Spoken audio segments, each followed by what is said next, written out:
People Are Alike All Over, starring Blair Underwood, with Stacy Keach as your narrator, was adapted for radio by Dennis Etchison and written for The Twilight Zone by Rod Serling, based on a story by Paul W. Fairman. Heard in the cast were Christian Stolte, Lisa Joyce, Richard Hensel, Steve Key, Derek Purcell, Doug James, Linda Ryder, Brooke Reed, Charlie Kummerer, Amanda Amari, and C.J. Amari. To learn more about the Twilight Zone radio dramas and to obtain audio cassettes and CDs of these programs, visit our website at twilightzoneradio.com. The producers of The Twilight Zone wish to thank CBS Enterprises, Carol Serling, Dennis Etchison, Dick Brescia Associates, Claire Simon Casting, Terry Jennings, XM Satellite Radio, Sirius Satellite Radio, our sponsors, and our radio affiliates for helping make this series possible. This copyrighted radio series is produced and directed by Carl Amari and Jason Mallow for Falcon Picture Group. Doug James speaking.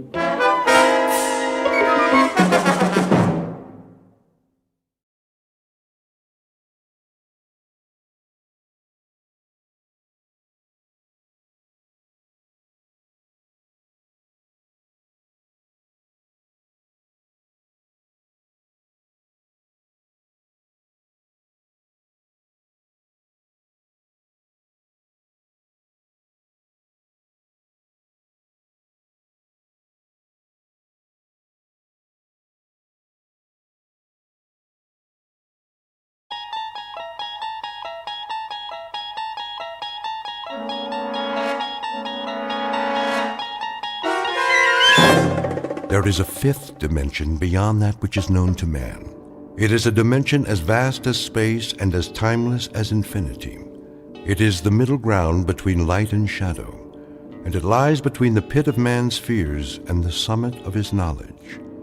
This is the dimension of imagination. It is an area which we call the Twilight Zone.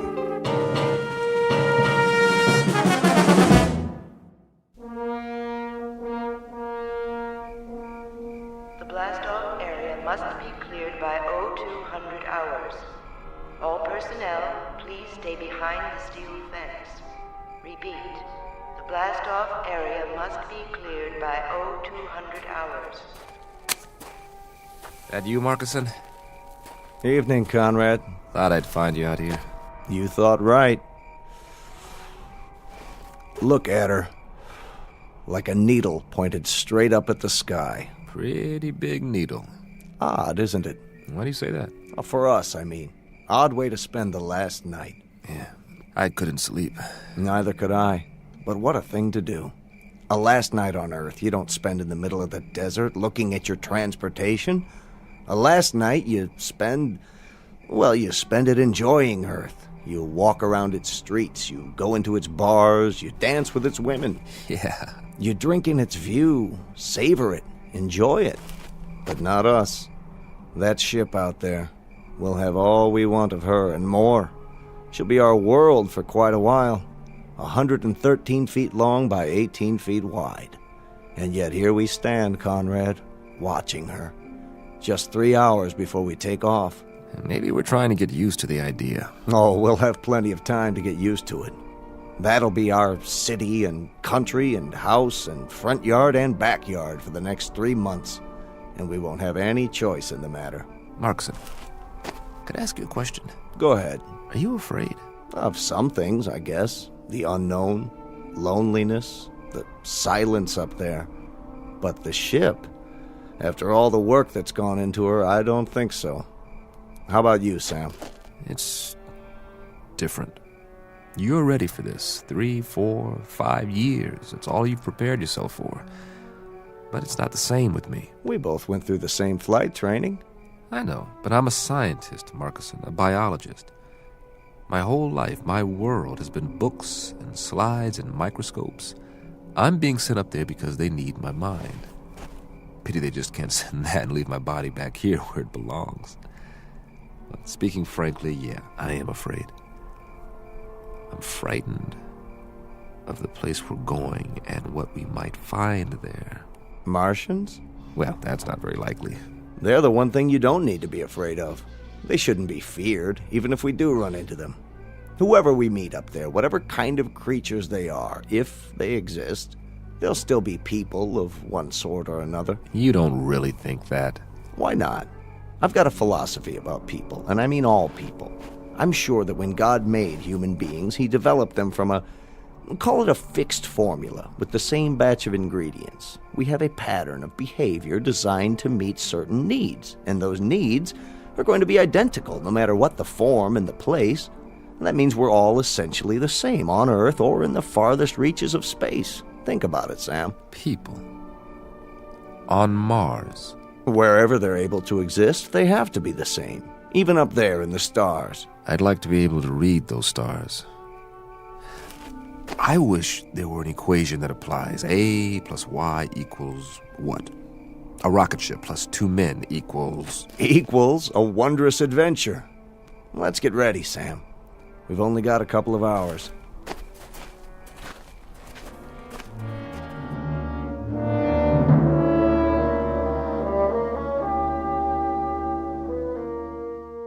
You're standing at the edge of a highway into space, one soon to be traveled by a flimsy, two-legged animal with an extremely small head. His name is Man, and he is about to send his tiny, groping fingers up into the unknown, bound for a once mythical place known as Mars. The participants are Samuel A. Conrad, age 35, and Warren Markison, age 31. They are the first to undertake such an ambitious voyage, and in a moment we'll travel with them to a location only slightly off course, in the Twilight Zone. And now, the Twilight Zone and our story, People Are Alike All Over, starring Blair Underwood with Stacy Keach as your narrator.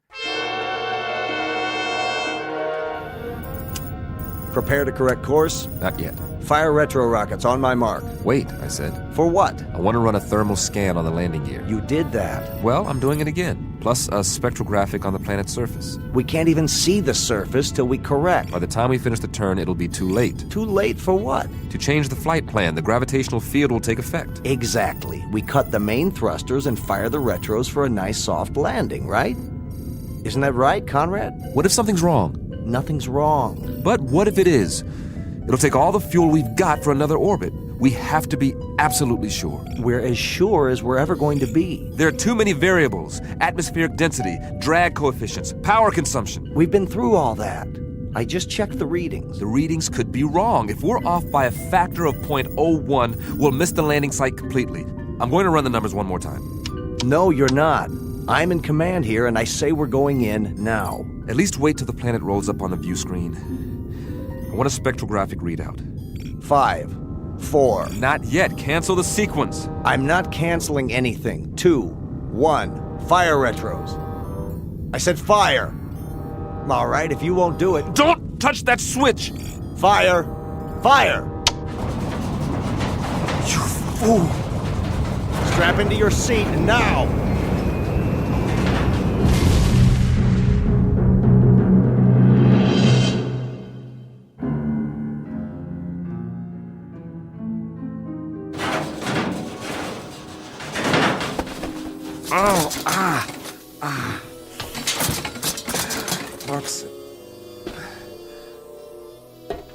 Markison?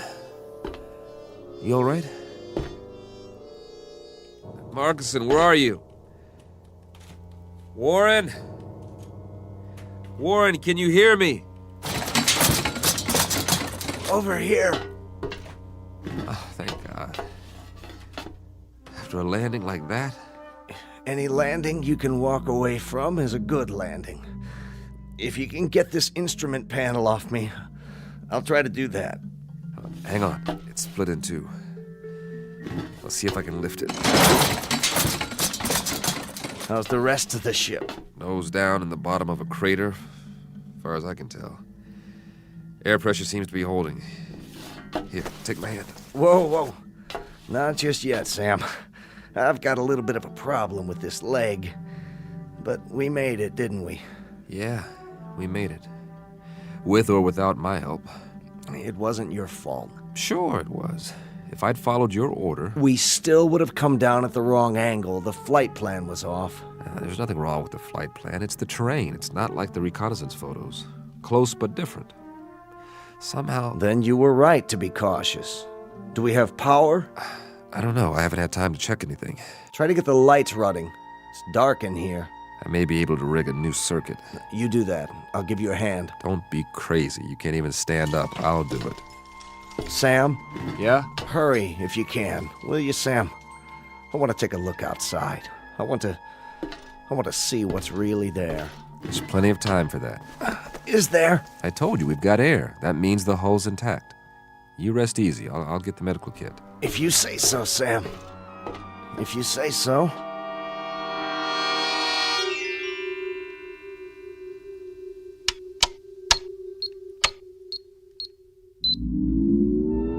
Yes! Sam? I've got the circuits up. We are in business. What are you doing? Running a diagnostic on the equipment. Stay down. How long did I sleep? A couple of hours. Don't worry, you needed it. You run an atmosphere check? Yeah, So, is it safe out there? that's the question. What's the matter? Something wrong with the sample? No, I got a good one. More than enough. That's the problem. You couldn't get a reading? Oh, I got a reading all right. A complete analysis. Down to the last trace element. So, what did it say? It says the air is fine. Almost identical to the mix on Earth. Well, what are we sitting here for? Let's go plant the flag. Hold on, you're not going anywhere with that leg. You go then. Just get the hatch open so I can see what's out there. I'm not going anywhere. Of course you are. Sam, we're the first men on Mars. What's the matter with you? Not yet. What are you waiting for, a printed invitation? It's the reading. But you said it was fine.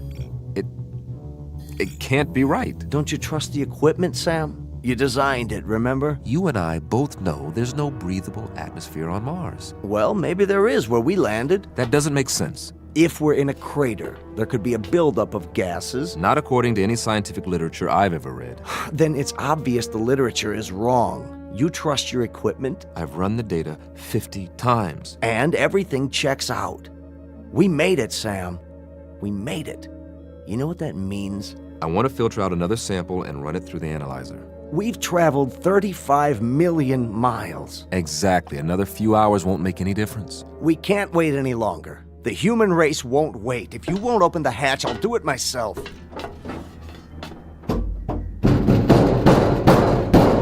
You won't be able to get it open. The hydraulics out. Patch in the auxiliary power supply. You said the circuits are up. I'm telling you, we can't. Maybe you can't, but I can. You're going to wreck your other leg.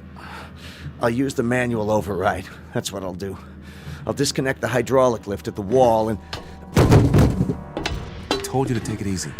Sam.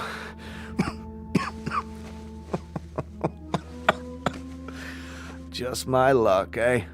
35 million miles through black space just to find a place to die. You are not going to die. It's all right. Really. It's just that I'd hate for this ship to be my tomb. Do me one favor. Anything. When it does happen, and I think it'll be soon, Don't talk like that. get me outside, one way or another. Don't be afraid. I've got a strange hunch that if anybody's out there, they'll help you with the funeral. That's how people are. And they are people, Sam. As long as they've got minds and hearts, that means they've got souls. And that makes them people. No. For God's sake, don't die now. Don't leave me alone here. Warren! Warren! What's that? Listen. Do you hear that, Warren? Do you hear that? Something's out there. And it's coming. It's coming right up to the ship. You said that whatever's out there is like us. Well, I don't know that.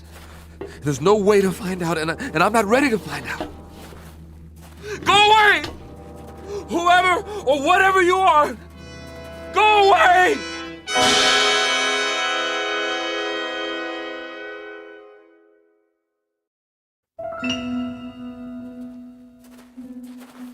No, they're coming. Whatever they are, they're coming. The gun. Yes. Where's the survival kit? There. Nothing fancy, just a good old .38 automatic. That ought to do the trick. Get away! I said, get away from the ship! All right, if you won't go away, you want me to come out, I'll come out. You think you're ready for me? Huh? Huh? Where's that lever? Whoever or whatever you are, let's find out if you can eat lead. What the? Come on. Where are you? What are you waiting for? You see this? It's a gun. Know what a gun is? Want to find out? Step into the light so I can see you.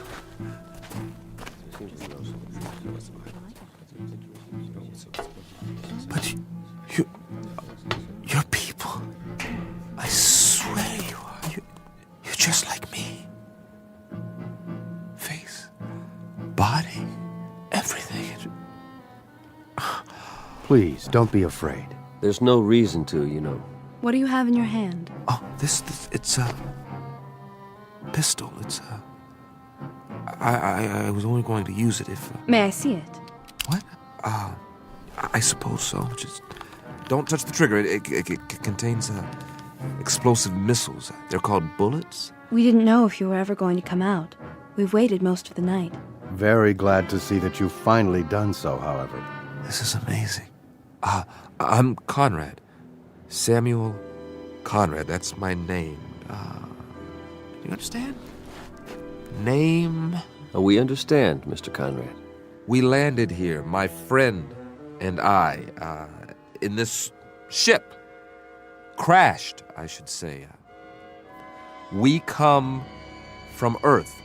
Earth? Where I'm from, this planet is known as Mars.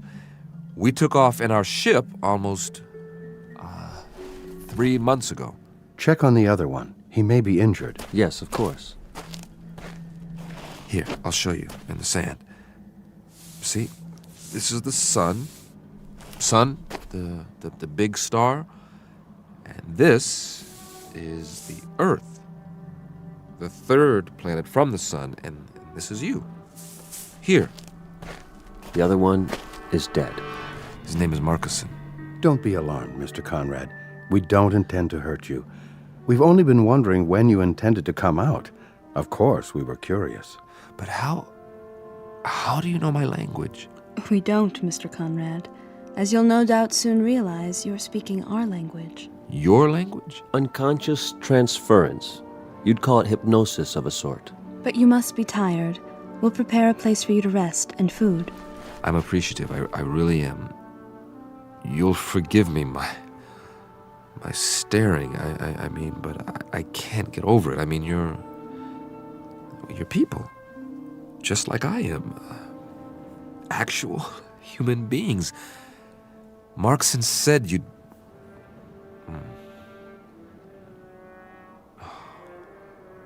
Marcus. We'll bury your friend for you. Later on, you can tell us the sort of marker you'd like. That is your tradition, isn't it? Yes, it is. We can also repair your ship for you. You can? If that would please you. Oh, yes, very much. Good. Consider it done. There are so many questions I want to ask. Really? So many things I want to find out about your civilization, your science, the way you live, the social structure. 100 questions, 1,000. We will be glad to answer all your questions. But first, you must rest. Yes. Come with us, Mr. Conrad. You must have food and drink and sleep. After you. Where are we going? Not far. A structure we've built. I don't see anything. Oh, I know it's dark out there, but it's only a short walk. You'll understand more when we arrive. The true end of your journey, if you will. A place that's more comfortable. Would you give me a moment? What? It won't take long. I'd like to say goodbye to my friend. Oh, certainly.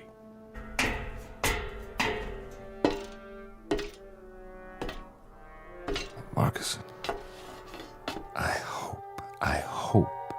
you know what's happened. I hope you know that you were right.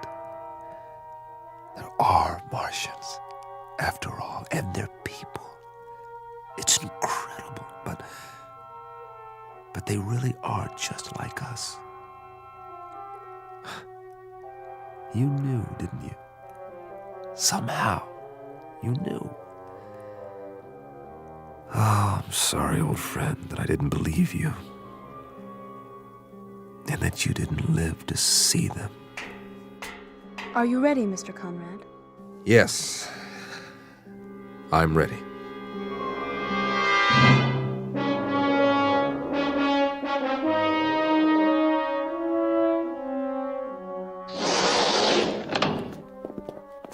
I hope this will do. I'm impressed. On Earth, this would be considered very modern. The angles, the lines. Are the walls stainless steel? Well, not exactly. Something like it. Would this be considered a typical house here? In a sense, it would be the equivalent of an apartment, I believe you call it. Except that there's no furniture. I don't believe it. Everything is built into the walls. What's the power source? Not electricity, surely. It's a simple principle, really. You'll hear all about it. About everything. But we promised you food. Your table and chair. From the ceiling. That's brilliant. And on the table, your meal. It will taste somewhat different from what you're accustomed to, but I trust you'll find it agreeable. Here. Thank you so much. All of you. You know, I am hungry.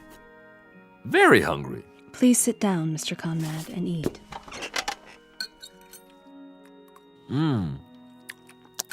It's different, but I like the taste. Like melon or cantaloupe, maybe. And yet, there's almost a meat flavor. You don't mind it? Mind? Are you kidding? After that freeze-dried stuff we ate on the ship? No. This is delicious. We'll leave you to eat then.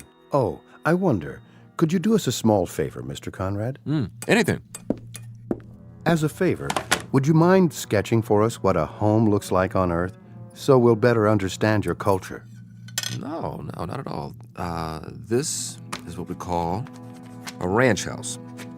It has only one story. Here, look, I'll show you. This is roughly the shape. The front door here, and this is what's known as a picture window. Looking out from the living room. I see. The bedroom area. And the kitchen, where we cook the food. Here, I'll put down some more details about the interior. Please. Couch, chair, television set. And inside the kitchen, over here, the refrigerator, maybe a freezer, and the stove. A freezer and a stove? Well, one to keep the food from spoiling and one to heat it up. Remarkable. In the bedroom, the bed, the bureau, the mirror. Do you understand mirror? Reflection? To look at yourself. Of course, I've forgotten. Will you look at that? Here's your mirror, along with the sink, towels, running water, and this will be your bed. All the comforts of home. Eat in pleasure, Mr. Conrad, and then rest. We'll come back later. Thank you. Thank you so much. Oh, miss? Yes? I didn't ask any of your names. That's all right. You have a name, don't you? I'm called Tina. Tina, I wish you'd, will you tell the others for me how much I appreciate all this? The trouble you've gone to, this is a pretty wonderful thing that's happened to me, so thank you. Do you understand? Thank you. I mean, to come millions of miles and meet people of your own kind, I was so frightened before. I was so miserably frightened, and then... Please don't be. I know what I was afraid of now. I was afraid of loneliness, of silence, of the unknown. But now my friend was right. There's no need for fear now. No need at all. No one will hurt you, I promise. You must believe that. I do now. I'll see you later, Mr. Conrad. I hope so, Tina. And please call me by my given name. It's Sam. Goodbye, Sam.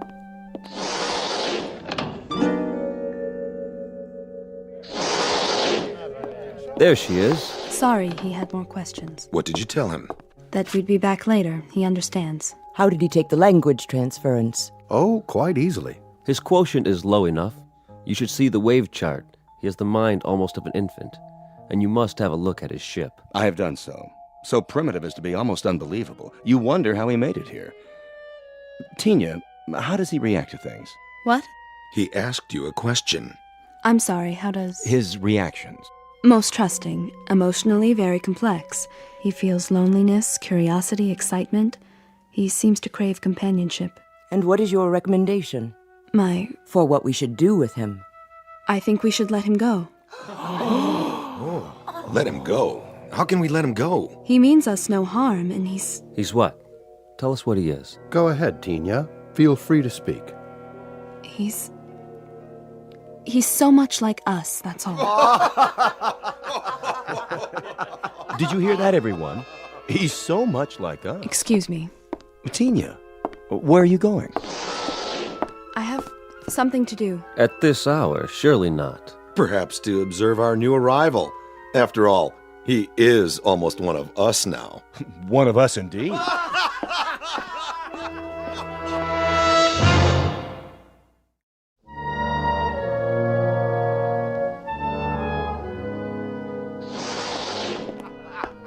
Tina? Is that you? Yes, Mr. Conrad. I was just... What's the joke? Oh, something one of my friends said. Oh, what was it? Something humorous, that's all. At least he thought so. Won't you come in? I wouldn't want to disturb you. Not much chance of that. I'm too wound up. This is all a bit much to grasp at one time. You must have a great many questions. Perhaps you can answer a few of them. If you don't mind, that is. Won't you sit down? Well, maybe for just a minute. Have a seat. The couch is quite comfortable, thanks to you. Mr. Conrad, there's something you should know. Oh, that's an understatement. Where do we start? I don't quite know how to put this, but... Wait, I'm not a very good host. After all, you and your people have been so gracious, seeing to my every need. Is there anything you'd like? I assume there are refreshments. I don't suppose you people know what a drink is. In the cabinet, you'll find several varieties of beverages. Yeah? I hope they're to your satisfaction. Let's just have a look. Do you mind? Be my guest. I don't believe it! This is a 25-year-old single malt. Where did you get it? We manufactured it, you might say, to suit your taste. But how could you know what my taste is? We retrieved it from your memories, telepathically, to use your word. You were very specific in your recollections. May I ask what it is like? You mean you've never had Scotch whiskey before? Well, young lady, you are in for a treat. Here, I'll pour us both one. I'm not sure that's a good idea. You're right, it's not. It's a great idea.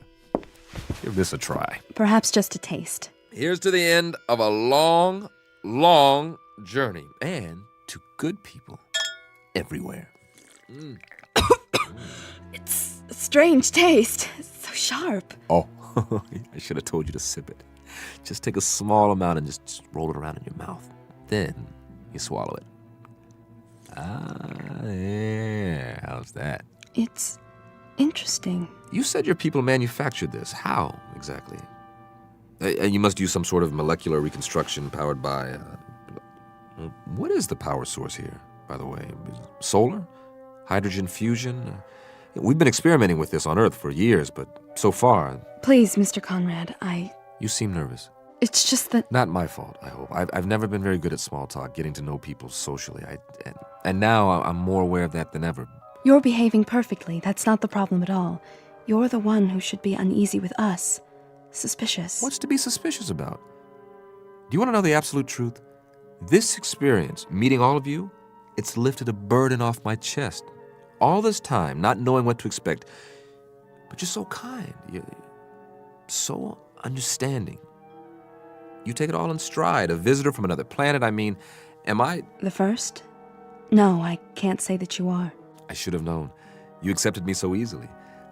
The other, visitors, where did they come from? Not Earth, obviously. Outside the solar system? Please, there will be plenty of time to answer those questions and more. I'm sure there will be. But you see, I'm a scientist. Facts, numbers, Those are our concerns, too. They have been since time immemorial. You've been here a very long time. Your civilization, I mean. Yes, in Earth terms. But Mr. Conrad, Sam, there is something I wanted to tell you. It's only fair that you know before... Before what? Ah, Mr. Conrad. Still awake, I see. Oh, come in. I was just telling Tina here... Mr. Conrad, we have a surprise for you. Really? A very nice surprise. You shouldn't go to any more trouble. Would you accompany us, please? Where are we going? That's the surprise, Mr. Conrad. You'll see soon enough. Isn't she coming? Tina will remain behind. Oh, we were just getting acquainted. She has other duties. Actually, Don't you, Tina? I hope I'll see you later. No. If you don't mind, Sam, I think I will go with you now. Tina. Great, I'd like that.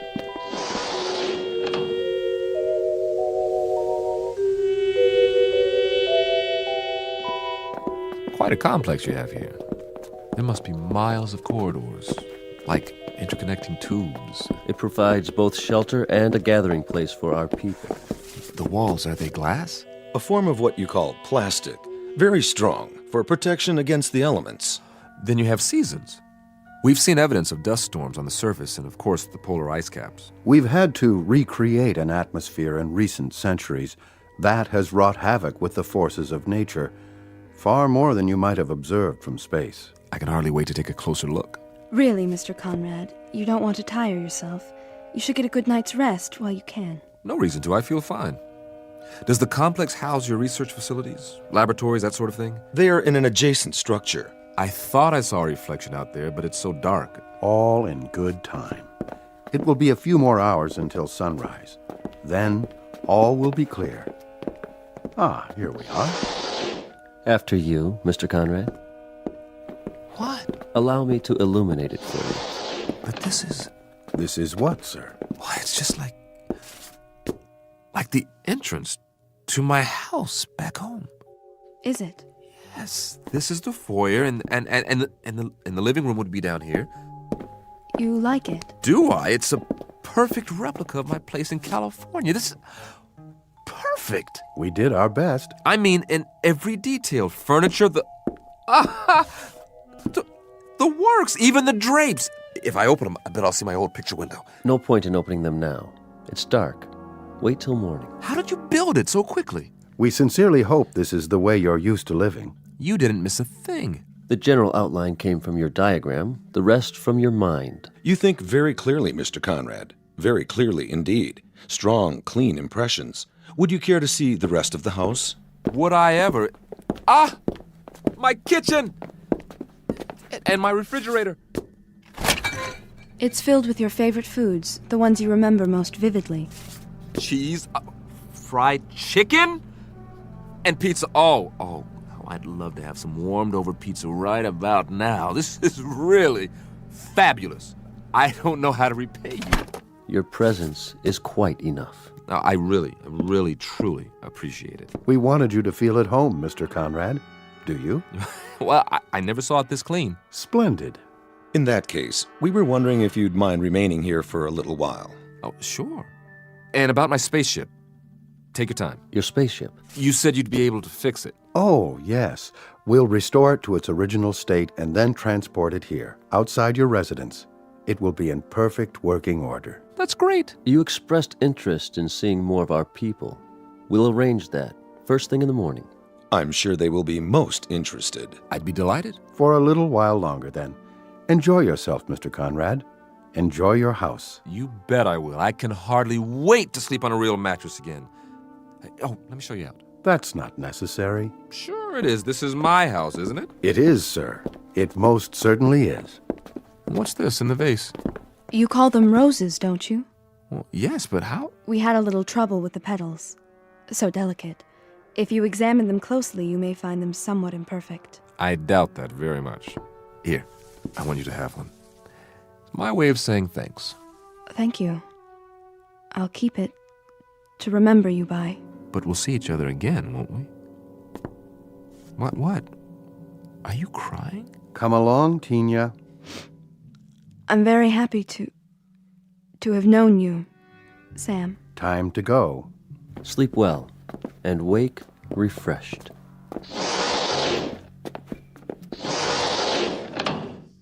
Man, this is too much.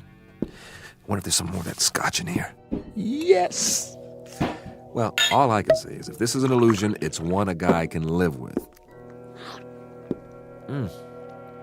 This is the best scotch I've ever tasted. I think I'll just sit down here, put my feet up. This is the greatest. Absolutely the greatest.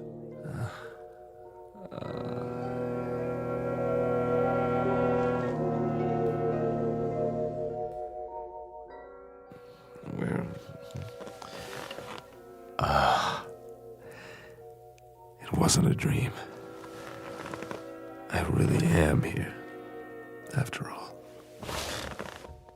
Never even made it to bed. That's okay. Slept like a baby. Must be morning by now. Well, let's take a look out of my famous picture window and see what morning's like on Mars. Oh, you look at that. Red sand. Red hills. Ooh, oh, wow. They made the window so it retracts automatically.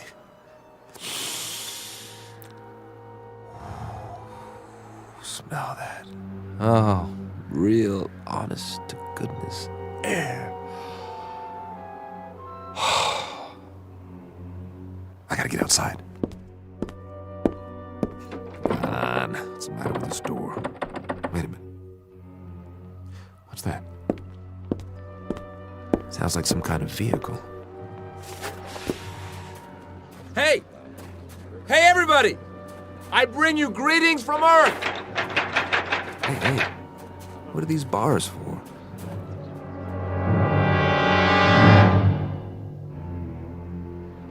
Everyone, please exit through the rear of the tram. Over here! I'd like to shake your hands, but I'm locked in. Go to the main window, please. He's still in quarantine. What's he talking about?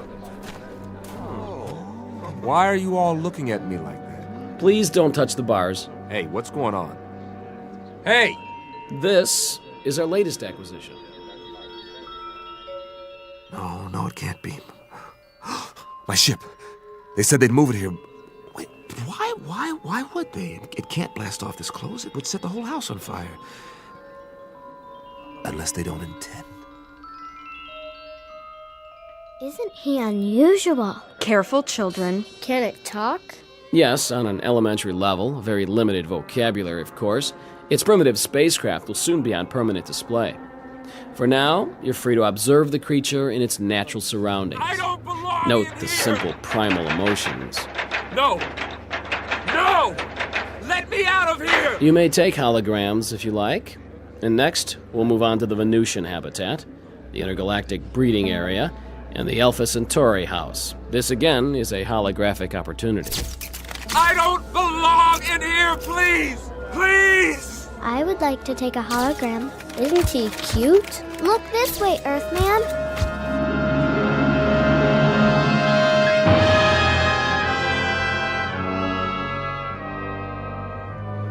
You were right, Marcus. You were right. People, they are the same. No matter where you go, they are always the same. It's a zoo. A zoo. A zoo! It's a zoo. Species of animal on public display. Physical characteristics similar to a human being. Head, trunk, arms, legs, hands, feet. Very tiny, undeveloped brain. Comes from a primitive planet known as Earth. Calls himself Samuel Conrad. And he will remain here in his specially constructed cage with running water and electricity and central heating for the rest of his natural life. Because Samuel Conrad finally discovered a flight plan that led him off course and into the Twilight Zone. More from the Twilight Zone after this. Hello, I'm Stacy Keach. I hope you're enjoying this edition of the Twilight Zone Radio Dramas. To learn more about this series, be sure to log on to our official website at twilightzoneradio.com. You'll find special discounts on our Twilight Zone audio collections, listings of our radio stations, links to other websites, and a photo gallery of our recording studio and some of our stars in action, plus ways to contact us with questions or comments about the show. And for a limited time, when you log on to twilightzoneradio.com, you can send in for a free CD of the show. So be sure to visit us at twilightzoneradio.com.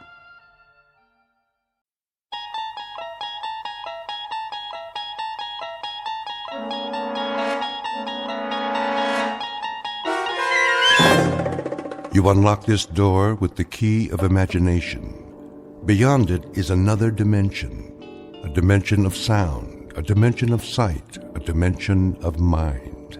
You're moving into a land of both shadow and substance, of things and ideas. You've just crossed over into the Twilight Zone.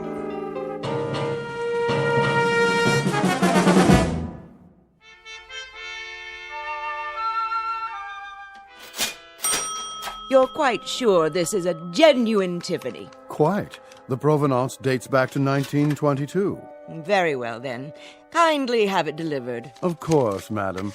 Will that be cash or charge? Put it on my account. Very good. I can deliver it to your home by, let me see, Thursday at the latest. But I simply must have it tonight. I've invited the girls over for bridge. The girls. I see. Oh, Robert. Yeah? See that Mrs. Gunt receives her lamp this afternoon. You mean today? Carried by hand to her front door. The servants' entrance, if you please. By all means. Ubermeyer's is proud to be of service. If there's anything else we can provide, don't hesitate to... That will be all. Very good, ma'am. Want me to go over there right away? Not yet, Andrew. First finish unpacking the new shipment, quickly, before the next customer walks in. Yes, sir. Now then, what do we have? 3 perfume bottles. 3 cut glass vials to contain the otter of damask rose petals. That's more like it. Next. Pottery jugs, 2. Pottery jugs, indeed. Where's your aesthetic sense? You can't entice anyone by calling them pottery jugs. Really think people buy something because of what you call it? People don't come to buy anything in a gift emporium. They come because they don't know what they want. Then I sell them something. So what are you going to call these pottery jugs? Something exquisite. We'll display them on satin pillows with bread. A loaf of bread, a jug of wine, and thou beside me, singing in the wilderness. I'll unload them on some poor sucker before the morning's over. Okay, what about this? When we buy a shipment from Morocco, sight unseen, I suppose we take what we can get. But to sell that will require some creativity. Now, clean this up at once. May I help you? I hope so. I'm not sure. What's this? That would be an authentic voodoo mask. Oh. What about the pajamas? These are not pajamas, sir. They are a genuine imported harem girl's costume in 100% hand-sewn silk. Well, I don't know. It has to be something special. Very special. Suppose you describe the occasion and leave it to me. A personal gift? Not too personal. See, there's this girl in my office. Ah, a young lady. She's like a goddess. I wouldn't want her to think that I was implying, Of course not, sir. I understand. But for a beautiful young lady, what is her occupation, may I ask? She's a secretary. Oh. I have it. Something for her desk. She's already got a computer and a lot of pencils. Something to remind her of you throughout the day. subliminally, shall we say. Now, as to price, would $100 be too extravagant? 100? But of course she mustn't feel bought. Romanced is more like it. Aha! Perfect. What is? It's ideal. Romantic, but subtle. Not forward. No. You mean this old? This magnificent antique. Truly distinguished. Fit for a goddess. I can't make up my mind. A perpetual reminder of your taste, your flair for romance. Fill this with fresh flowers, and she won't be able to pluck you from her thoughts. Between 9 and 5, at least. After that, it's up to you. It's kind of tarnished, isn't it? That's not tarnish, sir. It's a patina. A testament to its authenticity. And only a mere $20. Well, that is more reasonable, I guess. Put this in a gift box, will you, Robert? For a most discriminating gentleman. Sure thing. Thank you, sir, for making such a wise choice. I hope you'll allow us to serve you again when it's time for the engagement. Don't mention it. Cash, I presume.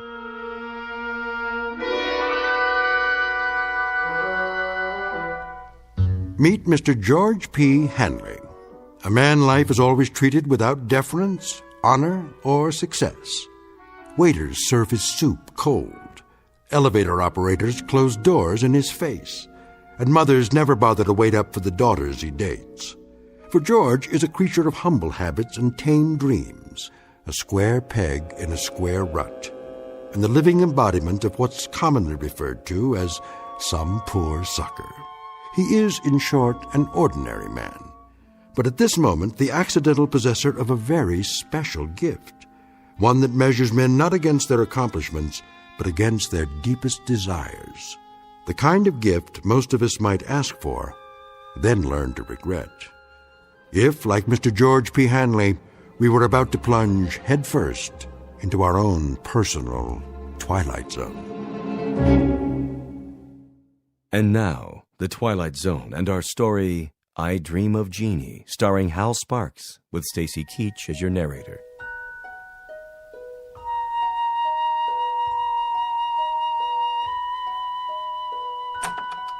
Good. Everybody's still at lunch.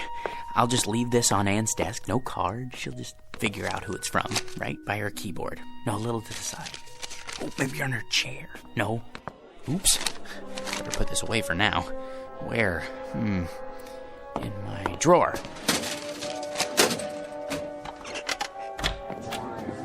Hey, Georgie Porgy, what happened to you? I had some errands. Well, you missed the worst chili con carne ever offered for human consumption. It set a new low, even for the greasy spoon Nick calls a diner. Fill my stomach, like a bag of rocks. I don't care much for chili. Georgie, witness a solemn vow for me, will you? I have to enter these municipal bonds. I, Roger Hackett, do solemnly swear never again to commit gastronomic harry-carry at Nick's, starting on the day I get my promotion at this office. Your promotion? Yep. I thought everyone with equal seniority had the same chance. Mr. Watson said...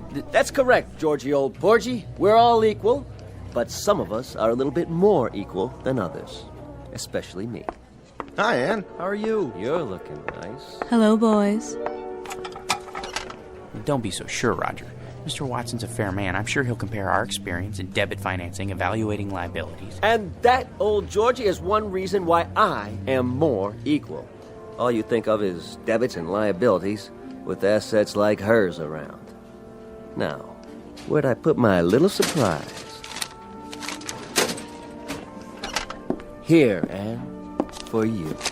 What's this?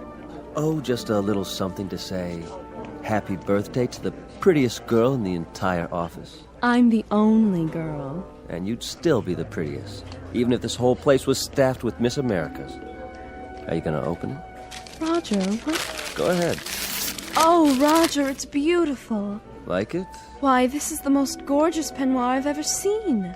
Huh, is that what they call it? But it is awfully revealing. Then you'll just have to be careful who you wear it for. Hey, Ann, put it on. Can you feature old man Watson's puss when he calls you in for dictation?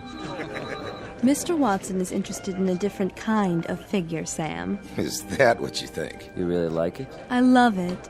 But you shouldn't have. You only have a birthday once a year, at least until you're 30. Then you have it once every 2 years. Oh, you bad boy, come here. What? That's to show my appreciation, and to prove I haven't even learned to count to 30 yet. And what, may I ask, is going on here? Oh, Mr. Watson, you see it's my birthday, sir, and... Do any of you happen to be aware of the annual statement just issued by this organization? No one?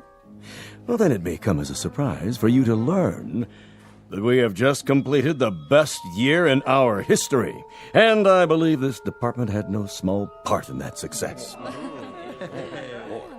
So, as a token of my appreciation, I think this is an appropriate time to invite all of you to be my guests at a private party, beginning just as fast as you can get yourselves over to the Tiki Club. No kidding. And as for you, young lady, I just want to say, they aren't the only ones who appreciate you. Would you mind looking in my office? There should be a rather large crystal vase on my desk, full of long-stemmed red roses. They're for you. Oh, they're lovely, Mr. Watson. You're a doll. See you all at the Tiki Club. Let's go, kid, before he realizes he's off his nut and has himself committed. He's a sweet, dear old man. Anne, I just wanted to, Yes, George? Come on, Ann. I just wanted to say happy birthday. Why, thank you, George. Aren't you going with us? I'll be along. See you there. Come on, Roger. I guess some people are more equal. Might as well throw this in the wastebasket. Can't give it to her now. Maybe I should hold on to it until it can play with it at home.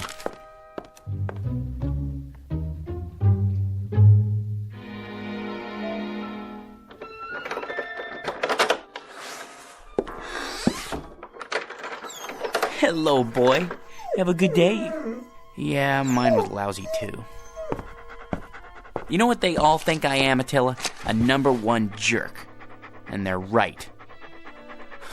What a job title, huh? George P. Hanley. Jerk. Take it easy. There's nothing to worry about in the package. Come on, I'll show you. See? It's only a box with a beaten-up old lamp in it. A magnificent antique. Yeah, right. Probably came from a junkyard. Well, if being a jerk is my calling in life, at least I'm good at it. Look, it's so tarnished it's almost black. That's telling him. Well, let's clean it up and see what it looks like. I just used my necktie. It needs to be dry cleaned anyway. What in the... Easy, Attila.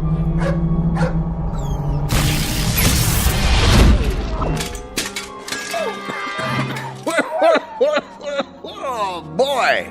Some special effects, huh? That smoke's hard on the old mucous membranes. You wouldn't have some Visine on you, would you, buddy? Who are you? Who am I? You were expecting Rex Ingram. I'm the genie of the lamp, that's who. You know, Aladdin, the whole bit. Don't you watch The Late Show? A genie? You don't look like a genie. Where'd you get that plaid suit? What difference does it make? The routine's the same. A couple thousand years ago, I had to wear those crazy balloon long johns and a real wild turban. But let me tell you, that headgear ain't as light as it looks. Give you a real crook in the neck, know what I mean, Jack? George. My name's George. Jack, George, whatever. What I was gonna say is, nowadays we dress hip. Except for these velvet slippers with the curly toes, my one concession to Squaresville. Now, where was I? What do you mean? Sports coats like that went out in the 60s. They did, huh? Well, what do you expect? Know how long I've been in there waiting for somebody to call me? Better pick up some new threads. You got a Ziedler and Ziedler around here, maybe a side of or, someplace happening? But if you're the genie, that means I'm the master of the lamp. So you're the master of the lamp. Big deal. Give me a match so I can light this cigar before I give you your free wish. I thought there were 3 wishes. There's the rub. There used to be 3, but let me tell you something, Jack. George. The The scene used to include 3 wishes, but people started abusing the privilege, so we had to cut back. You get enough headaches with 1 wish, let alone 3. So, think it over and give me a call. But do me a favor, sleep on it. Why? You know the routine. The wish comes true, blah, blah, blah. But once you make the wish, that's what you gotta live with. Could you make yourself available for consultation? Look, Jackson, how am I supposed to know what you want? You and me just met. Well, at least tell me, what is it that people usually wish for? Listen, Herbie, whatever your name is, it's enough to make you blush, some of the stuff they ask for. Money, precious jewels. That's not so bad. Not so bad? Think about it. So they get a lot of dough. There's the IRS, long-lost relatives beating on the door. It's enough to flip you out of your gourd. So not wealth? Forget about it. Maybe love, then? Love? You gotta be some kind of a kook. You call me after all this time and you wish for love? You don't wish for love, Chief. You make it. Then I don't know what it is I do want. If it isn't wealth or love... Like I told you, Johnson, think it over. Drop it down the well and see if it splashes. But don't go rubbing the lamp every time you get ants in your pants. That puff of smoke tears up my sinuses. And the next time I make the scene for nothing, you've had it. Now hold on to this cigar for me. It's too close to smoke in there. No cross-ventilation, know what I mean? No, but I can imagine. Till we meet again, Bubby. Like later. If it's all the same to you, make it much later. Just once I'd like somebody amplified.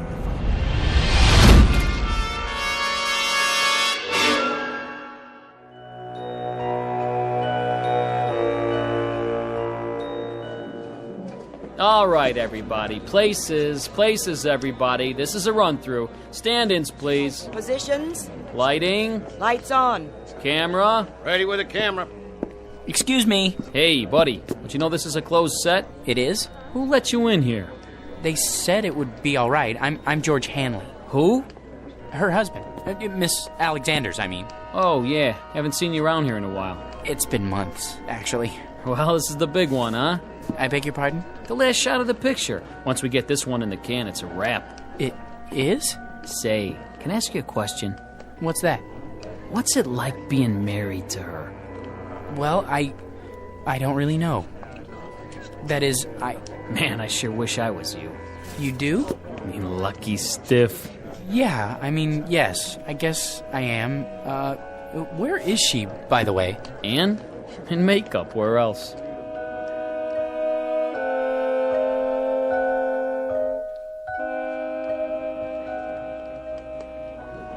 There. Here's the mirror, Miss Alexander. Well? I suppose it'll have to do. I blended the MAC lip gloss with the NARS shadow for an ultra-moist look. Isn't it ravishing? Can't you do something with this hair? My bangs are drooping. Certainly, Miss Alexander. Where's my blow dryer? Ready on the set, Anne? Yes. That'll have to do, Skippy. There. Perfection. Leave us, please. Of course, Miss Alexander. Which scene is this? Well, this is your entrance into the city on the shoulders of Nubian slaves. Just the close-up where you wink. What's my motivation?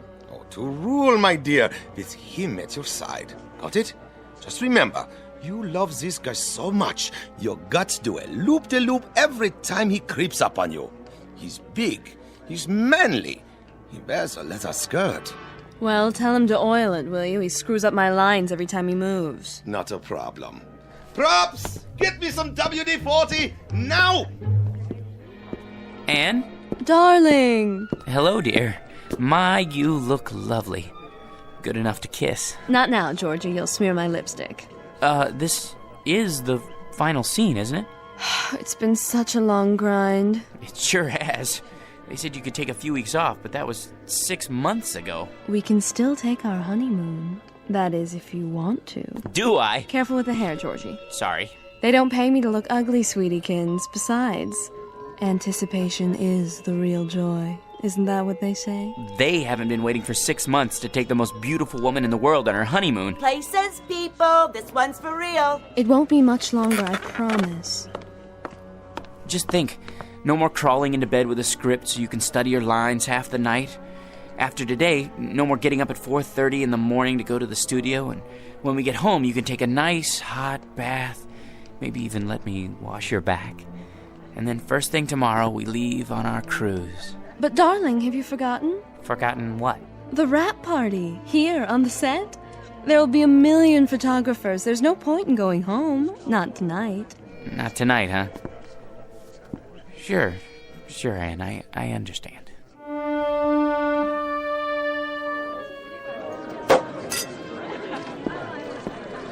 Hi, hello there. No champagne, thank you. Excuse me, has anyone seen... George boy! Hi, Mr. Watson. Call me Eli. Hey, listen, George, I want to talk to you. Anne said something about your needing a vacation. Not me, her, both of us together. I'm not going to mince words. I want Anne to star in my next picture right away. It's a guaranteed smash. Not a chance. What's the matter? Money? Okay. I'll double her salary. It's not the money, Mr. Watson. Eli, you see, it's our honeymoon. Great! I'm shooting on location. Make a great honeymoon trip. First-class hotel, all the trimmings. Some honeymoon. Out of bed before the sun comes up, work all day, study her lines all night. In the last 6 months, the only times I've seen her when she wasn't asleep, she was either covered with makeup or she had so much cold cream on she would have squeezed right out of my hands and stuck to the ceiling. Listen, boy, she's a star. How would you like to see her with bags under her eyes? I'll take her any way I can get her. My boy, you want the world's most beautiful woman. You've got to share her with the world. I've been doing that. Now I want the world to share her with me. Son, it's not for myself. But no Anne, no movie. You know how many good people will hit the unemployment line? Actors, grips, prop men. They've got wives and sweethearts, too. They've got little ones. They've got mortgages and sports cars to pay for. Can't you get another star? Not like Anne. Millions of plain folks all over the world wait for her pictures. Little kids count their pennies. Mothers go without lunch. Brave men sacrifice the tiny luxury of a cigarette just so they can buy a ticket and escape the drab drudgery of an uncaring world. Just by watching Anne up there on the silver screen. Really? For them, George, the salt of the earth. Can't you find it in your heart to make this one little sacrifice? Oh, Mr. Watson, if you put it that way, I'll tell her she can do the picture. It'll be tough, but we'll get through it together. Good. You tell her. She's right over there. Roger, good news. Ladies and gentlemen, I'd like to make an announcement and a toast to the brightest star, the most exciting leading lady, the loveliest woman in the world who has just agreed to star with me in Eli Watson's new film, Beowulf, the greatest epic ever made. News sure travels fast. Oh, there you are, George. How about a photo, Miss Alexander? Miss? Look this way. Smile, please. How about one more? I'm her husband. Oh, the two of you this time. Put your arm around. How about a kiss? A kiss? Sure. Watch my hair, darling. Move right in, Roger. Put your arm around her. Excuse me, George. You don't mind, do you, old boy? I think I need a drink. Champagne? Hors d'oeuvres? Right here. Of course, sir. Hit me again. Twice. 2 more champagne, sir? Yeah, this one's for my wife. I'll take them to go. Excuse me, if I could just get through here. Anne, don't you think it's time to go home? Anne, where are you? She went that way. I don't think they want to be disturbed, though. What? Anne? Aren't you glad you stayed tonight? Don't be so egotistical. I had to be here. Sometimes I don't understand you. You're not supposed to. That's a woman's prerogative. I know, but why? What's his name? George? He's the perfect husband. That absurd little mouse? Why do you keep him around? A handy excuse when I need one, and when I don't, no problem. I'll spoil your makeup. Oh, who cares? Anne, your lipstick. George? Are you still here? Sorry, old boy. Just congratulating my co-star. I think we'd better be going. You go ahead. You should be home anyway to feed Attila. Attila? Yes, George, and he needs his walkies. Do be a dear. You want me to go home because of Attila? Be a good boy and run along. Roger will drive me home later. Won't you, Roger? With pleasure. But Attila's a dog. Aren't I more important to you than Attila? I mean, Attila? Attila? What? What? Attila, is that you? Oh, phew. What a dream. Oh, boy. Yeah. You know something, Attila? That's the trouble with a guy like me. Having something I want that much only means that it hurt that much more when I lose it. If I had a wife like that, well, I would lose her. Might as well face it. You still love me, don't you? Thanks, boy. Well, at least this makes the choice a little easier. Now I've only got to choose between the two other things I've always wanted. Money and power.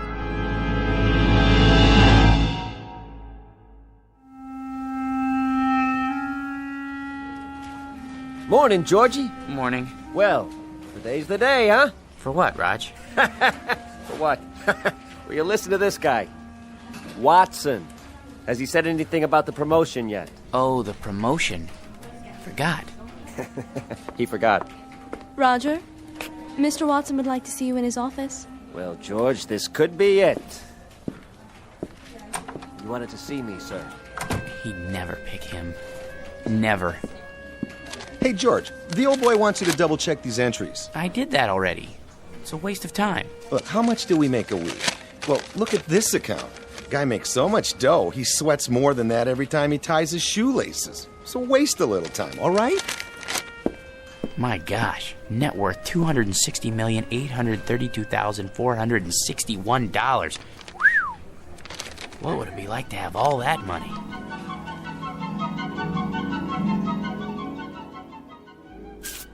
Here we are, sir. The George P. Hanley building. Thank you, Roger. Will you be wanting me for lunch, sir? I can't say. Wait just in case. Of course, sir. Not now, Attila. I've no time to play. Sorry, Mr. Hanley, I couldn't hold him. Take him over to 21. Have the chef pick him out a nice prime rib. Not too fatty. Yes, sir. Then trot him around the block a few times. Keep up the pace. Right away. Here, boy.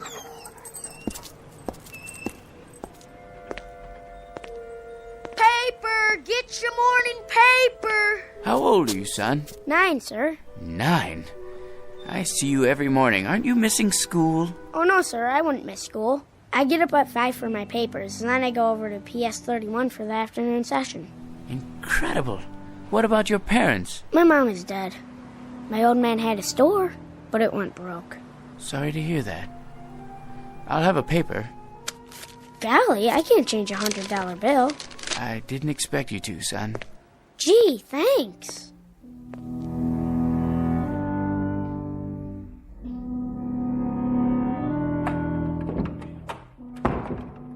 Good morning, sir. AT&T's up 7 points in the morning ticker. Glad to see you back. Thank you, Miss Alexander. How was the Riviera? Oh, all right, I guess.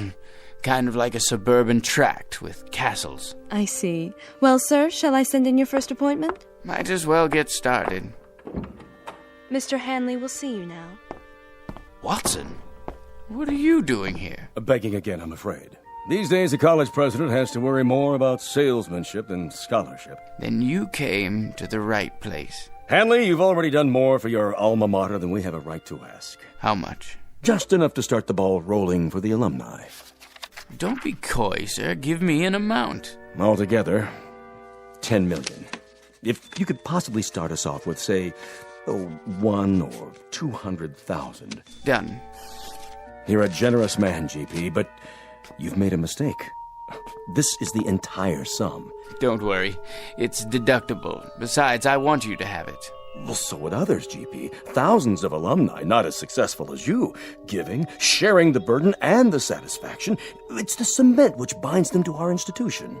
I only wanted to help. I can't accept this. Send me a check for, a few $100,000. Very kind of you. Don't mention it.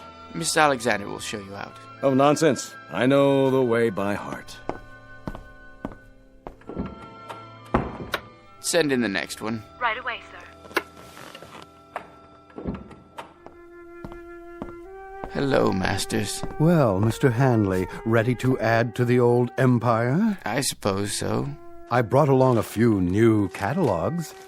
I thought I already owned one of everything ever made. Can't keep up with Yankee productivity. We have to buckle down and do some serious spending. Is that really necessary? If we don't, the government's liable to invent a new tax bracket just for you. Now, here we have an attractive little yacht. Already have one. A 94-foot job up at Newport.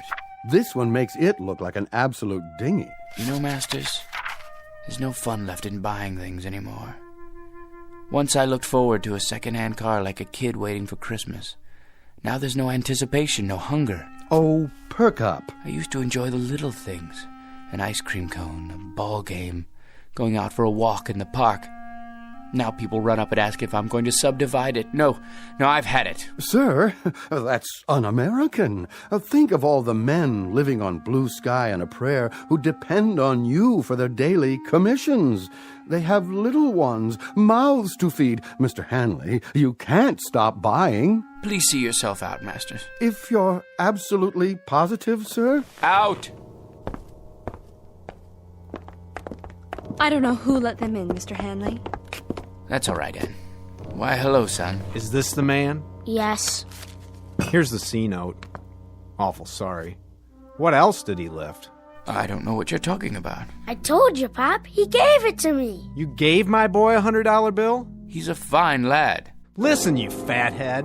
Know where I found him? Trying to lay the whole 100 on a 2-horse parlay. Herbie Boy and War Biscuit. But what about the newspapers? 5 o'clock in the morning. How can I teach the kid the value of $1 if you toss C-notes around like they grow on trees? I was only trying to help. If I ever catch you giving dough like that to my kid again, I'll bust you right in the chops. Millions or no millions. You're a man of integrity, sir. I congratulate you. Congratulate you.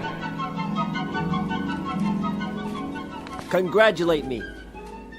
George, I said congratulate. Congratulate? You're looking at the new head bookkeeper. Hey, way to go, Raj. Speech. Thank you. But the first thing I want to tell you guys is I intend to keep my vow. From now on, no more lousy lunches at Nick's. Can't believe it. He wasn't even a good chauffeur.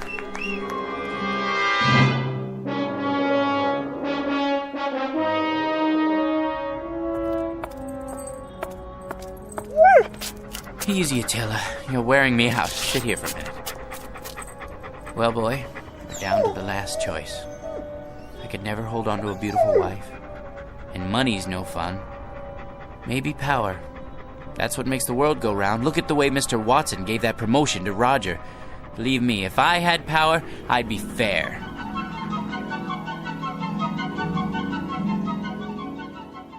Here, sir. This copy and this. Just your initials on that page. Mr. President, you can't sign any more bills today. You're exhausted. Watson, the people elected me. They placed their individual destinies in my humble hands. I can't betray them. In that case, they're getting the best in leadership. The very best. Sir, the congressman is waiting. Send him in. Mr. President, this pension legislation will tear the party in two. If you let it come to the floor, I, for one, won't get a single vote in November from anyone over the age of 10. Check with the majority leader. See if he can kill it in committee. Yes, sir. Right away. Yes? The situation in Asia is fraught with tension, Mr. President. We're not getting enough intelligence down there. Have the CIA prepare a full study. Your appointment schedule, Mr. President. Thank you, Sam. Move the press conference to after lunch. I need a haircut.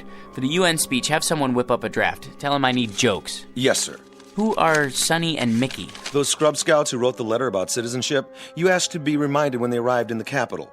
I know there's no time. Make time. The boys and I can get haircuts together. Pass this on to the Secretary of Defense and mark it expedite. Save this for the Economics Advisory Council. Top priority. On the double, sir.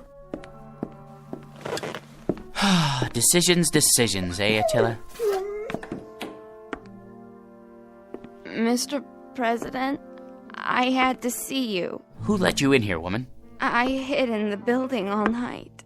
Don't send me away. I'm down on my knees. Kindly get up. How can I help you? It's my grandson.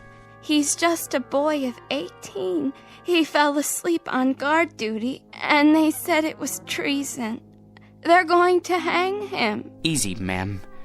He's in the service? Special duty at a missile base. Serious offense. Only a presidential pardon can save him. Please, sir, he's a good boy. Just a little tired. It could happen to anyone. Indeed, it could. Then you'll do it? You'll pardon him? Ma'am, the world will little note nor long remember what I say here. But this nation, this government, and its president are no more and no less than people. Of, by, and for them. Freedom is our battle cry, justice and mercy our glory. Tell your son when you see him tomorrow that I'll have the Attorney General prepare an order for executive clemency. Bless you, Mr. President. You're a great man. Here, Attila. Up on my lap.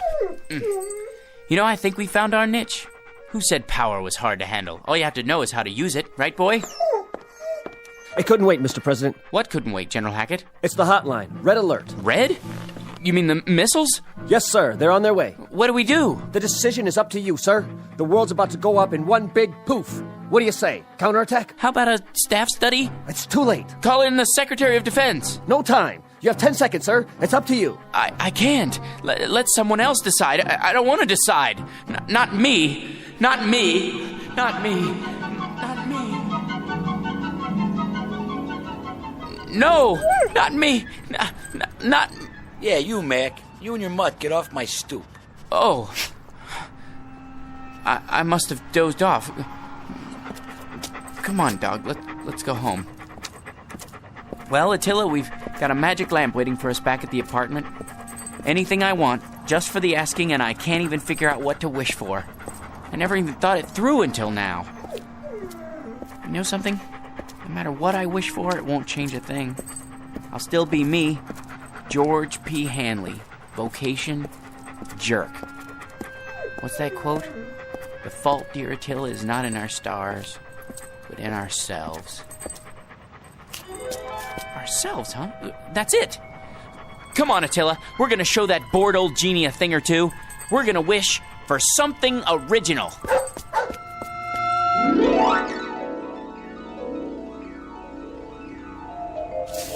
I'm tired, and I want to go to bed. I had a little drink about an hour ago. Hold on, let's see. What's in the dumpster? Let's see. I haven't said for this. It's a kind of round metal thing. It looks like a spittoon. Gold? Ah, brass, probably. Let me shine it up. Hey, it's glowing. What the...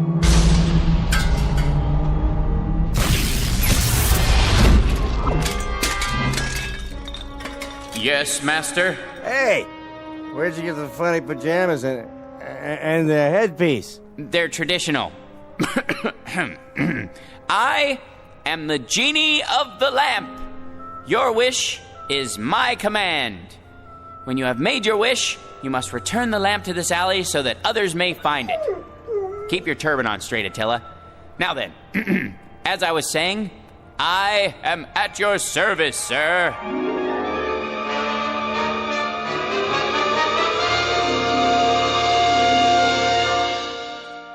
Mr. George P. Hanley. Former vocation, jerk. Present vocation, genie. Once a most ordinary man, treated without deference, honor, or respect. But a man finally wise enough to decide on a most extraordinary wish that makes him the contented, permanent master of his very own Twilight Zone.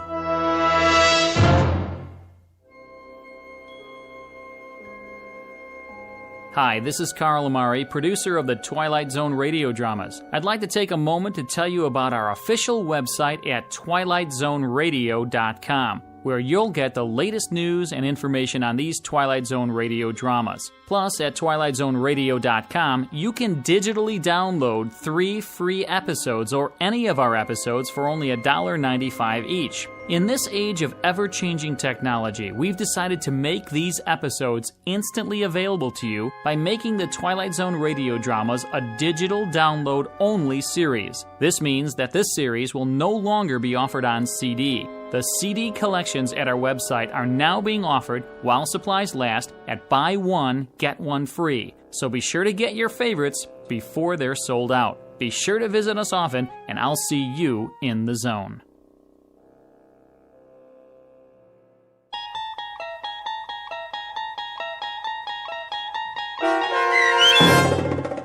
I Dream of Genie, starring Hal Sparks with Stacy Keach as your narrator, was adapted for radio by Dennis Etchison and written for The Twilight Zone by John Furia Jr. Heard in the cast were Christian Stolte, Lisa Joyce, Steve Key, Doug James, Richard Hensel, Derek Purcell, Brooke Reed, Linda Ryder, Charlie Kummerer, Bill Kummerer, Vince Amari, Roger Wolski, and Carl Amari. To learn more about the Twilight Zone radio dramas and to obtain audio cassettes and CDs of these programs, visit our website at twilightzoneradio.com. The producers of The Twilight Zone wish to thank CBS Enterprises, Carol Serling, Dennis Etchison, Dick Brescia Associates, Claire Simon Casting, Terry Jennings, XM Satellite Radio, Sirius Satellite Radio, our sponsors, and our radio affiliates for helping make this series possible. This copyrighted radio series is produced and directed by Carl Amari and Jason Mallow for Falcon Picture Group. Doug James speaking.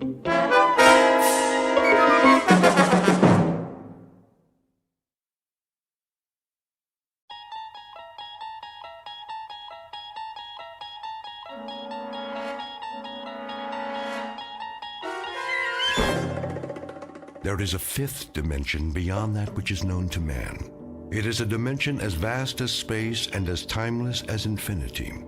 It is the middle ground between light and shadow, and it lies between the pit of man's fears and the summit of his knowledge. This is the dimension of imagination.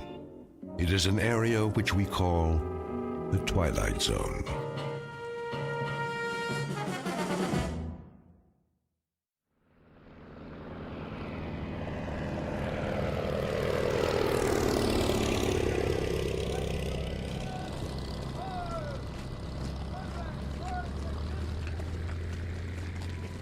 So it's goodbye again.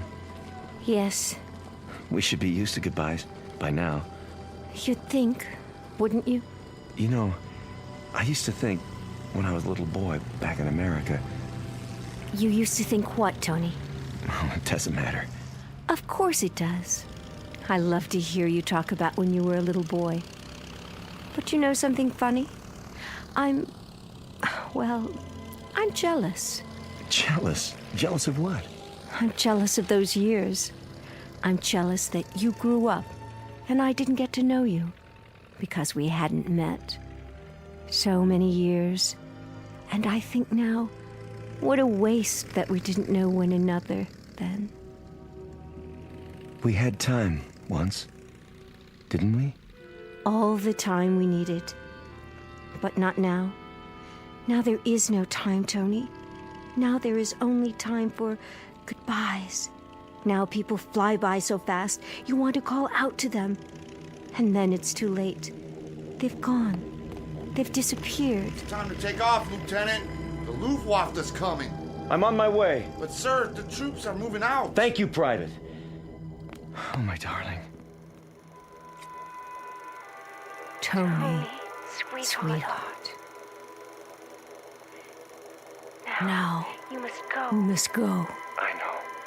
Don't cry. Shh. No time for tears. I have a memory of you for my eyes, and a thought of you to hold in my for my mind, As do I. and a touch of you for all of me. Oh, my darling. I won't forget you, not forever and a day.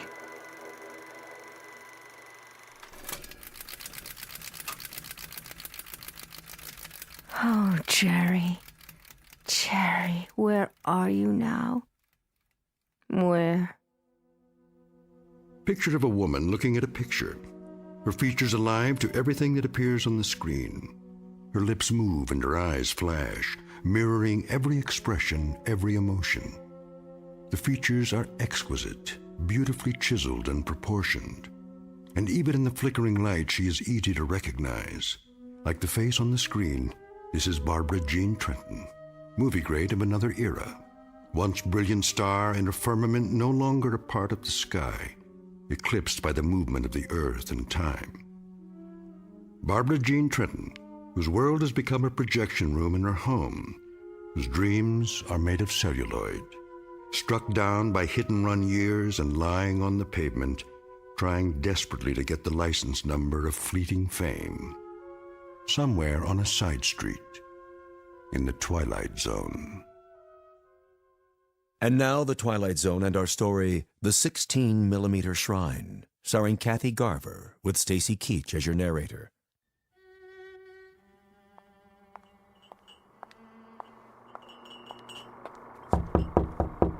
Miss Trenton?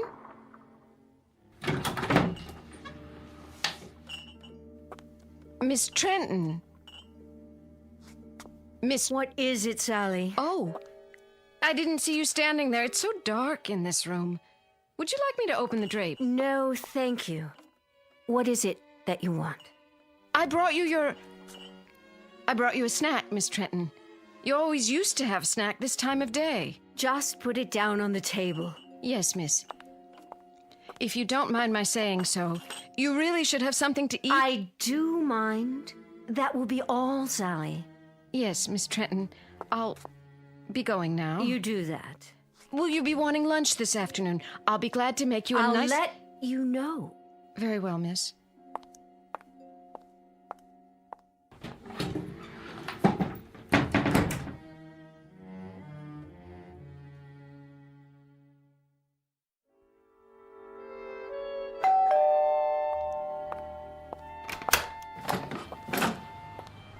Oh, Mr. Weiss. How are you, Sally? Perfectly fine. In the den, is she? Yes, sir. Mr. Weiss. Yes? I'm worried about her. I'm worried that... Well, you see... I'll see how she's doing.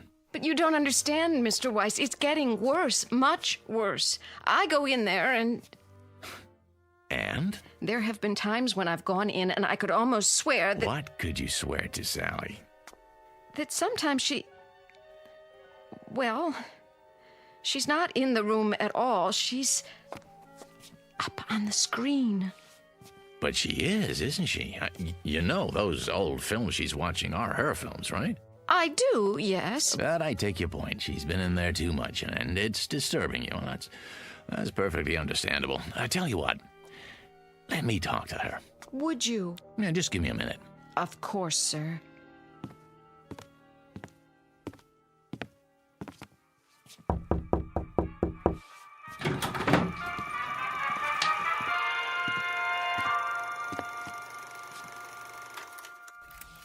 Barb?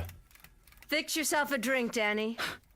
It's 11 o'clock in the morning. So, it's 11 o'clock in the morning. What about it? It's 11 in the morning and the sun is out, see? Oh, why did you have to do that? It's a beautiful day in Beverly Hills. There's no smog, it's 84 degrees, and it's lovely out there. What would I do without your daily meteorological reports? And the question is, what do you do with them? You sit here in this air-conditioned cave, showing one picture after another. Why? Haven't you seen them enough times? Let's skip that. Barbie, no good, honey. What isn't? None of this is any good. If you won't fix yourself a drink, then sit down and be quiet. You have a habit of looking poised, ready to spring. What was the picture? 2 of them. Farewell without tears. Now, let's see. 26 years ago, co-starring Jerry Herndon. Of course, co-starring Jerry. He was my favorite leading man. And then A night in Paris. 25 years ago. I know it was 25 years. Are you Father Time now? Barbie. Danny, should I have failed to make mention of this before? I hate clinical tiptoeing. If you don't like what I do, don't knock it. I have to knock what you do, and I have to get clinical when I see you enclose yourself in this room and stop the clock. You said things back 15, 20, 25 years. You turn your back on today, and you do this every day. Let me tell you something, honey. That's sick. That's real sick. Is that all? No, it isn't all. I got some news to deliver. What now? I set up an appointment for you over at International. You did? At International? Mm-hmm. When? Today.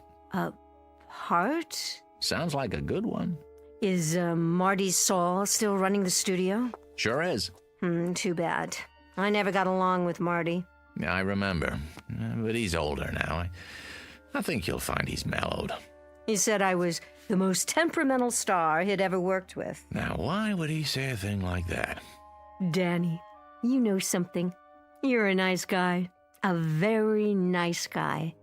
A loyal friend and a good agent after all. And I guess in my own devious, selfish way, I happen to be very much in love with you. Wait. Calm down now, Barbie. Oh, I hope it's a musical. I'd love to dance again. Or a juicy romantic role, like the scenes I watched this morning with Jerry Herndon. See his photograph here? Yes, I see it. I did 3 pictures with him. I know. Oh, mon capitaine, tell me about your country of America. A night in Paris, remember? Jerry was a young American lieutenant. I was Claudette, the little French girl. Age 19. Go to the devil, Danny. Barbara Jean, it's a beautiful day today. The sun is shining, and it's a brand new world. A new world, get it? It's 25 years away from a night in Paris, and 26 years away from a farewell without tears. This room is dark and cold and full of cobwebs. Get up and go outside, honey. You'll be surprised at what you see. Huh? Pleasantly surprised, I promise. And don't you dare let me catch you looking at old photographs on the wall anymore, or in the mirror either. Now, I'll meet you in Saul's office at 3 o'clock. Do we understand each other? We do. Good. In fact, it's more than good. It's absolutely, positively great. Danny? Yeah? Thank you. Yeah, well, don't thank me yet. Just be there.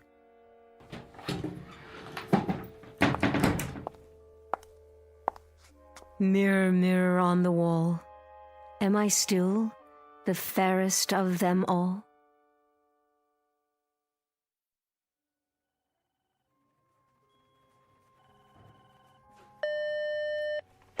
Yeah. Mr. Weiss, sir, and Miss Trenton? Sign him in.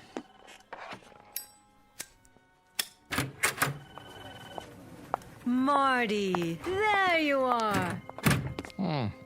Good to see you, Barbara. You're looking... What, Marty? Spectacular? Yeah, something like that. Don't be afraid to say it. Any woman appreciates a compliment, as long as it's sincere. New dress, huh?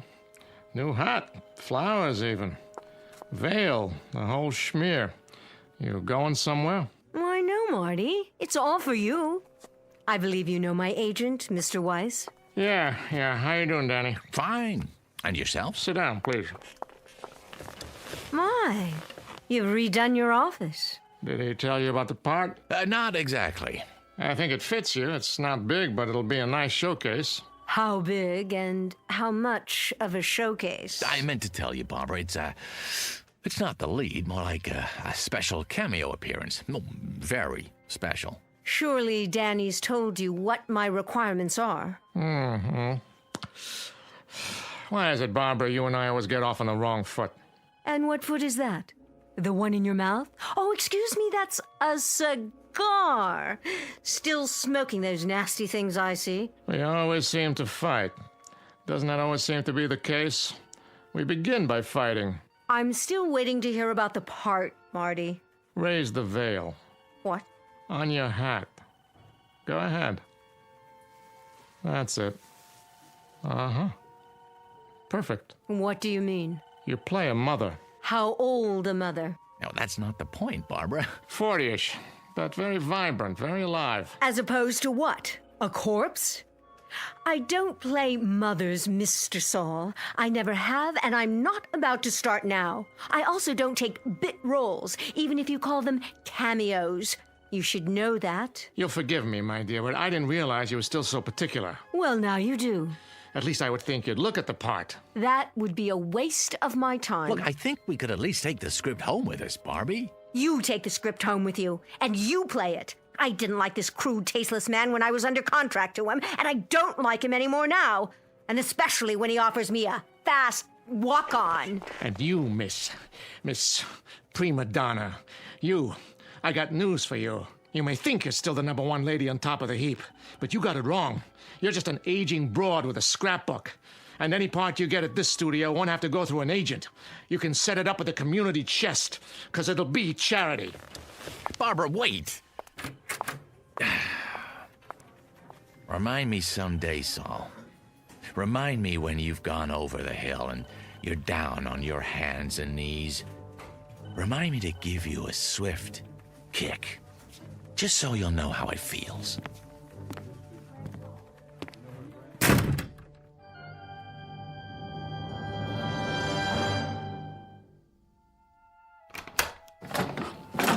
Oh, Miss Trenton. And Mr. Weiss, I didn't expect you back so soon. That will be all, Sally. Yes, miss. You'll excuse me, Danny. I'm going upstairs to rest. Well, don't you think we have a couple of things to talk about? Not now. I'm feeling tired. Barbie! What? You're right about him, Barbie. He's a tasteless man. He's got a mean temper and a dirty little mouth. You shouldn't pay any attention to him. Are you talking about Saul? Saul doesn't exist. That studio doesn't exist. Not anymore. Not the way it is now. Exactly. There are other studios. I'm talking about all of them.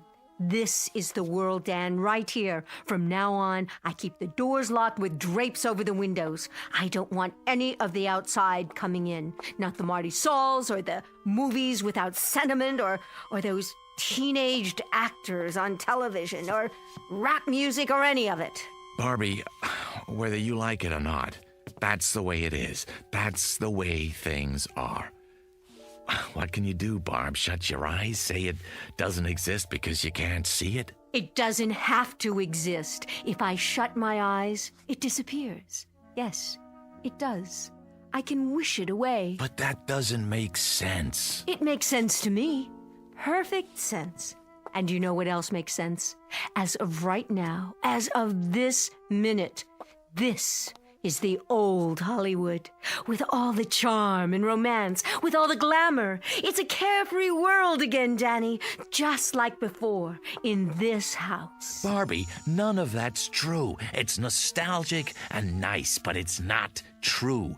Are you listening to me? It's phony. Well, if I wish hard enough, it won't be phony. If I wish hard enough, Danny. Barbara, please. I'll give a party. Yes. Tell all of my friends, Danny. Tell them. Tell Paul Nader and Jerry Herndon and Steve Black. Oh, now there's a man for you. Tell them I'm still at the same address. And tell... Barbie! Paul Nader's been dead for 5 years. Jerry Herndon lives in Chicago. Steve Black hasn't been around for 15 years. And if I could get to them, what kind of party can I invite them to here? Barbie, this is a graveyard you're creating, a mausoleum. Understand? You're wishing for things that are dead. We'll see about that. We'll see about that!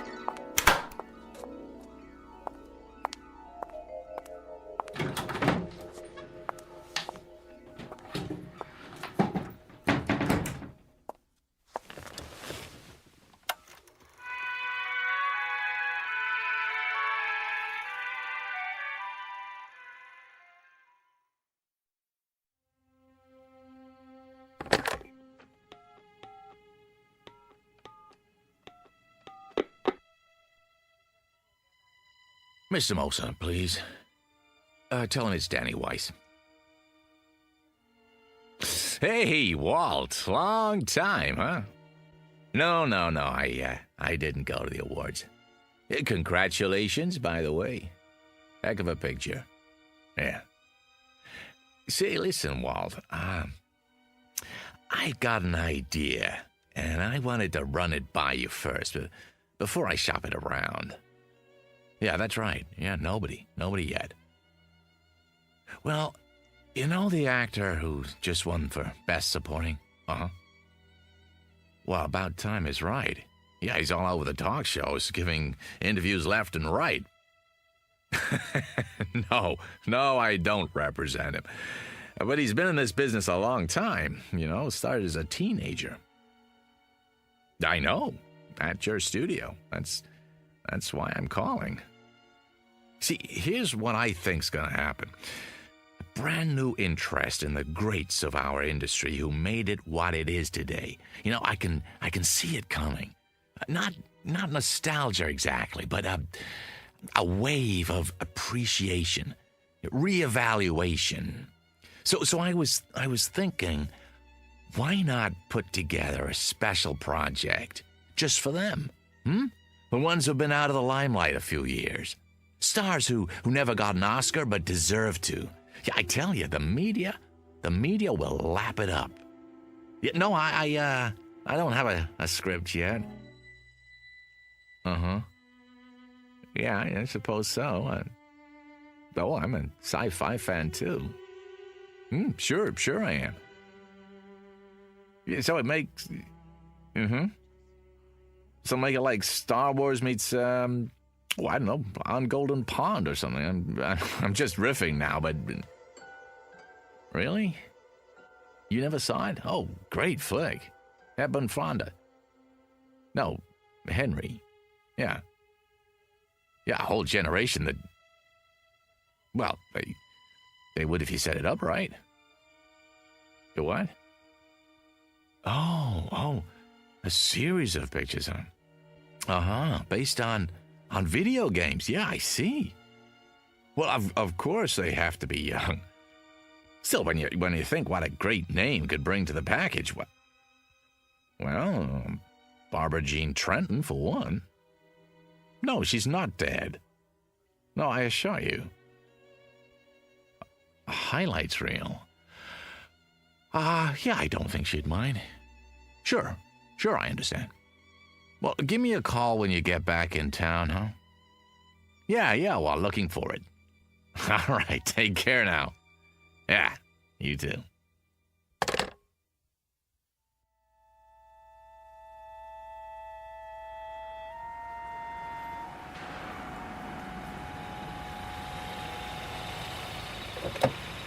Hello, Mr. Weiss. Hello, Billy. Lunch again, huh? Park it nearby, would you? Won't be long. Yes, sir.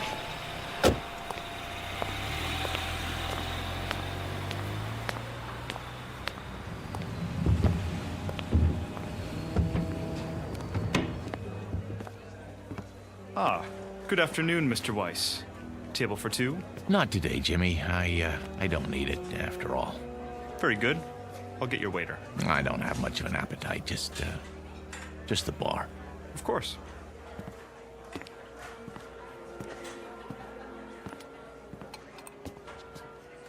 Hey, hi there, Mr. Weiss. Where's who, Rich?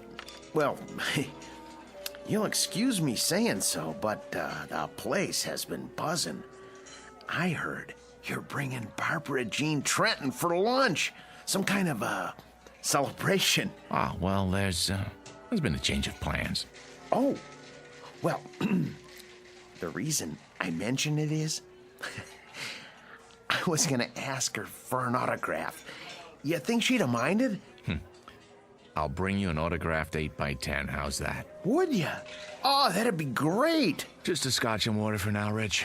Coming up. Make it a double, will you? Sure, no problem. Mr. Herndon, telephone call for Mr. Herndon. Mr. Herndon? Telephone call from Mr. Herndon. Oh, hold on. Did you say Herndon? Why, yes, sir. That wouldn't be... No, forget it. Pardon? Why, it's It's not for a Jerry Herndon, by any chance? I wouldn't know, sir. Well, I was just wondering. Jerry Herndon. Sounds familiar. Didn't he used to be in the movies, too? Sure did. A long time ago. Telephone for Mr. Herndon. Right here, son. Jerry? You can take it at the bar, sir. Thanks. Oh, and this is for your trouble. Thank you. I'd know that voice anyway. I don't believe I've... Danny? Danny Weiss? What in the world are you... I just stopped in for a drink. Oh, same here. I couldn't forget this place, like old times. Old times is right. What are you up to these days? Oh, still in the business. What else do I know how to do? Listen, can I buy you a drink? I'll buy you one.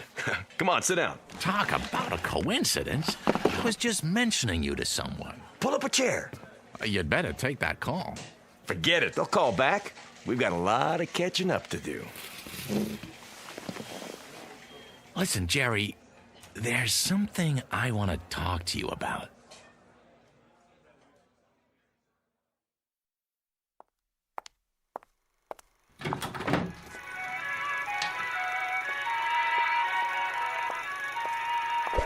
Oh. Who's there? Only me, miss. What have you done? Very sorry, miss.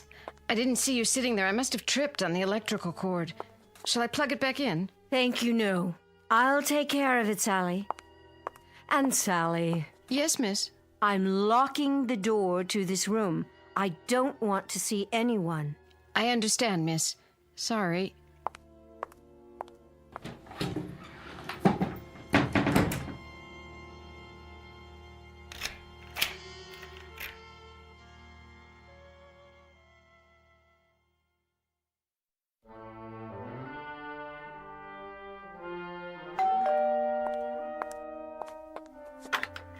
Yes? It's Mr. Weiss. Oh, Mr. Weiss. Can I come in? Yes, sir. Miss Trendon? In there. How is she? I wish I could tell you, Mr. Weiss, but I hardly see her anymore. Sometimes her bed's not even slept in. What are you talking about? She's in that room all the time, day and night. And a couple of times when I've gone in, I tell you, Mr. Weiss, don't think I'm going out of my mind or anything, but I swear to you, I can't see her. Only her picture up on the screen. Well, none of that matters now. There'll be a gentleman over here in a little while. A Mr. Herndon. Jerry Herndon? The one who played opposite Miss Trenton? That's the one. He's in town on a business trip. I thought it might do her good.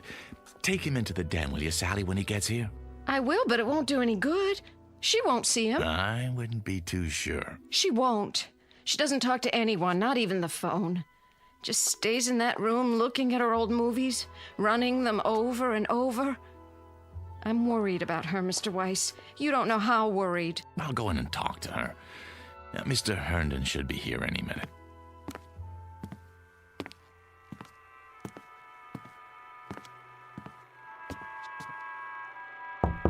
Go away, Sally.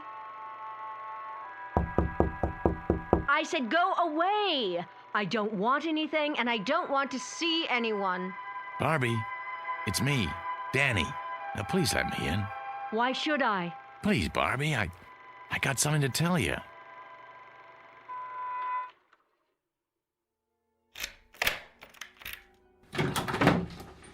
There. Are you satisfied? Barbie? What's the matter, Danny? Don't care for the merchandise? Looking a little worn? The merchandise is beautiful as always, but it looks tired. Looks as if it hasn't slept in days. It needs some air and sun. Outdoors on the tennis courts or by that pool you never use. I have everything I need in here. I'm quite satisfied, thank you. Hail and farewell, Daniel. The door's the one you used when you came in? I have some good news. Oh, do you? What is it? Has my house been declared an historic monument? A friend's coming to see you. A friend? All my friends are dead, retired, or forgotten. You told me that yourself, in no uncertain terms. Oh, this one's very much alive. and he'd love to see you. Tell him I'm not receiving. It's Jerry Herndon. Jerry? Dan, you don't mean it. I do. Where is he? What's happened to him? Nothing's happened to him, I promise you. You'll see for yourself. When? Any time now. I happened to run into him. I swear, by pure chance. He asked about you, wanted to know if he could see you. I took the liberty. Oh, you're such a dear. You've done well, Danny. Very well. Oh, by the way I look, no makeup and these clothes. When's he coming? I have to dress. I think he'll like you just fine if you're wearing sackcloth. But if it makes you feel better, go ahead. Stall for me. I need at least a few minutes. Oh, show him to the living room. Oh, Jerry. Jerry, after all this time.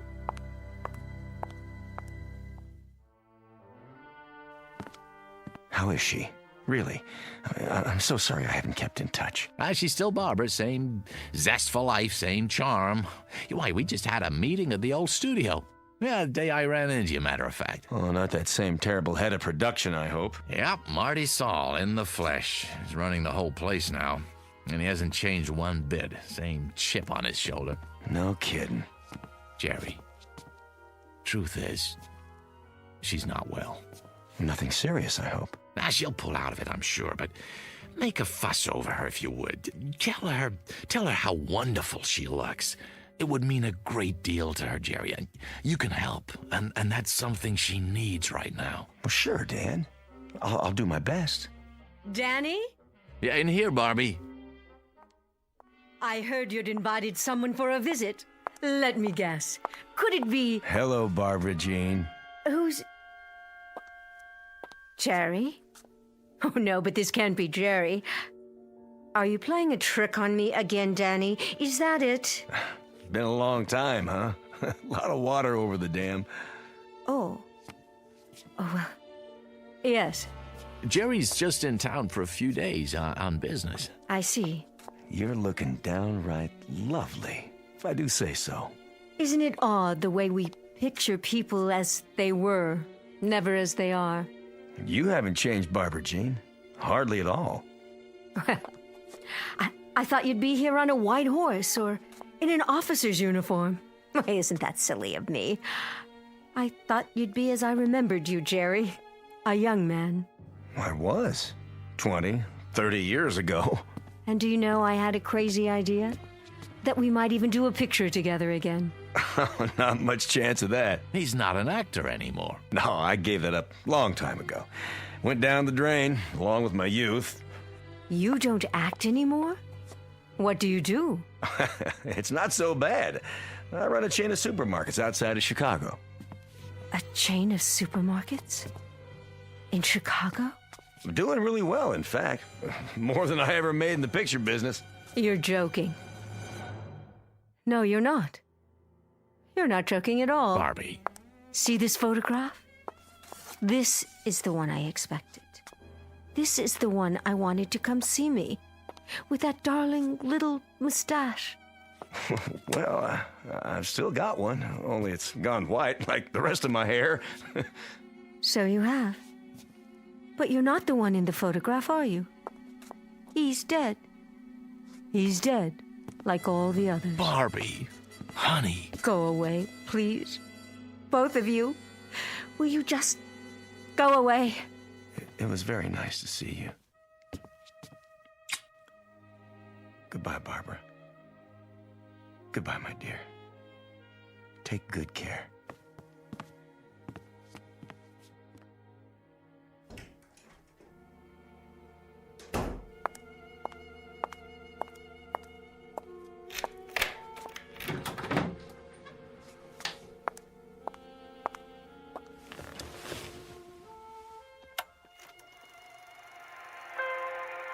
Jerry. There you are, Jerry. How well you look. How young. How wonderfully young. There was an old man here a while ago. A tired, worn-out old man. And he said he was you. Can you believe it? Oh, Jerry. Jerry, I wish I could be where you are. I so wish I could, Jerry. Oh, how I wish.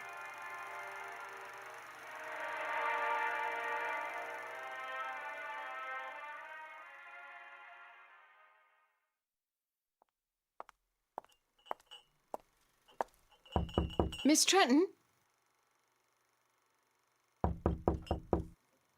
I brought you a little snack, Miss Trenton. Coffee and sandwiches. Wouldn't you like some?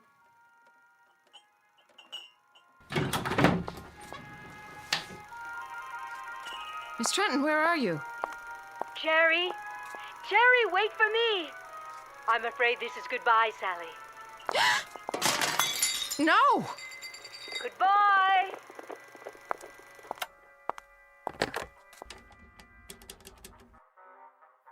Mr. Weiss, sir, I think you'd better come over here right away.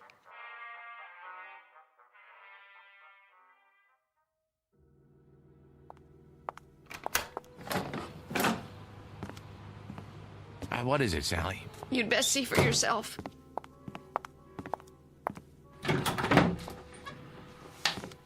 Sally, I don't see anything. What's the big mystery? That's just it, Mr. Weiss. I don't see anything either. She's not here anymore. Was the projector running? It was. When was that? About an hour ago. Who shut it off? I did. Then I called you. Well, have you looked in her room? Maybe she's taking a nap. That's the first place I looked. Then I went to every room in the house, even the pool in the yard. She's not here. At least not in the way you'd mean. You know how to work this thing? It's just that little switch there. Are you going to run it, Mr. Weiss? Yes, Sally. I'm going to run it. Mr. Weiss, I can't stand to watch. I don't know what I'm going to see. Shh, quiet. All right, darlings, that's enough for now. Let's go outdoors. We'll finish our cocktails by the pool. Everyone go ahead. I'll be right with you as soon as I change out of these heels. What is this film, Mr. Weiss? Not one that I've ever seen. It's funny, it doesn't look like a set. Wait, those French doors, I'd swear it's this room. This one right here. It can't be. But it is, Mr. Weiss, it is. Look at that scarf. She bought it only last year, and those shoes? They're the ones she wore when Mr. Herndon came by. Barbie! Barbie, please! What? It's Danny. Please, don't do this. Danny? Oh, there you are. Care to join us? The old gang's here. We're going to have such a time, just like we used to. You know I can't do that. I can't just step into a movie screen. It isn't real. None of this is real. Well, then, goodbye, Danny. Be a dear and hold on to my high heels for me, will you? I can't very well swim in them. Barbie, don't! Keep them to remember me by. Jerry! Where are you? Barbie, please. Over here by the bar. I just stopped to freshen my drink. Care for another one, Barbara? Oh, don't tempt me. Now we simply must go outside. Everyone's waiting. In that case, race you to the pool? You're on! Barbie, come back! Come back!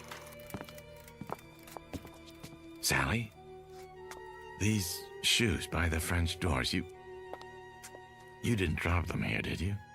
No, Mr. Weiss. And this scarf on the patio? No. Oh, they must be Barbie's then. I guess I'll just have to hold on to them.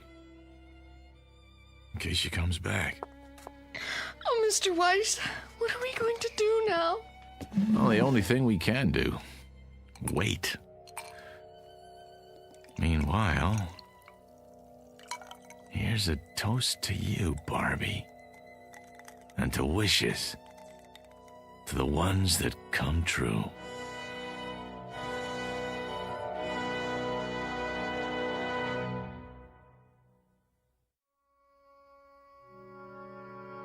To the wishes that come true, to the strange mystic strength of the human animal, who walks that thin line between reality and the shadows and can sometimes make one merge with the other.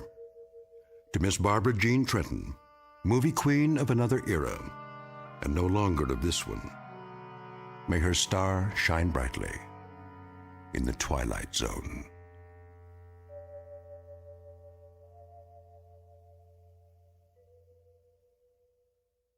More from the Twilight Zone after this.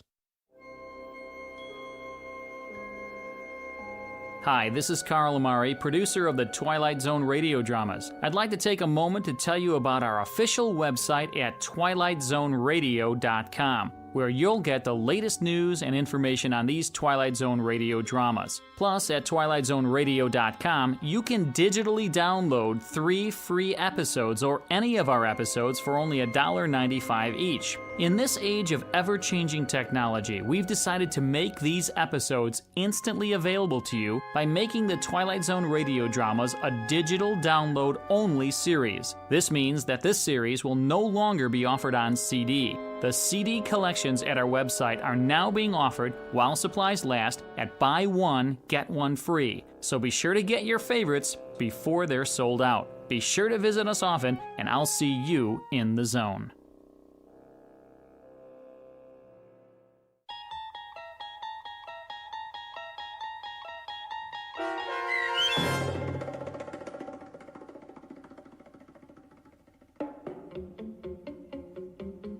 The 16mm Shrine, starring Kathy Garver, with Stacy Keach as your narrator, was adapted for radio by Dennis Etchison and written for The Twilight Zone by Rod Serling. Heard in the cast were Christian Stolte, David Darlow, Fernette Lebo, Doug James, Roger Wolski, and Carl Amari. This copyrighted radio series is produced and directed by Carl Amari for Falcon Picture Group and Westwood One. Sound design and custom Foley effects for The Twilight Zone by Cerny American creatives Bob Benson, Craig Lee, Matt Sorrow, Tim Cerny, and Todd Beyer. To learn more about the Twilight Zone radio dramas and to contact us, visit our official website at twilightzoneradio.com. Doug James speaking.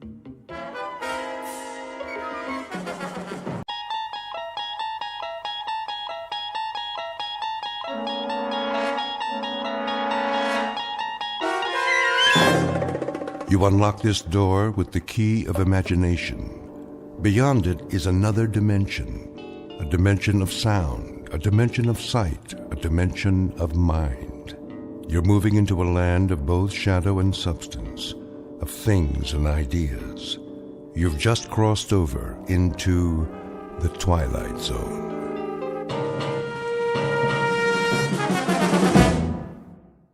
Like another wet one, folks. Get your umbrellas and your booties if you're going out. Possible thunderstorms over Margaret? 2 hours. Cloudy tomorrow with a 50% chance. Margaret? Yes, Miss Alva? Come here, please. I'll be right there. Now, it's important. The dishes are all done. Do you need something? It's getting late. It's not that late, is it? We can play a game of cards if you like. A storm is coming. Is it? Well, that's what they said on the radio. A very serious one. The sky was clear this afternoon. Nevertheless, I think you should be getting home. Well, I'll just fix your cup of tea then. I'd like to be in my bed. So early? Well, I'm feeling a bit tired. Oh, as you wish. Do you have your shawl? It doesn't do much good. Oh, awfully chilly this evening. I'll raise the thermostat. Ah, there's the rain. Oh, I hope the roof holds. Why wouldn't it? You had it reshingled last year. Here we go.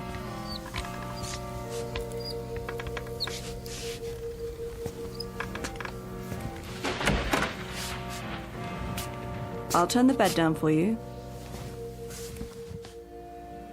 Now, take my hands up and out of your chair. Oh, thank you. Thank you, Margaret. I don't know what I'd do without you. Oh, you do just fine. You'll be walking again soon. Have you been doing your exercises like Dr. Mays told you? It's no use. These legs simply don't work anymore. Oh, Margaret, I'll never leave this house again. Now you stop that. There's a big, wide world out there, places to go and people to see. The only way I'll see them is if they come here, and there's not much chance of that. Most everyone I know is passed on. Surely not. You have a phone right next to the bed. Call some friends. Keep in touch. It's been too long. I don't know if the numbers work anymore. Of course they do. If they don't, talk to Miss Finch at the telephone exchange. She'll look them up for you. Now, wait right here. I'll get your pills and a nice cup of hot tea. Hurry, Margaret, the rain. You'll never get home. Oh, don't you worry about me, Miss Selva. I'll be back with your tray. Oh, my. Such a terrible, terrible storm. Miss Elva Keene, who lives alone on the outskirts of Linden Fleet in Maine. Her world has shrunk to the size of the small house she owns, and may never leave again. For some years, the pattern of Miss Keene's life has consisted of sitting in her wheelchair or lying in her feather bed, knitting, reading books, listening to the radio, eating modest portions of food, napping, taking her medication, and waiting. For exactly what? She's not sure. Perhaps for something different to happen. Something small but significant that will make all the difference. Miss Keene doesn't know it yet, but her time of waiting has just ended. For something different is about to happen, by way of an unexpected phone call in the middle of a stormy night. A telephone call routed directly through the Twilight Zone.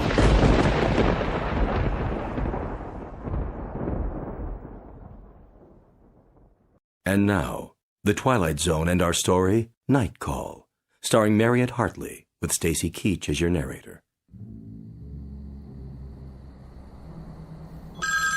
Oh, someone calling? At this hour? Oh. Hello?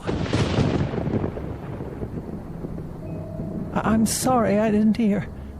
The thunder. Hello? Hello? Who is on the line, please? Oh, no one, apparently. How odd. Perhaps I was dreaming.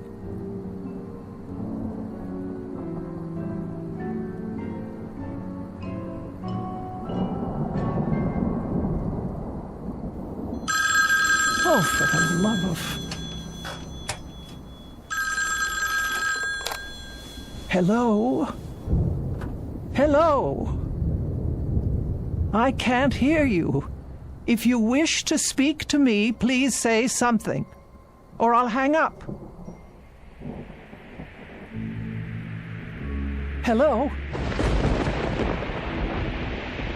Hello?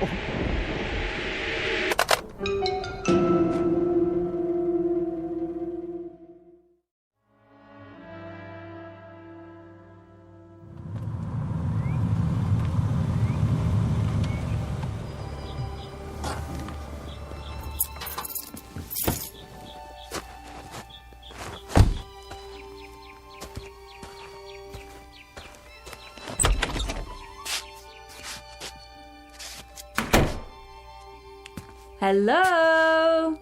Just a moment, Margaret. You're up early this morning. Oh, what is the matter with this phone? I'm trying to make a call. No one's picking up at the switchboard. Well, I imagine they're pretty busy this morning, what with the storm and all.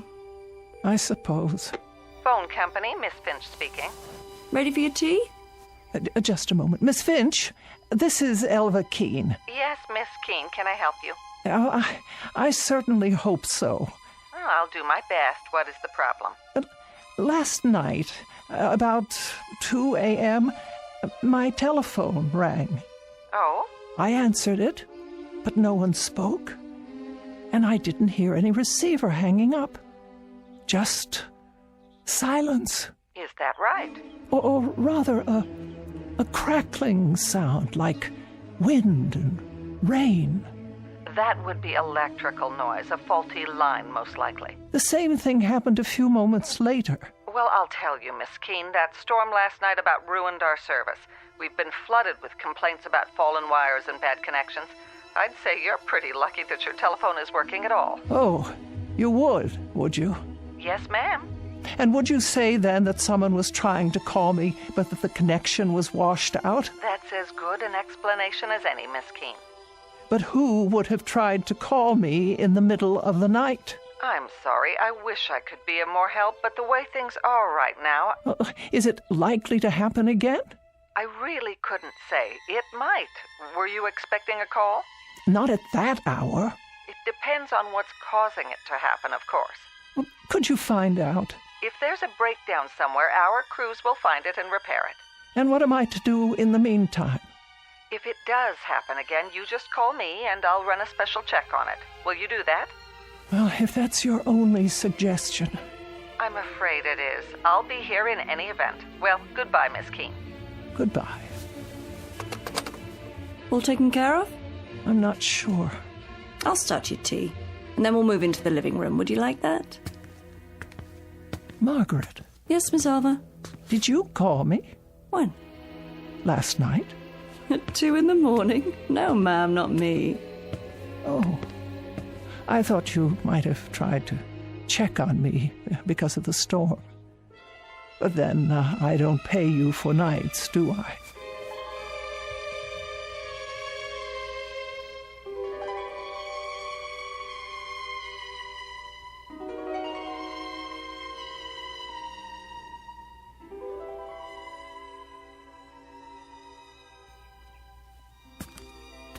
More tea? No, thank you. Have you taken your pill? Yes. Don't I always? Never missed one yet. The highlight of my morning. The mail should be here by now. Shall I check the box? Why don't you do that? With multiple injuries in the 5-car pileup, so take caution while driving in these slick conditions.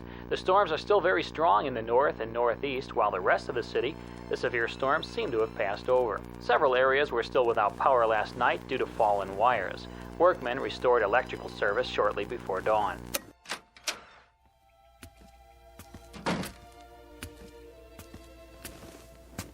Here's your mail, Miss Alva. Thank you. Anything interesting? Oh, an advertisement. Another advertisement. The light bill, the telephone bill, of course. No personal letters. You heard from your sister a few days ago, didn't you? Oh, that was weeks ago, Margaret. 3 weeks and 2 days, to be exact. Has it been that long? Yes, that long. Nobody cares whether I live or die. Oh, sure they do, Miss Alva. You don't understand. Don't I? You can't. You have no idea what it's like to be alone. But you're not alone. I come by during the day. Yes, you do. And for that I thank you. But it's been so long since I've had a real visitor. I mean, someone who came of their own accord. Oh, now don't talk like that. You're going to get yourself into a mood. I'm sure lots of people are thinking about you this very moment. Who? You'll hear from someone any time now. Just be patient a while longer. Wouldn't you like to work on your knitting? All right. Can I get you anything else? Not just now. Well, start thinking about what you want to eat tonight. I'll make a list and go to the store later. For now, I better get the dishes washed.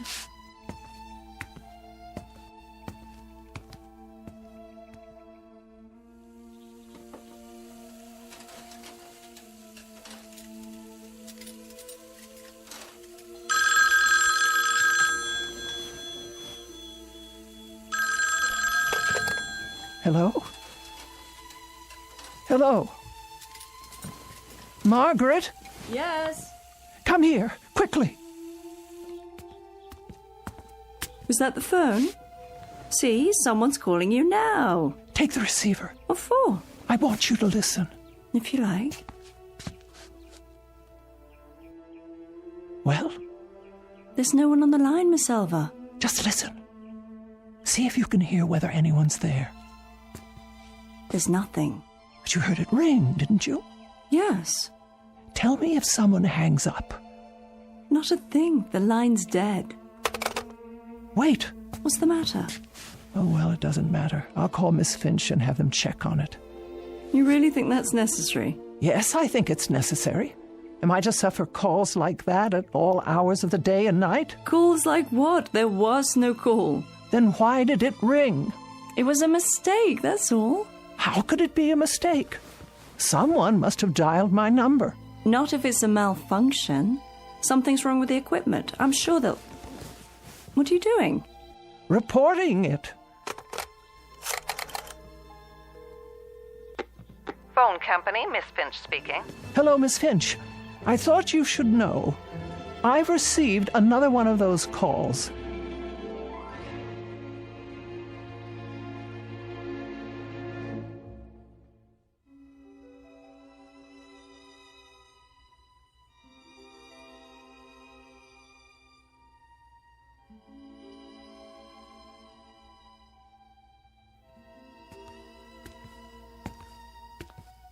There we go. I peeled you an apple.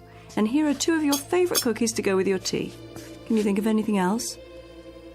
No, I'm sure that will do. All comfy? Perhaps one more pillow. Certainly. Here you are. Thank you, Margaret. You go to so much trouble. It's no trouble at all. I wish you could understand how degrading it is for me to ask for help. I've always been able to take care of myself. Oh, now. We get along just fine, you and me. We're friends. I don't have friends anymore. Don't be silly. You have more friends out there than you realize. Oh, I wish that were true. You'll see. You'll hear from them. Meanwhile, don't fret about those phone calls. Don't give them another thought. I'll try not to. It was the storm, I'm sure of it. Perhaps you're right. Whatever the trouble was, the repairman have fixed it by now. But just to be sure, why don't you keep the receiver off the hook and then you won't be bothered? Oh, that's a good suggestion. You know, I have an extra television set, a portable. I could bring it over if you like. No need. There's hardly any reception out here. There is if you put up an antenna or connect with the cable system. That costs money. Besides, there's nothing I care to see. Suit yourself. But if you change your mind, let me know. You should be getting home. It is getting late. Let's see. You have your pills, your knitting. Would you like a book? I'll be going right to sleep. Good night then, Miss Keene. See you in the morning. Yes, in the morning.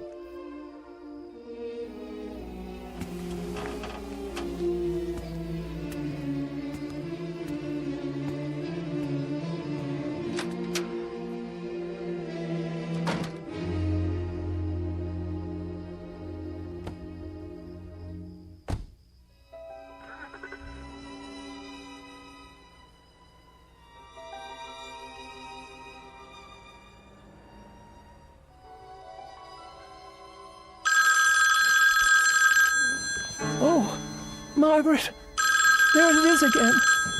What should I do?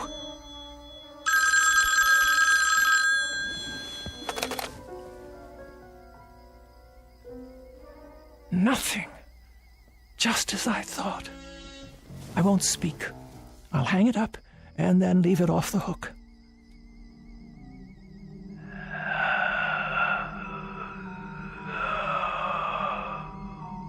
Yes? Who's there? Who is it?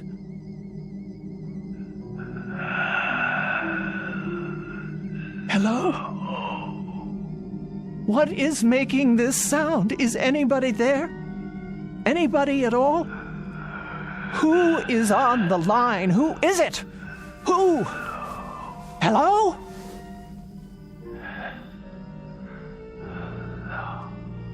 What is that? Please, please leave me alone.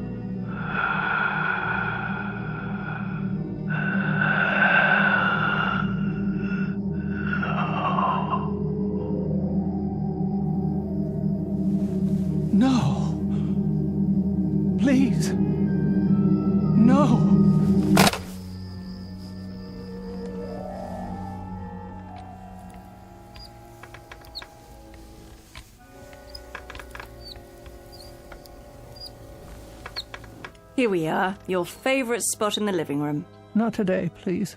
Well, where then, Miss Elva? Away from the window.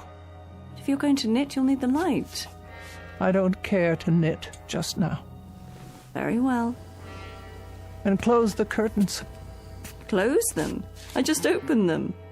That's the way I want it. But look what a lovely day it is. With the curtains drawn, there'll be hardly enough light for anything. Please do as I say, Margaret. I'm not feeling well. Why? What's wrong? My nerves. I hardly slept last night. You didn't? Not a wink. Why on earth? What happened? Do I have to tell you? No, not the telephone. Yes, at all hours, over and over again. You're sure? Indeed, I am. The sound is so loud in this house, it hurts my ears. Well, we can't have that. And this time, he spoke to me. He didn't. Margaret, I simply can't bear it. Shush, dear, don't you worry. We'll do something about that right now. Call Miss Finch and clear it up. She won't listen. Of course she will. She doesn't take me at all seriously. Well then, I'll have a word with her. We can't have you going without your sleep.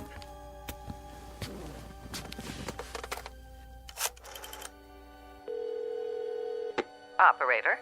Is that Miss Finch? It is. This is Margaret Phillips, Miss Keene's private nurse. Oh, yes, how are you? I'm fine, but Miss Keene isn't doing so well. Oh, sorry to hear that.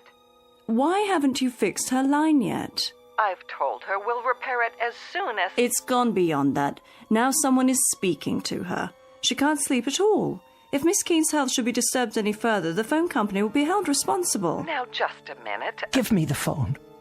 Here she is now. She'll tell you herself. Miss Finch. Yes, Miss Keene. There's a voice on the phone. A voice?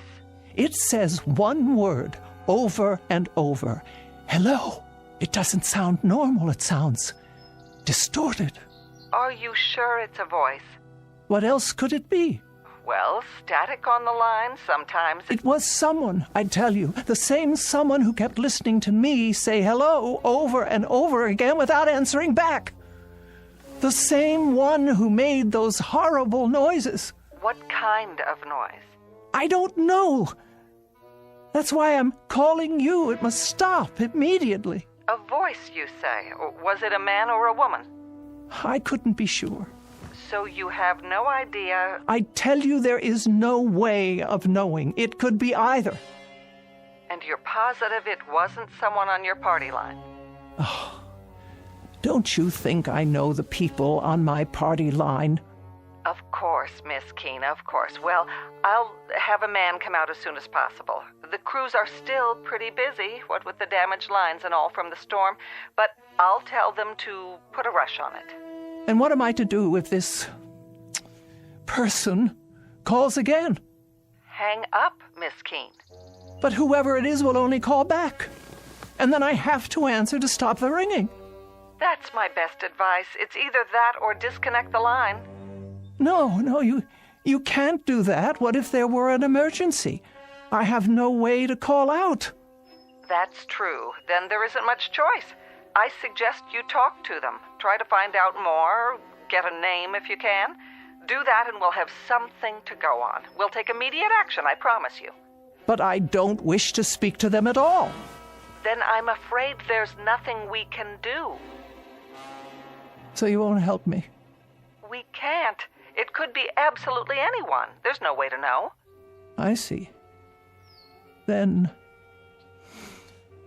good day to you. What did she say? Not a word of help. It's obvious she doesn't believe me. Oh, I'm sure that's not true. As far as she's concerned, I'm just a nervous old biddy falling prey to my imagination.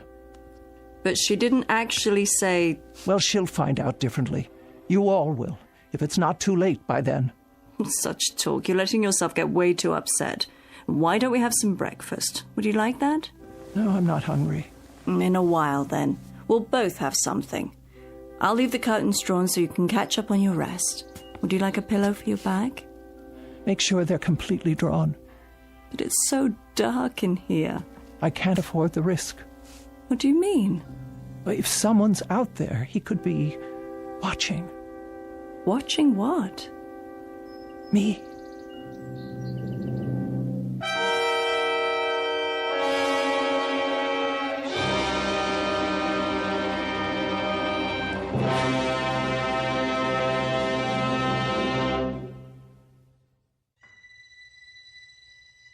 Oh, nothing tastes right today, not even tea.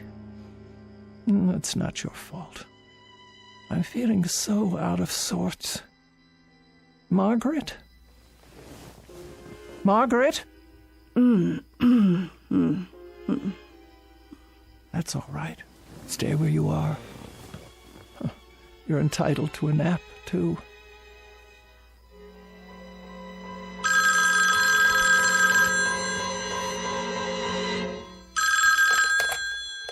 There. That will stop it. I won't put it to my ear. I won't. But if I don't take the call, I'll never know who it is. Oh. All right, I'll leave it on the hook. And the next time it rings, I'll force myself to speak to them and find out what they're up to.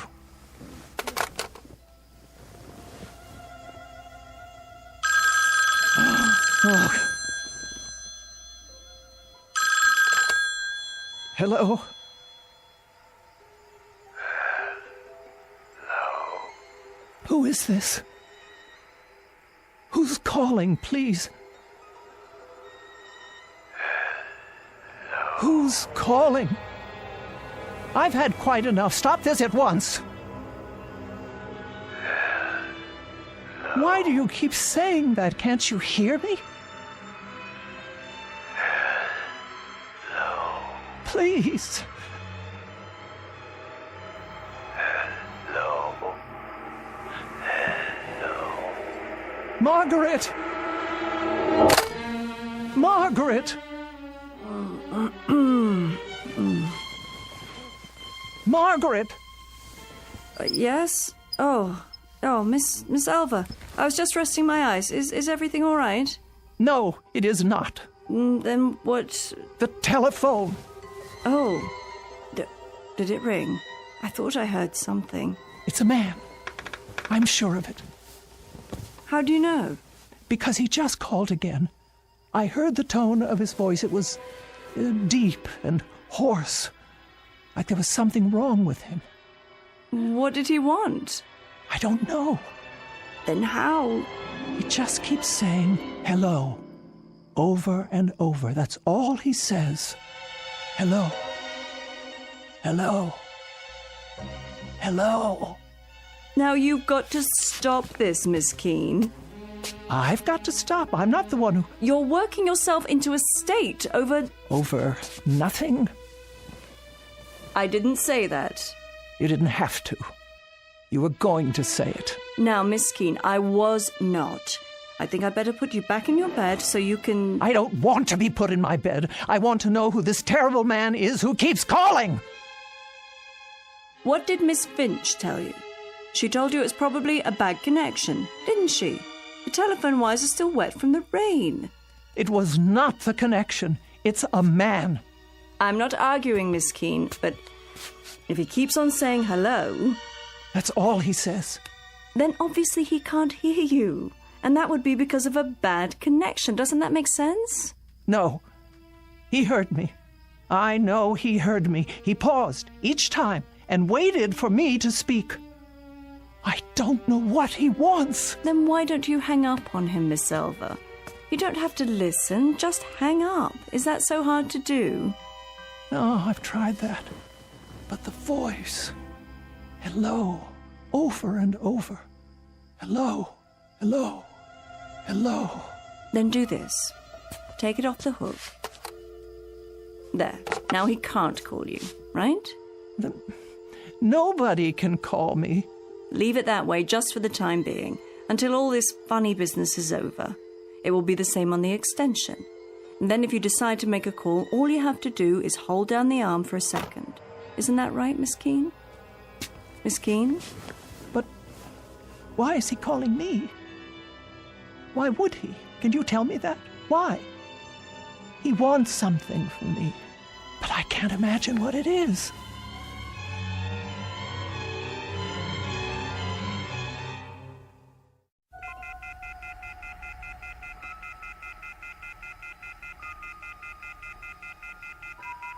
Oh, I can't bear that sound.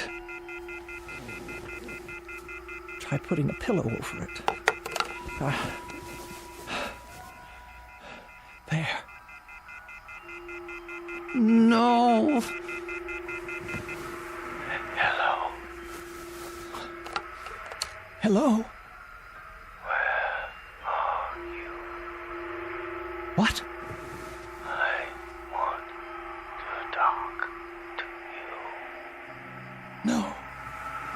Where are you? I want to talk to you. Please. Where are you? I want to talk to you. No, I beg of you. Where are you? I want to talk to you. Leave me alone. Leave me alone.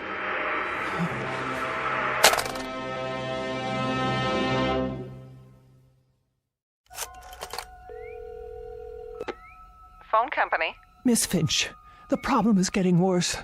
Oh, hello, Miss Keene. I tell you I won't have it. Have you tried leaving it off the hook? No, it doesn't do any good. He just waits for me to hang up so he can call back. I left the receiver off last night, but I can't do it anymore. Even when I bury it under a pillow, the noise keeps me awake.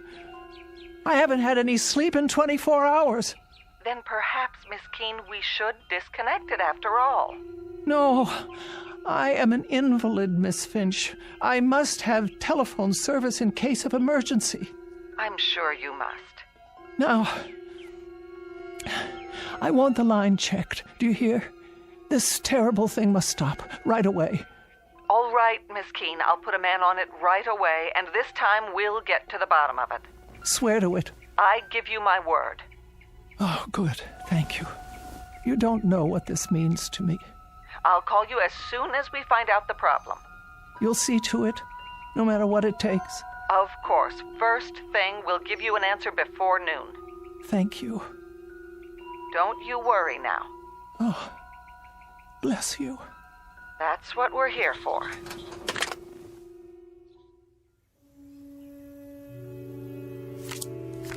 Your play? What? Pick up your cards, Miss Elva. This is what we need, you'll see. A nice game of canasta. Oh. Yes. Now, it's your play. What is the matter with that girl? Hmm? She promised faithfully that a man would check on it today. The afternoon is almost over and no one's been by. Maybe he doesn't have to come by, Miss Elva. Why wouldn't he? If the problem is somewhere else, with one of the telephone poles, for example.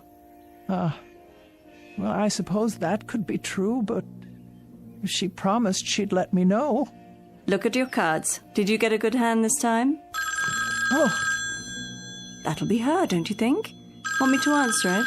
Oh, yes, if you would. Hello? No, this is Margaret Phillips. Would you like to speak with her? Who is it? Just a moment. You see, it's Miss Finch. Now everything will be fine. Oh, yes? About those calls you say you've been receiving, Miss Keene. Say I've been receiving? Why don't you believe? We sent a man out to trace them. I have his report here. And? He says he followed your line through all its connections. He found the problem. Well, what is it? A fallen wire on the edge of town. Fallen wire? Yes, Miss Keene. The weather blew it free of the pole. I don't understand. One end was on the ground, so no signal at all was getting through. Are you telling me that there were no calls? I'm sorry, but there's no way anyone could have called from that location, Miss Keene. I tell you, a man called me. There must be a phone there. There must be some way for him to call me. Miss Keene, The wire is lying on the ground, unattached. Tomorrow our crew will put it back up and you won't have any further trouble. There must be a way that someone got through. But there is no one out there. No one at all. Out where? Miss Keene, it's the cemetery. Oh. Miss Keene, are you there? What is it, Miss Elva? Miss Keene? Miss Keene? Why have you dropped the phone? Will you tell me what's wrong? Miss Keene, for heaven's sake, what is it?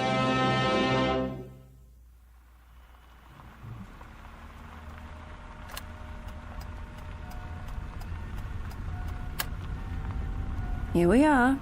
Valley View Cemetery. Are you sure you want to get out of the car? Yes. I wish you'd tell me why you decided to come all this way. Miss Keene, this isn't good for you. If you hadn't made such a to-do about it, I'd never have taken you in the first place. Why won't you answer? What can there possibly be out here for you to see? Get my chair from the back seat, please. Very well, have it your way.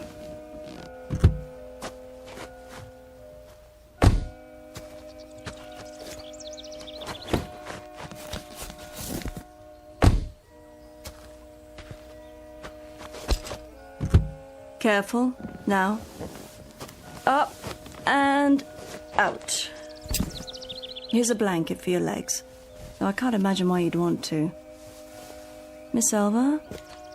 What are you looking at? Over there. You mean inside the grounds? On the other side of the gate. All right.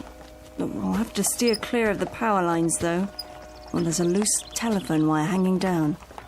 Can't see where it touches the ground. Where are we going?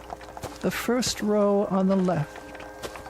About halfway down, as I recall. That's where the wire ends. I knew it. Here? Here. And we better not go any closer. It's fallen directly onto a grave. Right by an old headstone. What's the name? Brian Douglas. And the date of birth and death, more than 50 years ago. Oh, the poor young man. Only 27. I knew it. Miss Elva. It's him. Who? It's him. Brian. Oh, Brian. You knew him? Brian, my fiancé. He died a week before we were to be married. Oh, Miss Elva, I didn't know. We were in a car together. I insisted on driving. I was always insisting on things, telling him what I wanted, dominating him in my way, and he always did what I said, always. I lost control of the car, steered it right into a tree. Brian went through the windshield. He was cut to pieces. I was left crippled, and now he's trying to reach me, I'm sure of it. Don't you see? He's trying to reach me. So many years out here alone, in the sun, in the wind, in the rain. And now, at last, I can talk to him.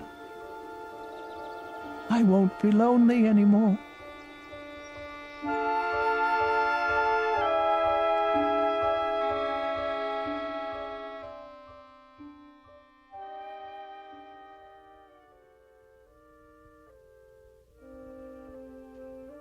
Would you like more covers on the bed?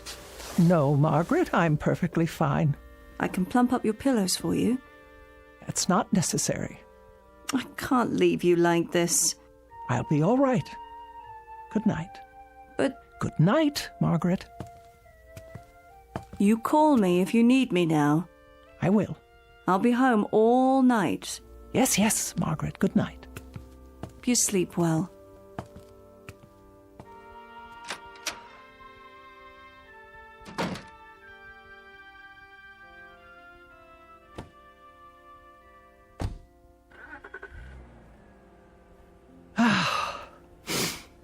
Now then, you may call me any time at all. I'm waiting. Oh, this is ridiculous. Now that I want you to call. Brian? Brian? Are you there? Can you hear me? It's Elva. Elva! Oh, Brian. Brian, my dear. Brian, where are you? Where are you, Brian? Can't you hear me at all? Brian! Are you there, Brian? If you are, please speak. It's Elva. Elva! You can speak to me now. I didn't know it was you. I thought... Brian, please, I know you're there. It's Elva. Talk to me, Brian, please. I beg you. You said leave you alone. No, but I didn't mean... I always do what you say. Oh, God, but I didn't mean... Brian, I didn't mean that. Not this time. I didn't understand. I only meant... Oh, Brian. Brian, speak to me. No, Brian, don't go. Don't leave me here. I didn't know it was you. I didn't understand. I tell you, there were so many things I didn't understand. I didn't mean to say... Brian, please. Please. Oh, please. No. Oh. According to the Bible, God created heaven and earth. But it is every man's prerogative and every woman's to create their own particular and private hell. Case in point, Miss Elva Keene, who in every sense has made her own bed, and now must lie in it. Sadder but wiser, by dint of a rather painful lesson in responsibility, transmitted from the Twilight Zone.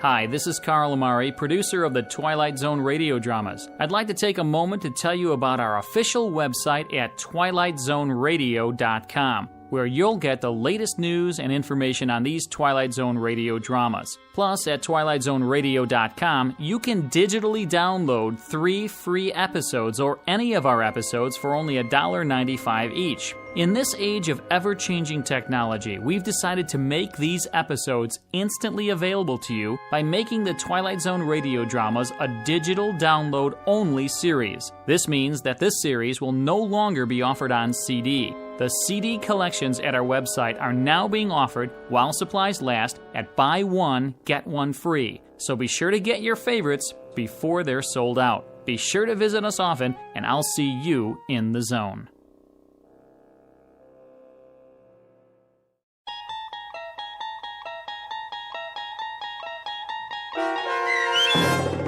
Night Call, starring Marriott Hartley, with Stacy Keach as your narrator, was adapted for radio by Dennis Etchison and written for The Twilight Zone by Richard Matheson. Heard in the cast were Sarah Wellington, Meg Thalken, and Doug James. The producers of The Twilight Zone wish to thank CBS Enterprises and the Rod Serling Estate for making this series possible. This copyrighted radio series is produced and directed by Carl Amari for Falcon Picture Group and Westwood One. Sound design and custom Foley effects for The Twilight Zone by Cerny American creatives Bob Benson, Greg Lee, Michael Slaybach, and Matt Sorrow. To learn more about the Twilight Zone radio dramas and to contact us, visit our official website at twilightzoneradio.com. Doug James speaking.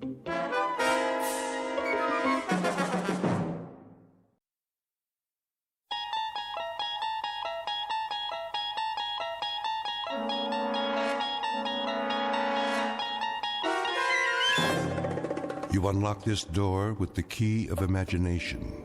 Beyond it is another dimension, a dimension of sound, a dimension of sight, a dimension of mind. You're moving into a land of both shadow and substance, of things and ideas. You've just crossed over into The Twilight Zone.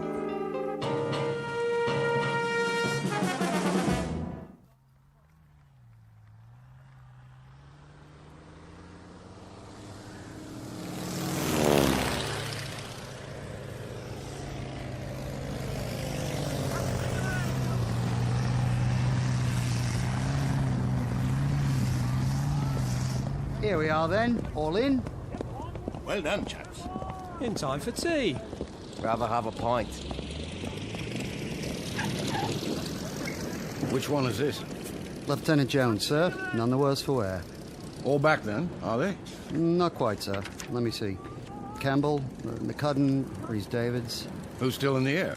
That would be Captain Mackay and... Not Mac. What about him, sir? Oh, I'm sure he'll make it. The man's an absolute ace. It's just that ever since we lost Ball, well... Yes, that business with the cloud. Cloud, indeed. It was the Jerrys that got him. Bloody butchers. Well, no clouds in the sky this morning, sir, and not a German plane in sight. He should be setting down any time now. Flying alone, is he?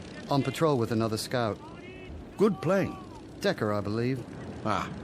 Seen his share of dogfights? And they both have. Where are they, then? Where?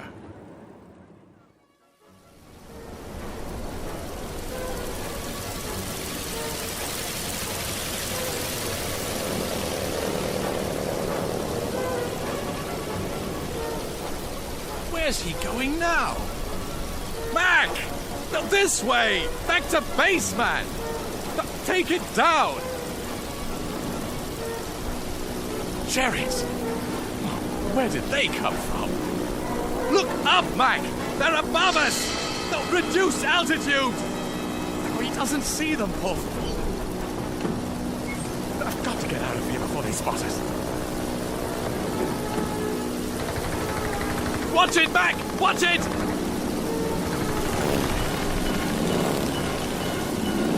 We can't fight them all. Mac! Mac, come on! Let's get out of here! We've got to lose them. We've simply got to... What's this? A cloud? I can't see a blasted thing. Where's the base? Oh, flying blind! What's happening? I can't hear anything either. Mac? Mac? Where are you? Where am I?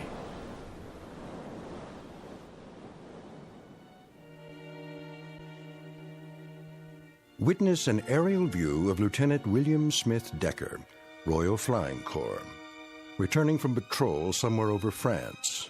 The year is 1917. And at this given moment, Lieutenant Decker has just discovered that he is lost. But less than 1 minute from now, the lieutenant will discover that there are degrees to being lost. Degrees not only to be measured in miles, but perhaps in eternities. That is, if one has flown into the Twilight Zone. And now, The Twilight Zone and our story, The Last Flight, starring Charles Shaughnessy, with Stacy Keach as your narrator.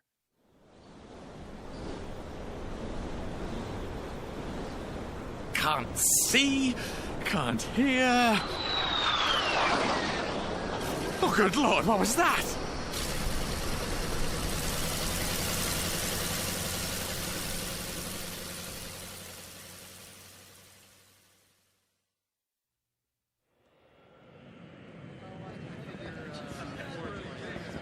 Hey, take a gander at that. What in the... Is this a joke? Who does he think he is?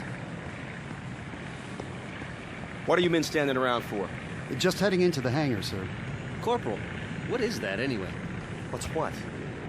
That, sir. Take a look. With 4 wings? At least something's holding it up. Up in the sky. It's a bird. It's a plane. It's super junk heap. Some antique, huh? Get off the field, all of you. Where are you going? To tell the Major. I want to know about this.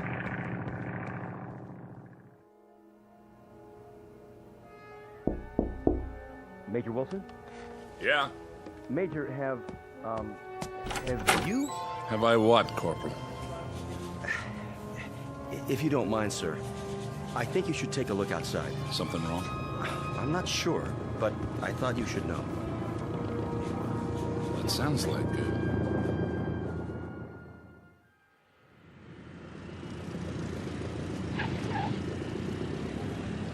Hey, what gives? Some kind of old-timey stunt pilot. Dig those crazy goggles. So that's a biplane. If I remember my history books, it's a Newport Scout. Favorite of the RAF. Must be from an air show or something, huh, Major? No air shows around here. Who gave him clearance to land?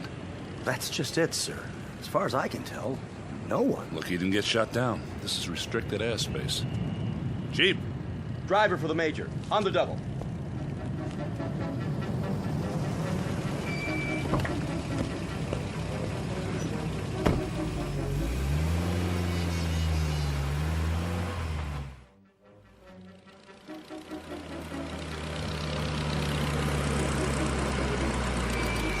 Shut it off! Now! We can't hear you, sir. What's he think he's doing? Just sitting there. Looks scared. He's trying to take off again. Block the runway, man. Move! You can't roll over us. That's it. Cut him off. My best, sir. All right. I surrender. Shut off your engine and climb down. Now. Look at those boots. Leather jacket, silk scarf. Didn't I see this in some old movie? If you didn't, I did. Hands up! Stand clear of that thing. What do you mean running an antique into the path of approaching aircraft? What's the matter with you? Speak up, man! Are you French? Don't you understand what I'm saying? Parlez-vous français? Are you American? What's that supposed to mean? What do you think you are? Why, I honestly don't know. Can't you see this is an American base? But all these... All these what? Experimental aircraft. We had no idea you chaps were so advanced. Are you British? Yes. How long have you been in it? In what?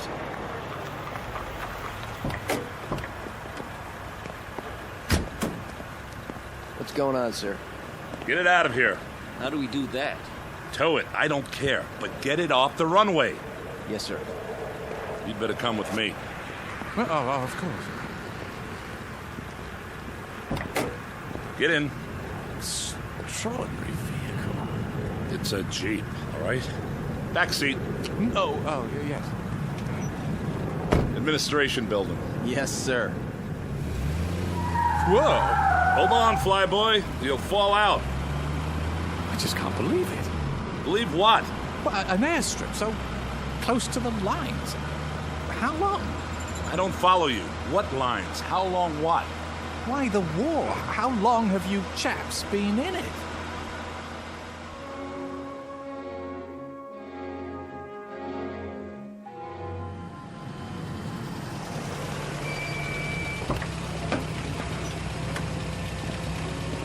This way.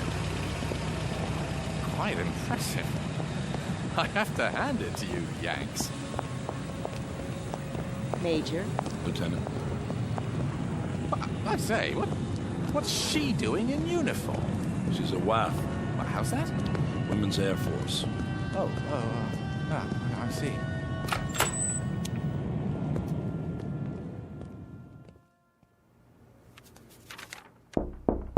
Enter. Major Wilson is here, General. Ask him if he can't wait till later. I have to sign off on this report. It's something kind of special, sir. Oh, all right. Show him in. Come in, Major. What is it, Wilson? I thought everything was under control. Someone to see you, sir. Who's this?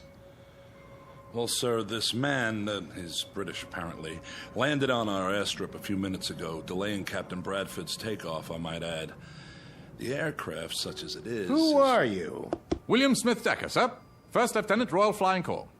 You mean Royal Air Force? No, sir. Royal Flying Corps. All right. Well, what are you doing here? Doing, sir? Why are you dressed like that? Is there an air circus nearby? Air circus? Stunt pilots, that sort of thing. Or are you making a film? Film? A remake of Wings, perhaps. I don't recall an authorization from headquarters. I'm afraid I don't understand your meaning. Oh, you don't? Well, out with it, man. Why are you wearing that costume? This is my uniform, sir. I say, where exactly am I? Where exactly do you think you are? Well, I must admit, it's all a bit confusing. I thought I was landing at the 56th Squadron Air Base RFC. Must have gone considerably off course. He's disoriented. He certainly is. Either that or he's pulling an elaborate joke, something I have an extremely low tolerance for. If you'd like me to take him to the infirmary... I'll handle this.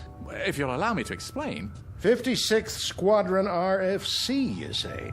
That was once an official installation, as I recall. Was, sir? What's today's date? June the 5th. What year?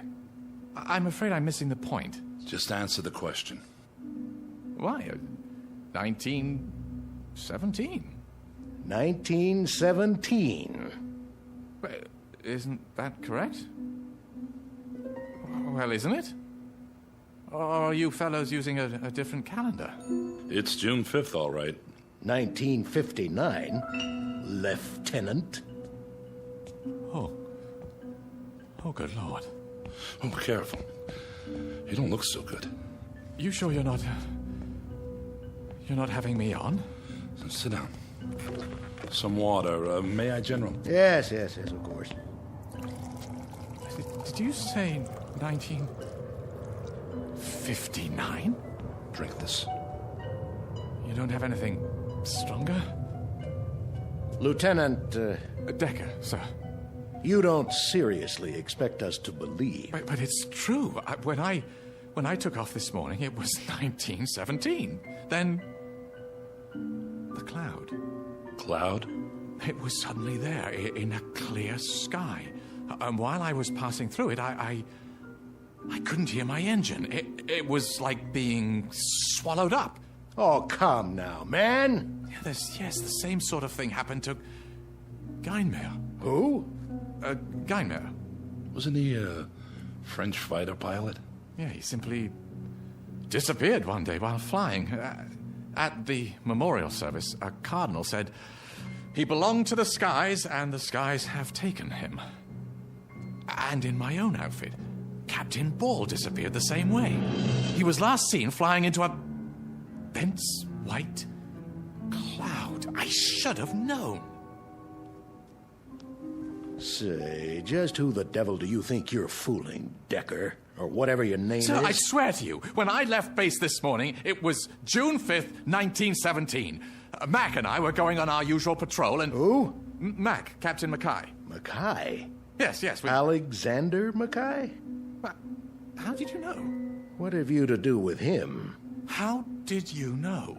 I suppose you're going to tell us that you didn't know that Alexander Mackay, Air Vice Marshal Alexander Mackay, is at this very moment en route to this base for a tour of inspection, that your arrival here is purely a coincidence.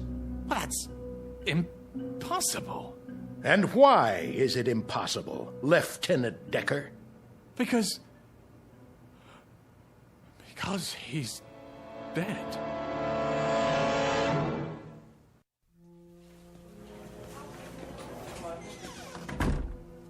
Well, Major? Here. What's this? Everything British HQ has in their files. Have you looked at it? I'll let you do the honors. And what do you expect we'll find? The truth, sir. Whether he's an imposter or... Whether? How could he be anything else? You think he's a lunatic, don't you? Oh, no. Nothing like that. He's been frozen on ice for more than 40 years, hasn't aged a bit. Standard operating procedure. I don't know what to make of it, but if he's an actor, he's the best I've ever seen. Seen a lot of actors, have you? Well, what do you make of it, General? The mechanics have gone over the plane. It's a genuine Newport Scout, all right. In perfect working order. And he knows how to fly it. That's obvious. Open the file. An old newspaper clipping from the London Times. William Smith Decker, commissioned by RFC, son of Mr. and Mrs. Harold Smith Decker of 17B Hightower Street, today received his... Seems authentic. Complete with photograph. Quite the dashing young officer. Swagger stick and all. And the face? See for yourself. Hard to tell. The paper's yellowed. But it does look like him. And a copy of his military records. Everything seems to be genuine. Are these his personal effects on the desk? Yes. Corporal Wintner brought them in. Holster and pistol, pocket watch, cigarette case. You looked in the billfold? ID cards, the works. All perfectly done. He's ingenious, I'll give him that. The question is, for what purpose? The paperwork can be checked. If we wanted to waste the time, yes. Well, if it's a hoax, it certainly is an elaborate one. If it's a hoax, Major. It's just that it's hard to believe. Why would anyone go to such incredible lengths merely to play a joke? Who said it was a joke? What do you mean, sir? There's no telling what his motive was. Maybe we'll find out once Mackay arrives. We might check with the Ministry of War in London. There must be records of everyone who's ever served, no matter how long ago. You know what I think, Major? Sir? I think you believe him. No, sir, I wouldn't say that, but I can't help feeling there's more to this man than just... Exactly. The revolver, for example, fully loaded. Oh, you don't mean he meant to use it on... We'll know soon enough. I was watching him, and I'd swear he was genuinely shocked when he found out about Mackay coming here. If he meant any harm to the man, he would... We'll get to the bottom of it. For now, I've ordered him kept under lockdown. It doesn't make any sense, General. Get these things off my desk, will you? Of course. Now, if you'll excuse me, I have a lot of work to do. You don't suppose that... If you'll excuse me, Major. Yes, sir.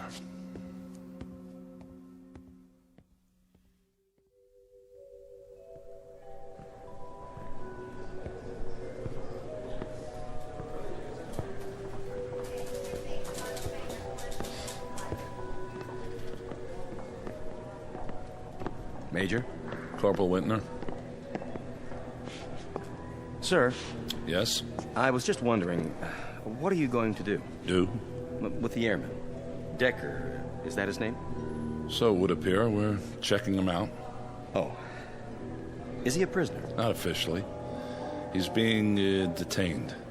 Until we question him further. What do you make of him, sir? I don't know yet. The General thinks he's out of his head. Some plane, though, huh? A regular museum piece. I saw what they took out of it. What? Well, the World War I flight map. I mean, it looks real. I wonder where he got it. That's the question. But we'll get to the bottom of it. Yes, sir. Oh, and Corporal? Sir? Don't talk to the men about this. Not till we have the whole story. I understand, sir.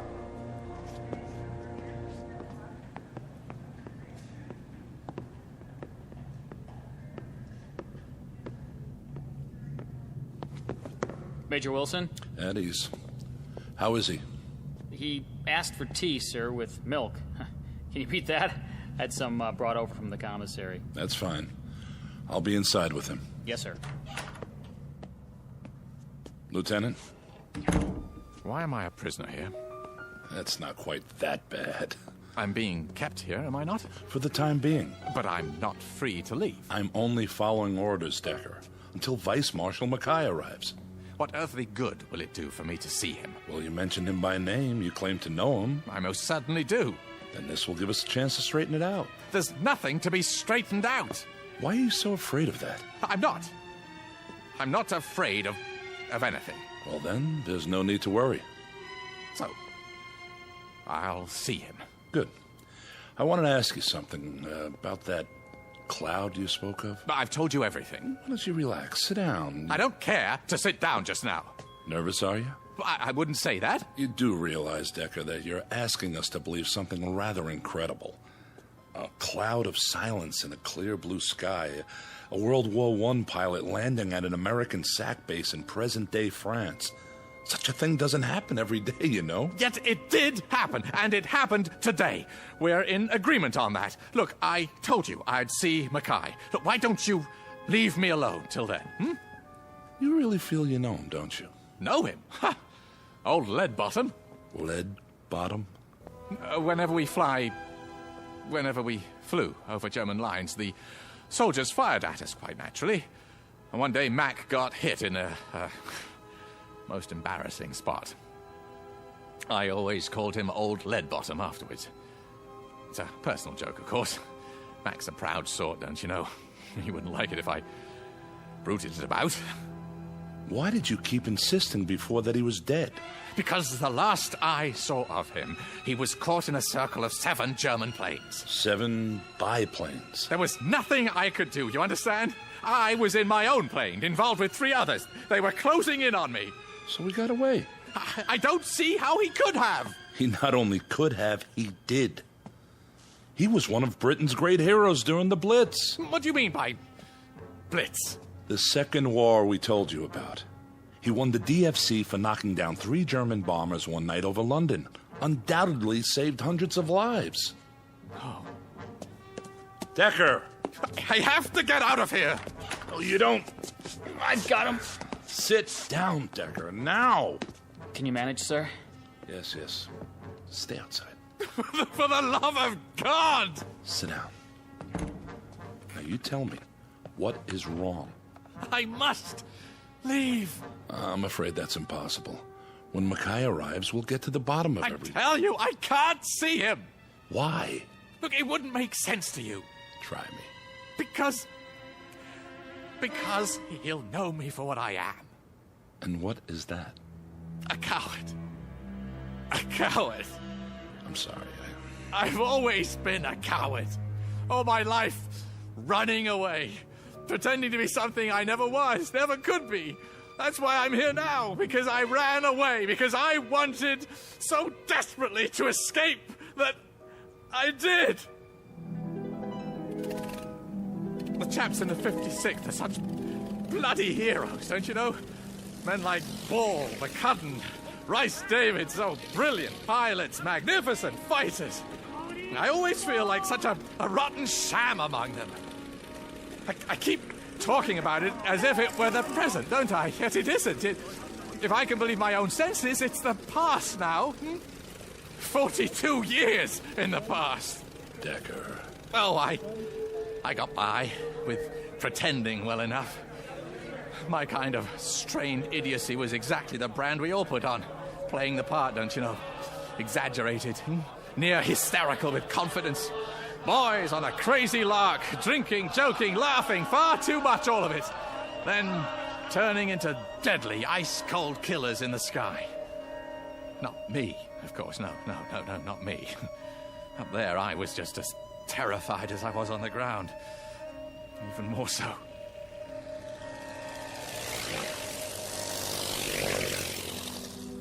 Mac and I were supposed to go on patrols together, flying back up for each other.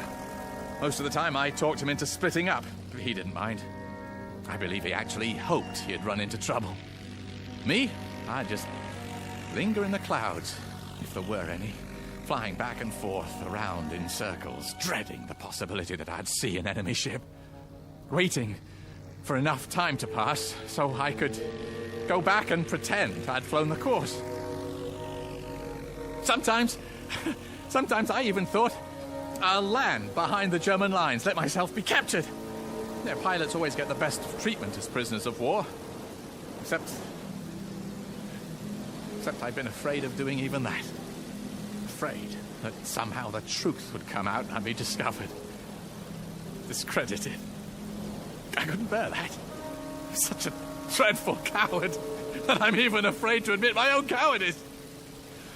I had to carry on the self-delusion, don't you know?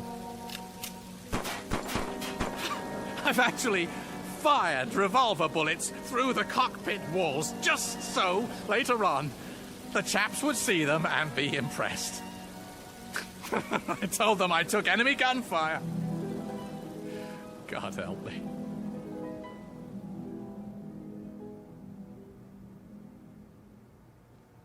Fear isn't a crime, Lieutenant. Every pilot's been afraid at one time or another. Mackay would understand that. No. What makes you even think he knows about it? Because it was I who let the Germans trap him. You said you were fighting 3 German planes yourself. How could you possibly have... I wasn't fighting anyone. I was running. Don't you understand? I was trying to get away.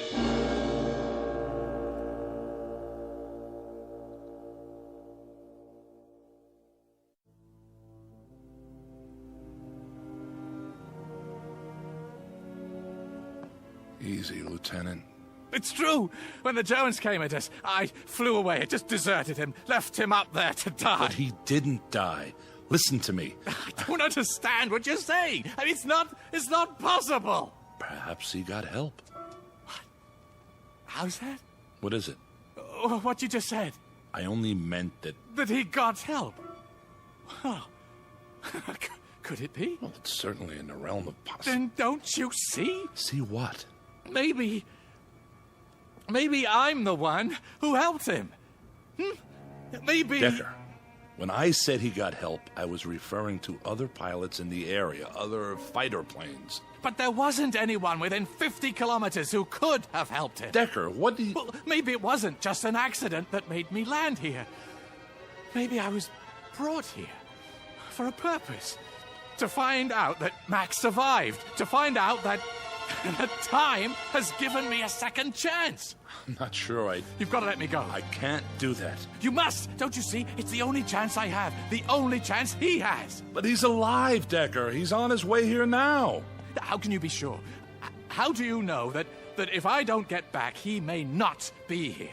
How do you know that he won't have been killed 42 years ago? There's no reason to think that this man's I'm the reason, standing right in front of you. This is insanity. It isn't. Look, I tell you, history may be changed if I don't do something. Mac will have died because he had to die. Unless I help him. Stop it. I beg of you, in the name of pity, let me go back. I deal in human lives here, Decker. How to save them, how to protect them, and all that goes with it. My job is to issue orders, and those orders are reviewed. If they don't pass muster, someone else overrides them. You don't have to explain military procedure to me. Good, because there's more at stake here than personal opinion, no matter how strong.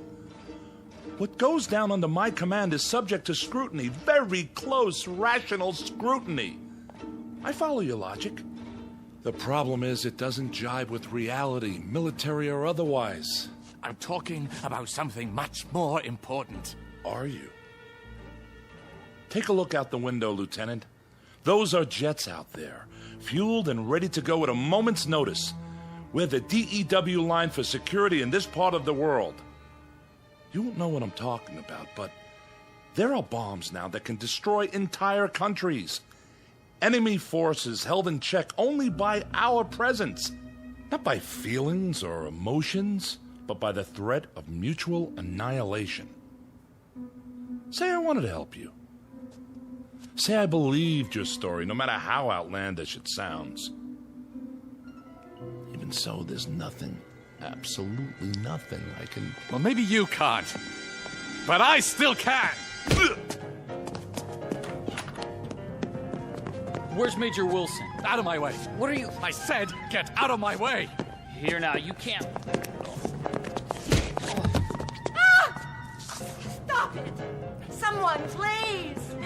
Where are the hangars? Help! The prisoner's escaping! For the love of God, woman, I only want to see my plane. Where? The South Field, but... Thanks. You've just changed the course of history.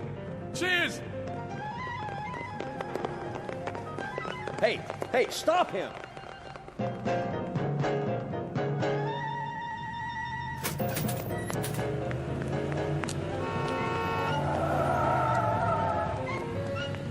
Did you see that guy? Something out of an old movie. What in the rosy hell?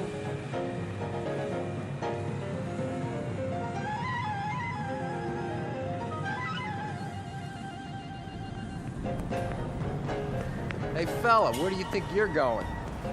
The Scout. You can't come in the hangars. This is off limits. No, the plane, the Scout. Where is it? Not in here. And for God's sake, why are you dressed like that? Ah, I see it. Where'd he go, Sarge? There! Running out the other end! Stop him! Will you get a load of that? Chasing some guy in a white scarf and breeches. What is this, the Dawn Patrol?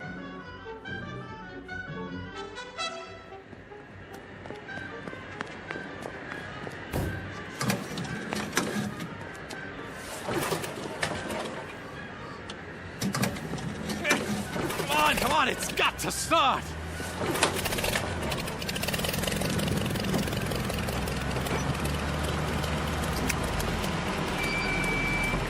Turn it off, Decker!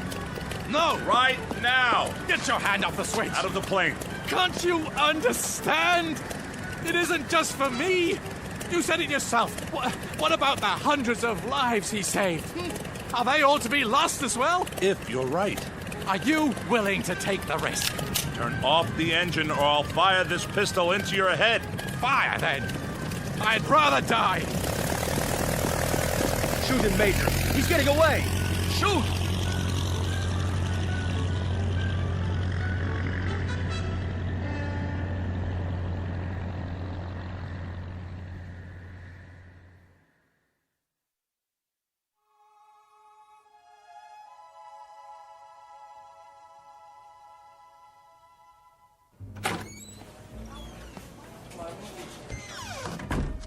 General.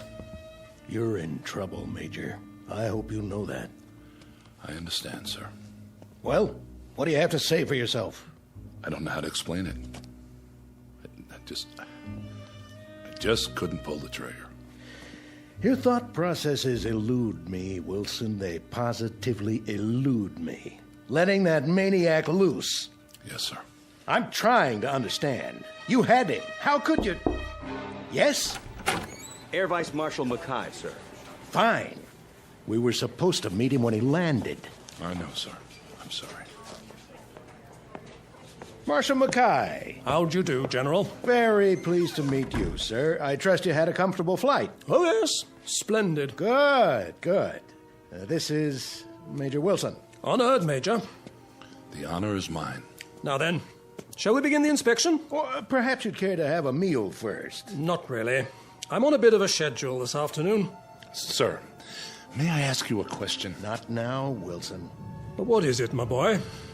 Well, sir, do you know a man named William Smith Decker? Really, Major? Smitty? Why, yes. You do? I should know him. He saved my life. What? Then he did go back. How, sir? If I may ask, how did he save your life? Well, we were out on patrol together. This was back in the Great War, of course. Usually we split up, covered different sectors. But that day, our planes were side by side, for a while at least, when a formation of Germans dropped down on us. You fought them off, both of you? Not at first. What do you mean? Well, for a time, I thought old Smitty was lighting out on me. Can you imagine? He flew away? So it seemed. He climbed up high, disappeared. Into a cloud? How did you know? A white cloud from nowhere. Couldn't say. I suppose it was white. And then? Well, then, from out of the cloud, it seemed, Smitty came diving down, machine gun chattering away. Guess he'd been waiting for his chance.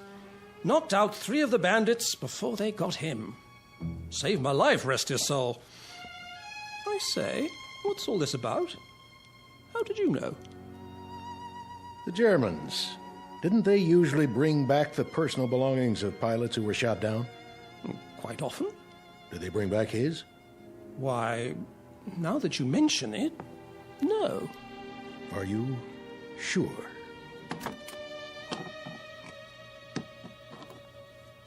Where in heaven's name did you get these? They're his.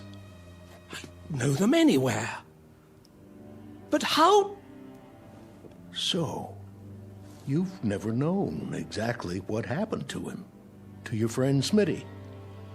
What the devil is going on here? We might be able to fill you in on the details. After all these years? How could you? Maybe you'd better sit down, old lead bottom. What did you call me?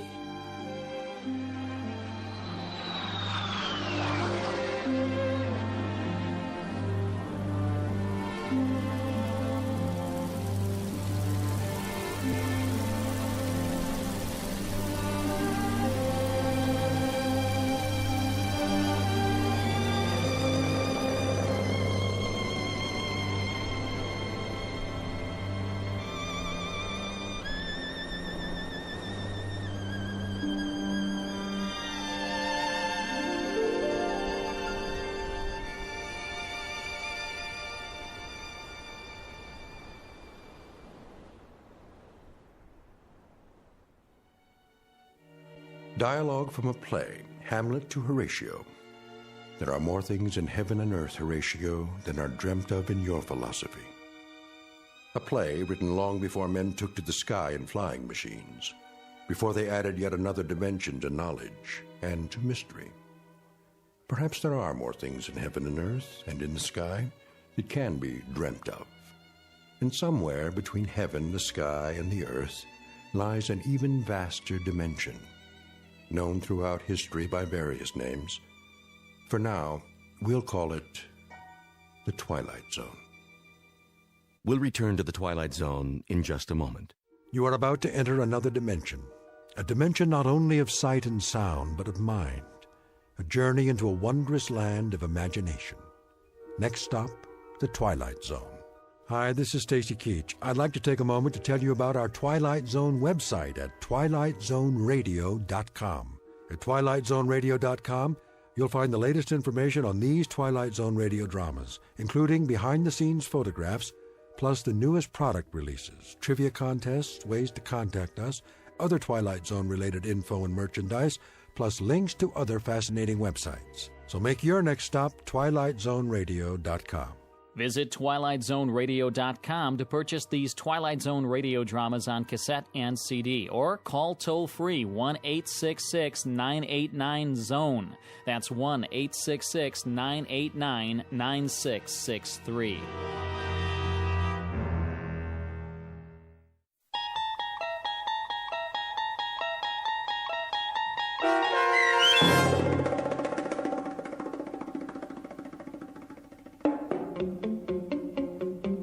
The Last Flight, starring Charles Shaughnessy with Stacy Keach as your narrator, was adapted for radio by Dennis Etchison and written for The Twilight Zone by Richard Matheson. Heard in the cast were Mike Starr, Roderick Peoples, Nigel Patterson, Doug James, Jeff Lupetin, Kurt Napig, Steve Kay, Carl Amari, Richard Hensel, Jamie Barron, and Linda Reiter. The producers of The Twilight Zone wish to thank CBS Enterprises and the Rod Serling Estate for making this series possible. This copyrighted radio series is produced and directed by Carl Amari for Falcon Picture Group. Sound design and custom Foley effects for The Twilight Zone by Cerny American creatives Bob Benson, Craig Lee, Michael Slaybach, and Matt Sorrow. To learn more about the Twilight Zone radio dramas and to contact us, visit our official website at twilightzoneradio.com. Doug James speaking.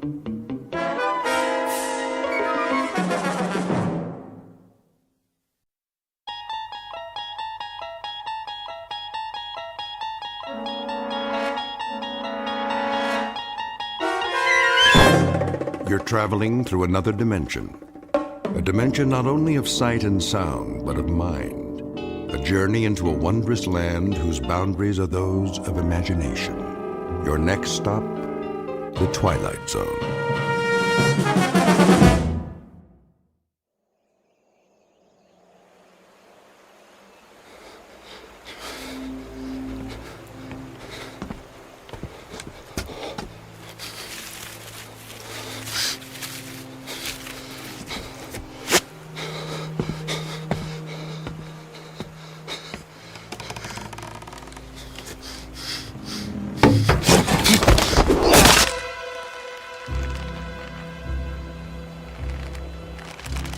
He's dead.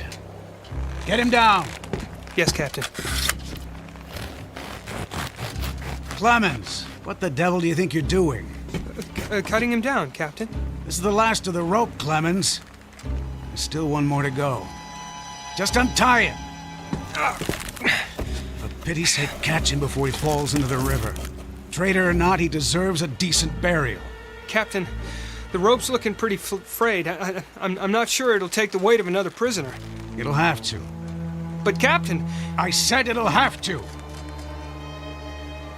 Yes, sir.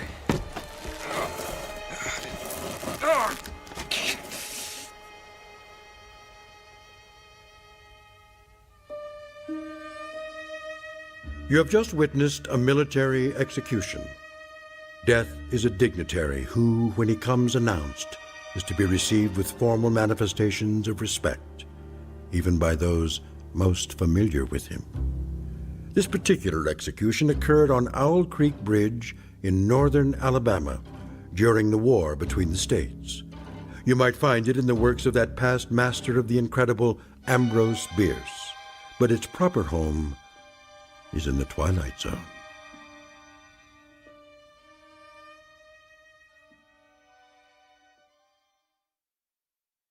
And now, the Twilight Zone and our story, An Occurrence at Owl Creek Bridge, starring Christian Stolte, with Stacy Keach as your narrator. Hurry up, Clemens. I want to get this last one hanged while it's still daylight. Almost got him, Captain.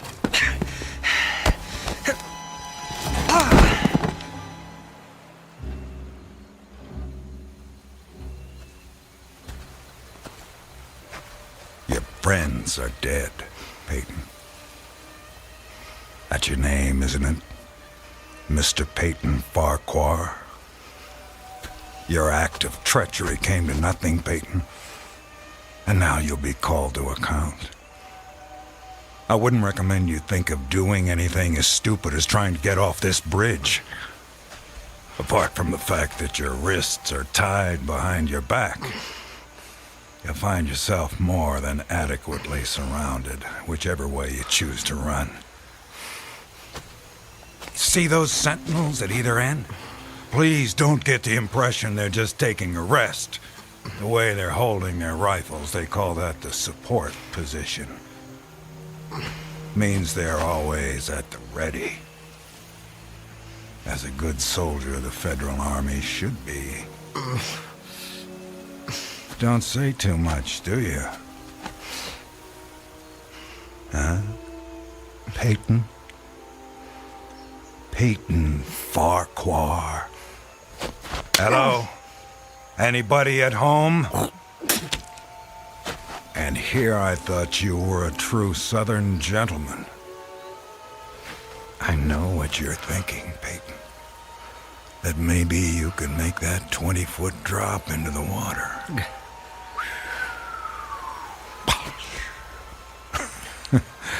And who knows, maybe you could at that. But after that, your chances for continued survival become pretty slim. Look over there on the bank of the stream. You know what that is? It's the muzzle of a cannon. You see, there's an outpost near here. If you really squint, you can see a company of infantry at parade rest. Think of them as spectators if you want. But if you sincerely want to swim for it, you might just as well be giving them target practice, which, believe me, they don't really need. You want to leave your wife a pretty-looking corpse, don't you? Still not in the mood for talking, huh? Well, I can understand that, time like this. A man needs to get his thoughts in order, ready himself for, you know.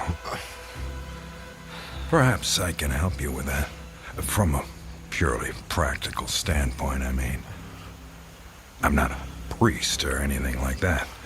Truth to tell, my knowledge of matters theological doesn't amount to very much at all. But I can tell you a little bit about how it'll happen.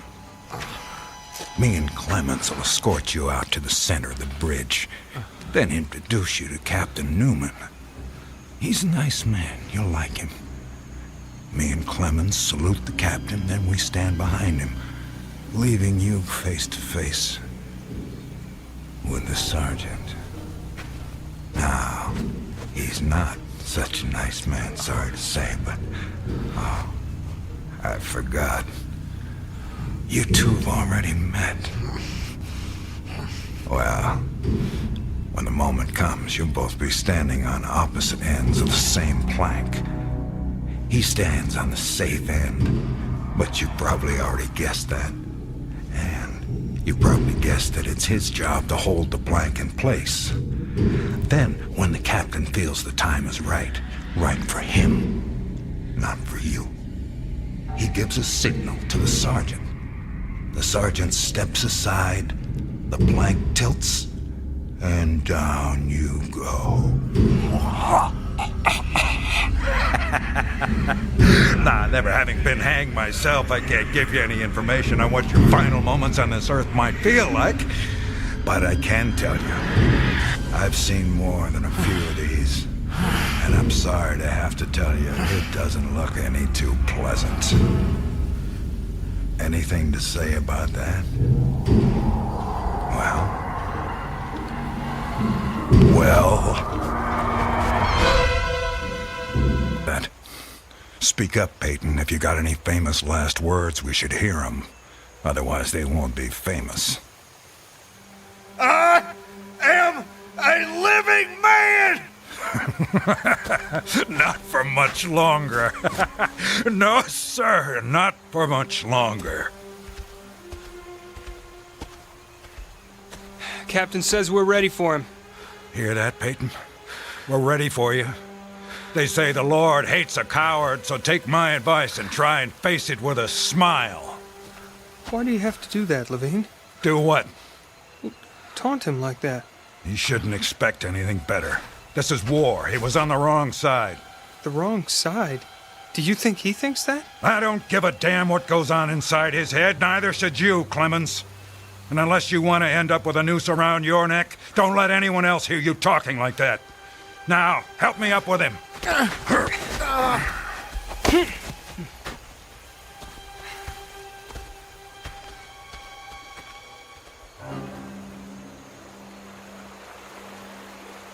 Oh, Elizabeth. Elizabeth, my darling, what have I done? What have I done to you and the children?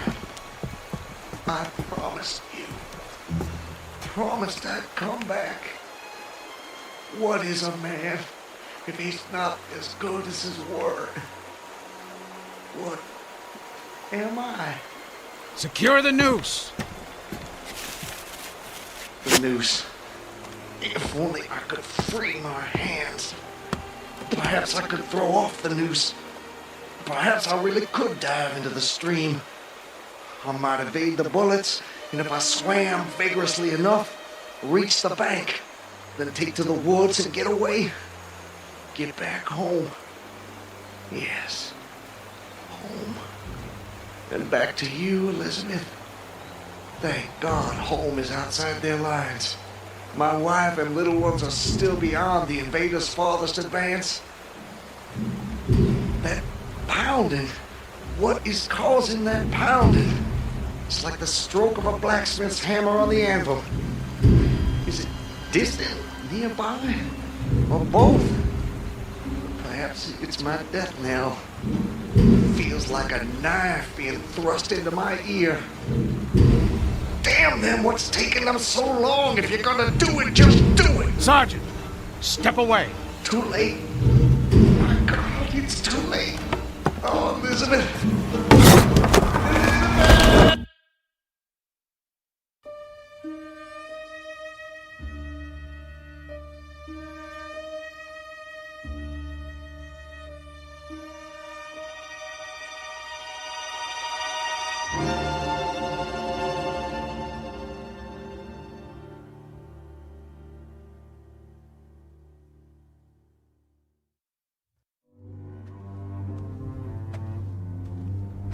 So, how much further is it?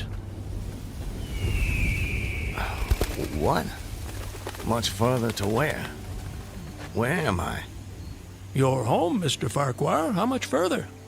A little further. Yes, a little further. Just keep along this road. I'm sorry, I'm somewhat confused. Hardly surprising. You've just woken up. It usually takes me a good half hour and a stiff drink before I know my own name. Say, you wouldn't happen to have a stiff drink on you, would you? Oh, I'm afraid not. Too bad. No, wait. I can't have been sleeping. Why not? Look at me, I'm walking. How could I fall asleep walking? Horses fall asleep standing up. But not walking. Well, I don't know about you, but I've got to the end of plenty of days without the faintest idea what I've done. Of course, as I explained to you, Mr. Farquhar, I drink a bit. You know my name? Mm-hmm. You're Mr. Peyton Farquhar. How do you know my name? You told me. I did. Sure you did. Right after I found you on the bank of the river. The bank? The southern bank. When I discovered you, you were digging your fingers into the sand, throwing it over yourself in handfuls, and almost blessing it. That doesn't sound like the sort of thing I'd do. You don't remember? No. Well, it's what you did. You said it reminded you of diamonds, rubies, emeralds. I said that? I got the impression there was nothing beautiful you didn't think it resembled. Naturally, I was quite convinced at that moment that you were insane. No offense, sir. Sounds like a very natural reaction. I would have come to the same conclusion. And then you said something that captured my attention. And what was that? Still don't remember? Please, refresh my memory. You said, now let me think. This was all good stuff. I don't want to get it wrong. Oh, yes. You noted a definite order in the arrangement of the trees. That a strange roseate light shone through the spaces among their trunks, and the wind made in their branches the music of aeolian harps. Well, sir, I've been from one end of this great land to the other, and I've met many madmen. Some of them confined for their own good, some of them elected to high office, but never a madman with such a poetic grasp of the language. That was when I knew you were just too interesting to leave where I found you. I do remember. Now it all comes back to you. Not all of it, not yet. But I remember lying on the bank. I was so content there. More than I've ever been in my... Right then and there, I had no wish to perfect my escape.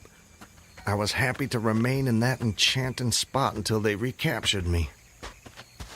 Recaptured, eh? You haven't mentioned that before. Of course, you haven't said much of anything since I found you. You're a man on the run, then. Forgive me, Mr. I'm sorry I don't seem to be able to recall your name. It'll come to you. Well, no offense, sir, but I'm not sure it would be wise to tell you the details. You're not a trusting man. Of late, I've become somewhat disappointed in human nature. I'm not sure why. This is a new world, Mr. Farquhar. It's understandable that you'd be cautious. But rest assured, I'm not what you might call political. But I do love a good story, if you have one to tell. My story? I have no story. I have a life. A life that's become considerably more interesting of late, I'd venture to say. But beyond your name, I know nothing about you. What manner of man is Peyton Farquhar? Why do you want to know? The road I travel is long and lonely. I'm starved of intelligent conversation, and the only voice I ever hear is my own. Talking to oneself leads inevitably to madness.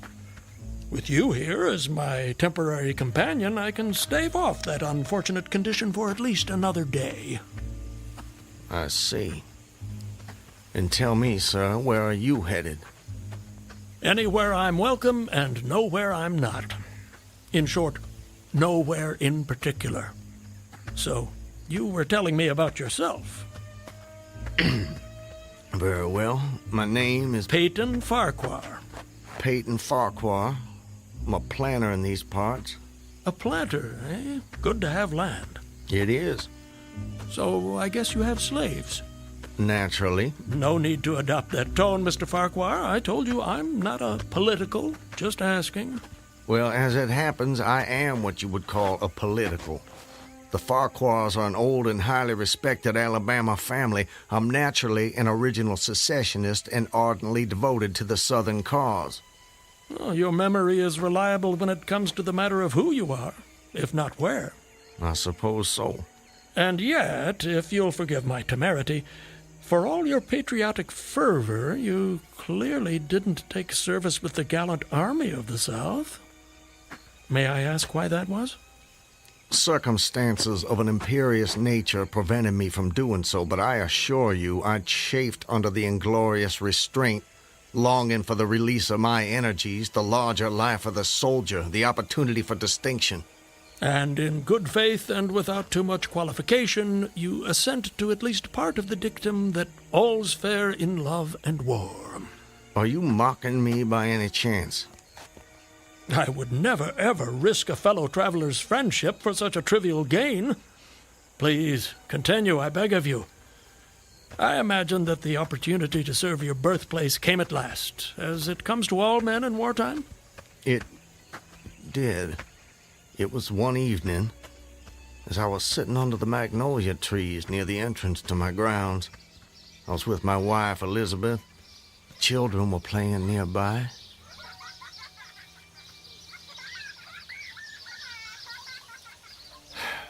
This is the life. It surely is, my dear. It surely is. Look at it. It's all so perfect. I'll tell you frankly, Elizabeth, if I should die this very moment, I'd die a happy man. Peyton, darling, I wish you wouldn't say such ghoulish things. I can't bear the thought. I have no fear, Elizabeth. I have no intention of passing away from sheer bliss. I just wanted to make the point that, well, that on such a beautiful evening as this, it's almost impossible to believe there is a war. I wish there weren't. But there must be. Why, Peyton? For them. For the sake of the children. They deserve the best future we can give them. Isn't that worth dying for? I understand that, Peyton. I do. It's just that... I sometimes wonder if we couldn't... Peyton, look! That soldier. He's one of ours. Water. Please. You're exhausted. Peyton, should I fetch one of the slaves? By no means. We'll take care of him ourselves. Get him some water, Elizabeth. Let me help you down, sir. Oh, thank you. You must be starved. Come inside, my man.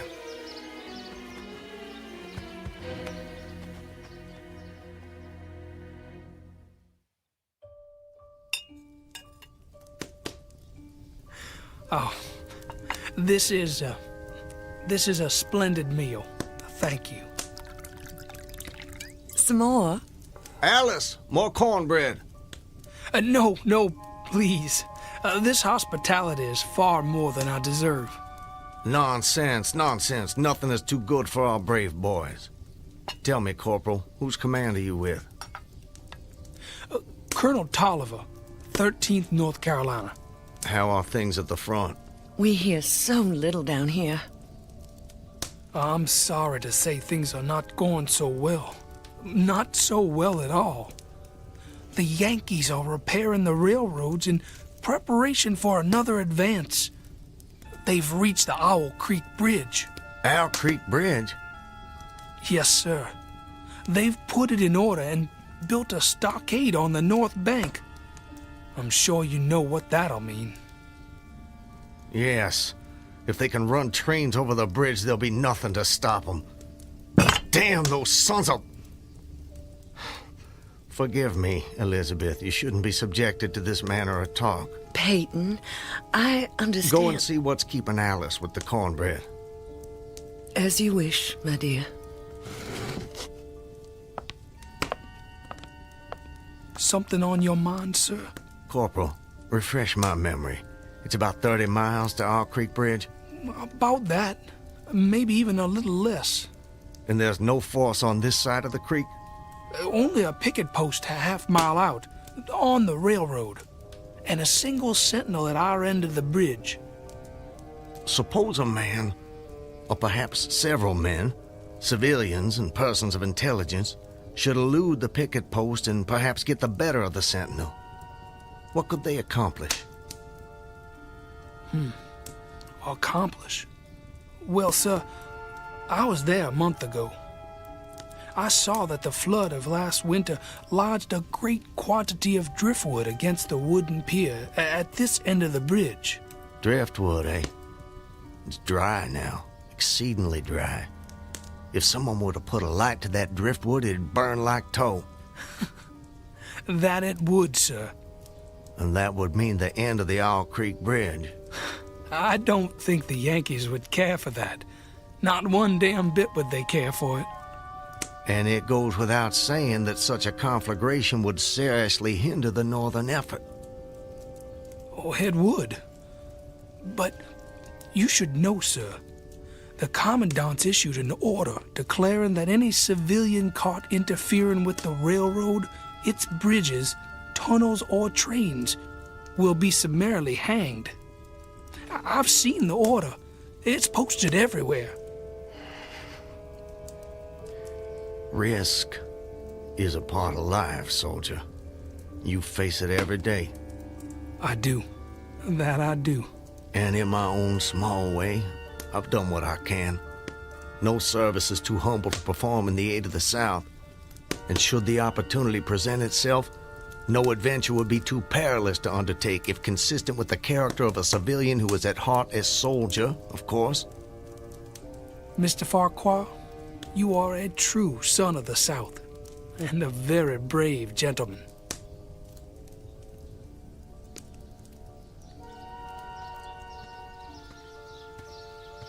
Elizabeth, I have to go away. Away? For how long, Peyton? Probably just a couple of days. Why? Business. Larson will be going with me, maybe Zeller too. I don't know. I'll have to ask him. Peyton, don't go. I don't want you to. The children need you. It's for the sake of the children that I'm doing this, Elizabeth. Why can't you understand that? I do understand. I really do, but I'm afraid... terrified of losing you.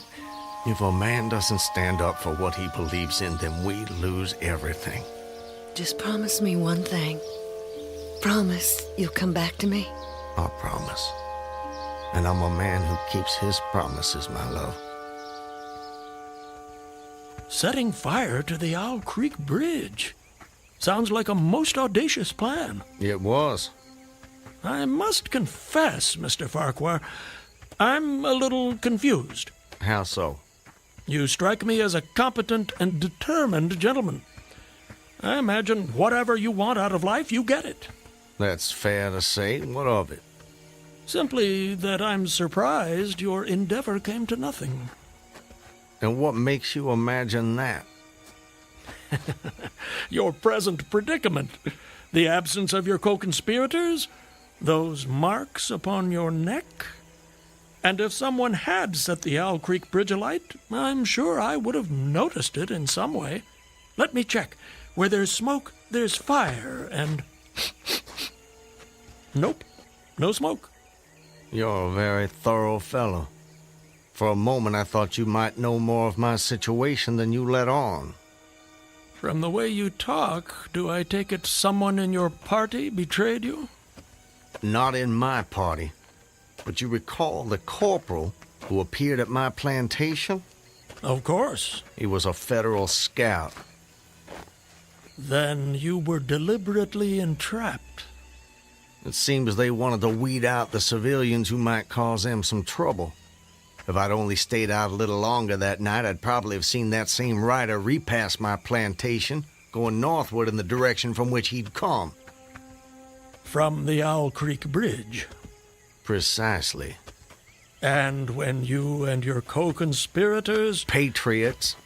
...made your assault on the bridge, the military were waiting for you.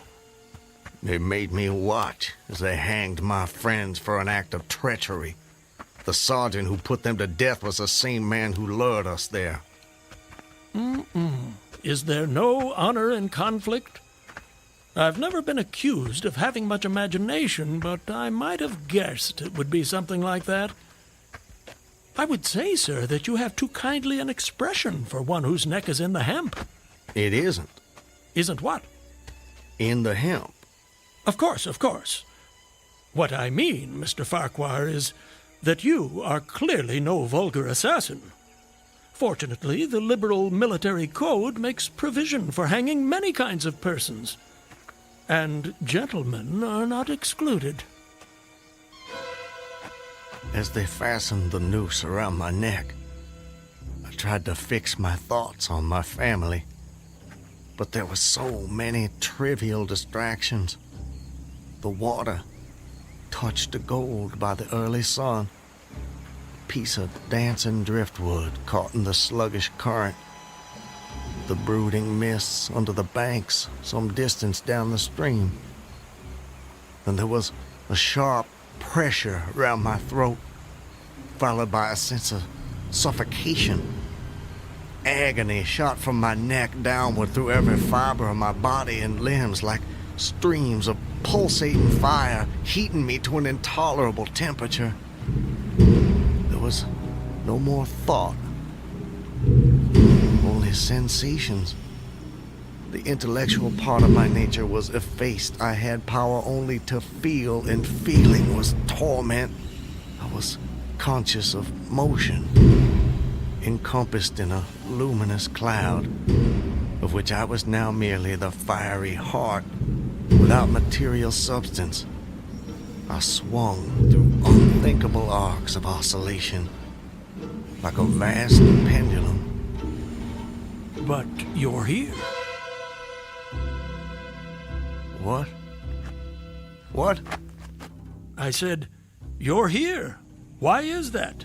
The rope, it snapped, and I fell into the stream. With a terrible suddenness, the light about me shot upward. There was a loud splash, then all was cold and dark. My power of thought was restored, and I knew instantly what had happened. And your hands, were they still bound? They were. Then forgive me, but why didn't you drown? The noose was tight around my neck. It kept the water from my lungs. And kept you from breathing. When you get into a predicament, sir, you don't do it by half measures. I suppose not. To die of hanging at the bottom of a river, even at that moment it seemed ludicrous to me. I opened my eyes in the darkness. I saw above me a gleam of light, distant, inaccessible. I was still sinking, and the light became fainter and fainter until it was a mere glimmer. Then it began to grow and brighten, and I knew I was rising toward the surface. Knew it with reluctance, for I was very comfortable. Comfortable? Oh, yes. It was a question of preference at that point, you see. To be hanged and drowned, that didn't seem so bad, but to be shot... No, I refused to be shot. It didn't seem fair.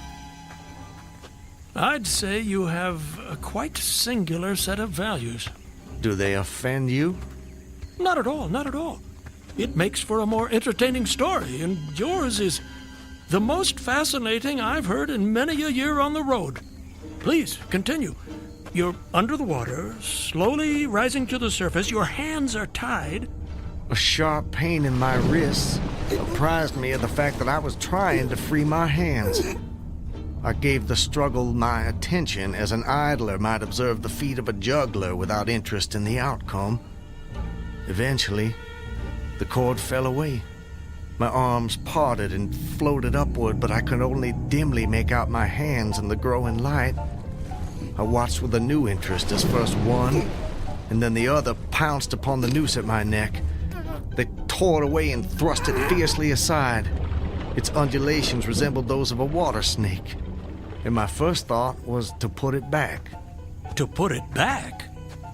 The undoing of the noose had been succeeded by the direst pang that I'd yet experienced.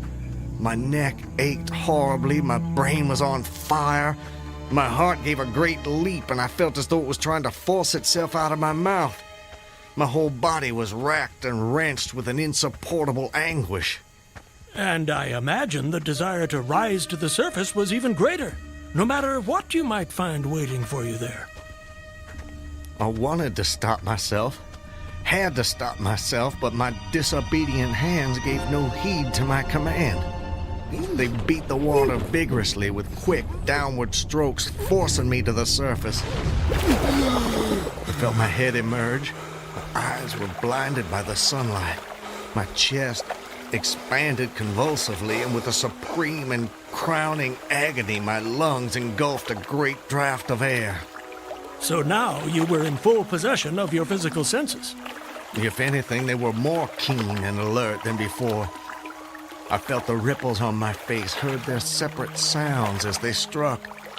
I looked at the forest on the bank of the stream, saw the individual trees, the leaves, and the veining of each leaf, saw the very insects upon them, the locusts, the brilliant-bodied flies, the spiders stretching their webs from twig to twig, the prismatic colors in all the dewdrops on a million blades of grass, the humming of the gnats that danced above the eddies of the stream, the beating of the dragonflies' wings. They all made audible music. Remarkable. If you'll forgive my saying so, you missed your life's calling. You have quite a turn for descriptive language. I'm surprised you had the time to note your surroundings in such detail. It may only have been a few seconds, I'm not really sure. I seem to have lost the ability to judge the passage of time accurately. Or perhaps you've gained a greater appreciation of time. There's a whole world in every second. You have a singular turn of phrase yourself, Mr. I'll get it in a minute. No doubt. Did you acquire this philosophical outlook during your travels? Hard to say. See, it often seems like I've been traveling my whole life. But enough about me. I long to hear your story. You've painted a beautiful background for me, but it strikes me there are more pressing issues in this particular picture. For example, your executioners. My would-be executioners? That goes without saying, surely. Very well. I saw them, silhouetted against the blue sky. They shouted, they gesticulated. Their movements were grotesque and horrible, their forms gigantic. Suddenly, I heard a sharp report as something struck the water smartly within a few inches of my head, spattering my face with spray.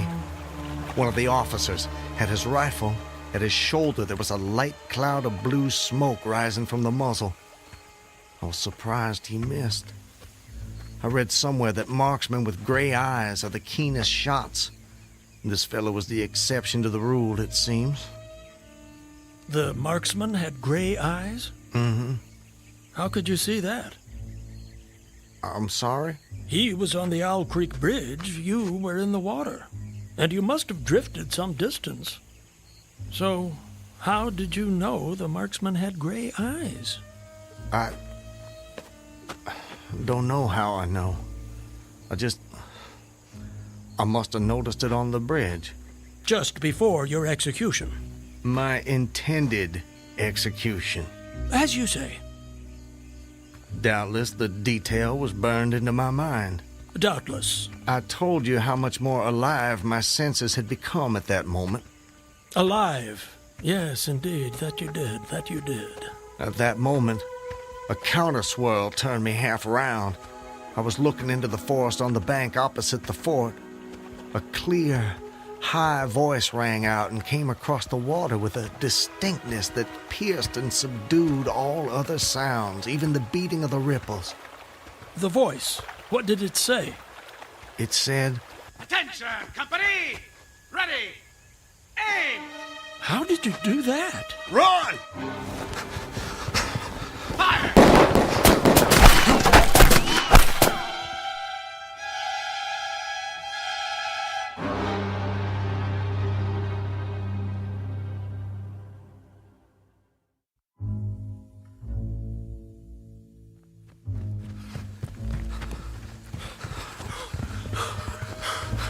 Are they still behind us? No, I don't think so.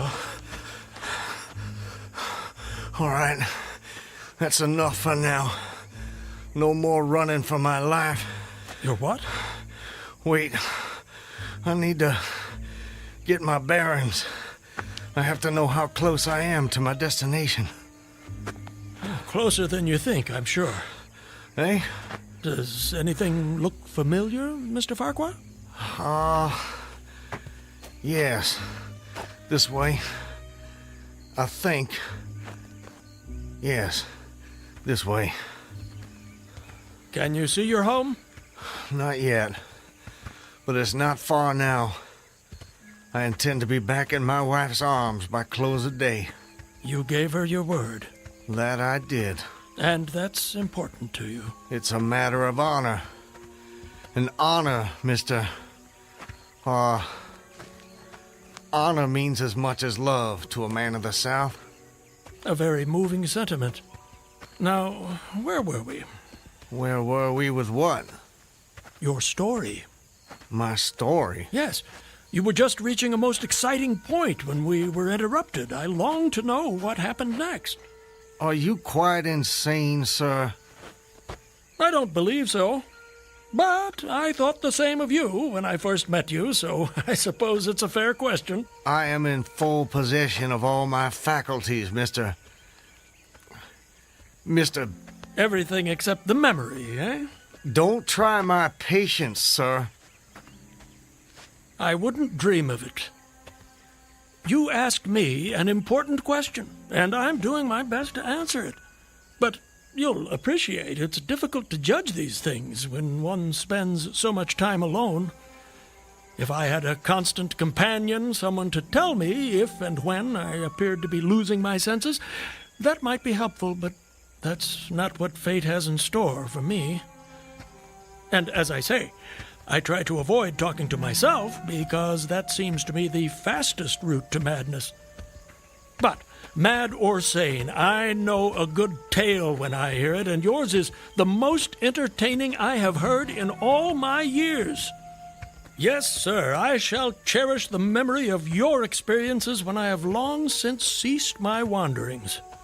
Please, go on. You'd escaped the noose by a most improbable stroke of good fortune, and then you found yourself in the stream and under fire. What was that like? Surely you can imagine that for yourself. We were just under fire a few minutes ago. But not in the water. Well, does it matter? Does to me. It's the setting that makes the crucial difference. Please. Very well. I suppose it might make the journey shorter, at least. Not mine. I dived to avoid the shots, dived as deeply as I could. Water roared in my ears like the voice of Niagara, yet still I heard the dulled thunder of the volley. Those heightened senses of yours. I rose again towards the surface and was met again by more shining Yankee lead. One shot nicked my cheek, do you see it? I see it. Well, the next time I dove, I was a long time underwater, and I made damn certain I swam farther downstream and nearer to safety. Just as well, since the soldiers had almost finished reloading. The two sentinels positioned at either end of the bridge fired again, independently and ineffectually. I saw all this over my shoulder. I was now swimming vigorously with the current. My brain was as energetic as my arms and legs. I thought with the rapidity of lightning. I reasoned, you see, that the captain had probably already given the command to fire at will. And you surely couldn't dodge all the shots. You're not invulnerable. No man is. Then an appalling splash, just 2 yards away, was followed by a loud, rushing sound which seemed to travel back through the air to the nearby fort and died in an explosion which stirred the very river to its deeps. A rising sheet of water curved over me, fell down upon me, blinded me, strangled me. The cannon had taken a hand in the game. Did I tell you about the cannon? You must have done. Well, anyways, as I shook my head free from the commotion of the smitten water, I heard the deflected shot humming through the air ahead. And in an instant, it was cracking and smashing the branches in the forest beyond. I was certain they wouldn't be so far from their target next time, and it was a good gun. The report lagged behind the missile. But surely the smoke would have apprised you of another shot. So long as you kept your eye on the gun, you had a certain advantage. Am I correct? You are? The problem was how to reach the shore without turning my back on the cannon. You have my complete attention, sir. How did you manage it? Well, I don't know. I'm not sure. I felt myself whirled round and round, spinning like a top.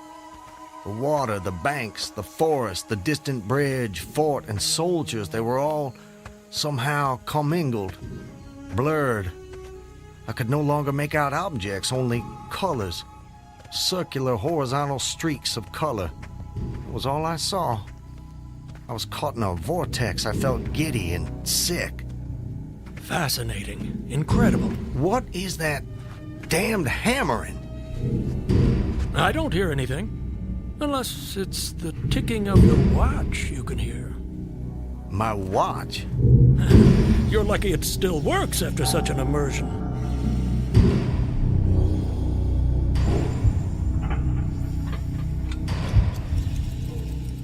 It is my watch.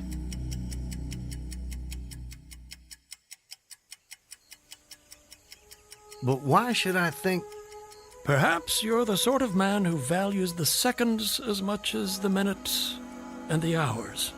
And there's a whole world in a second, so I've been told. So how did you fight your way out of this vortex? I really have no idea. The next thing I knew, I was on the road with you at my side, heading for home as I promised. Surely not. I mean, you obviously avoided the cannon and struggled to the bank. Obviously. But I have no memory of it. And of our meeting? I recall only what you told me about it. Most curious. Stop! What is it? This is it. We're here. This is the path to my home. Excellent. Well, I suppose this is where we part company, Mr. Farquhar. May I say, it's been a rare pleasure. You wouldn't care to come in? I'm sure the servants could prepare you a meal. That won't be necessary, my friend. I have many miles still to travel. But your journey is almost at an end. Yes. Well, goodbye, Mr. I'm sorry, I thought I could recall your name, but it just escapes me. Call me Ambrose. I wish you well, Ambrose. And you, Mr. Peyton Farquhar. And you.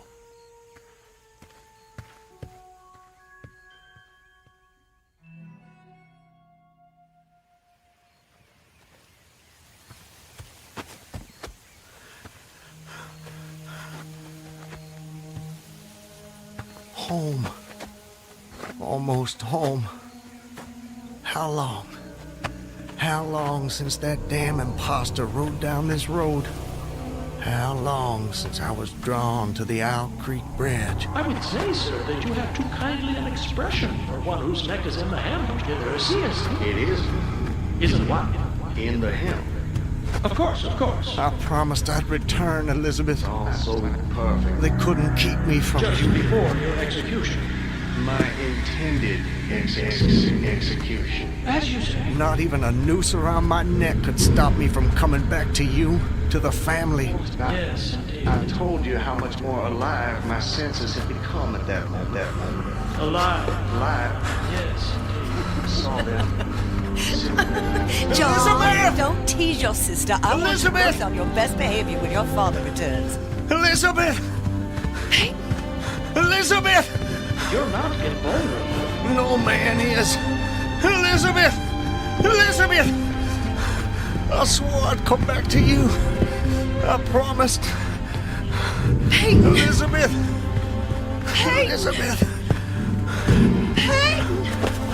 Oh, Peyton! Peyton, my love! Elizabeth, let me hold you. Let me take you in my There's a whole world in every second.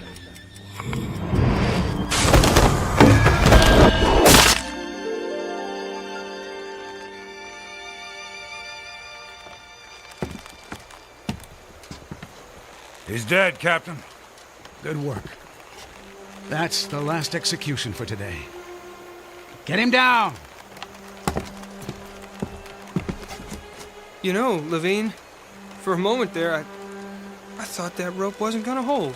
It's strong enough. It did its job. Do you ever wonder what goes on inside a man's head in those last seconds before death? Like I said before, Clemens, I don't give a damn. And neither should you.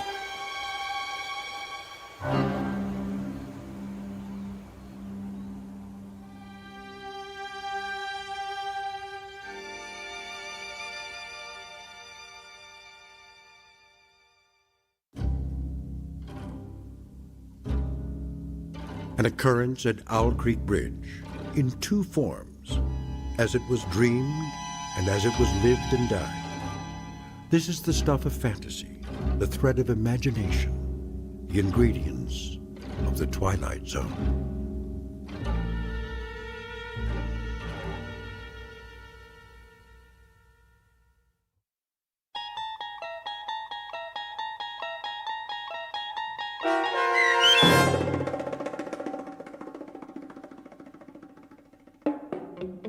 An Occurrence at Owl Creek Bridge, starring Christian Stolte with Stacy Keach as your narrator, was adapted for radio by M.J. Elliott and based on the short story by Ambrose Bierce.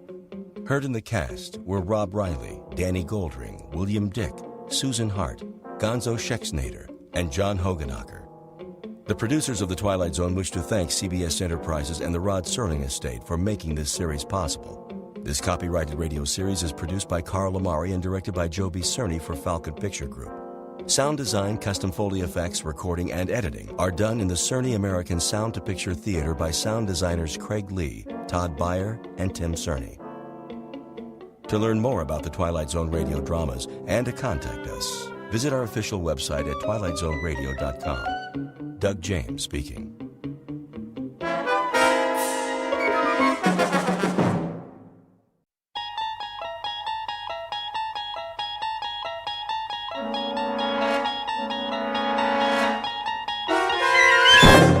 You're traveling through another dimension.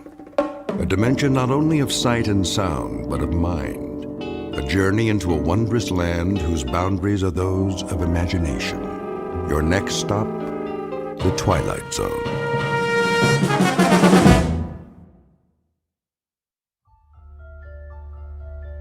It was the day no one would ever forget. Not next week, next year, or the year after. Not for the rest of their lives, no matter how hard they tried. All in? Yes. Yes. Anne? Yes, Daddy. Good. That's good then. Seatbelts, everybody. Where are we going now? Home. Oh. Unless anyone wants to stop for ice cream. Can we? If you like. I think your mother would approve. Don't you? Well, I guess so. What about you, Anne? I want to go home. I'm kind of tired. Me too. Very well then. Some other time. Dad, Yes? I was wondering. What, Tom? Well, when they closed the Casket? Are you sure they closed it real tight? So she would never be wet or cold or anything? You don't have to worry, son. She's resting now. In a much better place. I promise.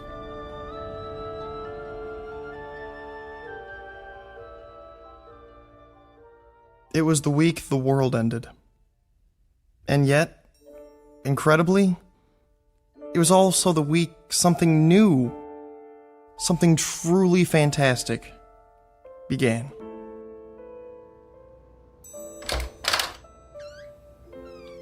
Anne, are you in here? You're supposed to knock. This is my room, too. I'm going to bed. In the middle of the day? It's cold. Tell Daddy to turn on the heater. It is on. It's warmer downstairs. Who's that? Thank you for stopping by. The children need me. Come in. Nice of you to take the time. It's Aunt Clara. We know. Is she here to take us away? Let's go listen. I'll see about a sitter first thing tomorrow. They need more than that. A maid as well. And when you work late? They'll be in school most of the day. And what about after school? And who will see that they're dressed and fed every morning? A live-in maid, then. Ugh, maids and sitters never work out. Beyond intolerable, everyone. I'll do everything I can for them, Clara. It's not enough. They need a woman's touch. George, I'm going to tell you this once. Babysitters and nursemaids are not the same as parental care. It's been a week since their mother died, and little Anne is more withdrawn every day. Can't you see she's miserably unhappy? And it's only going to get worse. You're right about Anne. But Tom and Karen seem to be adjusting. Oh, nonsense. They're only covering up. They're sad, lost children.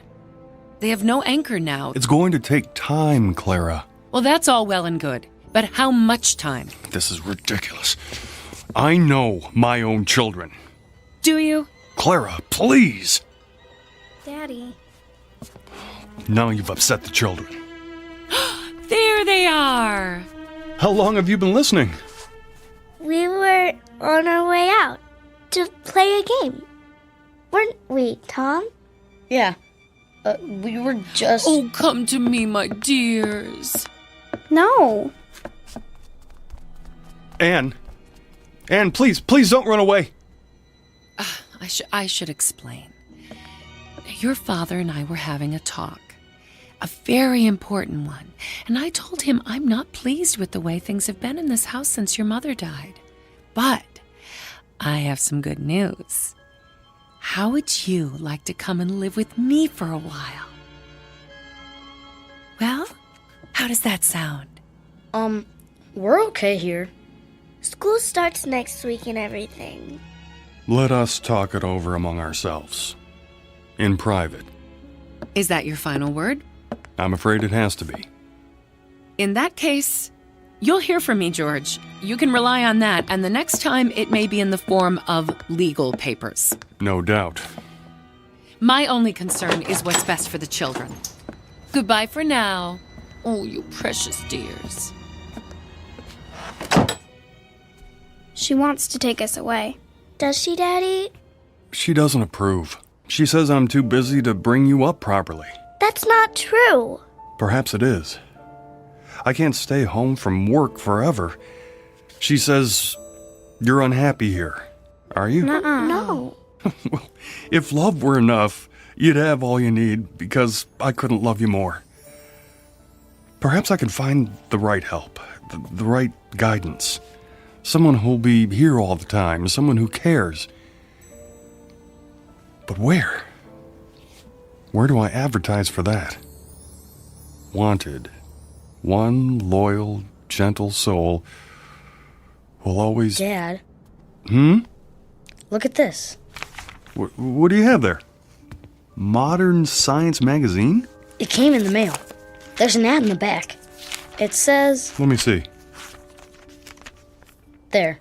I sing the body electric. What does that mean? A line from a poem by Walt Whitman, as I recall. Keep reading. Fantaccini Limited. Huh? It's the name of the company. Inventors and makers of electrical shadows, effigies, mimics, and mannequins. We bring you the answer to all your needs. That's stupid. The first perfect micro-circuited auto-recharging Model Mark V electronic data processing device in humanoid form. Like a robot. Built with precision, designed to accommodate any problem, large or small.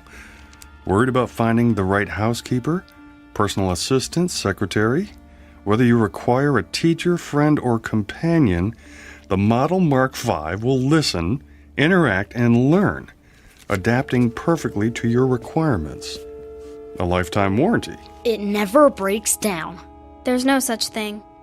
In male or female form, fully customized, satisfaction guaranteed. Did you hear that? Satisfaction guaranteed. It's a crazy idea. Let's not talk about it now. Well, we need to do something. I said that's enough. Besides, anything they build has gotta be better than Aunt Clara. Doesn't it? Sure does. Oh, that was a good one, Tom. I don't know how long it's been since we laughed. It even says there's a free trial period. Well? Well, what? It sounds okay, but can they really make a machine that looks like a person? I don't know. It doesn't sound okay to me. I suppose it wouldn't hurt to pay them a visit. See what they're up to. No harm in that. I sing the body electric. It has a nice ring to it. They make a fairly convincing pitch in the pages of a magazine called Modern Science. The revelation is just how modern, for robots, androids, and the like aren't science fiction anymore. They are products designed to help people, to make life easier. It doesn't seem possible, though, to find a woman who can fill the needs of this particular family, who must be 10 times better than mother in order to be half as good. Except, of course, in the Twilight Zone.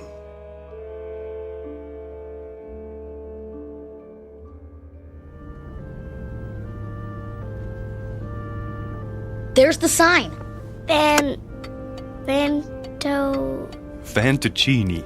Why do they call it that? Who cares? We'll have to ask. As soon as I find a parking space.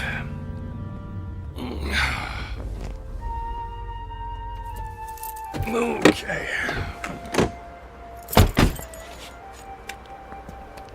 Can I ring the doorbell? You always get to do everything. Now, your brother found the ad. Wow, some bell, huh?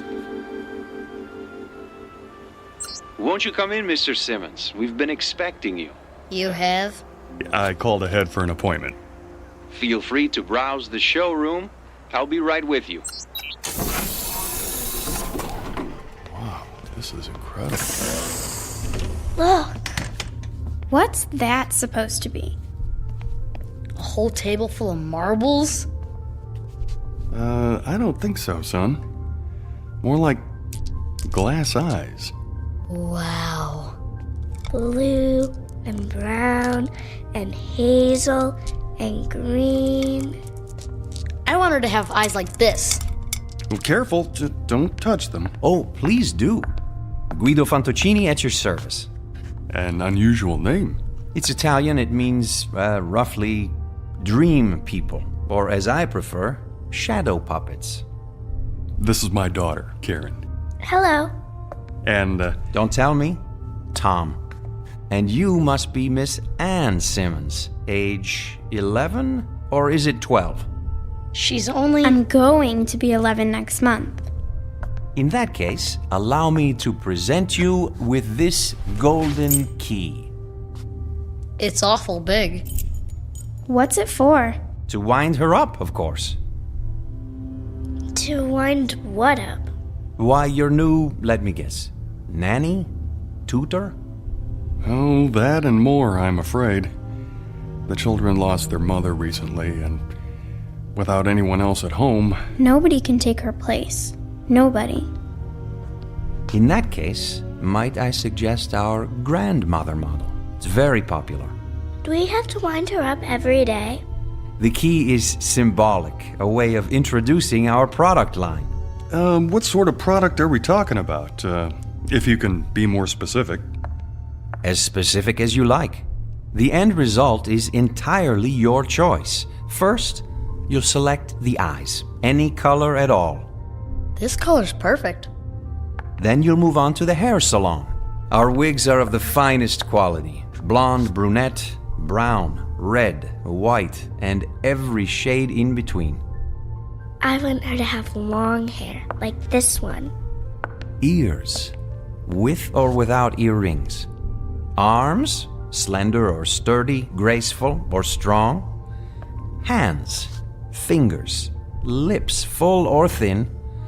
As for body type, the choice is again yours. Tall, short, the height you prefer to the millimeter. Very impressive. But they're just pieces.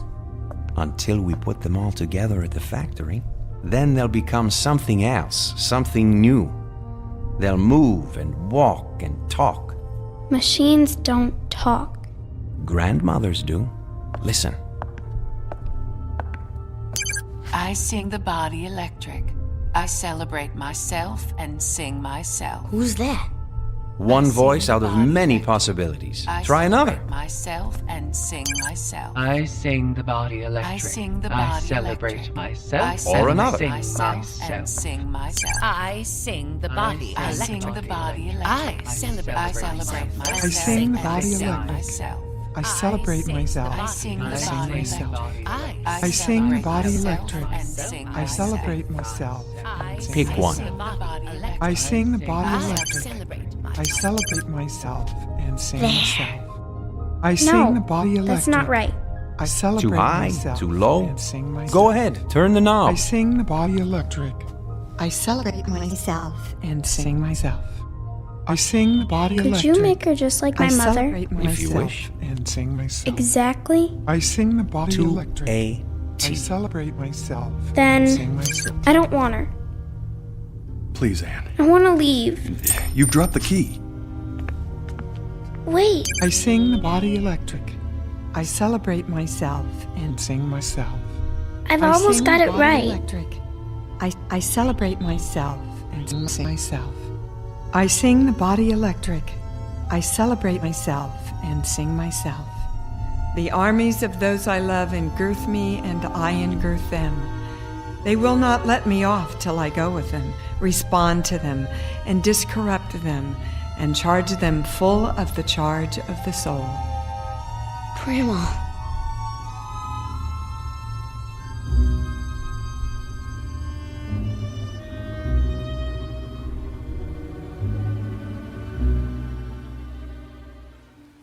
Hey, Ann, you want to help me fly my kite?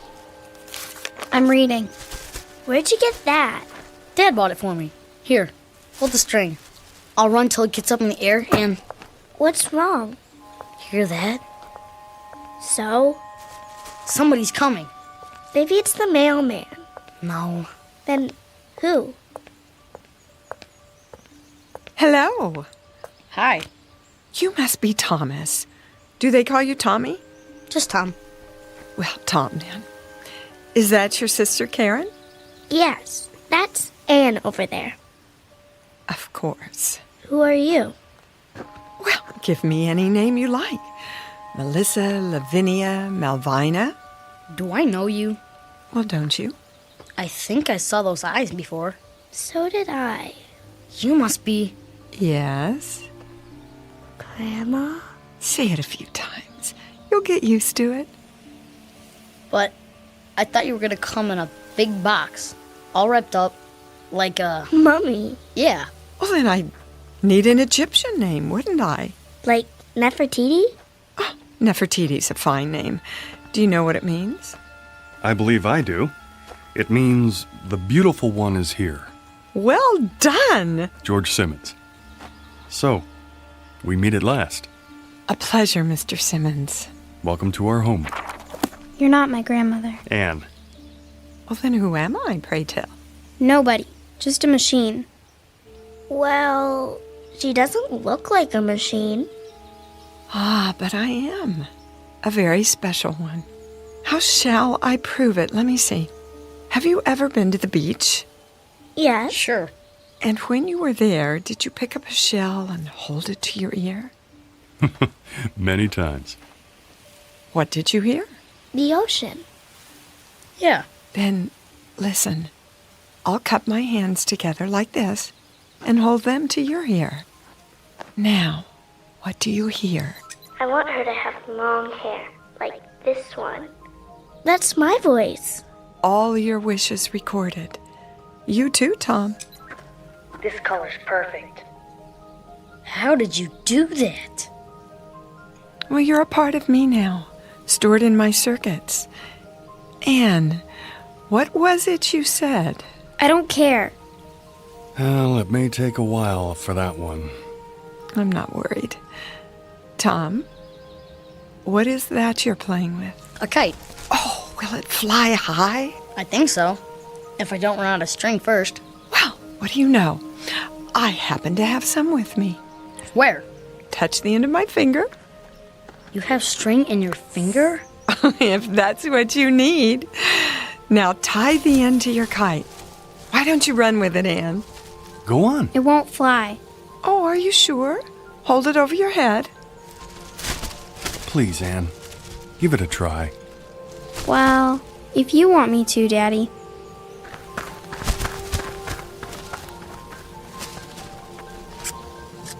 Hey, look at that! Don't let go of the string. Oh, I wouldn't think of it. How high shall we fly? The moon. The moon it is. It's almost out of sight. What do you say? Thank you. Yes. Thanks very much.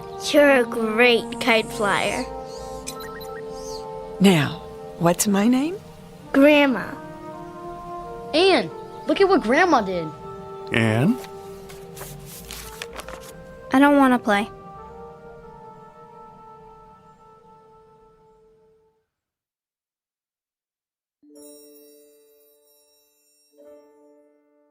There was a second day, of course, and a third, and a fourth, with Grandma busy every minute, cleaning and cooking, opening the drapes wide, filling the vases with fresh cut flowers, baking cookies and pies, and leading long walks into town. But the most beautiful and special thing was the way she paid attention to everyone. She took time to listen, really listen, and remember every word, every thought, every wish, as if that were her only purpose. She seemed clever beyond clever, human beyond human. Anne finally began to join in, but slowly. To walk if not to run, to listen if not to hear, to watch if not to see. And as the days turned into weeks, Grandma waited. She never tried to urge or force. Sometimes, when Anne didn't come to the table, Grandma left dinner on a tray by her door. Big spoons first, then the little spoons. Is that right, Grandma? Perfect, Karen, dear. Is that your father home already? Yeah. You heard him before he got here. Daddy! Hello, sweetie. How was your day? Grandma taught me how to sew. Did she now? Good evening, Mr. Simmons. Dinner is almost ready. Well, looks like you have a helper. I made the mashed potatoes. Indeed, she did. I'm proud of you, Karen. Where's Anne? She's upstairs doing her lessons. Anne! Come down and help your grandmother! Oh, it's all right. I can handle the rest. That's not the point. Dad, whose car is that out front? Which one? The new one. Oh, well, let me see. Oh, yes. It's ours. It is? I came home early to surprise you. Can we go for a ride? All of us? I don't see why not. We'll take a run to the ice cream parlor after dinner. How's that? Now, go and wash your hands and tell your sister dinner's ready. Okay. Yeah. Thank you for being so good to us. Good for us. And that includes me. I'm sorry about Anne. I'll have a talk with her. Now, don't you worry about Anne. She'll accept me eventually. You seem very sure. Mr. Simmons, children are the most complicated creatures in the world. I could be the greatest cook, the finest, most exciting playmate, the most interesting companion, but those are very small accomplishments. It's the heart I have to enter. A child's heart. It's a deep place, difficult to reach. But that, too, will come. Anne, darling. Are you hungry, dear? Not very. We're, going for a ride after dinner. In our new car. It's beautiful. Wait till you see it. I'd like you to go with us. Is she going? Oh, please, Grandma. I want to ride in the back seat with you. Me too. Then I'll stay home. But why, Anne? I don't like her. You mustn't say that. I don't want her here. Dear child. I never wanted you here. It was them, Father and Tom and Karen. They wanted you. They needed you. But I didn't. Anne, stop it. It's true. You sit and you talk to her and you eat the food she makes and you make believe, Father. That's what you do. You make believe, as if she's real, but she's not. She's a machine. Nothing but an old machine. Anne, listen to me. Machines are neither bad nor good. Some kill, and some make war, and some guide people through the darkness like a lamp. Believe me when I tell you, I cannot lie, or sin, or be greedy or jealous. I don't seek power or riches. I've been programmed for other things. You'd be surprised at how much a machine can do. This one, for example. This machine can love. Love who? Oh, you, Anne. I can love you. And I do. I love you more than tongue can tell. You don't love me. You can't. She said she loved me. She? My mother. She said I love you, but she lied. She lied. You're just like her. I hate you.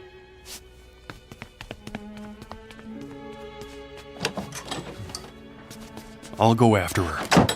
Not this time. There's no place for her to go.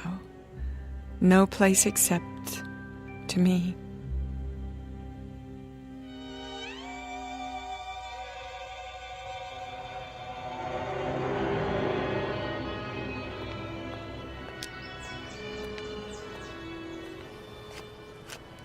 Anne, come home with me now. No, you're just old junk. Well, is that what you think? Is that why you hate me? You're just like her. Your mother. I hate her too. Because? Because she lied. She said she loved me. And didn't she? She ran away. Oh. Is that what you think? She did. Well, that's not true. It is. No. Death left her no choice. But she let herself die. She shouldn't have done that to me. She shouldn't. She left me. And do you think I'm like her? You are. You're only trying to trick me. Oh, it's not a trick. It is. I don't give you permission to love me. There she is. Anne, come back. No, I won't. I won't. Anne, stop! The light's red! Anne! No, child! You mustn't! There's a truck! Leave me alone. Then stay where you are. I'm coming. Anne, no!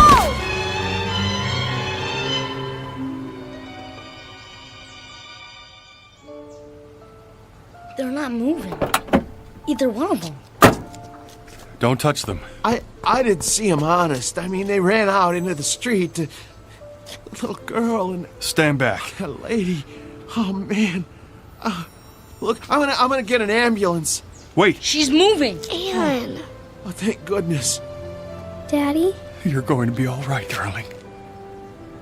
We better get her out off the street. Here, put your arms around my neck.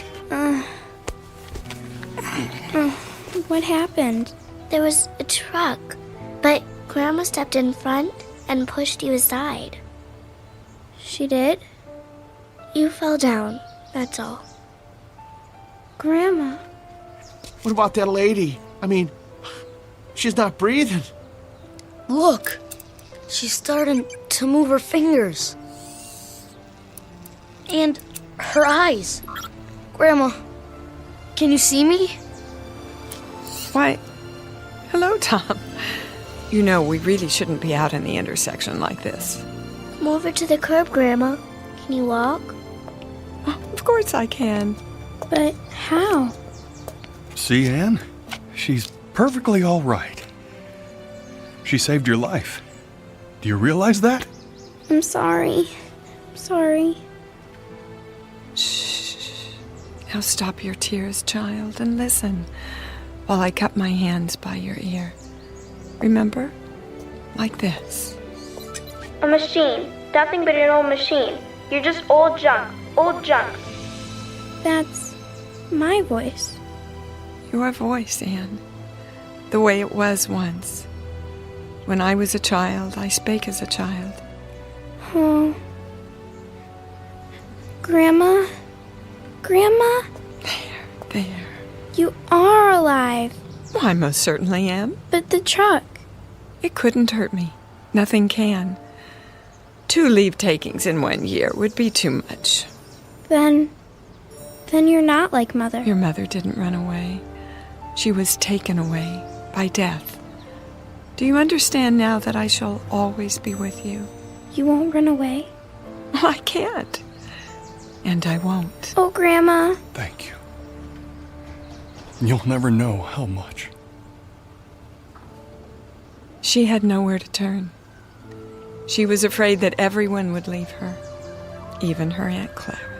Everyone except you. Well, how could I? It's my job to live forever. Now, let's all go home and finish our lunch, shall we? Give me your hand, Anne. You too, Karen. I'll bet we get there before those two.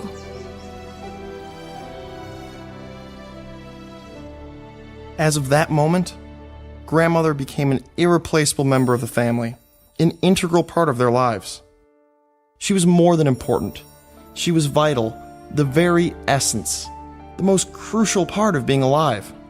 And she shared it all with them, without effort, as if it were what she was born to do.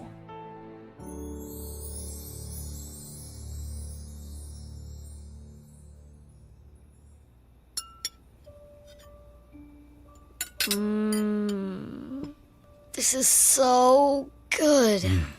Delicious. Thank you. May I have some more, please? Well, if there's any left, I may have had more than my share. I take it you approve, Mr. Simmons. Oh, please. I'd prefer it if you call me George. Clean your plates, all of you, or there'll be no dessert.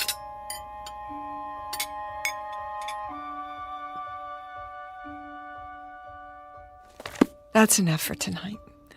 Tomorrow we'll read another chapter from Moby Dick by, what's the author's name? Herman Melville. That's correct, Anne.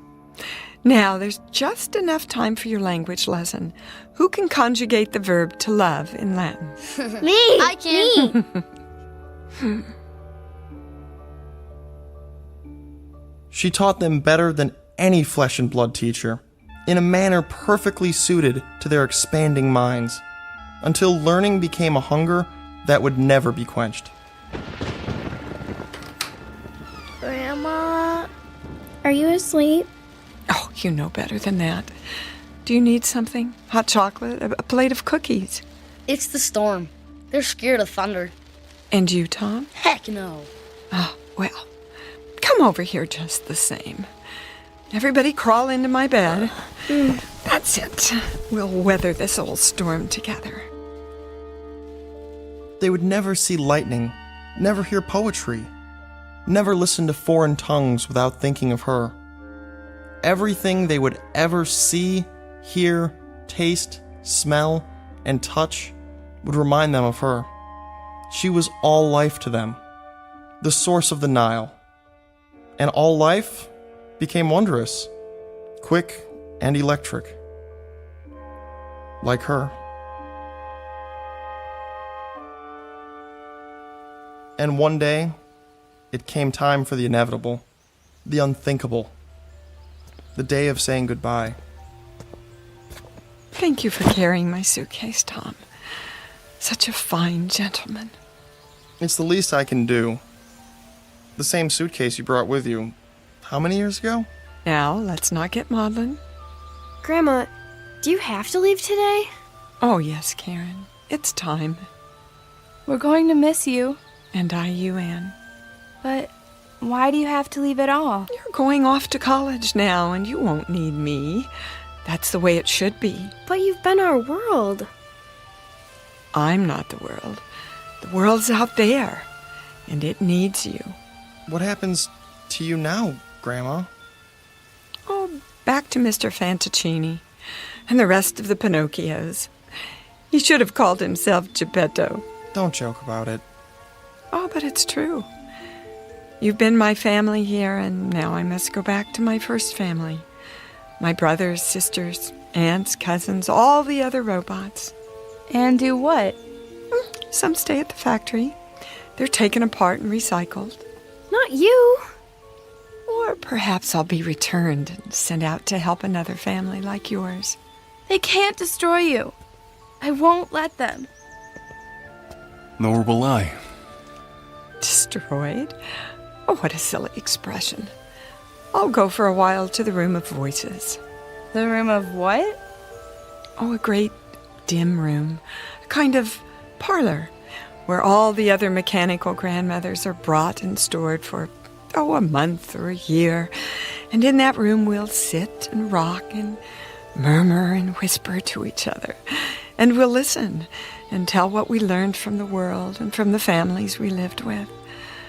I'll share what I learned from Anne and Karen and Tom and even you, George. You didn't learn anything from me. Oh, didn't I? Don't be so sure. But you taught us. Is that what you think? Foolish lad. Why, now I have so much to share in the Room of Voices. Everything you ever said or did, everything you ever laughed or cried about. And someday... Someday what, Grandma? For reasonable creatures, we have an unreasonable dream. Someday, if we're very wise and very good, perhaps we'll gain the greatest gift of all. Oh, Grandma, you don't have to wait. You're alive now. You've always been alive to us. Well, there's my cab. I'll get your case. Oh, no, I wouldn't hear of it. Grandma, am I never going to see you again? Well, the world holds many surprises. Someday, when you're very old, with childish ways again, in need of help, send for me. The old nurse, teacher, companion. And I'll come back. Hard to imagine. Oh, we'll never be old. But then... you'll never come. I mean, if we don't, we won't ever... Do me a favor, would you? Anything. Go on upstairs. Quickly now. I'm not one for goodbyes. Grandma! There. Mind your grandmother. Quickly!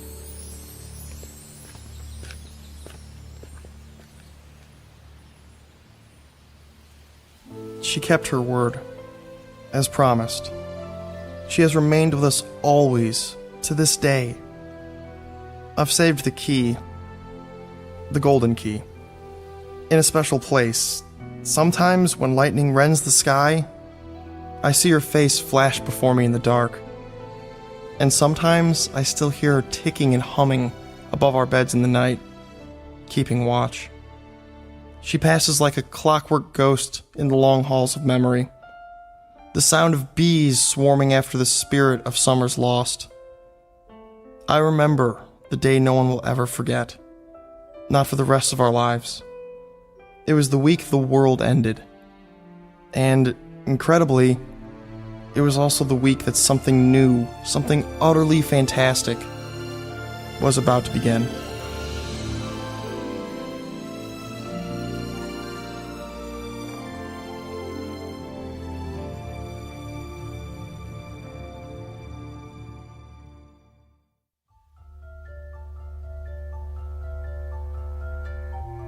As of this moment, the wonderful electric grandmother moved into the lives of children and father.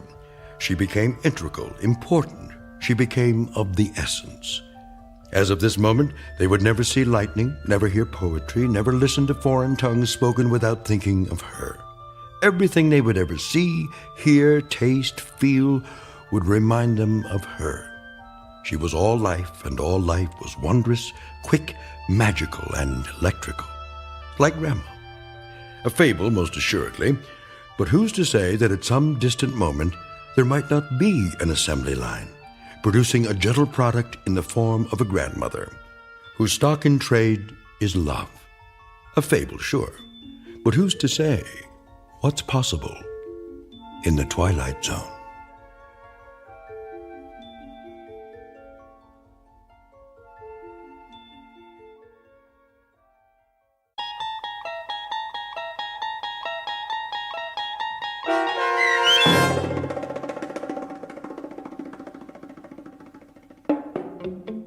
I Sing the Body Electric, starring Dee Wallace with Stacy Keach as your narrator, was written for The Twilight Zone by Ray Bradbury and adapted for radio by Dennis Etchison. Heard in the cast were David Pasquesi, Tony Makis Jr., Donna J. Folks, Joe B. Cerny, Patrick Cerny, Haley Nabig, C.J. Amari, Elena T. Wilson, Natalie Pear, and Zoe R. Rand.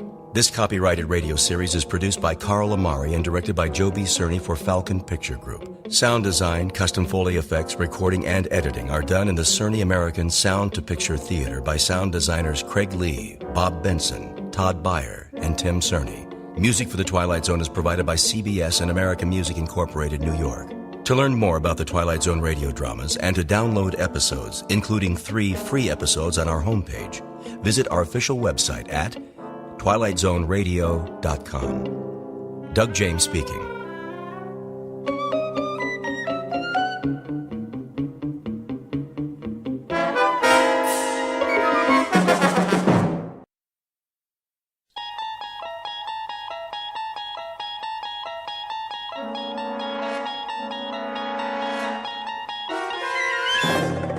You unlock this door with the key of imagination. Beyond it is another dimension, a dimension of sound, a dimension of sight, a dimension of mind. You're moving into a land of both shadow and substance, of things and ideas. You've just crossed over into the Twilight Zone.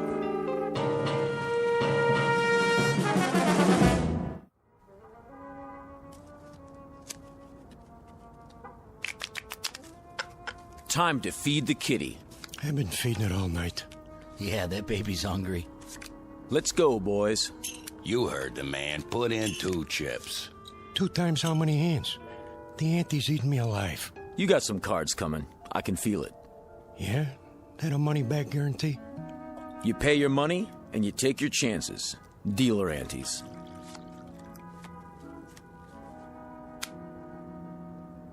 Let's go, Johnny. I gotta give it some thought. My stack's getting pretty low. Look at who's sitting this one out. That right, Johnny? I'm thinking.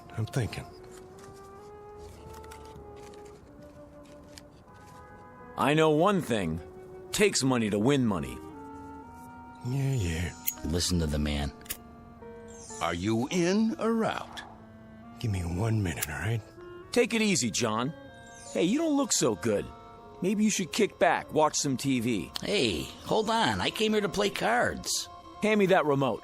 Say, what are you... Just give it to me. Old fire hall is... There. You gonna let one lousy player hang up the game? Don't worry about it. Johnny here needs some time out. You know the old saying. What's that? Money talks, and suckers walk. Scientists are baffled as all communications in and out of Peaksville remain blocked. For live coverage, our Eyeball News team takes you inside the city limits following this broadcast on the 11 o'clock report. And that's a wrap of today's news. I say deal 'em. All right, boys, here we go. Down the derby. Okay already. I'm all in. You ain't even looked at your cards. What's the difference? One more hand and I'm out. Sure, Johnny, maybe you'll double up. I got a good feeling this time. Me too. I'll see that and I'll raise you. Raise?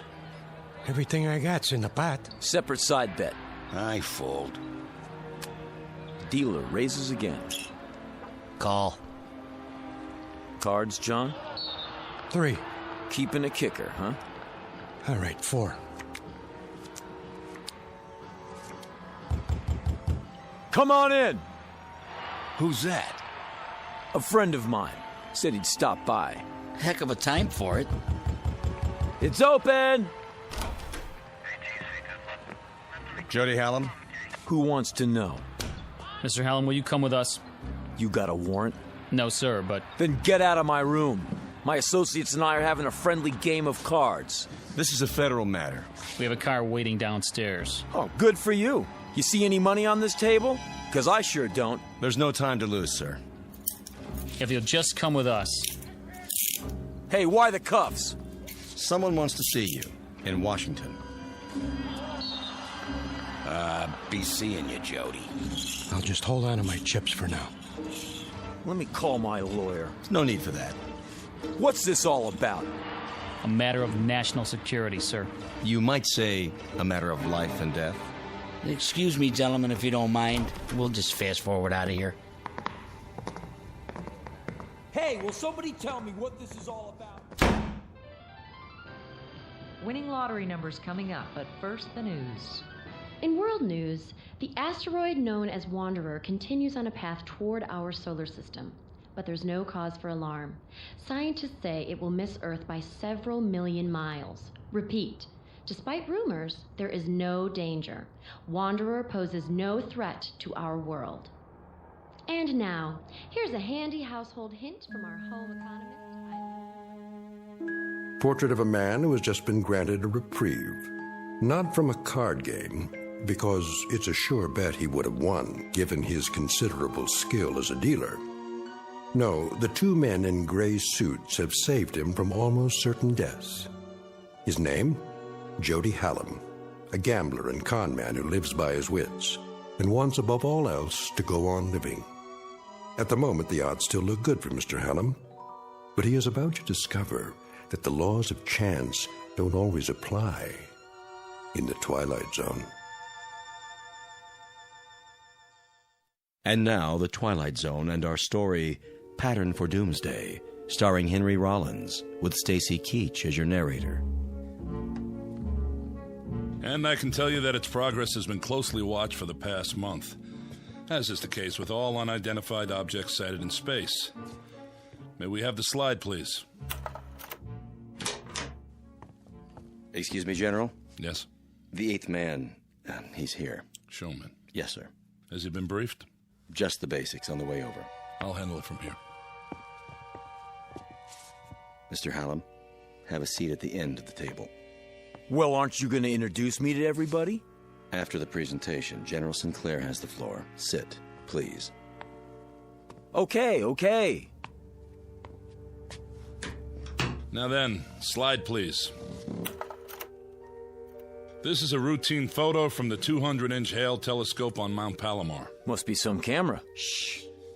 I don't see anything. Let me use the pointer. That short white line in the star field is the first picture we have of Wanderer. May I ask a question? Dr. Conrad, is it? Yes. When exactly was this taken? A little over a month ago. October 3rd, to be exact. I see. Next slide. This photograph, taken only 3 weeks ago, indicates that Wanderer is indeed headed for our solar system. Next slide. And this shot conclusively establishes what astronomers feared, that Wanderer is on a collision course with Earth. What?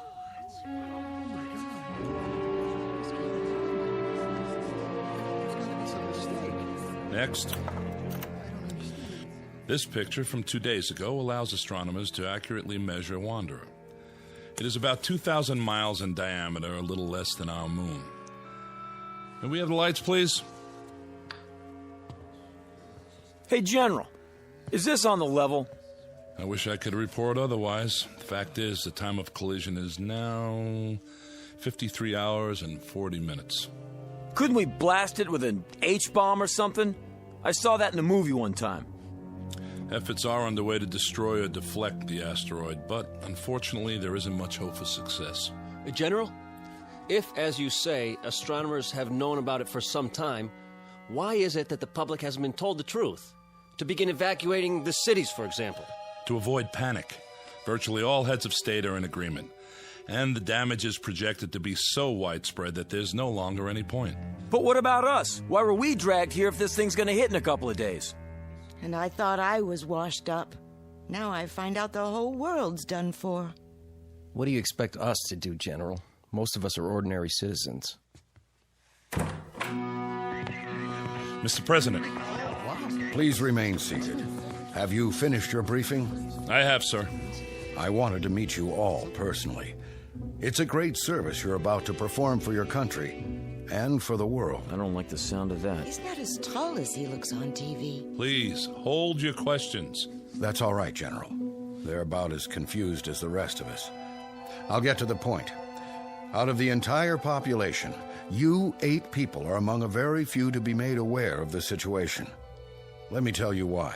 I can handle that part if you like, Mr. President. No, they deserve to hear it from me. I'm the one who signed the order. It's taken 10 years for the United States to build its first nuclear-powered spaceship, the Varuna 1. It was intended for the exploration of space.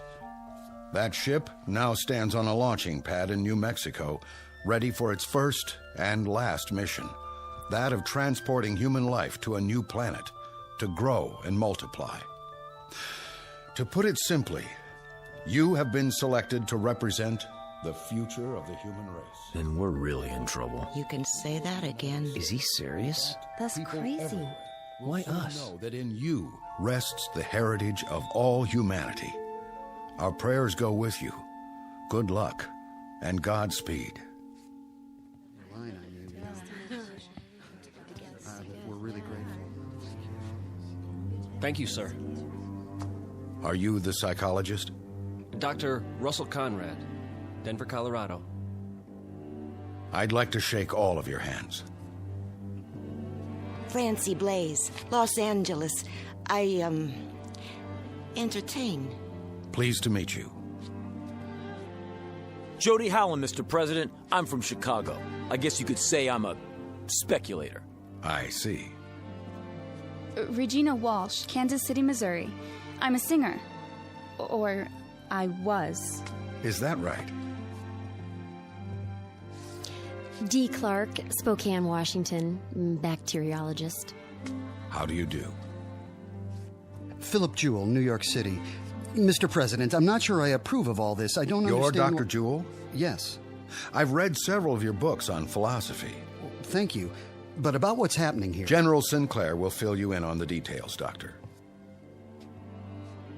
Lily Wong, San Francisco. I am an artist. Hello.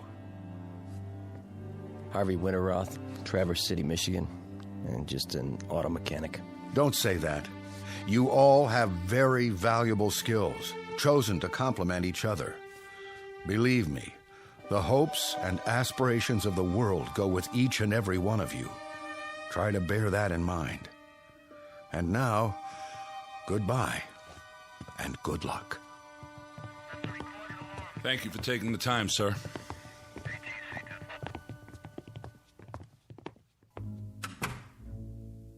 Never thought I'd get to meet the president, but there I was, shaking his hand and talking to him. General, I demand to know... Yes, Mr. Jewell?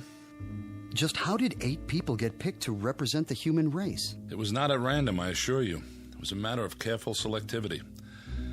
A computer was programmed with all relevant factors, physiological, psychological... Who did the programming? Panel of experts from several disciplines. Based on what criteria? General health, adaptability, fertility. That's why you all had examinations. Varied backgrounds, genetic history, immunity to disease, long-term stability on the cellular level. Out of what sampling? The entire population, Doctor. At least those we had preliminary data for. General, How come the president isn't going? He's a very important man, I would have thought. He's married, which was one of the disqualifying factors. For those of you who are interested, the criteria are listed in the background report. I have copies if you like. I'd like to see that report. On the table at the back of the room. There's a packet for each of you.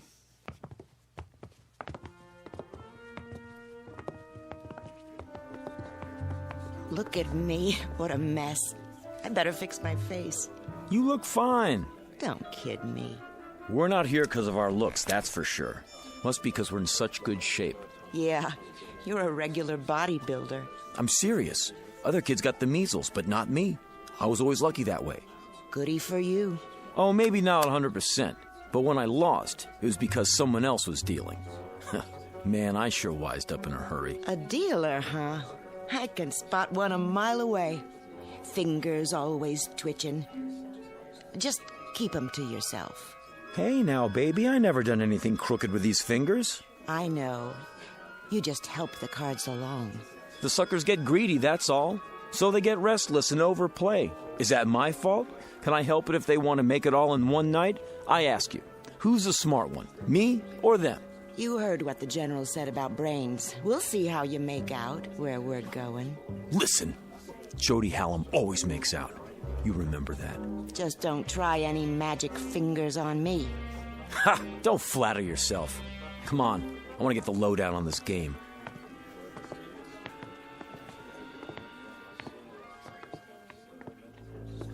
And after that, it was all entered into the memory banks. The results were collated and sorted until we had it down to this number. Ah, so we have a machine to blame for being here. Blame? You should be happy the machine picked you. Should I? Then why do I feel as if I'm deserting humanity in its hour of need? General, how soon will the Varuna leave Earth? In less than 24 hours, we will all be flown to the launch point. What about food on the ship? It will be stocked with bread, soup, meats, even ice cream, in a concentrated form. Enough for a lifetime if necessary. You won't be hungry. How can I get that much chow on one ship? It will be made from continuously harvested tanks of chlorella, a fast-growing, single-celled plant. A plant? That doesn't sound very palatable. Hey, General, where are we supposed to land? There's an area on Mars if we can confirm it's suitable for a small colony. How about if it's not? Ship's nuclear power pack can take you all the way to Alpha Centauri if necessary, using a new form of hyperdrive. That's the nearest star system with habitable planets. Maybe there'll be people there like us. I read a story about a princess on Mars. Then you can go into your dance and knock their eyes out, if they have eyes. Who's kidding who? I was never a very good dancer. I was never very good at anything. But I got along because people would pay for it. All that's over with now. You better believe it. I'll start over up there. Be me this time. I'll be what I want to be, not what they want me to be. Right. Keep that attitude. I have a question. Who's flying us to where we are going? We've assigned a crew of 2. That should be sufficient. Captain Gerald Vickers and Lieutenant Robert McKenna. You will meet them when... excuse me. Sinclair? Yes. Right away. Limousine is downstairs, ready to take you to the airport. No calls for us? To say our goodbyes? I'm sorry, Doctor. We can't risk breaching security. Now, if you'll all come with me, please. You have a great adventure ahead of you. Perhaps the greatest in the history of mankind. Oh, wow.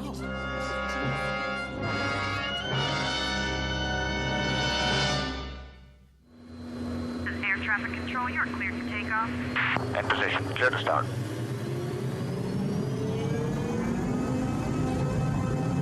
Made a move. Nose job back in front.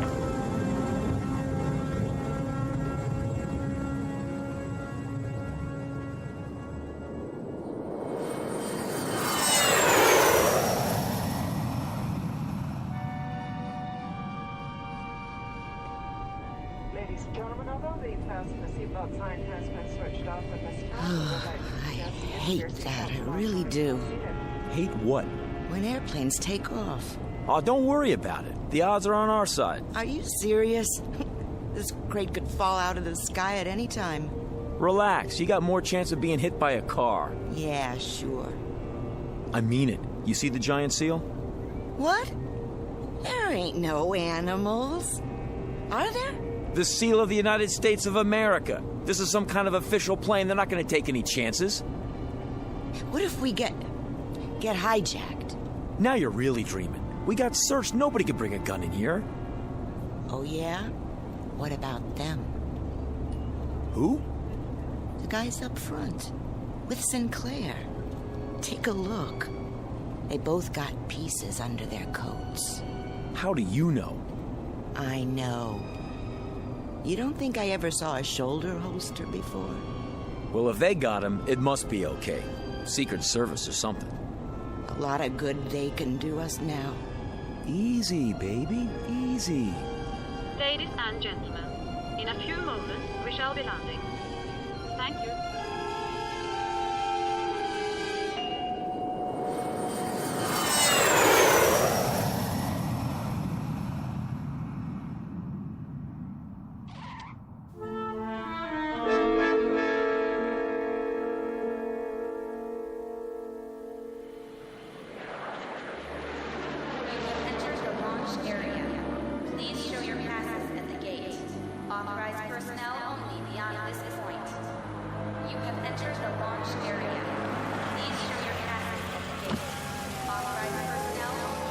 ID, please. General Sinclair and Company to operations. Oh, right, General. Operations is the first building, straight ahead. I know where operations is, son. Yes, sir. Open the gate.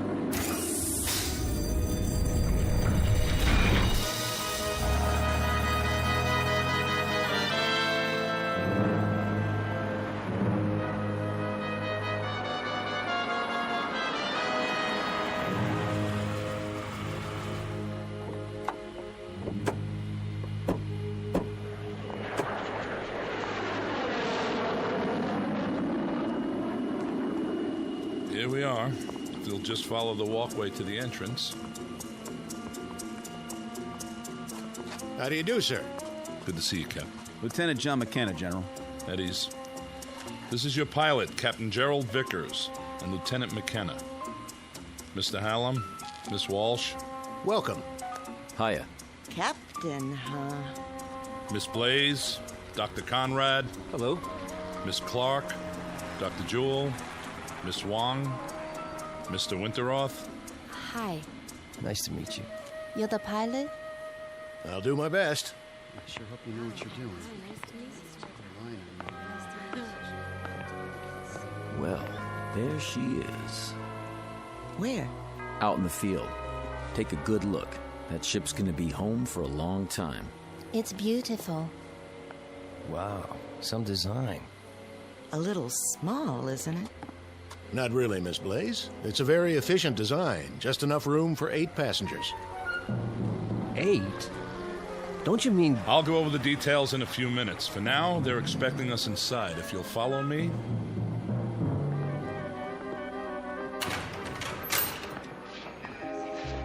General Sinclair? What is it? General, I have a communication from the Pentagon. Priority A. Very well. That will be all. Yes, sir.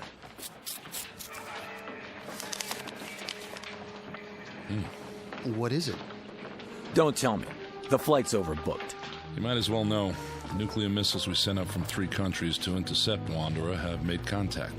All detonated on impact. They hit Wanderer? And? Well, don't keep us in suspense. There was no appreciable deviation. The asteroid is still on course. What does that mean in plain English?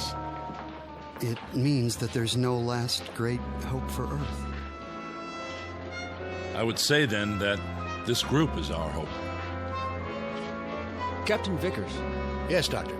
Something you said a moment ago. What was that?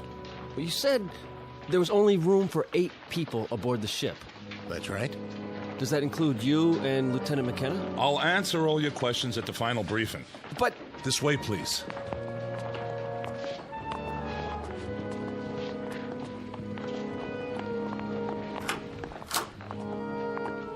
Sit down, if you will.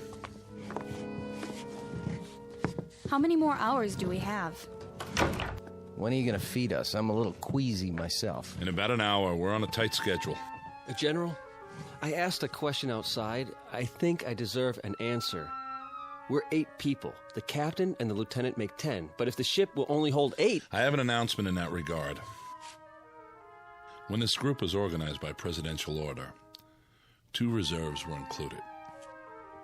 Who? You mean we're not all going? Why didn't you tell us the truth? What are they arguing about? They got an angle. I knew it. There was no way of telling if you were all alive and well, or even if you could be located once the selection was made. The reserves were a way of preparing for any contingency. As it turns out, one that didn't occur. So who are the reserves? They were not specified. What? Then we don't know if we're on the list or not? In that case, I volunteer to stay behind. I'm afraid I can't accept your offer, Doctor. I'll give up my place. I have friends who are going to die. I'd rather spend my last hours with them. I sympathize with you, Miss Wong, but I can't accept your offer either. Then how... It was provided that in a case like this, the matter would be decided by chance. Leave it to me, General. Don't make me laugh. It just so happens I have a deck of cards with me. We'll cut for it. High cards go. Mr. Hallam. You want to be fair, don't you? This is the only way. Never fails. Aces and kings, sure winners. After that... I can't let you do this. Deuces and trays on the low end. Got it? Everybody, come up one by one and... We are not using cards, Mr. Hallam. I'm in command here. Then how? We flip a coin? Sometimes the old ways are best. We'll draw straws. Whatever you say, General. Makes it simpler. Watch me. I'm tearing out matches. I'll make 2 of them short. Sit down, Mr. Hallam. No matches? Well, in that case... I said sit down. All right. Just trying to help. Captain Vickers has prepared the straws, or their equivalent. Captain? Yes, sir. I have 8 pencils here. They've already been measured, so there can be no mistake. Who's first? Miss Blaze? Why me? The order won't make a difference. Go ahead, Captain. Anyone at all. If you say so. Here goes. Just take one of the ends and pull it out of my hand. This looks like a good one. I'll go next. Now, Dr. Jewell. Followed by Miss Wong. Mr. Winterroth from Michigan. Miss Clark. Miss Walsh. And Mr. Hallam. There. That does it. Everybody hold them up. The short ones are Miss Clark and Mr. Hallam.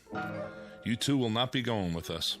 Hey, wait a minute. Sit down, Mr. Hallam. I was the last man on the totem pole. I didn't have a choice. Someone had to be last. Sure. Give everybody a break, but me. Statistically, it doesn't matter. The result was random. All I'm asking for is a fair shake. Game over, Mr. Magic Fingers. But I'm telling you, it ain't fair. You should talk, honey. Sit down. Are we free to go? You are, Miss Clark. With my profound thanks. You may go to the bunker with the rest of the personnel to observe if you like. Or I can have you transported any way you choose. I'll have to think about that. Of course. There's a rest area down the hall. Lieutenant McKenna will open the beverage machines for you. Thank you. And goodbye to you, Mr. Hallam. And thank you, Mr. Hallam. Yeah, thanks for nothing. Come on, let's get out of here.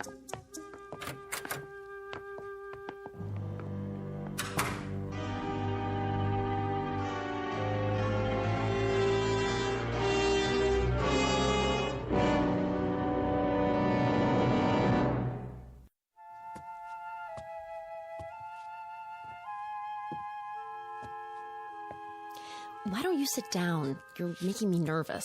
Yeah. Miss Clark's right. Would you like a cup of coffee? I'd like a shot of scotch if you want to know the truth. Cream and sugar? Black. Do you have family, Lieutenant? Yes, ma'am. I mean, miss. Back in Austin. Oh. Are you going there to be with them? I sure hope so, if there's time. It's a terrible thing, I suppose. The little tragedies. We have time to absorb them. But something like this, it's too vast to comprehend. I know what you mean.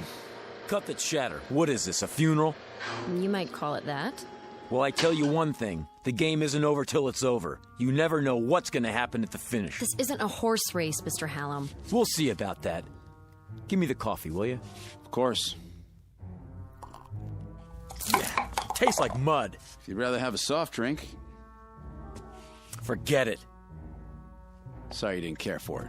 Yeah, sure. Where do you come off so high and mighty? Uniform, shine on your shoes. You know something? Underneath, you're just like the rest of us. Scared out of your gourd. I'd better see how the general's coming along. Will you sit down? It won't be much longer. Then you'll be back with your own kind. I don't see why you're so anxious to go home. One of them in there could have a heart attack or something. And then what would we do? Draw straws again to see which one of us goes? Sure, why not? At least try to face reality and make peace with it. Listen, if they let me do it my way, you think I'd be sitting out here? Oh, you mean you'd have fixed the cards? Lady, when your life is on the line, you try anything. Even if it means pain or misfortune for others? If that's the way the chips fall. You amaze me. I thought I'd seen all kinds. You ain't never seen Jody Hallam before. Thank God for small favors. I would say, Mr. Hallam, that you're nothing special on the evolutionary scale. More along the lines of a throwback.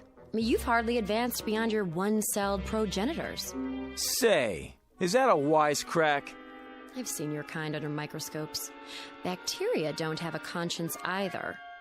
Oh, but they do? In there? How do you know Vickers didn't fix it the way the general wanted?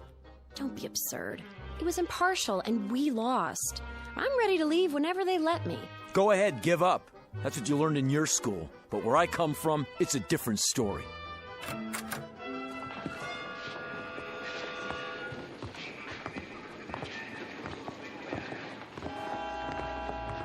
General? Yes? General, I'm sorry I blew my stack before, but, well, it's a hard thing to take. It really hit me, you know? Believe me, I understand. Everybody all set? They've had their final instructions. Everything worked out, huh? No hitches? Ladies and gentlemen, you'd better get ready for the pre-launch. Look, do you think it would be all right if I see him to the ship? Wish everybody good luck and everything? I don't see why not. That doesn't sound like you, wishing everybody but yourself good luck. No? Why the change of heart? Can't win them all. You ought to know that. That's not what you told me before. Well, that's what I'm telling you now. Miss Blaze? Yeah. Yes, sir? We're going to the ship now. Follow me. Sure thing.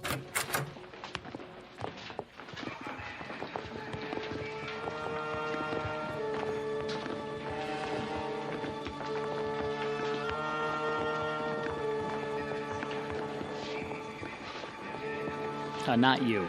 General Sinclair said it was okay. Only flight personnel on the field. I know. I'm going to say goodbye to him on the ship. General? It's all right, guards. Let him pass. Proceed. Sure, thanks a lot. Nice gun you got there. 15 minutes and counting. Oh, you coming with us? All unauthorized personnel must exit the launch area. You'll have to use the ladder. One at a time, please.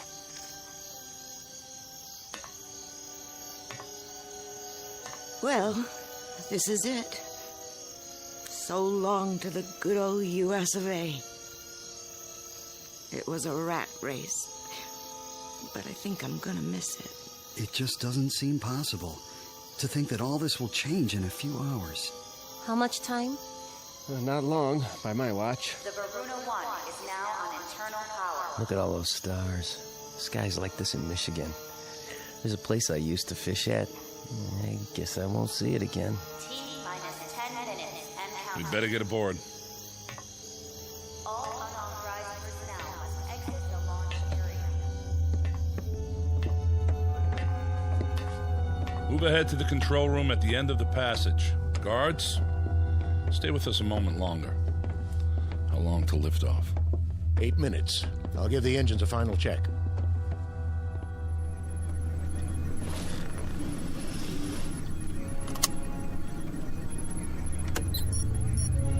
Main thrusters powered up. Retros all clear.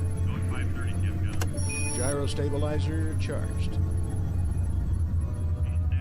I feel like a sardine already.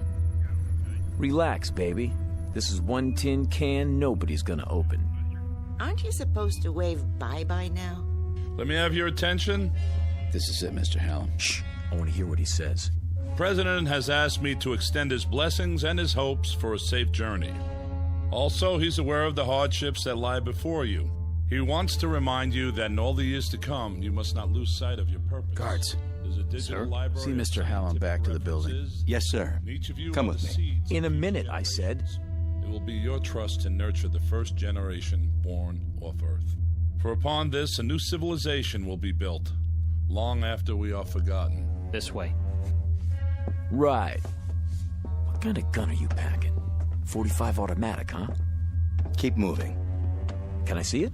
Keep your hands... I just want to look at it. What in the... Back off! Drop it. Not on your life. Watch him. He's got a gun. He's... Ah! Hold it! Now, General, since Dr. Jewell here won't be making the trip, as his reserve, I'm electing myself to take his place. He didn't want to go anyway. Do you think these people would have you after this? No more pretty speeches. You and the guards, make yourselves scarce, and drag the doctor with you. Something wrong with your hearing? General. Touch your holster, flyboy, and you're a dead man, too. Do as he says. That's better. Well, what do you know, honey? Looks like we're gonna get better acquainted after all. What do we call you now? Little Caesar? Just what do you expect to gain by this murder? Life, my friend, in the big blue up there like the rest of you. Oh, I know you're thinking you'll make me pay, but you won't. Not if there's only 8 people left. You're gonna need me. Keep your distance, Buster. Now, Francie, you know better than that. A man gambles, he loses here and there, but the game's not over till the last card's been played. Am I right or am I right? Hey, you! Keep your hands where I can see them! I can't let you do this. Back out of here real slow like. You too, Lieutenant. Are you going to shoot them too? If you do, who will fly the ship? Back out, I said. I'm not going anywhere. Neither am I. Put the gun down. Yeah, sure. There are too many of us. Guards, Mr. Hallam is going to surrender his weapon. Take him into custody. Yes, sir. You're invading my space, flyboy. You're surrounded, mister. Hand it over. Now. Don't make me laugh. If he won't, I'll just have to take it. I warned you. The next one won't miss. Try me for a target, little man. Let go! Drop it. Drop it!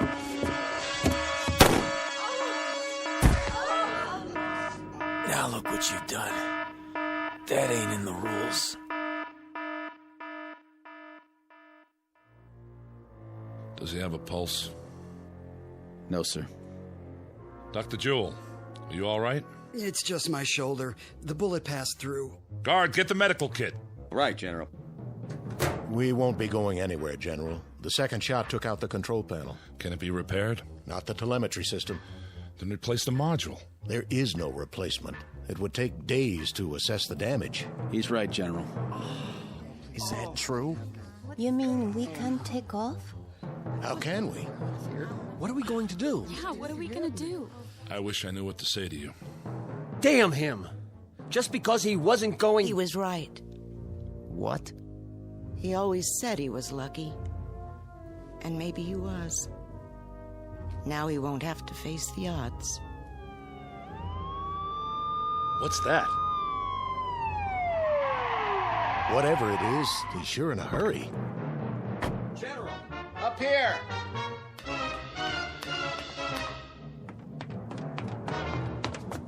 General, this just came in, sir, from the President.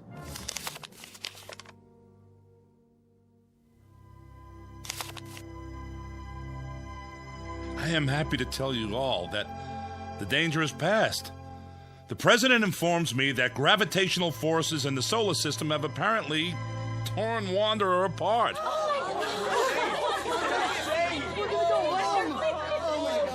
You mean it's not gonna hit Earth? Initial reports are that it is broken up into 5 pieces. Each will miss us by many thousands of miles. Let's get out of here. One at a time, folks.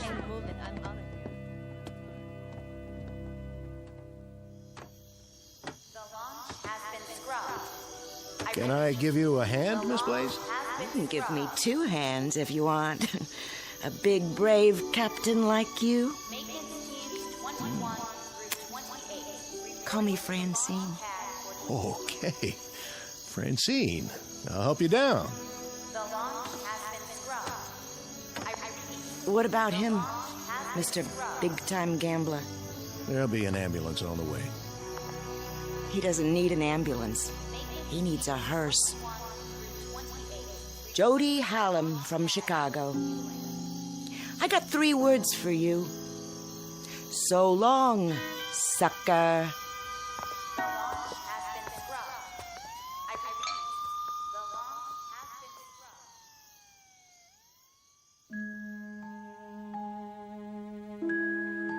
Portrait of a man who lived by his wits and wanted to go on living. The odds looked good, at least for a while. But when billions were marked for death, he lost faith in the laws of chance.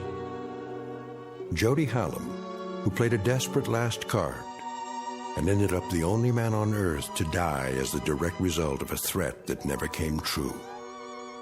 In the Twilight Zone.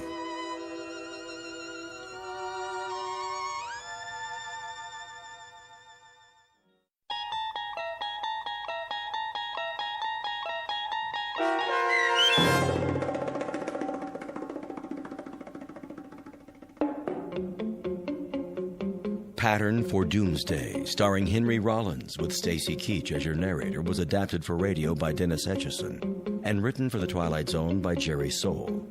Heard in the cast were Mike Starr, Linda Ryder, Richard Hensel, Roderick Peoples, Jeff Lupetin, Jamie Barron, Steve Key, Nikki Lindgren, Elaine Robinson, Kurt Nabig, Jennifer Joy, Doug James, Carl Amari, Alex Opener, and Vince Amari.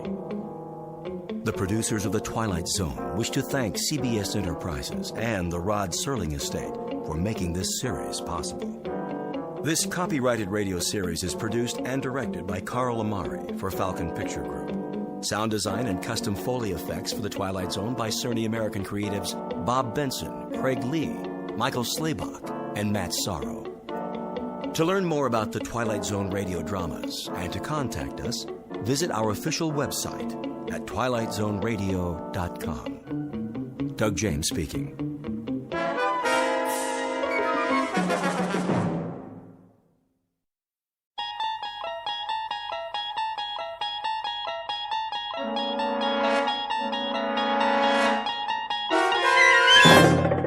You're traveling through another dimension. A dimension not only of sight and sound, but of mind. A journey into a wondrous land whose boundaries are those of imagination. Your next stop, the Twilight Zone.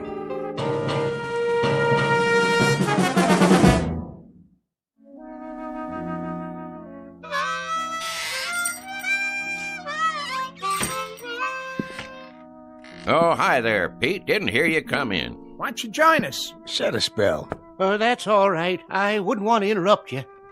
Well, all right then. Where was I? General Pershing. Oh, yeah.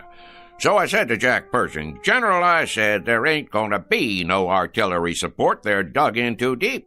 When was this now? First World War, of course. The Great War, we called it. Yes, sir.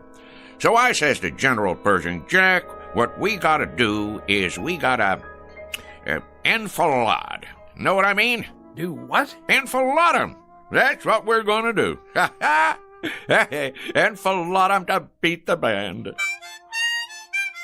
Frisby, when are you going to put that mouth organ of yours out of its misery? How's that? Or at least learn how to play it. Helps me relax. Well, sir, old Blackjack knew who he was dealing with. And that was? They didn't call me old enfilade Frisby for nothing. Horseradish? Huh? Where do you keep the horseradish, Frisby? Right where it always was, Pete. Third shelf down. Down where? On your left there, next to the pickles. You got catsup? Underneath the cash register, behind the beans. What's your hurry? Come on over. I got another chair. No thanks. I'll put a new log in the stove. If it's all the same to you, Frisby, I'll just collect my goods and get on home while it's still daylight. Suit yourself. Oh, well, where was I? Oh, yeah. Well, sir, the following morning, we attacked up and down the line, and the rest is history. Smashed them to bits, we did. And then we went on to Paris to celebrate. Exactly 4.5 hours it took us. We had frogs' legs and cold duck till we couldn't eat no more. An hour later, we was in Berlin. Shall I say it, or do you want to? Be my guest.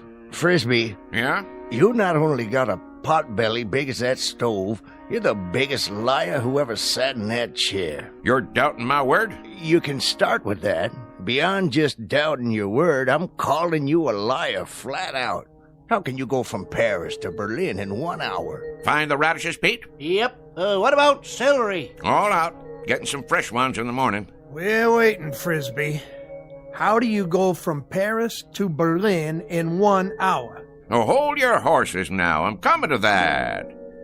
It's what made the whole operation so fantastic. I was doing some reconnoitering, and I found me a back route. That's very interesting, Frisby, except last week you sat right there, big as life, and told us you were in the Balloon Corps. You sure did. And that over the Battle of Marne, you shot down 3 German Fokkers with a pistol and personally directed the artillery so the Marines could win. Oh, I did that too. Only it was a year later. It was, let's see now, April of 1917. That's it. I heard enough. More than enough. I'm getting out of here. Well, now you might want to give that some thought, boys. Looks like rain to me. Rain? Sure enough, gonna be some rain. Tell by the clouds. You can always tell by the clouds, you know. Take that big job up on the hill. That there is a stratocumulus opacus. Anything you say, Frisby. You fellas know anything about meteorology? Don't get him started. Well, what do you know? Looks like it got me a customer. Carload full of them. Better get out there and pump some gas before they change their minds. Oh, now ain't no reason to hurry. Them clouds, for instance, they like to take their time. So do I. It's the way Mother Nature made things. Why, did I ever tell you about...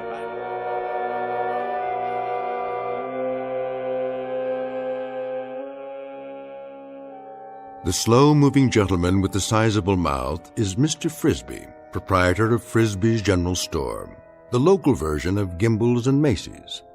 He has all of the drive of a broken camshaft and the aggressive vinegar of a corpse. As you've no doubt gathered by now, his stock in trade is the tall tale, the outrageous falsehood, the bending of truth up to and beyond the breaking point. What he doesn't know is that the visitors in the car out front are a very special breed, destined to change his life beyond anything even his fertile imagination could manufacture and embroider. The place is Pitchville Flats. The time is the present, or thereabouts. And Mr. Frisby is on the first leg of a rather fanciful journey into a place we call the Twilight Zone.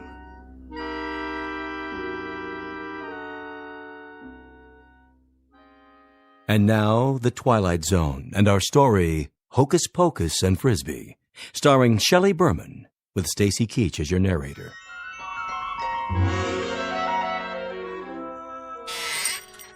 I believe I asked you boys a question. Oh, I'm sure you did. About meteorology. Well, I know plenty about that particular subject. University of Wichita it was. Got my doctorate in it. Did a treatise at the age of 13 that still uses standard text.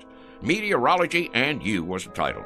Talk was, it was the most scholarly treatise on the subject in the history of the field. My colleagues used to refer to me as Cumulus Frisby. Cumulus Frisby. Frisby's a meteorologist. I'm Vice President of the United States. Well, what do you say, Mr. VP? Better get out there, Cumulus. I'm coming. All finished, Frisby. You want to add it up? You do it, Pete. There's a pencil and paper right on the counter there. I could do it in my head for you, but it's been kind of a long day. I'm a little pooped out. 1 bottle of catsup. Horseradish. Ever tell you about the time I gave a demonstration, me against the computer machines? 13 of them lined up in an auditorium. 133 columns of figures, 8 digits apiece, and no pencil and paper, mind you, all in the head.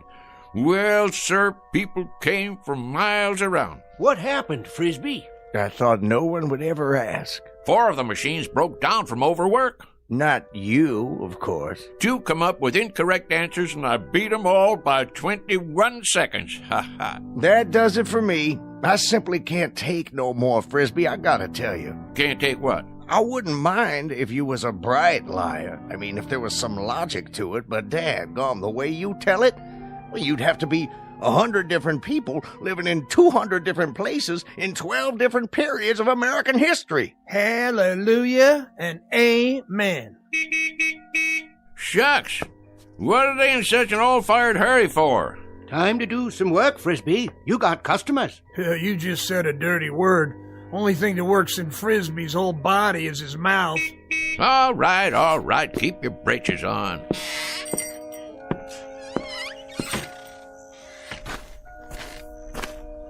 Howdy, gents. Hello. Want gas or something? Gas? Oh, yes. Sorry you had to wait. Not at all. You know, if you gotta be someplace in a hurry, you could have pumped it yourself. We could. Didn't you hear me yelling? Oh, we heard you. Definitely. We're not too familiar with this kind of car. No. Say, how many of you was in there? 4 of us. It's a bit of a tight fit, I'm afraid. Sure it is. One of them foreign jobs. Not much room inside, huh? We don't know where to put the gas. We aren't familiar at all with these foreign jobs. You ain't? Well, this is your lucky day, 'cause I am. A matter of fact, I'm the one responsible for them. For a while there was all rear engine, only in the back. You developed them, did you? Oh, indeed I did. Got a phone call from old Henry Ford one time asking me to fly out to Detroit. Henry Ford? Sure.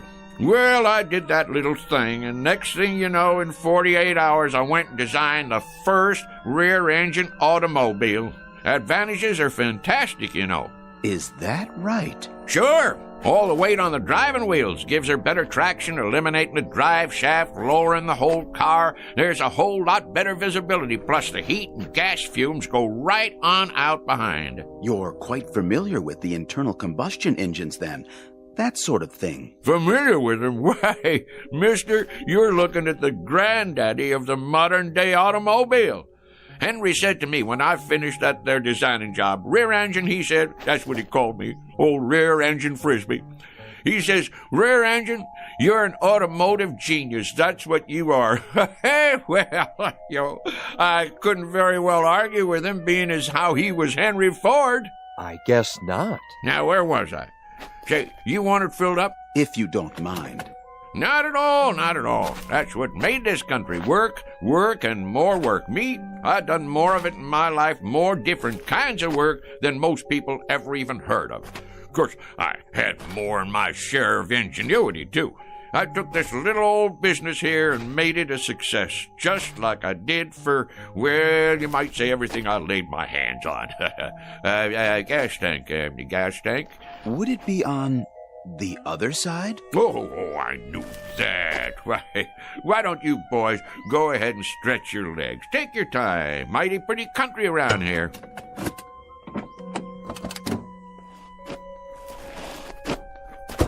Yes, pretty. Of course, it wasn't very pretty when I moved in.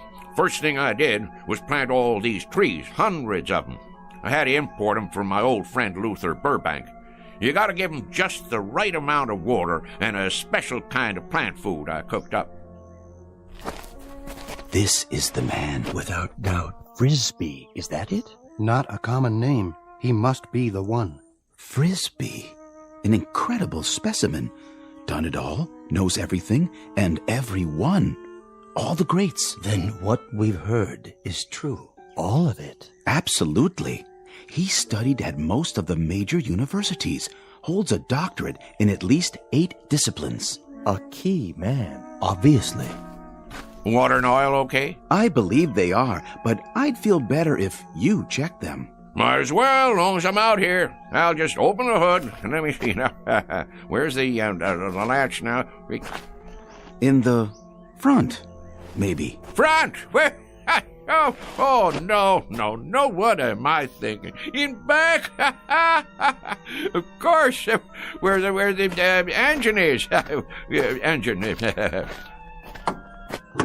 You're a big help, Mr. Frisby. You don't know how much we value your personal attention. Oh, that's okay, boys. Look here. Ain't that something? They got the dipstick and all hidden away so's nobody can go messing with them. But I can see from here that they're just fine. They're just fine. And yep, they're fine and dandy. Well, that ought to do it. How much do we owe you? Looks like $5 and a couple of cents. Make it 5 even. Did you bring a supply of local currency? Right here. Which one? Will this do? This here's $20. That what it is? Yes, of course. 20. I think I got some change. Change? In my pocket. Hold on now. Did we give you enough? Oh, sure, but you got 3 5s coming back. That's not necessary, Mr. Frisby. You keep it. Huh? For your trouble. We have no need of it. That's mighty decent of you. You folks from around here? No, we're from quite a ways off. Well, if you're planning to drive a spell, I'd check in someplace first if I was you. And why is that? Those are dangerous-looking clouds. Dangerous? Yes, sir. We're going to have some rain shortly. You can tell when it's going to rain? Rain? Mister, I can tell when the humidity drops 0.5%. I can predict fog, smog, hail, sleet, snow, dew, and freezing 24 hours before it happens. Really? Well, I was working on a perpetual motion machine in Sioux City, Iowa back in 1921 when I got a call from President Harding. He was begging me to fly to Washington, D.C. and help him set up their meteorology department. Is that a fact? Not only is it a fact, but I'm giving it to you oversimplified, kinda. 'Cause I'm too modest to say what they put on the medal they gave me after I got 'em on the right track. That's how come you have weather predictions on the news. Mr. Frisby, we were wondering if... Not yet. We'll see you later, Mr. Frisby. You will? You may rely on it. Well, that'd be real nice. Stop on back and we'll sit around and talk some more. But mind what I told you about the weather. Best check into a motel or something till she blows over. We'll do something like that. Thank you so much, Mr. Frisby. Into the car now, gentlemen. Well, you take care now. Oh, we will. We will.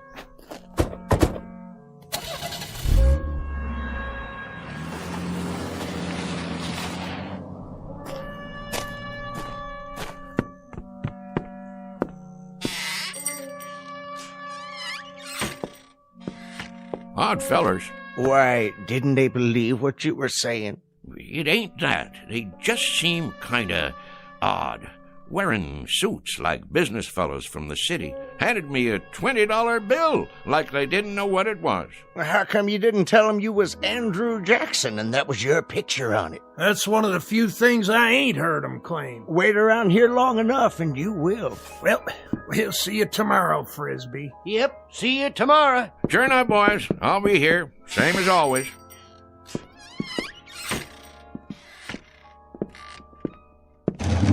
Let's see now, 5 o'clock. Sounds to me like a good time to close. Mr. Frisby? That's my name. Don't wear it out. Huh? Mr. Frisby. Who's there? If you walk outside and head east down the highway... Where are you? Nobody left in this store but me. If you head east for 200 yards, you'll come upon something extraordinary. Oh, yeah? Like what? An adventure, Mr. Frisby. New worlds to conquer. How's that? Worlds even you have never dreamed of. Say, where are you hiding? In the back room? Or over by the dry goods? Don't trouble yourself. You won't see us. Well, where are you then? With you, Mr. Frisby. We are a part of you. And soon, very soon, you will be a part of us for all eternity. You are going to the stars, sir. To the stars.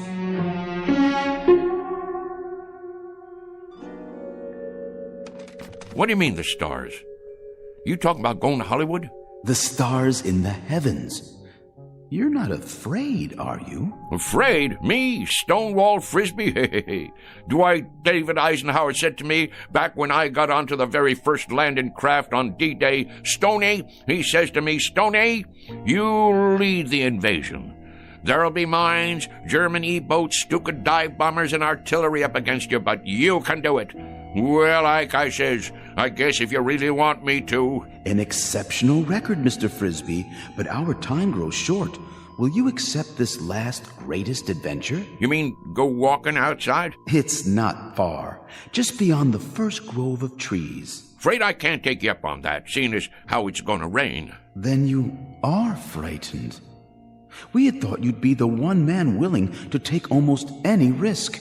That may be, but who, may I ask, is telling me all this? If you'll walk on down the road, as I suggested, you'll find out. Well, rain or no rain, I never was one to turn down a little excitement. Who'd you say you was? Your questions will be answered soon enough. Well, all right then. Just let me lock up. That won't be necessary. Why not? Because, Mr. Frisby, you won't be coming back.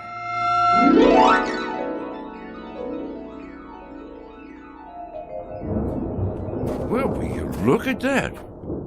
I sure was right. Going to be a big old storm tonight. Hurry, Mr. Frisby. I'm coming. Don't get your long johns in a twist. Straight ahead. We're waiting for you. Where? Look to your right. I don't see... Wait a minute. What the heck? Oh, I get it. Some kind of movie prop, right? What you doing? Making one of them science fiction movies out here? Dang if it don't look like one of them flying saucers. That's exactly what it is. You may come inside. Now, how am I going to do that? You got it made to look like there ain't no doors or windows. Very well. In the interests of time, I suppose we can give you a slight assist at this point. Hey! Hold on, Mr. Frisby. Whoa, Nellie! How'd you do that? Teleportation, Mr. Frisby, but I'm sure you know all about it. Well, what do you know? You got a nice setup in here. I'll give you that. What's underneath all that aluminum paint? Wood frame or drywall? I assure you, it's all quite authentic. Impressed? Me? Impressed? With this rinky-dink set? Why, shucks, it looks like a flea on a doll compared to the one I designed for the United States Space Agency. Oh, we didn't know they had flying saucers yet. Apollo, of course, and Viking. Well, mine was called a Buzzard. Biggest span you ever saw. And that was back in 51. Old Rocket Thrust Frisby, they called me. Please, Mr. Frisby, be good enough to follow me. Well, don't this take all? How do you do, Mr. Frisby? Welcome, Mr. Frisby. How do you... So this is part of that movie prop. That's it, ain't it? Some kind of Hollywood thing. Advertising a flying saucer picture, huh? In a word, Mr. Frisby, no. This is an actual spacecraft. Go on now. And we, my colleagues and I, have come here from another planet. We have indeed. All this way, across the interstellar darkness, to meet you. Well, in that case, I'm leaving. Correction, Mr. Frisby. You are staying. Wait, let me loose. I can't even wiggle my toes. I suggest you stop struggling against the force field and relax. After all, you're going to be here a while. A very long while in Earth terms. Why not make yourself comfortable while you prepare to meet the others? The others? That's right. the Intergalactic Council.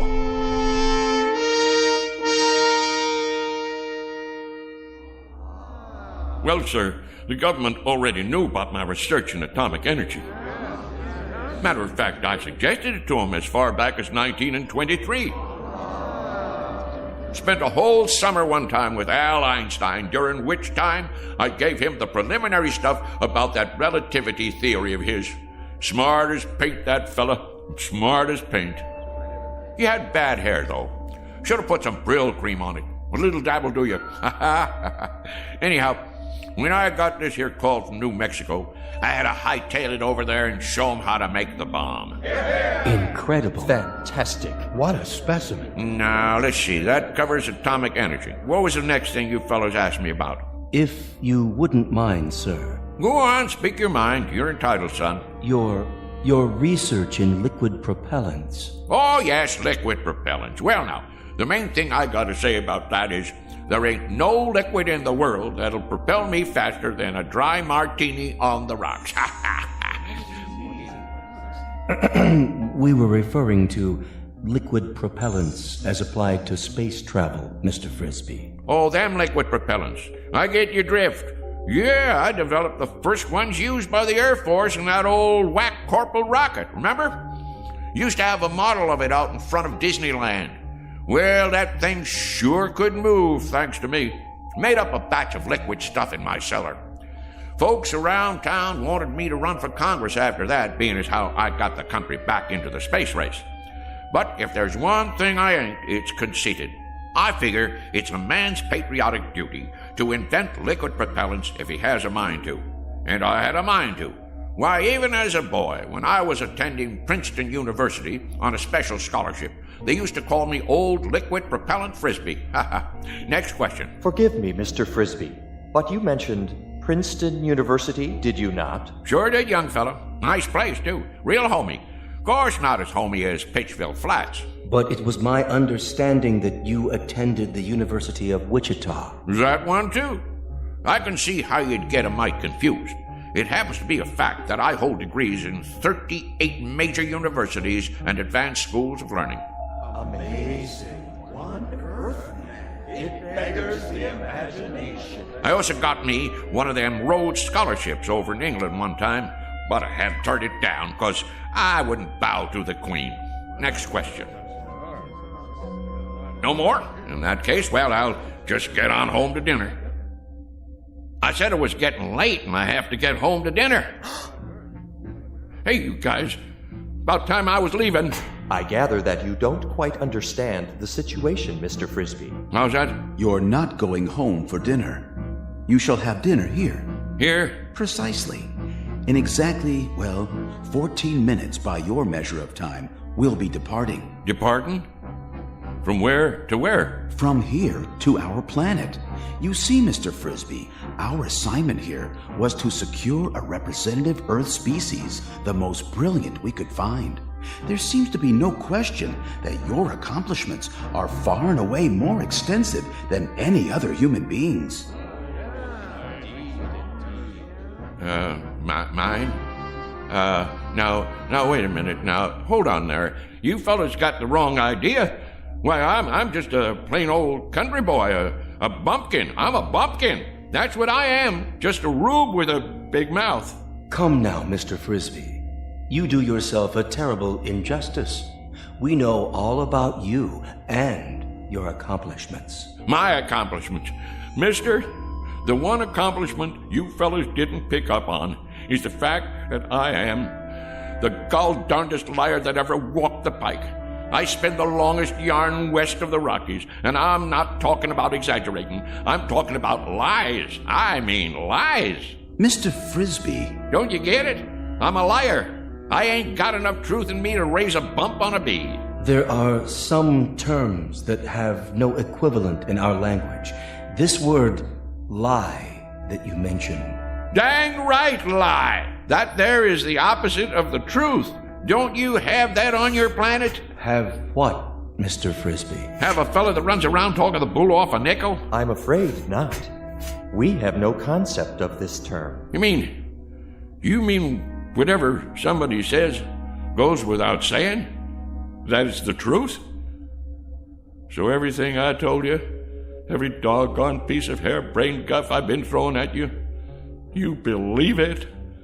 And now you're taking me up to your planet so you can stick me in a cage? Oh, hardly that, Mr. Frisby. It won't be a cage.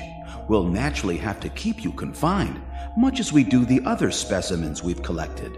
We've got a marvelously entertaining Venusian.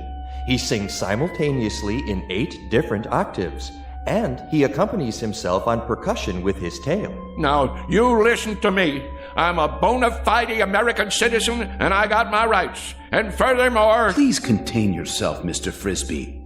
Since we'll be departing very shortly, you have your choice of dinner now or later. Perhaps you'd prefer waiting. What is your pleasure? I'll tell you what my pleasure is. My pleasure is to punch you right smack dab on the jaw. What the... Don't be alarmed, Mr. Frisby. That was only a mask, a disguise we use to pass among Earthlings. This is my real face underneath. I hope its appearance doesn't unduly disturb you. Mr. Frisby? Whoa, whoa, whoa. Mr. Frisby!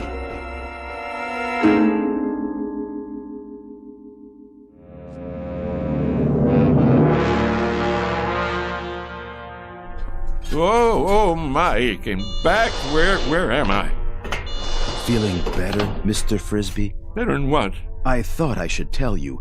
We'll be departing in 5 minutes. You still on that kick? Listen to me. I ain't interested in departing anywhere except from you. I never been more than 50 miles outside of Pittsville in my life, and that's the one record I'm right proud of. Curious remark. It does not compute. You took a bump to the head. Lie still. I'd better scan you. Get that thing away from me. It's only a vibrometabolic scanner to detect organic damage. Stay back, I tell you. You're in perfect shape. No spikes in your brainwaves. None whatsoever. Remarkable, I must say, for someone with such active cranial matter. Man, the last time I saw something like you, I'd been 4 days on a corn jug. And even at that, what I thought I saw was a whole lot prettier than you. I'm sorry you find my features distasteful. On our planet, my appearance is considered quite satisfactory. But if you prefer, I could wear another one of those pseudo-faces. This place where you're from, do the girls look like that too? The females? Why do you ask? Because if they do, it's a downright wonder you ain't extinct. Please try to accept my true appearance, Mr. Frisby, much as we have become accustomed to yours. Some effort is required on both sides. Shall we, I believe the customary phrase is, shake on it? Don't point your finger at me. What you got there, a claw? A gesture of friendship, Mr. Frisby. Hands across the galaxy and all that. Well, okay, but don't you go pinching me. You're built hard as a crawfish, I'll say that. Oh, we are indeed, by your standards, which is quite fortunate for us, considering the gravitational pressures on our home planet. You have a match on you? Pardon? For my pipe. Hold on, I gotta light my overalls. What are you doing? Helps me relax. A pinch of Prince. One time a guy come in my store and he says, "You got Prince Albert in a can?" And I says, "No, already went and let him out." Never mind. You boys wouldn't understand. I'm afraid there's no smoking on the ship. Well, who ever heard of a rule like that? It upsets the negative ion balance. No, I really ain't going. What do you think of that? Well, I suppose if you sit over here, directly under the laminar flow. Kind of chilly. Ooh. Don't you boys have a wood-burning stove at least? Must get mighty close to freezing up there in outer space. What's that? Oh, that? Oh, that's just my old harmonica. Want I should play you a little tune? Oh, please. Please, Mr. Frisby. I've been meaning to give a concert one of these days. Maybe Carnegie Hall or over in Branford. Oh, attention. X10 and X12. I need you here at once. Most beautiful sound there is, huh? They have harmonicas where you guys are from? Well, do they? I ask you a question. Do you have harmonicas up there where you Help! Help! You don't look so good. Kind of green. Whoa, well, let me play some more for you. Ain't nothing like a little tune before dinner. That's what I always say. What's that horrible sound? It's that object. Got to get it away from him before it's too late. Back. It's dangerous. Stay away from it. Save yourselves.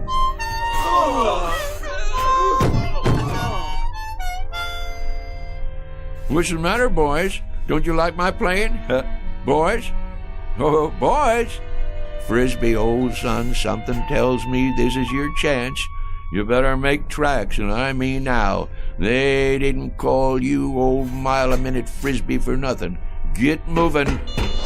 What are you doing out of your room, Mr. Frisby? Mr. Frisby! Don't let him off the ship! Quickly, seal the airlock! No, you don't, boy. Get out of my way. No. Don't go after him. He has some sort of fantastic instrument that emits a death sound. I've never heard a pitch like it. It's powerfully destructive. We'd best take off before he warns others of his kind. They may have the same weapon.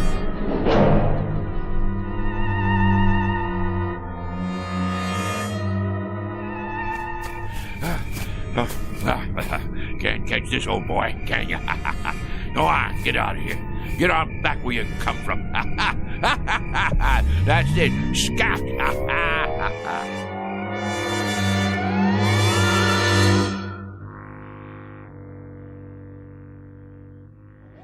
Shh, quiet. Douse the lights. Here he comes.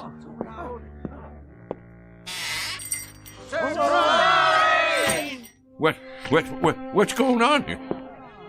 Will somebody tell me what's happening here? What do you mean, what's happening? It's your birthday, ain't it? As if you didn't know. And this here is a surprise party. As if you didn't know that either. Congratulations, Frisby. Put her there, old buddy. Well, I sure didn't expect nothing like this. The heck you didn't. The present. Give him the present, dadgummit. I've been waiting all day for this. Got it right here. What are you waiting for? Go on, Frisby, open it up. Well, you folks sure sprung one on me. Want me to help you get the paper off? No, I can get it. Go ahead, read it. What is it, some kind of trophy? It's what they call a lovin' cup. Went into town and ordered it special. Go on, read it out loud. For the first time, Frisby is at a loss for words. I'll read it for him. World's greatest liar, Mr. Somerset Frisby, presented by his friends on the occasion of his 63rd birthday. Folks, all I can think to say is, mighty nice of you all. Mighty nice. Ain't you gonna make a speech? Yeah, Frisby. Tell us one of them real whoppers. Like where you been the last couple of hours? Was you inventing something? Or maybe you just took a quick trip to the moon? Well, you ain't far wrong, and that's a fact. I knowed it. I've been waiting for this all day. First off, you know who them fellas was in that car? Which car? That little foreign job come in here for gas, remember? The President of the United States and the Secret Service. Well, I'll tell you who them fellas was. They was from outer space. Oh, isn't he the living end? And somehow or other they picked me up in the air, right down there by the hollow, and I floated over to their flying saucer, and they took me inside, and then they was gonna kidnap me and take me to their planet. And you was gonna be their leader, Frisby? But it's true. They was just about to kidnap me. Wanted to make me their A1 prize specimen. Oh, the whole Galactic Council was watching. They even had a guy from Venus who could sing 8 different ways from sundown and play the drum with his tail. Well, sir, you know how I stopped them? You talked them to death? No, not that. It weren't nothing, really. Just took out my mouth harp and blowed a little tune, something like this. You know what happened then? I'm sure you're going to tell us. I've been waiting all day for this. They just plumb fainted away. Now that I can believe. Play us a tune, Somerset, the way you used to. Well, I suppose I could do that, if you really want to hear it.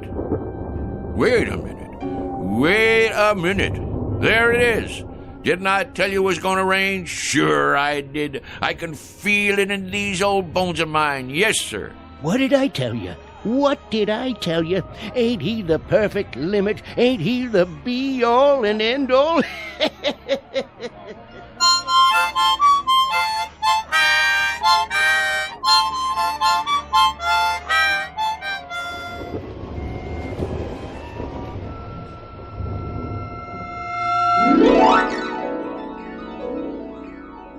Mr. Somerset Frisby, who might have profited by reading an Aesop fable, the one about the boy who cried wolf.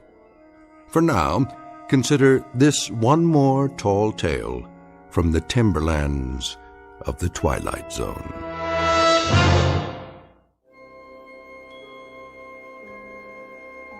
Hi, this is Carl Amari, producer of the Twilight Zone Radio Dramas. I'd like to take a moment to tell you about our official website at twilightzoneradio.com, where you'll get the latest news and information on these Twilight Zone radio dramas. Plus, at twilightzoneradio.com, you can digitally download 3 free episodes or any of our episodes for only $1.95 each. In this age of ever-changing technology, we've decided to make these episodes instantly available to you by making the Twilight Zone radio dramas a digital download-only series. This means that this series will no longer be offered on CD. The CD collections at our website are now being offered while supplies last at buy one, get one free. So be sure to get your favorites before they're sold out. Be sure to visit us often, and I'll see you in the zone.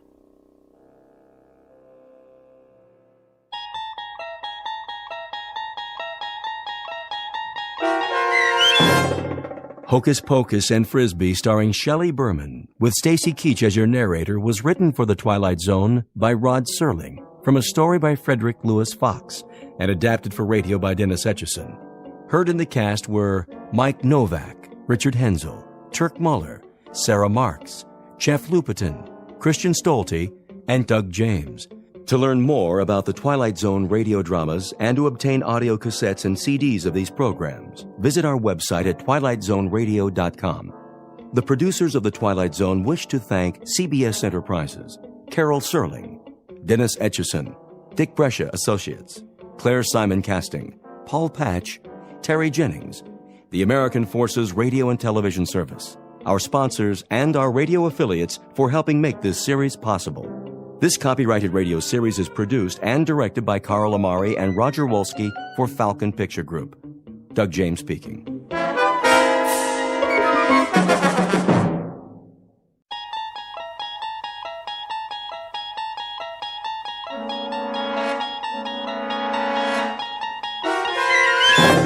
There is a fifth dimension beyond that which is known to man. It is a dimension as vast as space and as timeless as infinity. It is the middle ground between light and shadow, and it lies between the pit of man's fears and the summit of his knowledge. This is the dimension of imagination. It is an area which we call the Twilight Zone.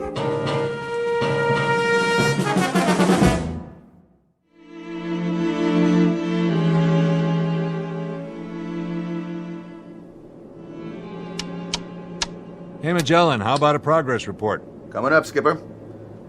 We'll be about 4 minutes behind flight plan at 30 degrees west. That all? I can pick up 4 minutes easy, Hatch, with or without the jet stream. That's what I like to hear, Captain. Early ETA. Leave it to Captain Farver, Craig, when you've flown as long as he has. Captain? Yes, Wyatt? Gander wants to know if you intend an altitude change after we pass 30 west. How are the numbers? Got them right here. Look okay, Purcell? Check. Here you go, Captain. Thank you, Mr. Purcell. All right, then. Gentlemen, You'll be pleased to know that thanks to the quality of this aircraft, the fine weather, and my brilliant flying, we'll hit JFK ahead of schedule, as long as their speed holds up. Send it in, Wyatt. Yes, sir. Shannon, copy Gander. Transocean Flight 33, position 50 north, 30 west, time 1403, flight level 35,000. Estimating 52 north, 40 west, and 2431. Estimating 52 north, 40 west, and 2431. Estimating JFK 1830, Endurance 79560. Report received, Skipper. Hey, Janie. Boys? How we doing back there? Oh, the passengers are very content. But on behalf of the flight attendants, we have one respectful request. That you get us to the Big Apple as soon as possible. One's going to the opera. Opera? And 3 in first class have heavy dates. And a 4th, well, she just might be free for dinner with a polite and single crew member, assuming there's anyone like that on board. Hold it a minute. What is it, Captain? Did you feel anything? Feel? What do you mean, Skipper? I don't know. Thought I felt something. Something funny. Like a sensation of speed. I can't put my finger on it. Guess it's my bones. I must be getting old. True airspeed 440, Skipper. We're level. Do you suppose we picked up a tailwind? Maybe. Those jet streams are tricky, but it's that crazy feeling I can't shake. You can't feel a tailwind. But I feel something. Checking the instruments. Everything looks fine. Magellan, give us a speed check with your Loran. Right. I'd better do it again. What's going on? Skipper, Loran indicates a ground speed of 830 knots. I've never heard of a tailwind like that. Check it again. Wyatt, see if you can raise OSV Charlie, air defense radar. Ask them to give us a fix and check our ground speed. Magellan, you sure about the Loran? Skipper, I'm not only sure, but we're still accelerating. 980 now? 1120? 1500? God in heaven, I can't keep up with it. Wyatt, anything from air defense? No, sir. 2100. I hope the wings stay on. They will. Don't worry about the wings. Just watch that true airspeed. Ground speed means nothing. We must be in one lulu of a jet stream. Magellan, my needle just reversed on Gander Omni. How could we get past Gander? Give me a fast position check. Skipper, we are past Gander. We must be doing 3,000 knots. Try to raise Harmon control. If you can't, try Moncton or Boston. At this speed, you might as well try Kennedy. Transocean 33, Harmon control, come in, please. Harmon, please acknowledge. Transocean 33, Moncton. Transocean 33, Boston control, come in, please. Transocean 33 to Kennedy control. Can you hear us, please? No soap, I can't raise anyone.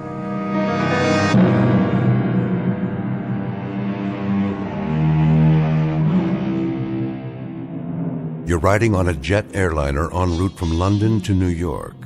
You're at 35,000 feet atop an overcast and roughly 55 minutes from John F. Kennedy Airport. But what you're witnessing inside the cockpit of this plane is no reflection on the aircraft or crew. It's a safe, well-engineered, perfectly designed machine. And the personnel you've just met are a trained, cool, highly efficient team. The problem is simply that the plane is going too fast, and there is nothing within the realm of knowledge or logic to explain it. Unbeknownst to passengers and crew, Flight 33's Odyssey will carry it to an uncharted region, well off the beaten track of commercial travelers. For you see, it's moving at record speed now and heading straight into the Twilight Zone.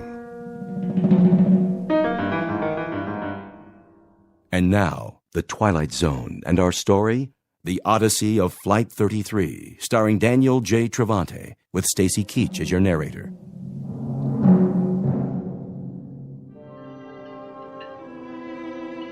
What is going on up there? We're a little behind schedule. The captain's trying to pick up a few minutes flight time. Well, he's going to pick up more than that. If he doesn't ease off, we're going to set a new transatlantic record. Help me, will you, Paula? Oh, sure, but... Get the beverage cart ready. Again? Yes, again. But it's going to roll all over the place. If it does, you'll just have to lock the wheels. Well, maybe we should wait. For what? Well, till the captain turns off the seatbelt sign. He hasn't turned it on yet. Well, why not? He's got other things on his mind. Like? Do as I say. Please. Oh, okay, Jane. Just the beverage service? And peanuts. Got it. I guess you must have told them. What? delivered my message to the Flyboys. I've got 8 o'clock tickets for the Met tonight, the Ride of the Valkyrie. I told them. Oh, thanks. I've always had a thing about Valhalla. Looks like I'm going to make the curtain after all. Come with me for a minute. Where? Back here, where it's private. We have to talk. About? In the galley. Listen to those engines. Oh, maybe you shouldn't have said anything. The guys are really showing off. They are showing off, aren't they? Let me put it to you this way.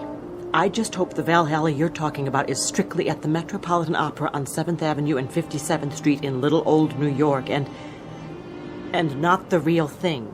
Are we in trouble? Paula. Oh, my God, we Listen are. to me. How bad? They don't know yet. That's the truth. Is the cart full? Oh, yes, but... Go ahead and begin serving. Just like that? Coffee, tea, or milk with a smile. Oh, I should have gone to acting school. You can do it. I'll be right there with you.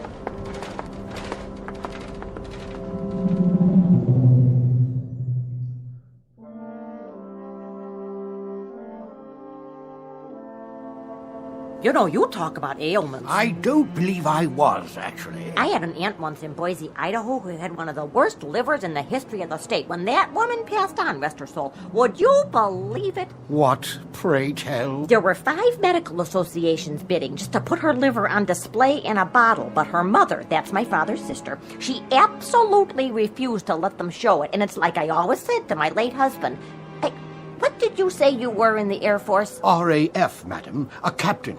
I'm now a military attaché at our British embassy in Los Angeles. A nephew of mine was in the Navy. He was on a cruiser or a PT boat or something, or was it a battleship?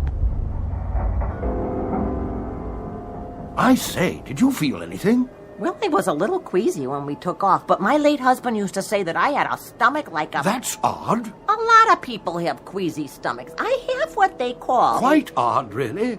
I had a distinct sensation of rapid acceleration, I should say. Well, here we are. This tray is for you, ma'am, and this one is... Got a case of the nerves, miss? Oh, I'm meeting someone in New York. My boyfriend. I don't want to be late, so I'm kind of, nervous. One lucky fella, that's all I can say. You got another one of those cute little trays for me? I just ran out. Well, I see one more underneath. Well, I have to go back to the galley. Excuse me.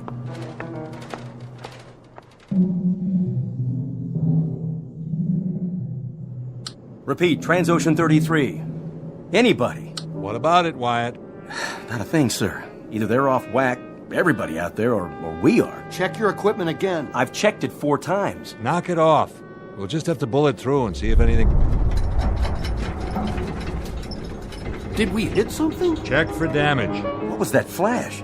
Did we get hit by lightning? Numbers 3 and 4 are still on the wing. They look okay. I can see 1 and 2. Everything seems to be in one piece. Purcell. Yes, sir. Go aft and check for any cabin damage. Report back as fast as you can. I'll get on the horn and calm everybody down. That light, that crazy light. And all the shaking. Turbulence? I doubt it. It's more like a shock wave. As if we'd gone past the speed of sound. You mean we hit Mach 1? We broke the sound barrier? We didn't get any Mach 1 warning. We probably wouldn't. Not with a true airspeed of only 440. Magellan's last speed fix showed 3,000 knots. We could have broken some kind of barrier, but not any I've ever heard of. Magellan, can you give me a Loran fix now? Whatever that bump was, Skipper, it knocked out everything. Loran's inoperative. Altimeter and rate of climb steady. Skipper, I still can't raise Gander or Moncton or Boston. Either they're off the air or we are. Or both. Hatch, give me a sun fix. I'll need a heading from JFK for my last known position. If we can't raise anybody, we'll have to go down and establish visual contact. Skipper, we can't do that. We leave this altitude and we'll land smack in the middle of 20 other flights. Sooner or later, we're going to have to find a landmark or go VFR. With no radio contact, we're like a deaf and dumb man. But as long as we stay up here, we're even worse off. We're also blind. No damage aft, Skipper. Everybody's, scared. Ours not to reason why. Into the Valley of Public Relations. Hand me the mic. Ladies and gentlemen, this is Captain Farver speaking. I want to assure you that everything is under control and that there is no danger.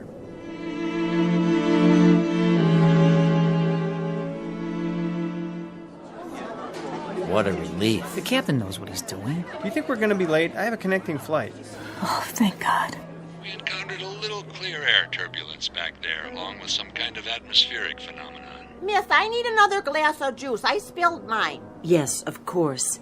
I just got this dress for the trip, and now... Dear lady, will you kindly listen to the captain? There's been no damage to the aircraft except for some temporary malfunction of our radio. We'll have that fixed in no time. Is it true? Paula, would you get the lady a new glass of juice, please? I repeat, there's no cause for alarm. We'll keep you posted. In the meantime, sit back, relax, and enjoy the rest of the flight. Answer me, will you? Is what he said true or not?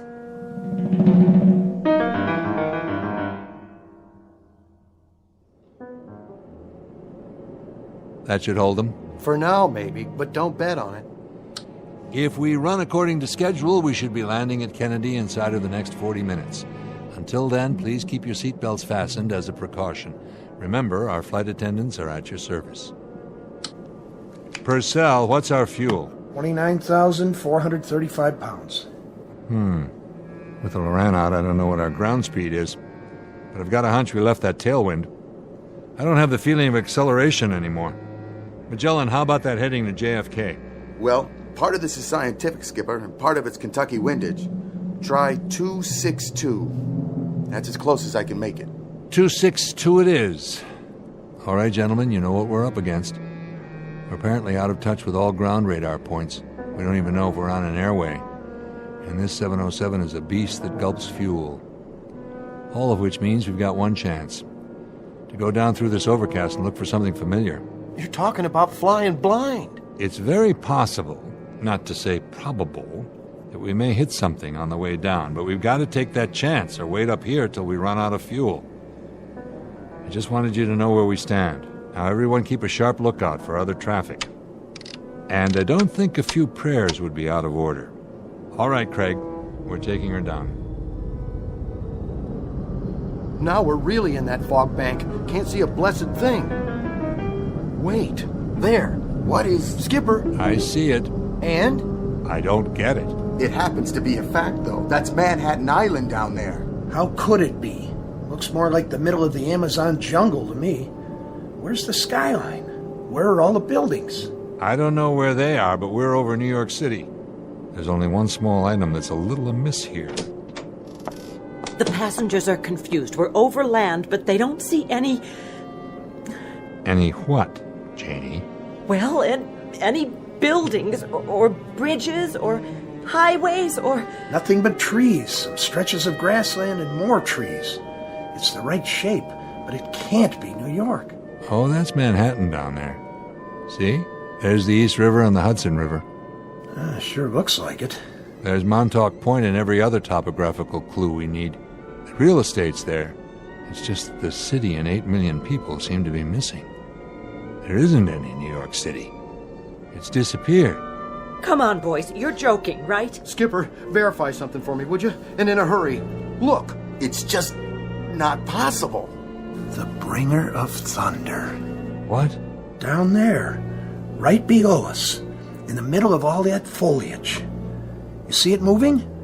All I see is a jungle. That thing there, the one that just pulled up a tree like a toothpick and ate the top off of it. I've seen him in picture books. That's a brontosaurus. Been extinct for, say, 150 million years. That, my friends, is the largest dinosaur that ever walked the earth.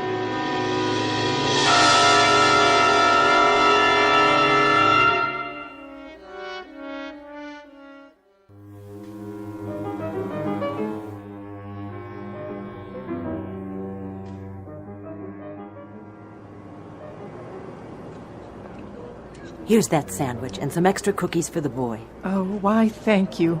Oh, what is your name? It's Jane. Well, Jane, when we land all safe and secure, I'm going to write a letter to Transocean Airlines and tell them how nice you were to everyone on board. That's very kind of you, but it's not necessary. I'm only doing my job. Oh, more than that. Much more. You remind me so much of my daughter-in-law. She's a nurse and... Miss? Yes? You got a drink on that cart? Of course, sir. Would you care for coffee, tea, soda? No, ma'am. I mean a drink. Anything you like. Scotch, rocks? Certainly. Yeah, make it a double. All right. How much owe you? Nothing, sir. You sure? I mean, this ain't first class. It's on the house. Everything's on the house today. Here, I'm giving you 2 drinks, 2 doubles. How come? Because you've been such a perfect passenger. We'll be landing soon. Well, not that soon. I don't see the city yet. You should buckle up anyway. Yeah, sure. Hey, you know what? You're all right. You know that? We're all right. Isn't that great? So what's the score? I mean, we've been circling for 5 minutes now. They said they'd let us know not to come in. Well, that sounds promising, doesn't it? At least we're back to normal speed. That's something. Something? Captain Farver's a pro. So's the rest of the crew. Yes, they are. Definitely. So there's no reason to panic. No reason at all. We just go on like a normal, ordinary flight. Okay, got it. So, shall I go help out in first class for a while? In a minute. I need you to do something else first. What? Pick out a couple of those little vodka bottles. Sure. What passenger? I want you to hand them to me. What are you doing? Rocks are with a mixer. Are you serious? We're on duty. Then I'll drink them myself. Wait. What is really going on? I promise you, if I knew, I'd tell you. But you know something, don't you? When I was in the cockpit, I thought I saw... Oh, Paula, did you happen to look out a window a few minutes ago, right after we leveled off? Why? What did I miss? They were all looking down, and I looked with them. I wish I hadn't, but I did. Oh, is it one of the engines? It's not the aircraft. Well, then what? That's the trouble, Paula. I don't know. I give you my word, I really, truly don't know. Excuse me, ladies. I'm sorry, sir, but this area's off limits. I know, but you see... If you were looking for the restroom, it is at the other end of the aisle. No, you see, it's just that... Are you quite sure your pilot knows what he's doing? Absolutely. Captain Farver's the best there is. In that case, why has he announced an arrival at Kennedy when we're nowhere near that location? I'm not blind, you know. I've made this flight many times, a great many times, and I can assure you that wherever we are, this is not New York airspace. There was a last-minute change in the flight plan. The captain's taking an alternate approach. For what reason, may I ask? Something about the jet stream. Rubbish. I flew for the RAF. The jet stream occurs at different altitudes, not at widely varying longitudes. Whatever it is you're attempting to cover up... Would you mind taking your seat, sir? I'll tell you young ladies something else. I have a camera in my flight bag, and I've documented this alternative flight plan on 2 rolls of 35mm film. Whatever ideas that cowboy captain of yours may have about unscheduled shortcuts, I'm sure the Federal Aviation Agency will be most interested. Thank you very much, sir. I'll pass it along. I wonder what else he got pictures of. What? Nothing, Paula. Cheers.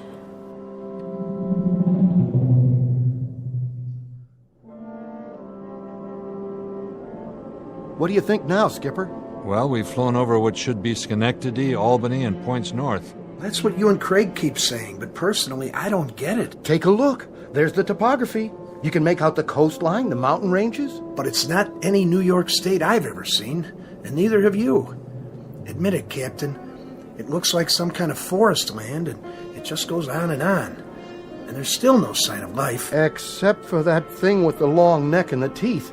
From here, I made it to be about 5 stories tall. It was a brontosaurus, no doubt about it. Listen to you. Listen to us all like it was something people see every day. Nobody's seen anything like that for 100 million years. Longer than that. So here we are, talking away like rational human beings. Craig. Yes, Captain? Ever hear of Occam's razor? That rings a bell. Don't tell me. Is it what we're going to hit next? Wait a minute. I think I remember. From science class. He was a mathematician. Right. He came up with a principle, a way of thinking. Which is? In a nutshell, it was this. When you look for a scientific explanation, say for something that doesn't seem to have an explanation right off, you should go for the simplest answer that accounts for everything. All right. I got it. This is all a dream. I'm dreaming. I'm in a hotel room in New York with a big soft bed. I'm gonna wake up any second now. Or you can't wake up, because, see, you're already dead. You died in your sleep. We all did. We just don't know it. You're not listening. I said the simplest answer that accounts for all the facts. That means everything that's happened. There is no way to account for it. All right. What if I said we were swallowed by a whale like Jonah? Would you buy that? No, because whales live in the ocean, not the air. Unless we already crashed in the Atlantic and didn't notice. Pretty big thing not to notice. Exactly. Or could we say we've been swallowed by a flying saucer, and this isn't even the Earth anymore? Flying saucers don't have throttles and altimeters and 400 people in the cabin. And flight attendants like Janie. How do you know? Been on one before? Now you're catching on. Those aren't the simplest answers. You don't buy those theories any more than I do, because they're too much of a stretch, an unnecessary one. It's always possible that they could turn out to be true, but why make such a big jump? You see what I mean? Captain, I'm not real big on science fiction. Why are you telling us this? Because I thought about it, and I came up with a theory myself. A surmise based on everything we know. That I'd like to hear, because I'm flat out of answers myself. I'll give you my surmise then, gentlemen. You may want to truss me up with ropes when you hear this. I doubt that, Captain. You got more flight hours than all the rest of us put together. Keep an open mind. It's the only single rational explanation I can come up with to account for everything that's happened so far. Even the special effect monster back there? Even that. All right, let's hear it. Here goes. The bumps, the acceleration, what we saw with our own eyes. All of us, remember. Everything we absolutely know to be true. There isn't any way to explain all that. Isn't there? Take a look at what we've got to work with. Go ahead. Somehow, in some way, we not only broke the speed of sound, we must have broken some other kind of barrier as well. What other kind is there? We've gone back. Back in time. And you're telling me that's rational? Think about it, all of you, and then tell me if you can come up with an alternative. If you can, I'd like to hear it. Okay. Just for the sake of argument, say you're right. Where does that leave us, Skipper? And what are we supposed to do about it? Skipper, fuel is down to 19,000 pounds. That's about what I estimated. Not much. You know, I've stared at these instruments till I know every number by heart, but it doesn't do me any good. Because without a theory to act on, nothing changes. All this is still impossible. And the clock is ticking. And we're stuck up here, waiting for radio contact or visual confirmation till hell freezes over or we run out of fuel. And guess which one happens first? At which point we set this baby down in Adventureland, without enough clear ground to stop. And we break in half. So, let me get this straight. What you're saying is... What I'm saying is, when you don't have anything else to fall back on, pick the best damn theory you have and act on it. Because that's the only chance you have, even if it's a slim one. Not exactly good science. Too many unknowns. But when the choice is between slim and none... So what do we do about it? We rev this baby up till she's going as fast as she can. We climb until we hit that jet stream, and then we try to follow the same flight plan, and I mean exactly, and go back to where we came from. Is that all? Our instruments are functional. The only thing that's wrong with the radio on the Loran is that nobody's down there to hear us or send up a signal. It's a long shot. It's the only shot. You got a better one? No, sir. Then let's do it. 700 knots. 780 knots. 800. 900 knots. Skipper, I don't know if we're going to make it. Throttle forward. What are you doing in here? Hang on, Janie. Whatever you're doing, stop before you kill us all!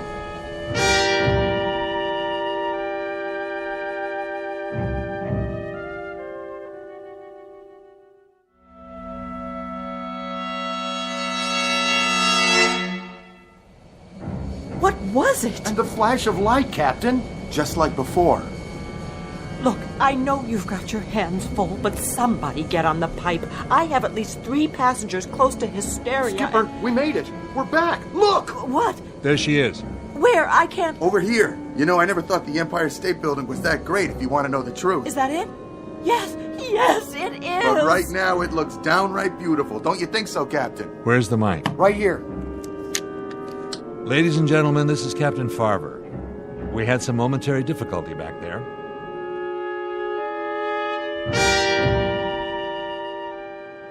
But as you can see, we're now over New York. We should be landing in just a few minutes. Thank you all for bearing with us. Bravo! He did it. I haven't prayed since down on my knees and Hey, look, the Statue of Liberty. It's right down there. Kiss the ground. Oh, May, I must have dozed off. Did I miss anything? In a word, madam, dear lady, yes. Well, sometimes I just have to rest my eyes for a second or two. You know how it is. Quite. These seats are awfully uncomfortable, though, right in the small of my back. My doctor said I should never sit in one position for this long. He told me, next time I won't fly, I'll take the train. Miss, you never brought me an extra pillow like I asked. Didn't you hear me? I distinctly remember saying... Here, ma'am. Take all the pillows you want.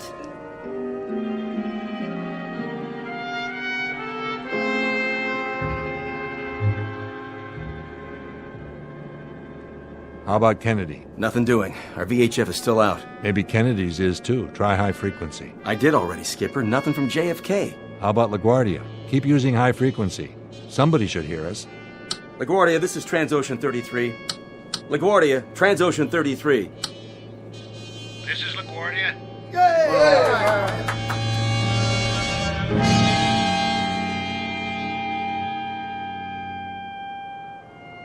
Oh, thank God. The boys had me going there for a while. Oh, I want to take a hot bath, then sleep for 12 straight hours. Oh, I wish I could do that. Oh, no. Are you on turnaround? Oh, no, it's not that. I thought you had your layover back at Heathrow. I did. You know, it's these time zones. I set my clock for London time, but I wake up on Eastern Standard. You ever try to order breakfast in the middle of the night? You get used to it. I know. Catch your Z's whenever you can. But a couple hours in the lounge just doesn't cut it. Not for me. There's always the taxi ride to the airport. That's good for a little shut-eye. Oh, 30 minutes in the backseat of a taxi in traffic? You know, I don't know how you do it. I really don't. Sounds like they stuck you with a rookie schedule, Paula. I'll talk to Lynn at the hub office. She'll do something about it. That would be great. This kind of thing. I didn't know if I could handle it. You did fine. They didn't cover this in training. Not exactly. Has it happened before? Believe me, no. And it won't happen again. Should I collect the trays now? I don't know what the captain will say about this, but I'm going to break out the champagne splits for everybody.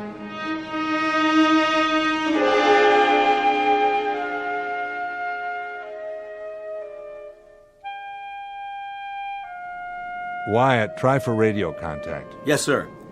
This is Transocean 33, LaGuardia. We're on the northeast leg of the LaGuardia Range, and both our ILS and VOR appear inoperative. Request radar vector to JFK ILS. Nothing, sir. Keep trying. Transocean 33, LaGuardia. What are you, a wise guy? You like what? I got a live one. Yes! All right! A radar vector to Kennedy ILS. Can you do that little thing for me, LaGuardia? If it's not too much trouble, because you'll never, ever know how good your voice sounds to me right about now. What flight did you say this was? Transocean 33. What's the matter? Come on, LaGuardia. Quit fooling around. We're low on fuel. Transocean Airlines? What kind of aircraft is this? This is Transocean 33, a Boeing 707. You heard of that? Did you say a Boeing 247? Let me handle it. Be my guest. This guy's a hard case. LaGuardia, this is a Boeing 707. Don't give us any of this 247 jazz. You're a few decades behind the times. This is a 707, LaGuardia. A jet. 4 big, lovely Pratt Whitney turbines. Only they're getting hungry. We're low on fuel, and all we want is a radar vector to Kennedy. Now, do you have us in radar contact, or don't you? I don't know who you guys are, but we don't know anything at all about radar or jets or anything else like that. But if you're really low on fuel, we'll clear you to land here. Well, aren't you the generous one? Hey, don't go to any trouble on our account. Captain, the approach chart says their longest runway is less than 5,000 feet. Should we take a chance? Transocean 33, you're cleared to land on runway 22. Altimeter 2988, wind southward 10 miles per hour. The captain is to report to the CAA office immediately after landing. Roger. We'll stay in touch. CAA? Why, they haven't called the Federal Aviation Agency the CAA in more years than I've been flying. What do you want to do? All right, Craig, we're bringing her down. If you say so. It'll be like landing in a phone booth, but... Captain, circle again, will you? Why, something wrong? Take a look. What is it, Hatch? What are you? Still New York, all right. Will you take a good look? What are those two structures? Where? Those buildings right under us. Skipper, do you know what they are? Do you? I know exactly what they are. The Trilon and Perisphere. The who? I saw an old newsreel about it. They built it all and tore it down a long time ago before I was born. But there's no doubt. That's the New York World's Fair. The 65 World's Fair? They must have left some of it standing. Funny, I never noticed it before. Not the 1965 fair, the one before that. But that was in 1939. I know they tore that one down. They did. So that means we're in 1939. We came back. We did it. We came back, but dear God, we didn't come back far enough. We can't land. We can't land at LaGuardia, not in 1939. We've got to try again. What about the passengers? I think we'd better let them in on it. What choice do we have? We owe them the truth. Ladies and gentlemen, this is your captain. What I'm about to tell you is something I can't explain very well. Your crew is as perplexed about it as you are. But if you look out on the left-hand side of this aircraft, you'll see directly below you an area that was once called Lake Success, and those buildings down there aren't the United Nations. They happen to be...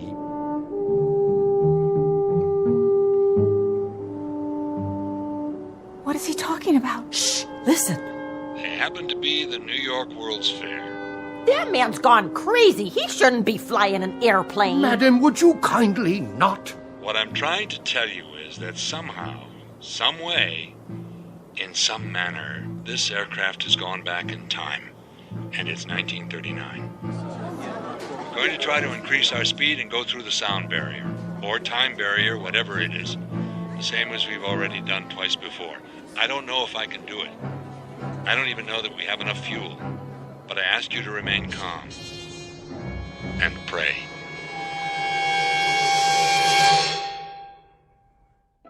A trans-ocean jet airliner en route from London to New York on a recent uneventful June afternoon, but now reported overdue and missing, and searched for on land and sea and in the air by anguished human beings, fearful of what they'll find. But you and I know where she is. You and I know what's happened. So if at some moment, any moment, you hear the sound of jet engines flying atop the overcast, engines that sound searching and lost, engines that sound desperate, shoot up a flare or do something, anything that might help the men and women aboard Transocean 33, all of them still trying to get home from the Twilight Zone. We'll return to the Twilight Zone in a moment. Hi, this is Carl Amari, producer of the Twilight Zone Radio Dramas. I'd like to take a moment to tell you about our official website at twilightzoneradio.com, where you'll get the latest news and information on these Twilight Zone Radio dramas. Plus, at twilightzoneradio.com, you can digitally download 3 free episodes or any of our episodes for only $1.95 each. In this age of ever-changing technology, we've decided to make these episodes instantly available to you by making the Twilight Zone Radio Dramas a digital download-only series. This means that this series will no longer be offered on CD. The CD collections at our website are now being offered while supplies last at buy one, get one free. So be sure to get your favorites before they're sold out. Be sure to visit us often, and I'll see you in the zone.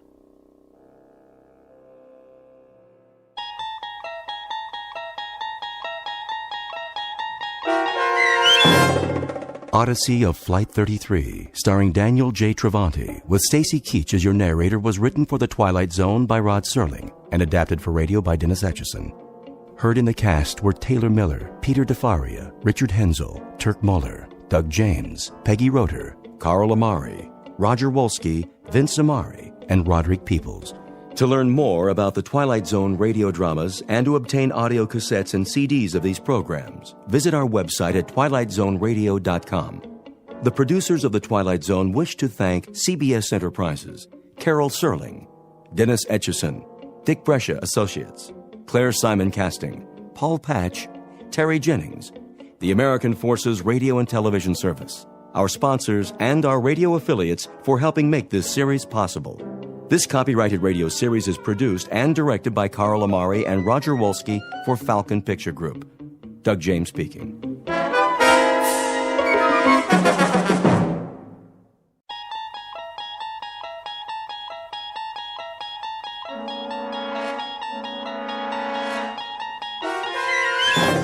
You're traveling through another dimension. A dimension not only of sight and sound, but of mind. A journey into a wondrous land whose boundaries are those of imagination. Your next stop, the Twilight Zone.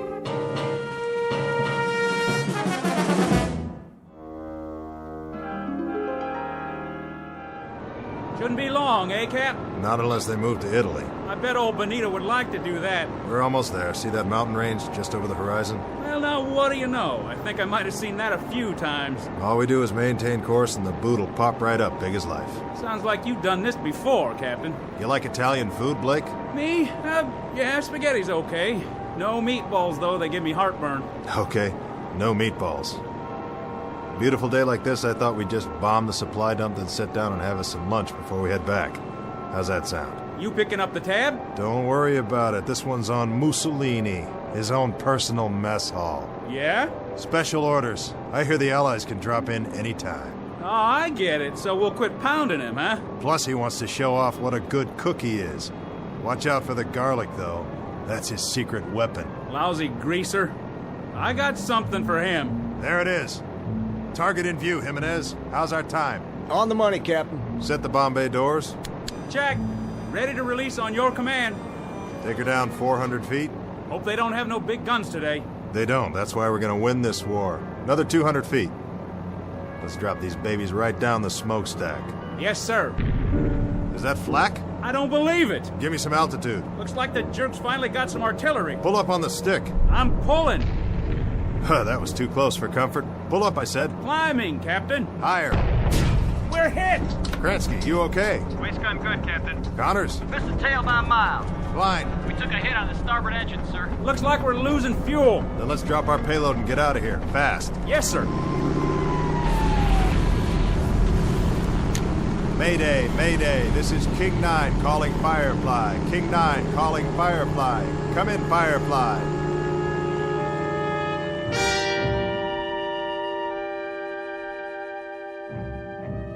This is the war in Europe, 1943. The air spits out violence and destruction, and the sandy graveyard of North Africa swallows it up. Her name is King 9, a B-25 medium-range bomber, 12th Air Force, USAAF. On this hot, still morning, she took off to bomb the southern tip of Italy, manned by a crew who knew the risks when they signed on. Between them, they have several thousand hours of flight time, much of it in combat. They have followed these coordinates before, armed with a deadly payload for the enemy. A fairly routine run, certainly not her first, but unfortunately, it may be her last. Because this time she's taken a hit that's forced her off course and into a region not listed on any map. She won't return to home base on this day or any other. But as Captain Robert Embry is about to find out, like a resilient human being, she dies hard. Especially in the Twilight Zone. And now, the Twilight Zone and our story, King 9 Will Not Return, starring Adam Baldwin with Stacy Keach as your narrator.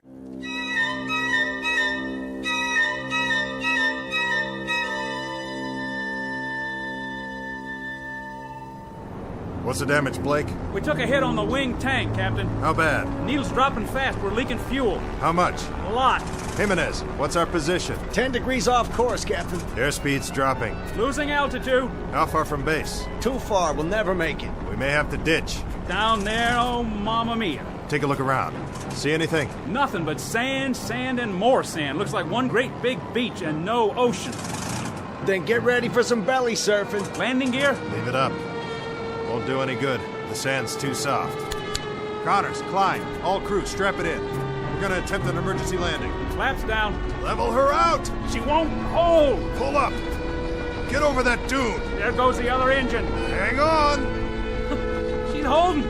We're gonna belly in like a glider, nice and easy. Piece of cake, Captain, piece of cake! Watch it! Watch it! We're coming in too fast. I can do this, I promise you. Captain, look out!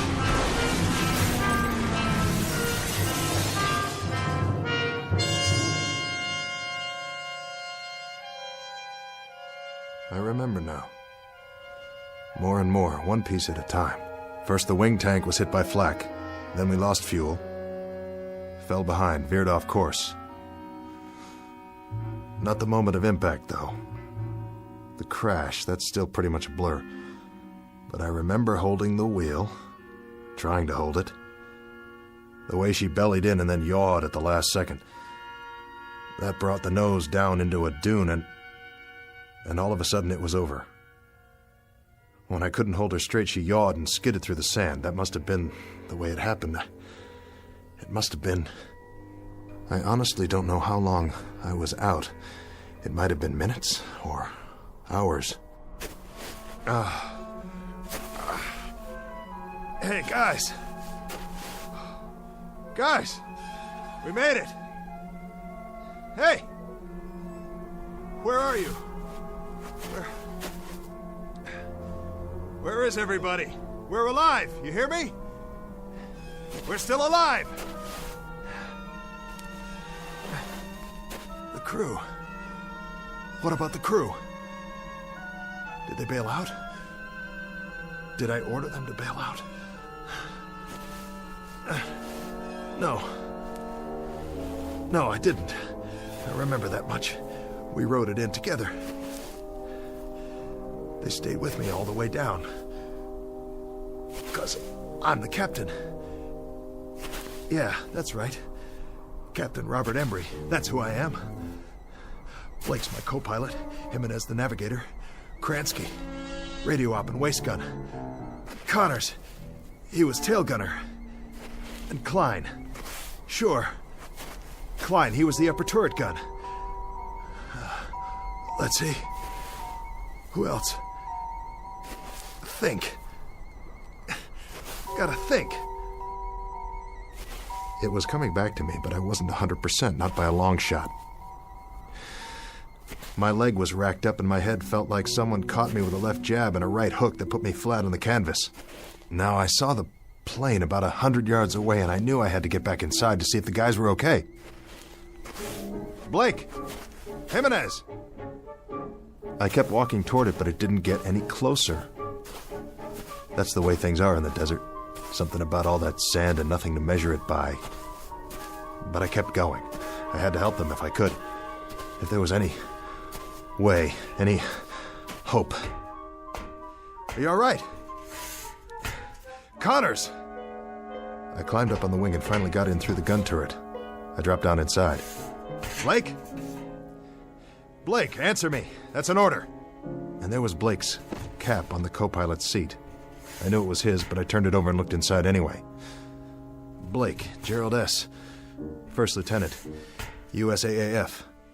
And the radio op. His headset still plugged into the radio, but he wasn't there either. Jimenez. And Connors. All gone.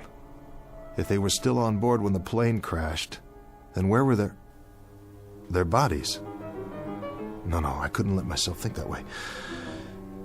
Piece it together, that's what I have to do, piece it all together. We bellied in, and I must have been thrown clear of the plane. That's what happened. Sure. Knocked me cold. I could have been out for hours. And the others, they... What about the others? Where are they?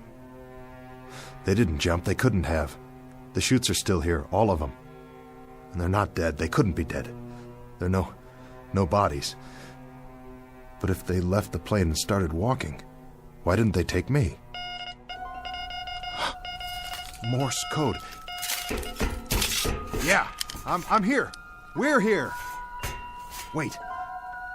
Give that to me one more time.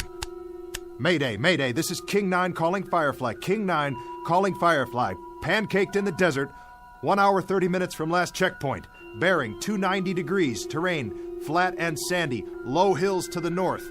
No other landmarks, no sign of crew. Mayday, Mayday, King 9 to Firefly. Come in, please. No answer. Nothing in the headphones, not a blasted thing. Easy now. Easy, don't panic. Go back to where this all started. The last thing I remember. I'm sitting in the cockpit. Right here. We're dipping. The ground's coming up to meet us, and we're sitting down hard. Flaps down. Level her out. Get over that dune. She won't hold. I can do this. I promise you.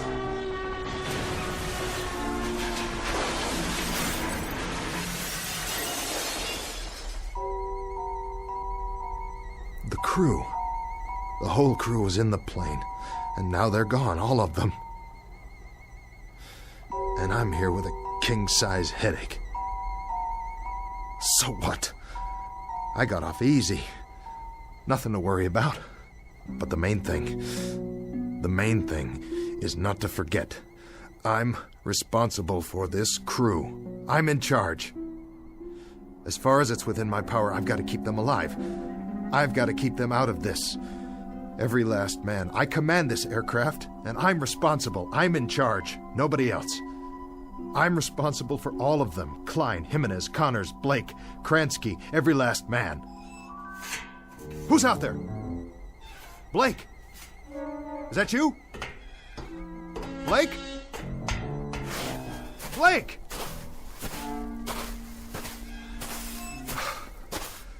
No.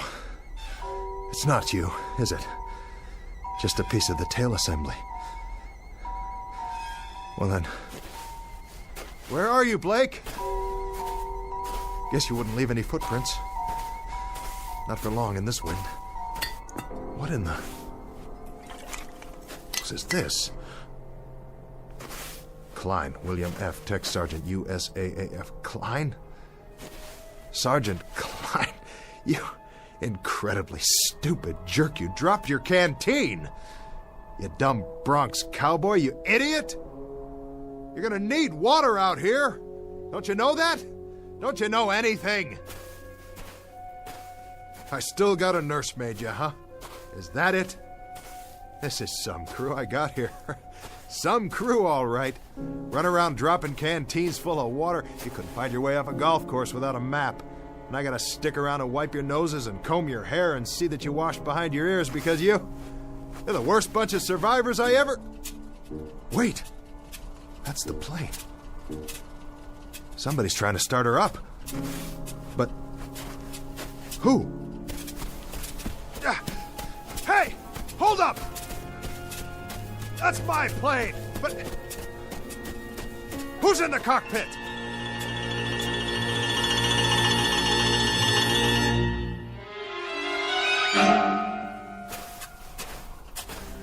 Who's in my plane? Is that you, Blake?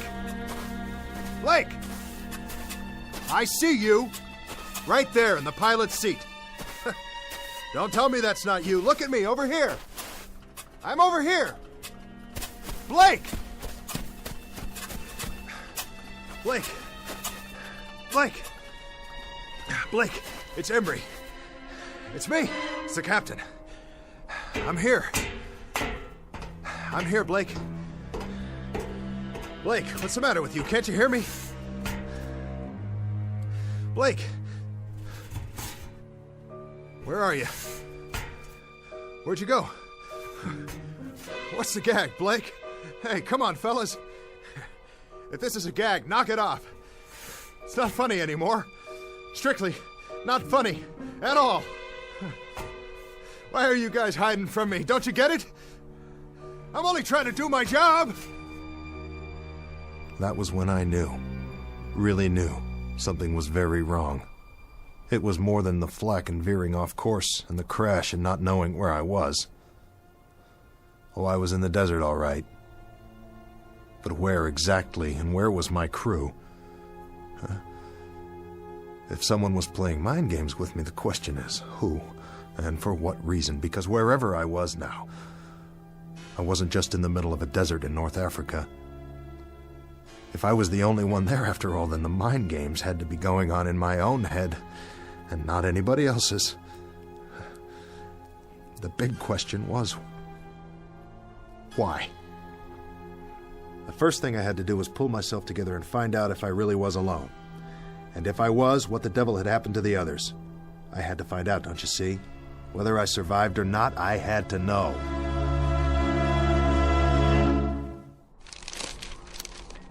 Gonna be a long night. Get a campfire going, then they'll see where I am. Hey! You out there, guys? Sure you are. You started walking, didn't you? With or without your canteens and your rations. But you won't get very far. You couldn't have. I wasn't out that long. Ooh, watch it, boys. The animals are restless tonight. Whatever kind of animals live in the desert. Blake! Jimenez! Connors! Klein! The whole lot of you! This is your captain speaking. Look over your shoulder. Here I am! I'm waiting!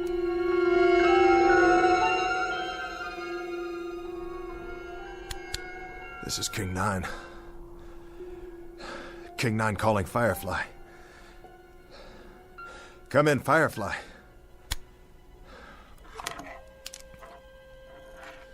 Let me tell you something, Firefly, if you're still out there. Now listen up. You better respond before the batteries run out, because I might not be here when you fly over. I might not even be here now. For all I know, I'm already dying out there.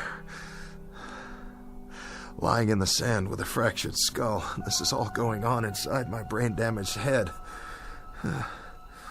For all I know, this whole thing is one big hallucination. Sure. Think about it. If I see something, or if I only think I see something, how can I tell the difference? How could I be sure? Could you? You ever have a nightmare, Firefly? Huh? Really bad nightmare? Well, you were scared, weren't you? Just the same as if it really happened. Sure you were. Yeah. Your eyes moved around and you were breathing fast and your heart was beating a mile a minute. So what's the difference? I mean, really, what's the answer? The only way you ever found out was when you woke up. This whole time, I could be sleeping, having a dream. Maybe I'll wake up and I'll be back at the base, or I tied one on and I'm in a booth right now with a girl I met in a bar someplace. Oh, wouldn't that tear it? Wouldn't that really, truly tear it? When the medics get a hold of me, they'll never let loose. They'll put me in a straitjacket and send me on tour like a freak. If they ever let me out of the loony bin, that is. But for now, I think I'll just take that chair Jimenez was sitting in and carry it outside and keep the fire burning. Because that's the only thing I can do till wake up.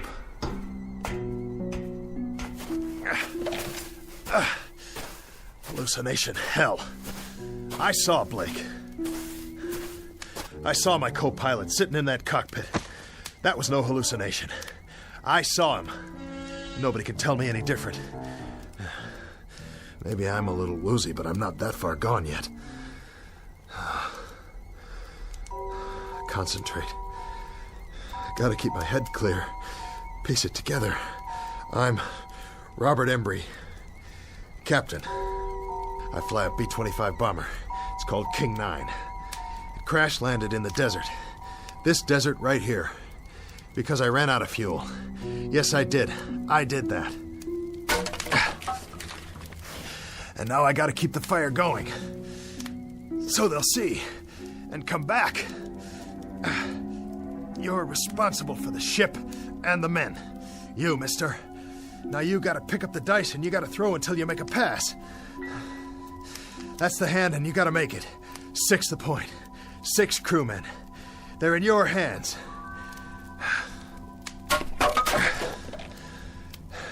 So what do you do first?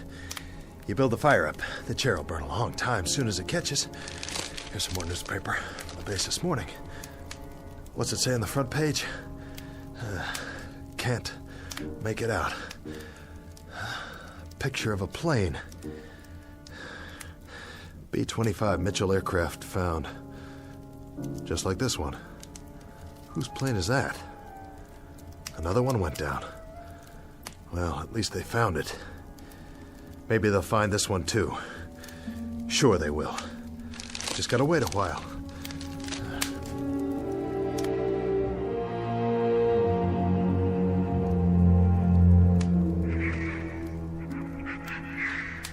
Embry, Robert, 24 years old. I took pre-flight training at Amarillo, and then I took multiple engine at Randolph, and I went to England. And then to Africa. And now we're based in Tunisia. And we were on a routine mission to southern Italy, and we caught some stray flak where there wasn't supposed to be any. And then we ran out of fuel. And I got the poor devils off. Of course. I did that too. It was my fault. I got that much down, no question about it. It was my fault. But where are they? Where'd they all go? Hey! Hey, fellas! No more hide and seek, okay? Time to come home now. Dinner's ready. Come to Papa. Fellas!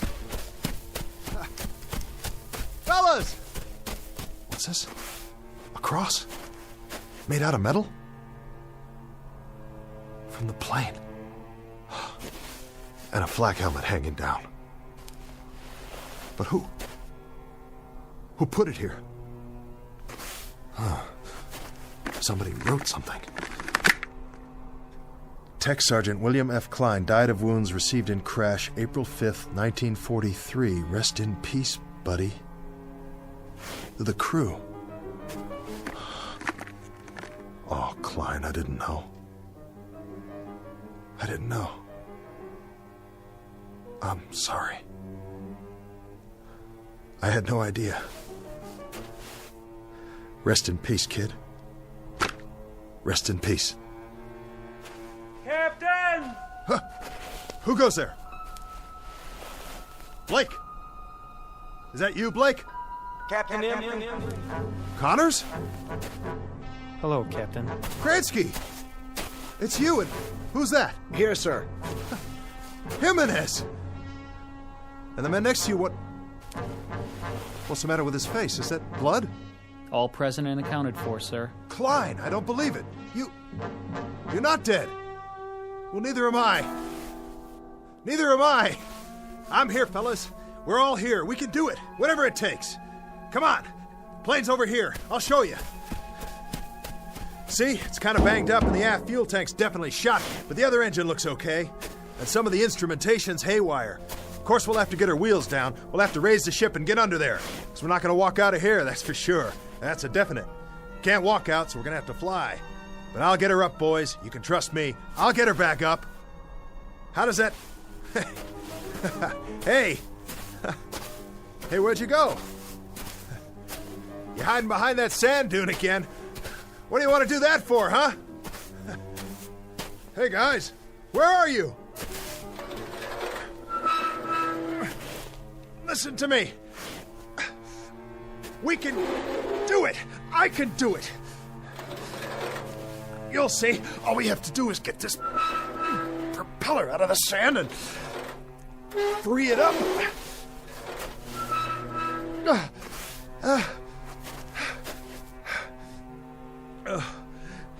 Hey, team. You can talk, you know. Talk to me. Yell at me if you want. Tell me off. But say something.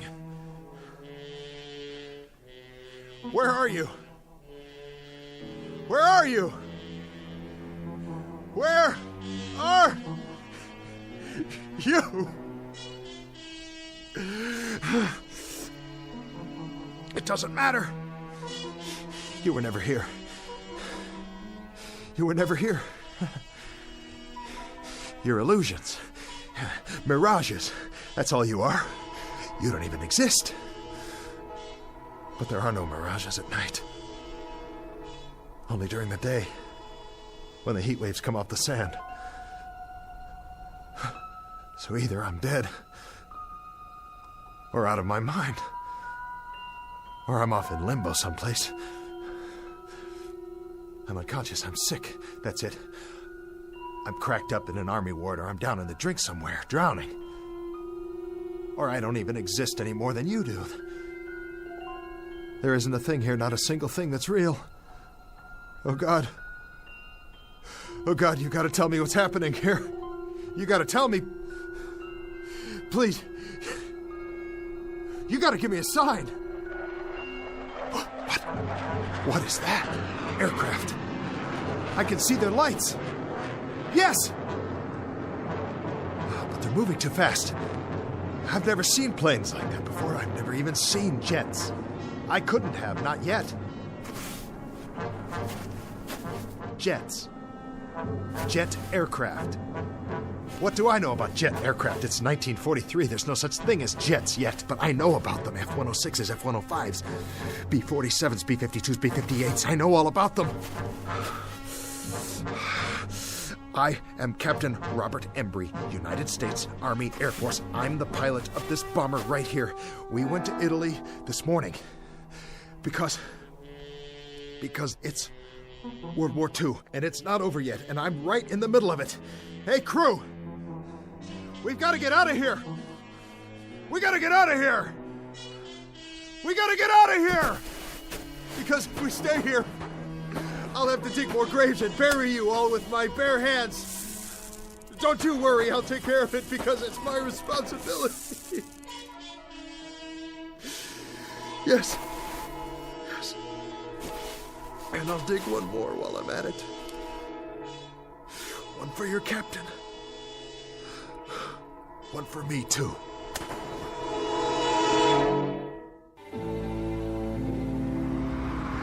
It's your Tribune here. All the news. Latest on the Kennedys. Big changes in Cuba. Mystery plane found in the desert. Read all about it. I'll take one. 10 cents. Get your latest news right here.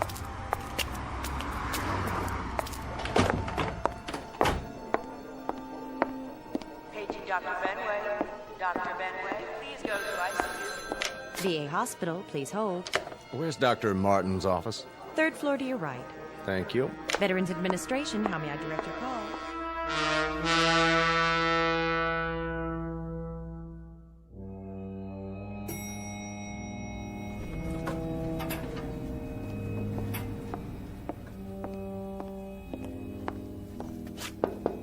Come in. Dr. Martin. Yes? Stephen Markham. Oh, thanks for coming over on such short notice. Not a problem. Your patient, Embry, is that his name? Robert Embry, age 41. He was admitted a few hours ago. May I see his chart? It happened this morning. He went by a newsstand, looked at a paper, and went into shock. When the ambulance got there, he was almost catatonic. This newspaper? Yes, that's the one. And that's what set him off, the front page? That's why I thought we should have a psychiatrist in on it. Odd. I thought so, too. So after he came around and told me the story, I spent the day digging into the fellow's background. I checked with the Pentagon in Washington. It's all confirmed. The information's in the file. He was a captain in the Air Force. Flew a B-25, Africa and Italy. 37 missions. Discharged in August 1943. Recurrent fevers. Any trouble since? Nothing. But if you look back at his original record, there is some suggestion of a psychological disturbance early on. He was discharged before they could find out much about it. It was all brought out in a Squadron MO's report just before his discharge. And this was his plane? That's the one. B-25 Mitchell bomber found. World War II bomber found intact in the desert. Lies 17 years in sand. Remains of crew not yet located. Hard to believe, isn't it? His plane and his crew, the King of Hearts.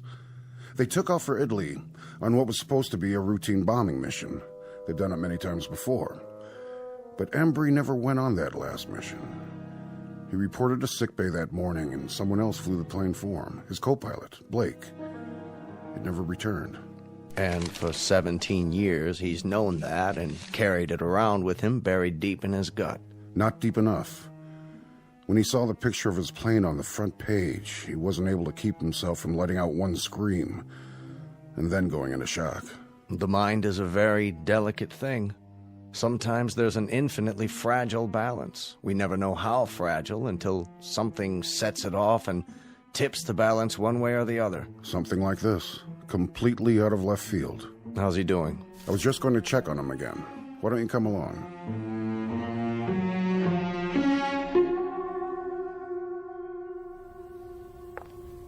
Oh, Doctor, I'm glad you're here. Did he get any rest? For an hour or so. He still seems agitated and disoriented. Thank you, nurse.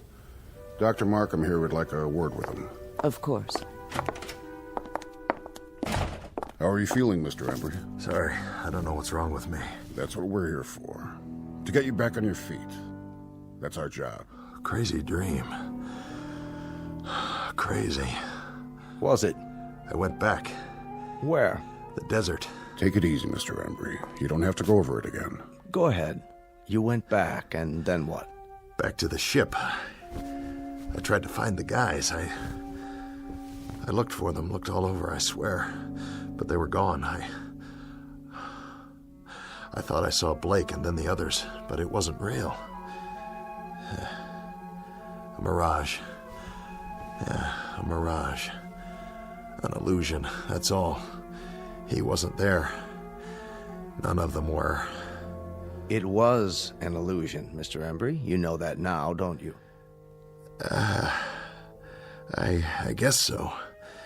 I guess so. It seemed so real. It's over now. All that's behind you. Is it? I should have been on that plane. I should have gone on that mission. I chickened out. You didn't chicken out. And you had no way of knowing that the plane would never come back. You'll realize that as time goes on, and you'll feel better for it, Mr. Embry. It's out in the open now. You don't have to keep it buried inside you. That's what's been hurting all these years. How did you know? You've been carrying around one gigantic guilt complex for something that wasn't your fault. Buried. Yeah. Buried. I found Klein's grave. Did I tell you that? He was killed in the crash. Take it easy. But then I saw him. And I saw the others, too. I thought I did. I thought I did for a moment. The whole crew. I would have buried them, you know. The last thing I dreamed, I was digging graves for them in the sand so they could be buried just like he was. You need to get some sleep now. I'll ask the nurse to give you a sedative. As soon as you're ready, you can get back to your life, but there's no hurry about that. What you need right now is rest. Another crazy thing. Another part of the dream, whatever it was. I was standing in the desert, and I asked for a sign. And I looked up, and there were these planes overhead in the night sky. They were moving fast, and they made streaks, and I could tell by the sound. They were jets. Isn't that wild? It was 1943 in the African desert, and up above me were jet planes. F-105s and 106s. Just as if I'd gone back there today. Did I? Did I go back? To the plane? Is that possible? Of course it is. In your mind. That's how you went back, Mr. Embry. In your mind. The greatest time machine of all. Go to sleep, Captain Embry. You're entitled. You're going to be all right. Thank you, Doctor.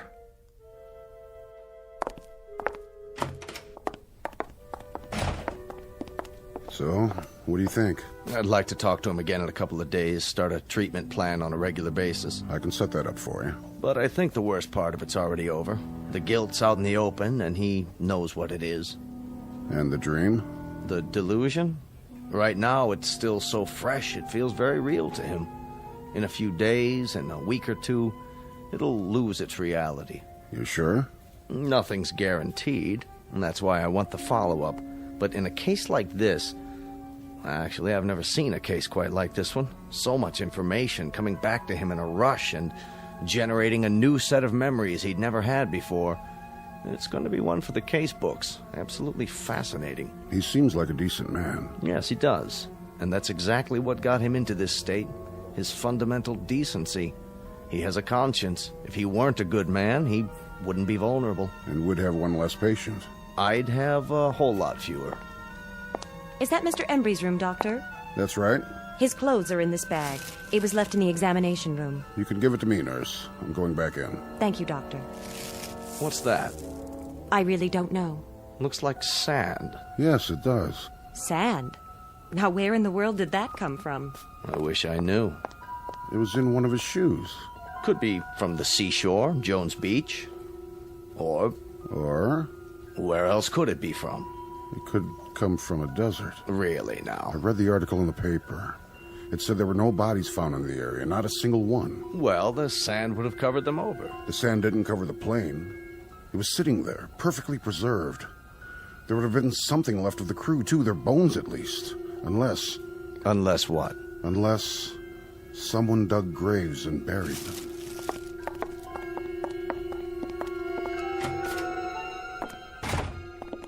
Mr. Embry. Looks like he finally dozed off. Good. Good for him.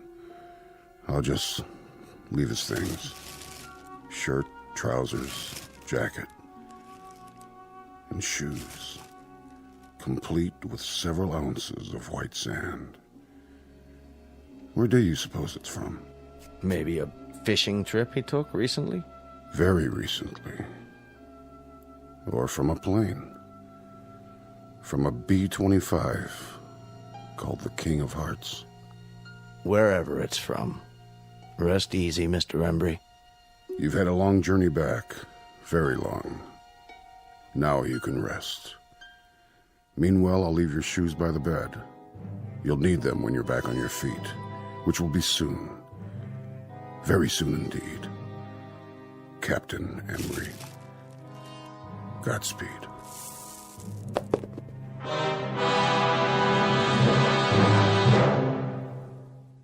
Portrait of an enigma buried in the sand.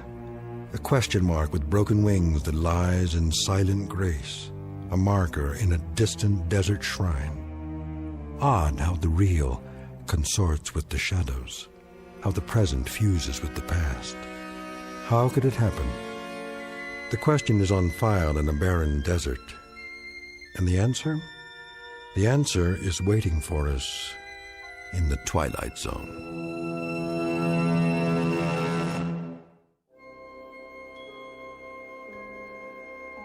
Hi, this is Carl Amari, producer of the Twilight Zone Radio Dramas. I'd like to take a moment to tell you about our official website at twilightzoneradio.com, where you'll get the latest news and information on these Twilight Zone radio dramas. Plus, at twilightzoneradio.com, you can digitally download 3 free episodes or any of our episodes for only $1.95 each. In this age of ever-changing technology, we've decided to make these episodes instantly available to you by making the Twilight Zone radio dramas a digital download-only series. This means that this series will no longer be offered on CD. The CD collections at our website are now being offered while supplies last at buy one, get one free. So be sure to get your favorites before they're sold out. Be sure to visit us often, and I'll see you in the zone.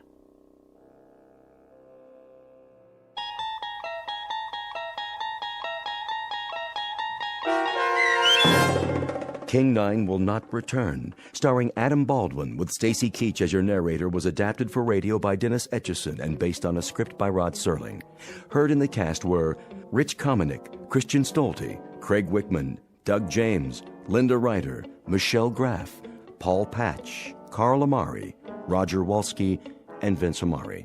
To learn more about the Twilight Zone radio dramas and to obtain audio cassettes and CDs of these programs, visit our website at twilightzoneradio.com. This copyrighted radio series is produced and directed by Carl Amari and Roger Wolski for Falcon Picture Group. Doug James speaking.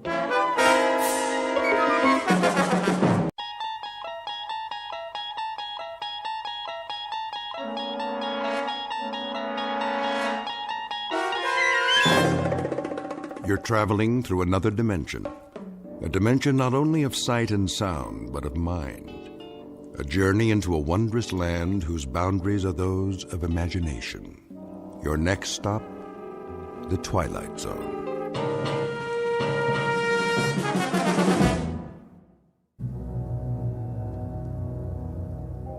There are only 3 questions worth asking. 1, where did we come from? 2, what are we supposed to do while we're here? And 3, what happens next? All the rest aren't important. It took me a while to figure that out. I didn't get it at first. None of us did. But then, who does? What? Where am... Wait! Oh. What in the... Hey! Can anyone hear me? Is anybody up there? Hey! Can you hear me? I had no idea how I got there. I must have blacked out on the way down because all of a sudden I couldn't remember anything, not even my name. There wasn't much light at the bottom, just a steady, even gray, like fog with the sun behind it, only very far away. The wall was curved a little and made of some kind of smooth metal. At least, that's what it felt like. There was only one thing I could think of. If I was a prisoner, I had to get out. So I started exploring, feeling my way along. But I couldn't find a door, not even an edge to grab onto, nothing. I stopped to get my bearings, and then I heard it. Hooray! The fleet's in! Who are you? Oh, but it isn't the fleet, is it? It's the army. Then the army's in. Why are you dressed that way? What way? The makeup, the clothes. You look like a clown. You don't like my uniform? Oh, well, can't please all the people all the time. Nice uniform you have there. Hooray for the army! Tarara-boom-dee-ay! At-ten hut! At your service. What are your orders, Colonel? General? Whatever you are? I'm a major. Oh, yes, I see that now from your collar. But don't fret about it. You can always advance, even in a peacetime army. Today a major, tomorrow a brigadier. I wouldn't mind having you on the general staff. From major to brigadier, not bad.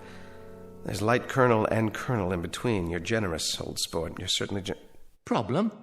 No problem. It's just that, Just that what? A couple of small items seem to have eluded me for the moment. Such as? Such as who I am. Why, you're a major. According to your uniform, that's what you are. And that is what you said. Or are you impersonating an officer? That's a very serious charge, you know. Impersonating an officer. No, I am a major. Here's the insignia, so I know that much. But that's all I know. I must have been wounded or something. You seem to be intact. Then why can't I remember my name? I have no idea who I am. I don't remember my outfit or the action. Action? Which action was that? The engagement, the battle, wherever it was I got hit. Who says that happened to you? I must have been wounded. Or at least I took a bump to the head. Did you hear cannon fire? Troops marching? Nothing like that, dear boy. It's been quiet as a tomb in here, which is restful after a fashion. Though it does get boring. Well, something happened to me. I've got to figure this out. Wait a minute. What about you? That's a clue. Is there a circus in the area? A circus? What's with you? Look at yourself. The costume, the clown hat. Oh, I see. There must be a circus because I'm a clown. And clowns go with circuses. Everyone knows that. I guess it figures, doesn't it? Or it should figure. A clown, a circus, an officer, a war. That's logical. Except that it doesn't figure. Not at all. Why not? Because, dear boy, there isn't any circus and there isn't any war. Then what are we doing here? Don't rack your brain. Accept it. The truth is, you're just like the rest of us. You wake up and here you are. No reason, no explanation. You just wake up and here you are. Did you say the rest of us? See for yourself. See what? come with me. I should have introduced you right off. Meet my friends, such as they are. This one we call the bagpipe player, for obvious reasons.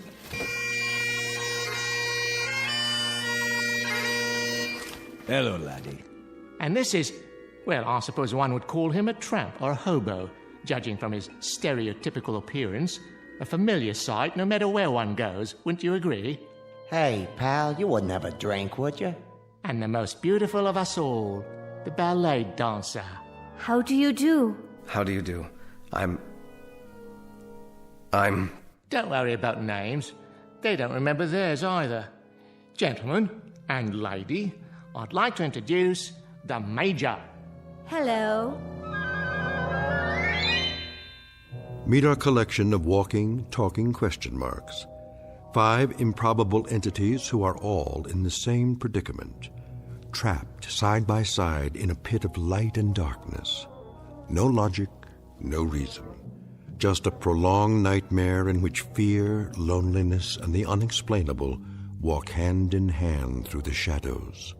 In a moment, we'll start collecting clues as to the whys, the whats, and the wheres. We will not end the nightmare. We'll only look more closely into the shadows in search of an explanation. Because you've already fallen with them, headlong and without a compass, into an uncharted region known as the Twilight Zone. And now, the Twilight Zone, and our story, 5 Characters in Search of an Exit, starring Jason Alexander, with Stacy Keach as your narrator. The clown was right. One was a bagpipe player, complete with plaid kilt. The tramp was, well, a tramp by the looks of him. And the ballet dancer really was beautiful. She had on a white leotard and one of those little ruffled skirts, what do you call them, tutus. The 4 of them acted like they weren't surprised to see me there. Not a bit. But why? Why weren't they? If you don't mind, would someone please tell me? Or is it a secret? Tell you what, dear boy? What do you think? What's going on here? Going? Going where, old boy? I don't know. What are we? Who are we? None of us know, Major.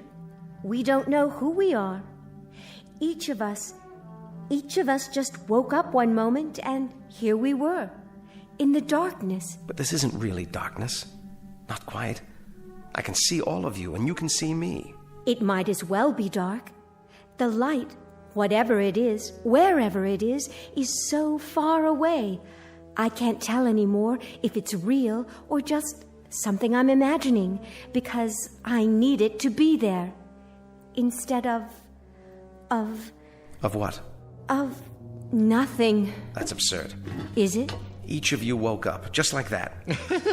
Correct again. Give the man a cigar. But how did you get here? What were you before? Who put you in this place? You sure got a lot of questions. I told you, Major.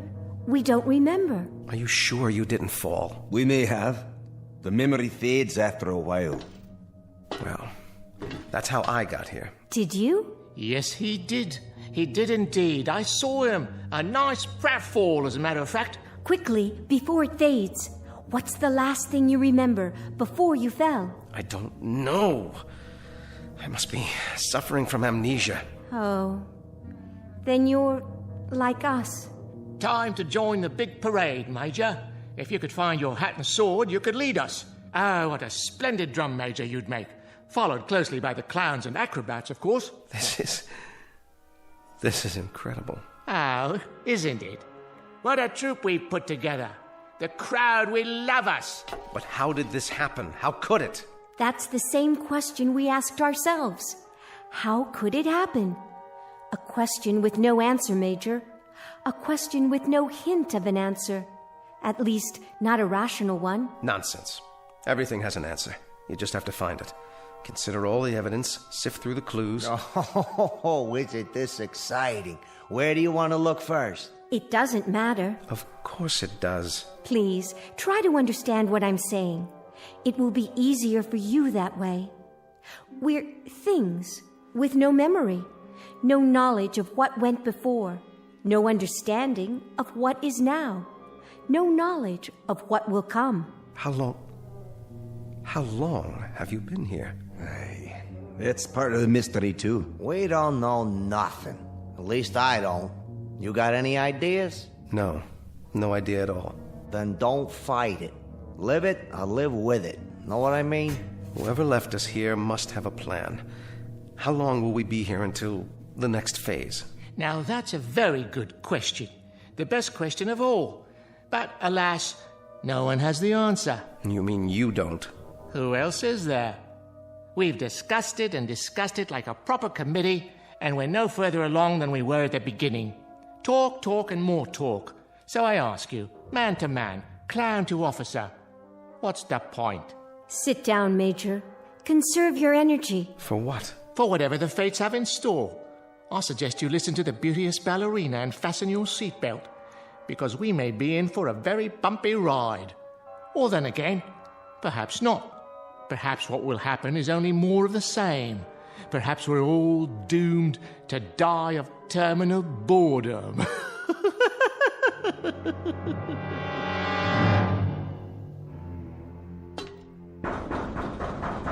Look at him.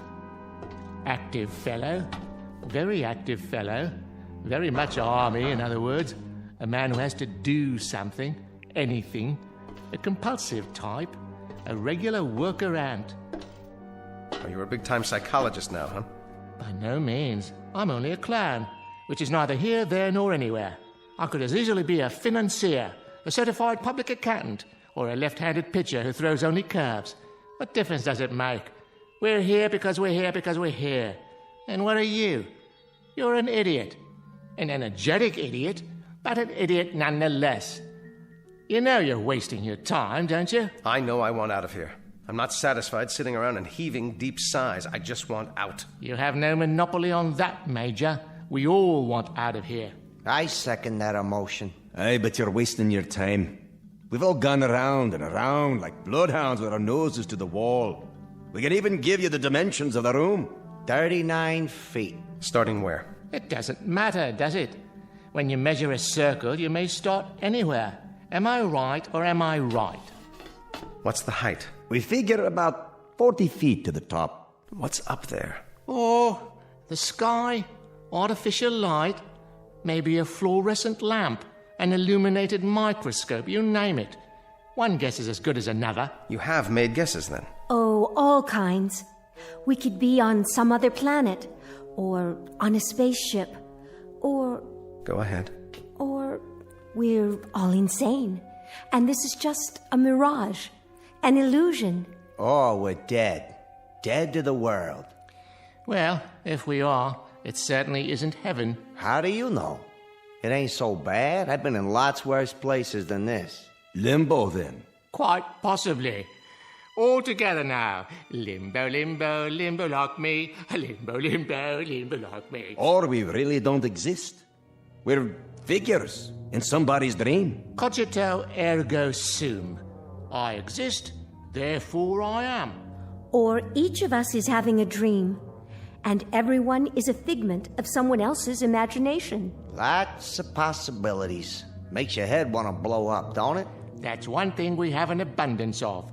Possibilities. An infinite number of possibilities. What about getting out of here? Anyone examine that as a possibility? Have you? It's a solid wall. No crevices, no outjuttings of any kind. Nothing to hold on to or scrabble over or get your fingers around. Time to face the music, Major. We're trapped down here. There is absolutely, positively no way out. A nightmare, then. That's all it is. A nightmare. It is indeed. But whose? Yours? Mine? The Scotsman? The ballet dancer? Just whose nightmare is it? Can you tell me that? It doesn't add up. Someone knows we're here. Of course. We do. I mean someone else. Why do you say that? They have to. You've all been here a while, possibly quite a long while. So someone must feed you, someone must give you water. Yeah, well, you would have thought so, wouldn't you? Don't go jumping to conclusions now, laddie. Hold on. Someone must bring down food, or you couldn't survive. There's been no food, no water. That's impossible. Oh, is it really? In that case, we'll starve to death, or die of thirst, or... That's the oddest thing of all. What is? Don't you understand yet? No, I don't understand. Why don't you tell me? Do you feel hunger, Major? Or thirst? Or heat? Or cold? Or fatigue? Discomfort of any kind? Or anything? Do you feel anything at all? No. No, I don't. But that doesn't prove anything. This has been a trauma. It's natural that I don't feel thirsty or hungry, not yet. I'm in a state of shock. Close, but no cigar. You were born in a state of ignorance, educated in the school of hard knocks, and got your degree at the street corner university. Now you're ready to graduate to oblivion. What do you say? Let's break out the booze and have a bowl. None of us have felt thirst or hunger or anything else since we've been here. And we've been here for an endless time, Major. I can tell you that. Time without measure. What's wrong with you people? Have you tried shouting, calling for help? Endlessly. Well, then have you pounded on the wall like this to get their attention? I mean loud. I'm talking about taking off your shoes and really pounding. Have you done that? Often. Well, have you looked all the way around? Have you felt every square inch of the wall? Maybe there's a control button or a panel of some kind, a hidden panel, or a lever, something. Yeah, sure. At the start, that's all we did. Hunted and searched and peered and felt with our hands. And you know what we found out? Sure you do.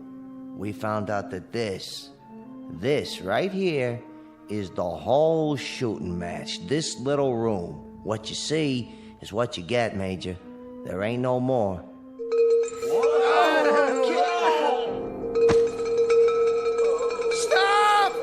Stop up there! Well, are you going to tell me? Tell you what, Major? What was that noise? It happens from time to time. A giant bell or something. That's what it sounds like. Yes, but what is it? Another question, eh, boy? One more question without an answer. Well, then this is a madhouse. That's what it is, a madhouse. You're all loonies. You might be right, Major. But remember one thing. Whoever's ringing that bell, for whatever purpose, I think it would be safe to say that honestly and truly, absolutely and positively, it tolls for thee.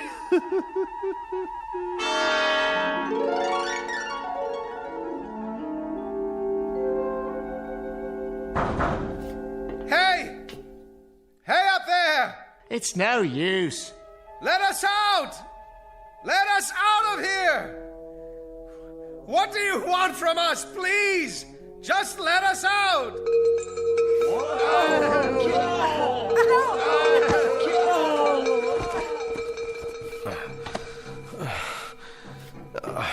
Are you okay? Don't be afraid, Major. Take my hand. Where? Here. Please don't be afraid. In the beginning, it's hard. But after a while... There must be a way. Something we can do. There has to be. This sort of thing just doesn't happen. A few more like that, and it'll wreck my bagpipe. You there. Girl. What is it? Why don't you dance for us? Leave her alone. It'll make the time pass. A capital idea. I'll play a tune. I've already danced for you. It doesn't do any good. Don't be modest. The Major's never seen you dance. How about it? The Major doesn't want to see her dance. Careful. You'll hurt her feelings. The Major's not interested in passing the time. All the Major wants to do is get out of here. And how do you propose to do that? All right. It's smooth. Absolutely smooth. Unbroken. And high. Too high. Not even a place for a foothold. Nothing. That means we have to go through the wall. With what? Did you ever think of that, huh? A hole through the wall? Or what about the floor? What about it? If the wall is solid, smash a hole in the floor and tunnel out. Easier said than done. At least give it a chance. We don't know how thick it is, the wall or the floor, or even what they're made of. Then find out. Find out. Don't just sit there like lumps, like things, like mindless, soulless things, playing your bagpipe, telling her to dance. What's wrong with you?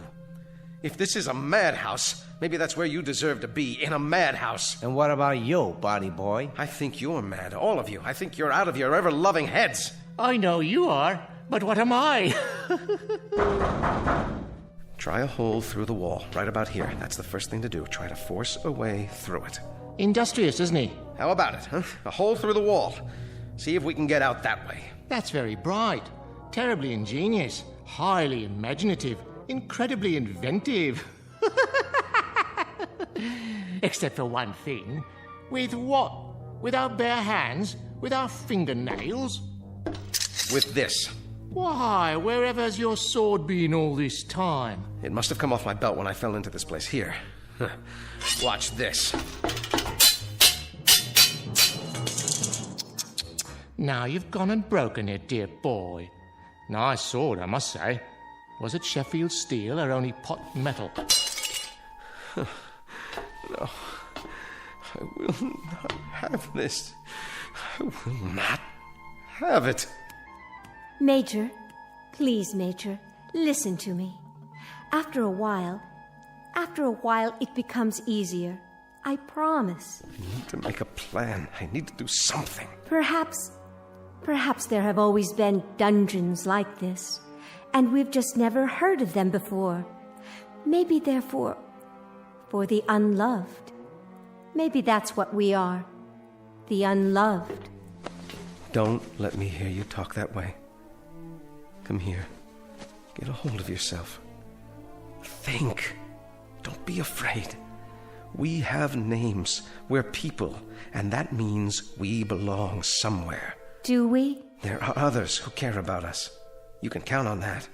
Somewhere, somehow, we've got a life of our own, each of us, and people who care and remember out there. And we'll find them again, together. Do you really think so? I'm sure of it. A tunnel. That's what we'll do. We'll dig a tunnel.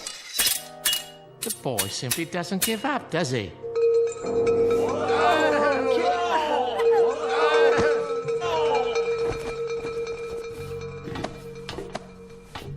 I've got it. Got what, pal? I know where we are. It suddenly occurs to me. It's funny none of you ever thought of it, but it has to be. Where? Where are we? Why, my dear young lady, how unobservant of you. When the whole thing fits together so perfectly, do you need me to draw you a picture? Please tell me. Ladies and gentlemen, it seems quite apparent, doesn't it? Absolutely unequivocal. We, all of us, are in hell. God help us. We are in hell.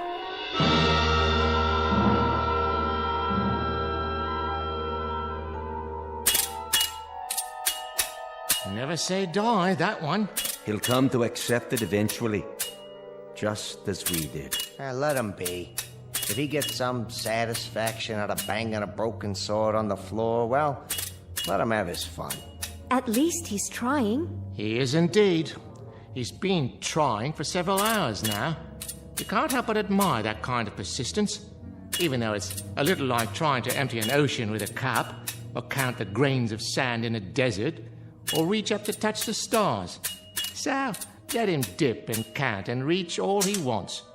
Of course, it won't help, but I fail to see how it could hurt under the circumstances. It's metal, or the hardest wood I've ever come across.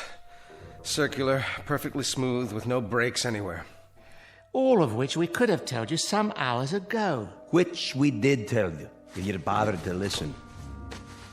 We've got to figure out something else. Oh, do. Maybe we could wish it all away using the power of positive thinking. That's enough.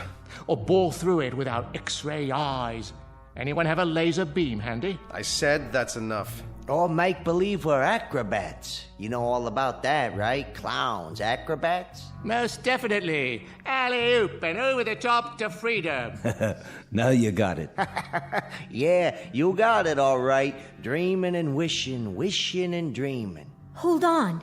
Listen to the man. Oh, come now. In the final analysis, this is all rather idiotic. Is it? It only requires a moment's reflection to see... Why not? Why not what? What you said. Acrobatics. A figure of speech, my dear, not meant to be taken seriously. Isn't it? I will grant you that we have somehow forfeited some of our human dignity, but we are nonetheless governed by human frailties, not the least of which is gravity.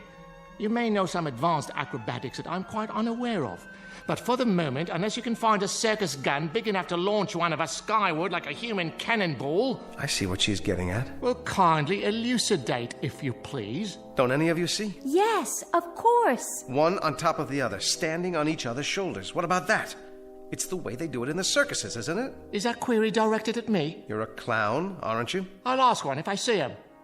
I can assure you I may wear the costume of a clown, but I have no recollection whatsoever of having been one, if ever I was. Then the only thing you ever were was a coward. That's uncalled for. Consider the consequences. We may not feel thirst or hunger, but the pain of a broken bone is quite another thing. We might very well feel pain. And a fall from, 10, 15 feet up, down to this hard floor, well, that's a sensation I'd as soon do without. It's a chance. With all due respect, miss, no thank you. She's right. It is a chance. Consider the consequences of not trying. It won't work. The weight will be on the first person, so I'll bear the brunt of it. That light's too far away. Come on. The clown on top of me, then the tramp, then the bagpiper, then the dancer. What do you say?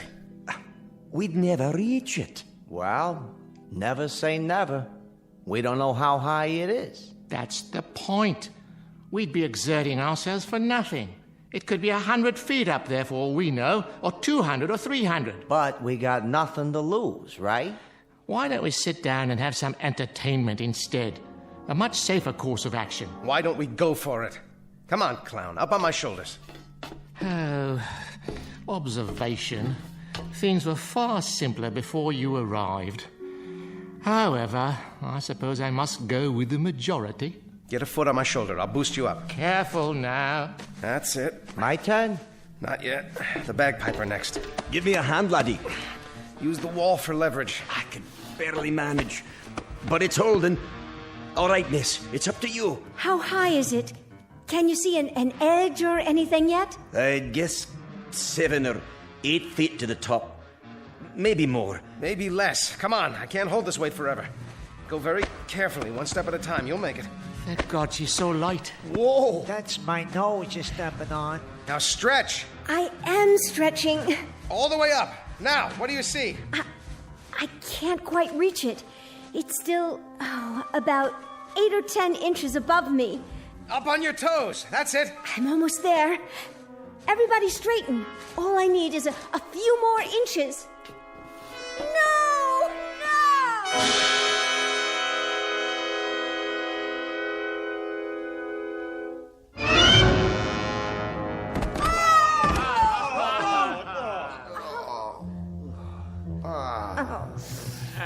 We were so close. Yes, I think we were. We'll try again. Nonsense. We could have broken our necks. But we didn't. I, for one, am not trying it again. How much farther? How much more would it have taken? Only a few inches. I could almost feel it. What if... What if what? I respect persistence as much as the next man, but stupidity, that happens to be a waste of time. A useless expenditure of energy. If we were just a few inches shy, if that's all it took, I could straighten up more on the bottom. We could each straighten an inch, 2 inches. That would give her the height she needs. Let's go. One more time. My dear young warrior, would that you had not arrived. Things were so much more peaceful before. Why not? We got something else to do? Not that I can think of. Please, I was so close. And heaven help us all. Leave us give it the old college try. Come on. Right, steady now. Steady. Okay. Easy. Just a little more. Okay, watch the foot. Oh, there you go. This is as tall as I can stand. Quite an exercise for the lower spine, I must say. Now, young lady. Here she goes. Oh, there's a rim of some sort. Yes, I think I have it. Now pull yourself up. Hold on. Yes, by all means. Oh, I can't.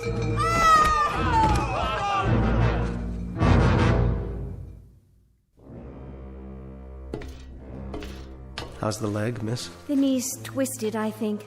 But it'll be all right. You were almost there. You had your fingers over the ledge. A miss is as good as a mile. Not in this case.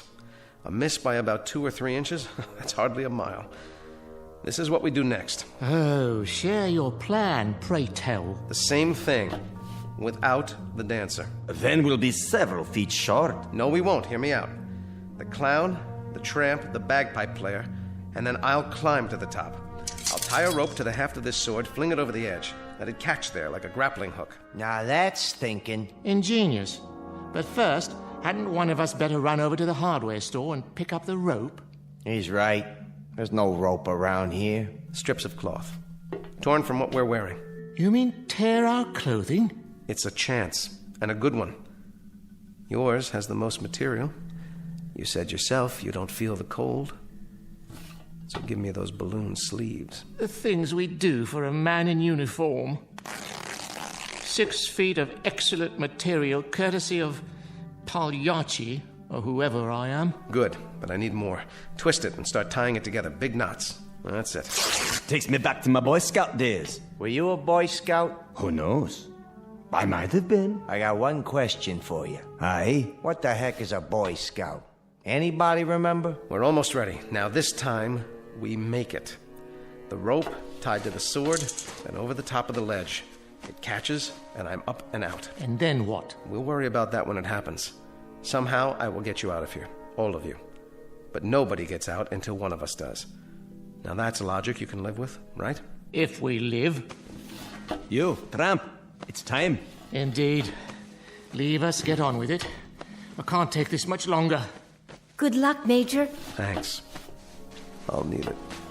All right. Now swing that rope, man. You can do it. Ride him, cowboy. You got it. Almost. Watch out below. One more time, Major. I believe in you. Second time's the charm. Good show. I believe he's done it. How does it feel? Tight. I think it'll hold. Then go. Major, you don't know how spectacular you look. At least the weight's off. Quick. Everybody down before we fall down. Got the ledge. There. Yes. If I can pull one leg up. No. Well, what's there? What do you see? Major, you've got to tell us. Where are we? No.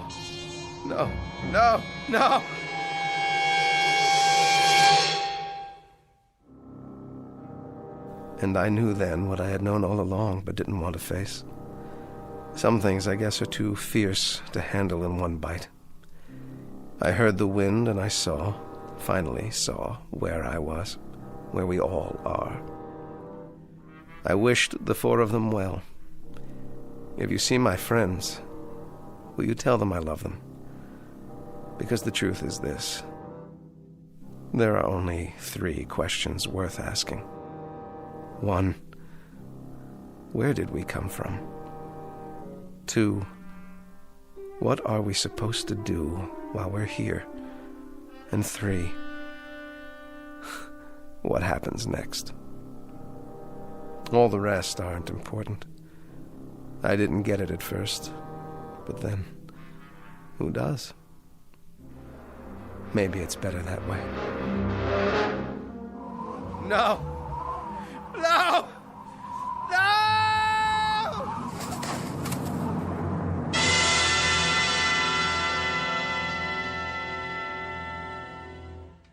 He made it. I don't believe it. I do. A brave man. Very brave. But not a very bright one. I wonder if we'll see him again. He'll be back. I know he'll be back. And then what, dear lady? He'll come and get us. You think so? He may be back, but it won't be to get us. How can you say that? I'm beginning to get a feeling, and not a very nice one, I'm sorry to say. All the little details, they're starting to fit together. This place, our costumes, the bell. He may have been right at that. What do you mean? He may have been right all along. This may very well be a kind of hill. At least for us. One from which there really is no escape. No escape at all.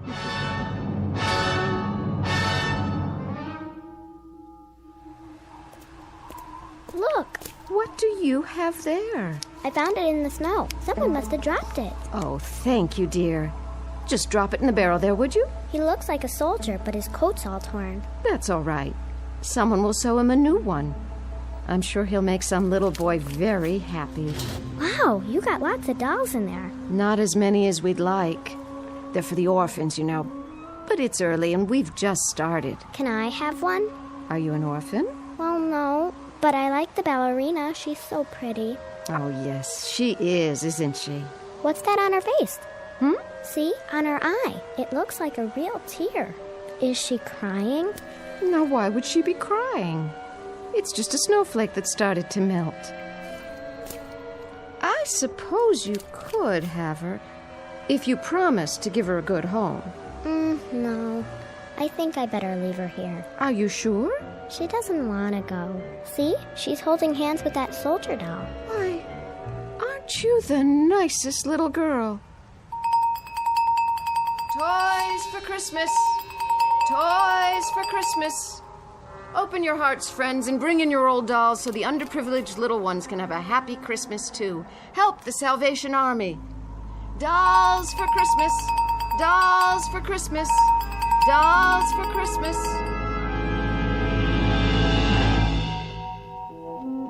Just a barrel. A dark depository in which reside counterfeit, make-believe pieces of plaster and cloth and plastic wrought in the distorted image of human life. But this added hopeful note. Perhaps they are unloved only for the moment. In the arms of children, there can be nothing but love. A clown, a tramp, a bagpipe player, a ballet dancer, and a major. Our cast of players on a very odd stage known as the Twilight Zone.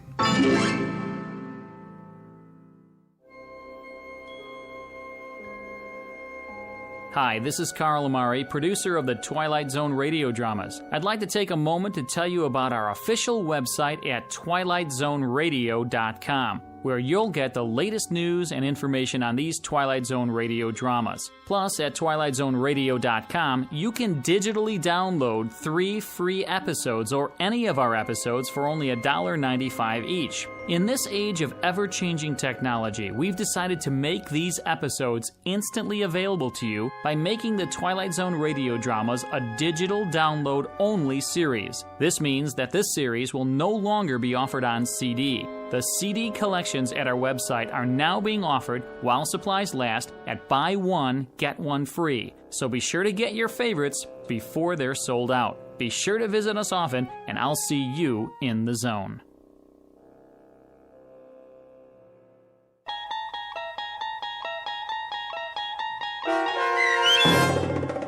Five Characters in Search of an Exit, starring Jason Alexander with Stacy Keach as your narrator, was adapted for radio by Dennis Etchison and written for The Twilight Zone by Rod Serling, based on a story by Marvin Peddle.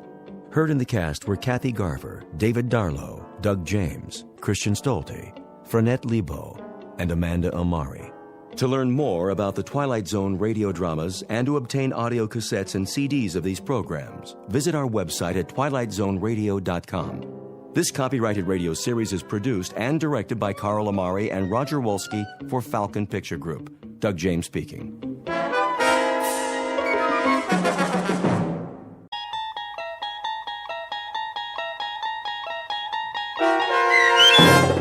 Perchance to Dream, starring Fred Willard with Stacy Keach as your narrator, was adapted for radio by Dennis Etchison and written for The Twilight Zone by Charles Beaumont.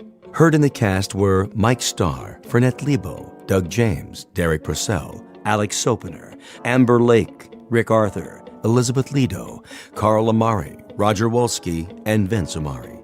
To learn more about the Twilight Zone radio dramas and to obtain audio cassettes and CDs of these programs, visit our website at twilightzoneradio.com. The producers of The Twilight Zone wish to thank CBS Enterprises, Carol Serling, Dennis Etchison, Dick Brescia Associates, Claire Simon Casting, Terry Jennings, XM Satellite Radio, Sirius Satellite Radio, our sponsors, and our radio affiliates for helping make this series possible. This copyrighted radio series is produced and directed by Carl Amari and Jason Mallow for Falcon Picture Group. Doug James speaking.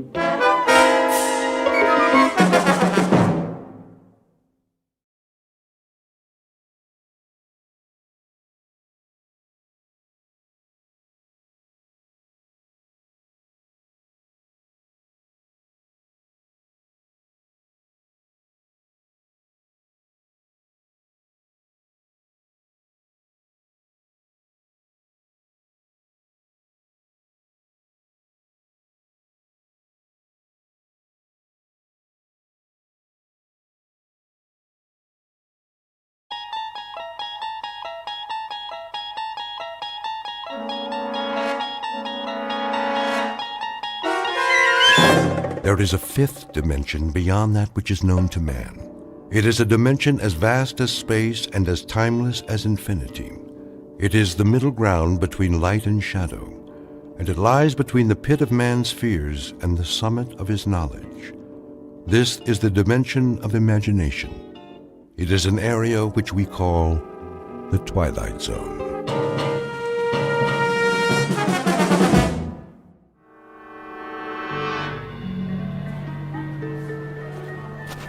Cotton candy here. Get your cotton candy. Look, Mom, can I have one? It's nothing but sugar. Oh, please. Only 25 cents. Get your cotton candy. Well, just this once.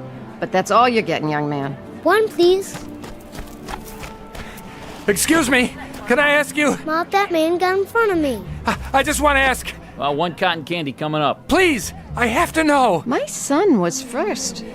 Where's the exit? Do you mind? I'm trying to get out of here. One at a time. Which way? Hey, pal, you don't look so good. Why don't you take it easy? I can't take it easy. Somebody's after me.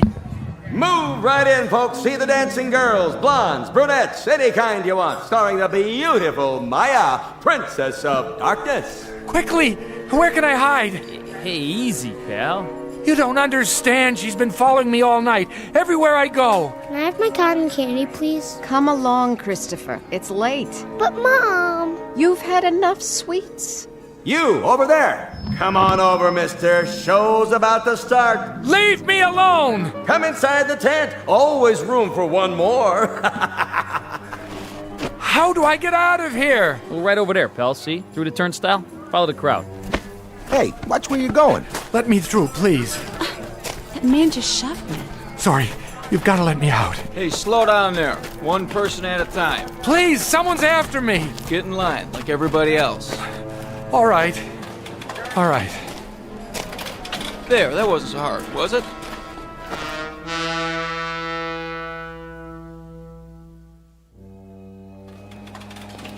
Officer, where's the uptown train? Oh, that's the next platform. Keep it moving, folks. Where am I? What's that? I don't know where Where are you going? What? Oh, I have to see Dr. Jackson. Who? I have an appointment on the Upper East Side. You don't need the subway. You're there. But how? It's the other end of that platform, right up those stairs. Say, are you all right? I really don't know. What time is it? 11:45. Midnight? That's a good one. In the AM, pal. Where have you been all night? Why'd you go home and sleep it off? I can't. That's the one thing I can't do.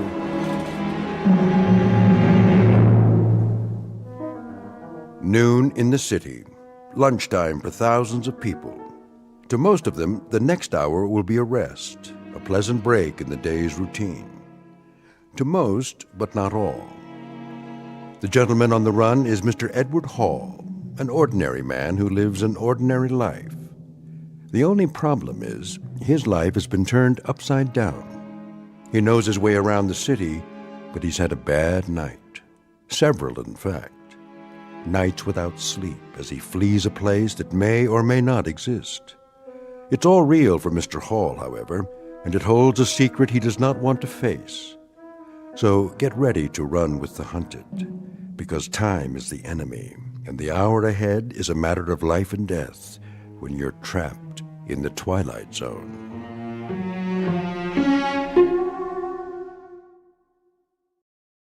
And now, The Twilight Zone and our story, Perchance to Dream, starring Fred Willard, with Stacy Keach as your narrator.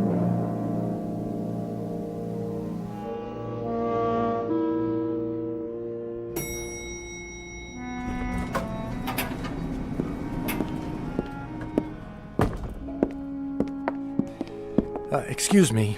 Yes? I'm not sure if this is the right floor. The Goodman building, right? Mm-hmm. What are you looking for? Doctor, I can't remember his name. It's on this piece of paper. Let me see. Elliot Rathman? Oh, yes. Dr. Rathman, the psychiatrist. He's in 1410.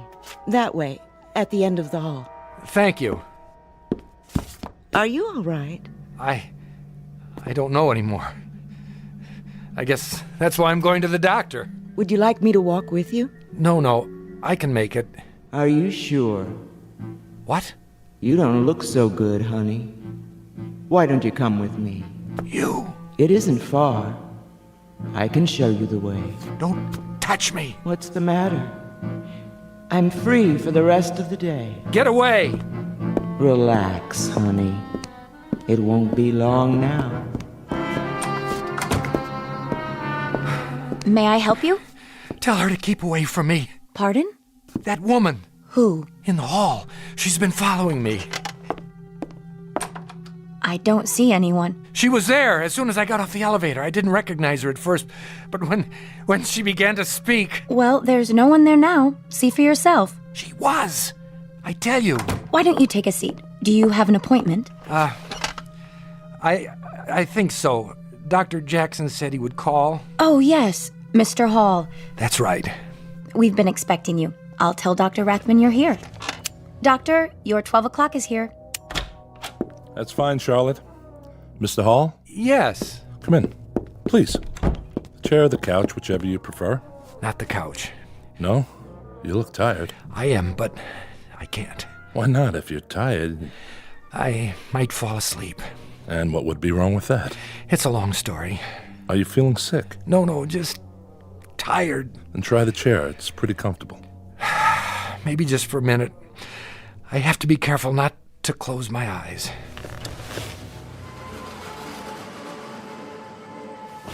No. I thought you said you were tired. I am the tiredest man in the world. You know how long I've been awake? 87 hours. Almost 4 days and nights. And you can't sleep? Can't. No, doctor, that isn't it. Mustn't.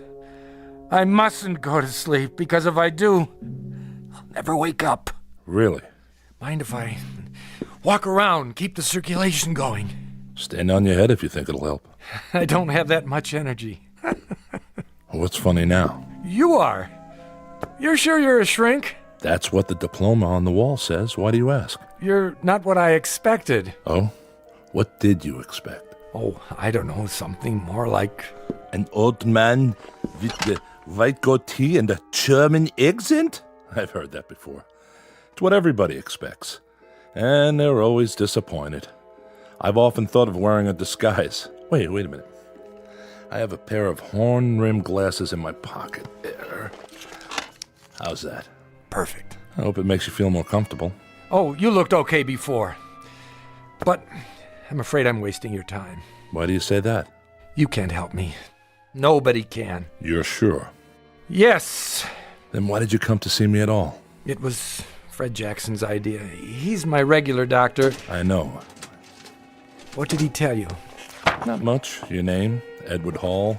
Your age, 35. Your occupation, draftsman. Unmarried. That's right. Long-standing heart condition? Since I was a child. Dr. Jackson's treating you for that? Yes, with pills. And did you remember to take them? When? this morning. What day is this?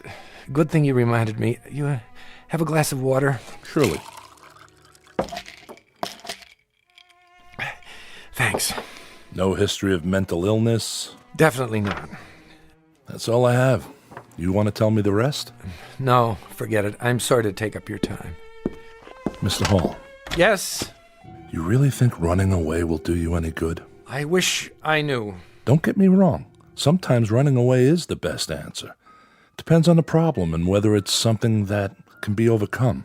The fight or flight response. Precisely. But I don't know if yours is that sort of problem. Listen, you can do what you like, but I'm going to charge you for the appointment no matter what. So why not get your money's worth? Promise you won't put me in a straitjacket. I can't promise anything. It wouldn't make any difference anyway. Mind if I open the window? What for, if I may ask? To see the view. Cars look like ladybugs from here. People like insects. Quite a drop. Straight down. 14 stories, 13 technically. There's no 13th floor. Architects are superstitious. And are you? Not that I know of. I'll have to ask you to close it. I only wanted some air. I'll turn up the air conditioner. It works best with the windows closed. Did you think I'd jump? You might have. Not a chance. I want to live. That's my problem. Why is that a problem? There are people who don't want me to. Then get on with it. With your story, I mean. I don't know where to start. Start anywhere. Okay, but I'm warning you, you'll think I've lost my marbles. Marbles can be found, Mr. Hall. Please, go on. Nice office you've got here. Nice furniture. Glad you like it. The pictures on the wall. This one in particular. The seascape. You ever look at it? Really look at it? Why? Does it remind you of anything? Has it ever moved? Quite a few times. It used to be over the desk. My wife likes to redecorate the office. No, what's in the picture? How do you mean? The boat on the waves. You're serious? No, it hasn't. Not to my knowledge, anyway. Sorry to disappoint you. I can make it move. Can you? Yes. That would be quite an accomplishment. Not really. When I was a kid, we had a picture like that. Not the same exactly, but close. A boat, a sailing ship. One of those paint-by-numbers things. I remember those. I think my mother painted it when I was a baby. She used to tell me to look at it. If I looked at it long enough, she said, it would move. I didn't believe her.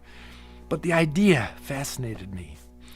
One night I spent a whole hour just staring at that silly boat. And did it move? Yes. You were lying in bed waiting to fall asleep, but you couldn't. That's right. You understand, there's nothing strange about that. A fixed image on your retinas. Eventually, your nervous system shifts the position slightly to remain alert, or seems to. In Gestalt psychology, we call it the figure ground effect. In plain words, it was an optical illusion. I know, except that after a while, I couldn't control it. Every time I looked at the boat, the sails filled and began to dip, moving over the bounding waves. I couldn't stop it. Imagination is strong in a growing boy. I realized that. I realized it even then. But the point is, I got just as scared as if it were really happening. Why would it scare you? Oh, I don't know. The movement, the change of scene, of being someplace else. Of being out of control? Could be.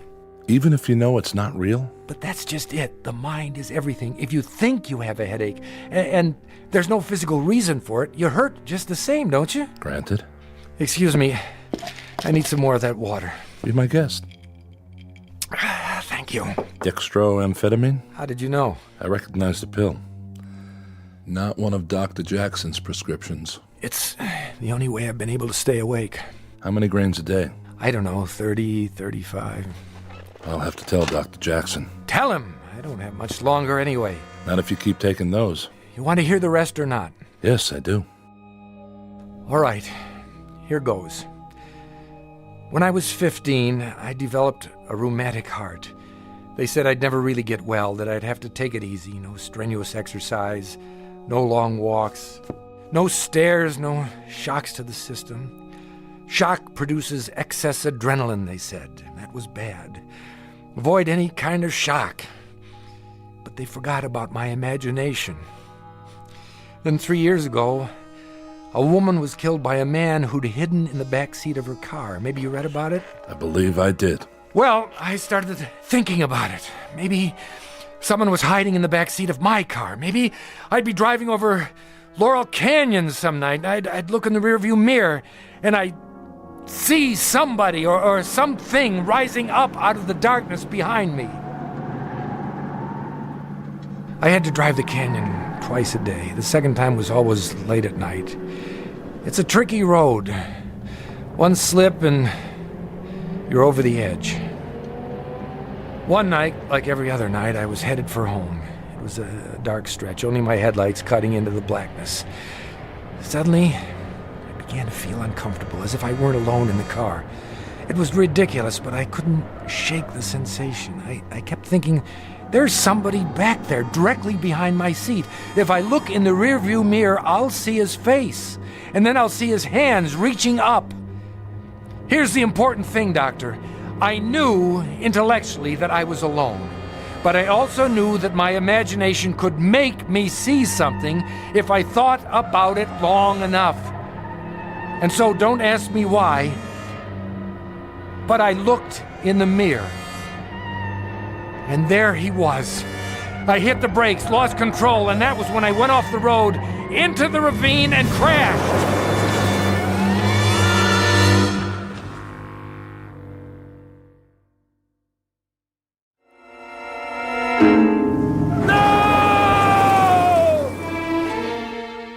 And that was it. The car was totaled. And you were okay? Not a scratch. Of course, there wasn't anyone else in the car. It was all in my mind, but what difference did that make? I crashed anyway. You were lucky to walk away from it. Yeah, I was lucky. The shock could have killed me, the old heart condition. The doctor said I couldn't survive another one. And has there been another one? No, but there will be. Just as soon as I fall asleep. The girl will be in this dream. And it will be the last. The girl? I'm getting to that. Do you have dreams, Doctor? Frequently. Does everyone? I'm sure they do. It's a way of processing what happens during the day. An attempt to come to terms with our experience, at least symbolically. Some people say they don't dream at all. I know. Probably a defense mechanism. They do, but the content is something they're not ready to face consciously. I've always had dreams, ever since I can remember. Sometimes they've been wonderful, sometimes terrible, but vivid. I'd wake up and for a few seconds I wouldn't be sure which was real, this world or the dream. It's not uncommon, Mr. Hall. They say a dream takes only a few seconds, but I can't believe that. I've dreamed whole lifetimes.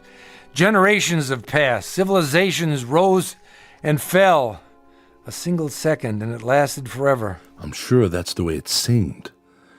The experience of time can be very subjective. It expands, contracts. It's more than a feeling. Why do you say that? When I was a kid, I used to dream in sequence. I mean it. Remember the adventure serials they showed at movie theaters? It was like that. Every dream was the next chapter.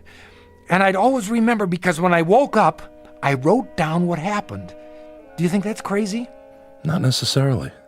It could simply be that the dreams conform to your notes and not the other way around. Then you don't think it's possible to dream in episodes? I don't say it's impossible. I just haven't seen it in the literature. It's possible. Believe me.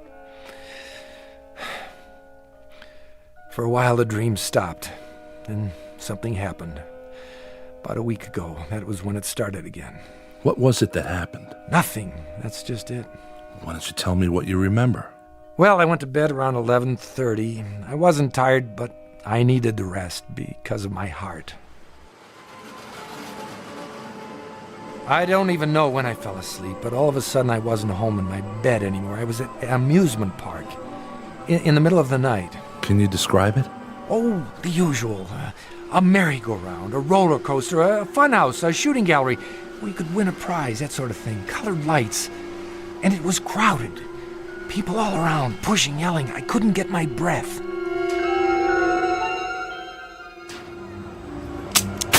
There you go, bullseye. Some shooting.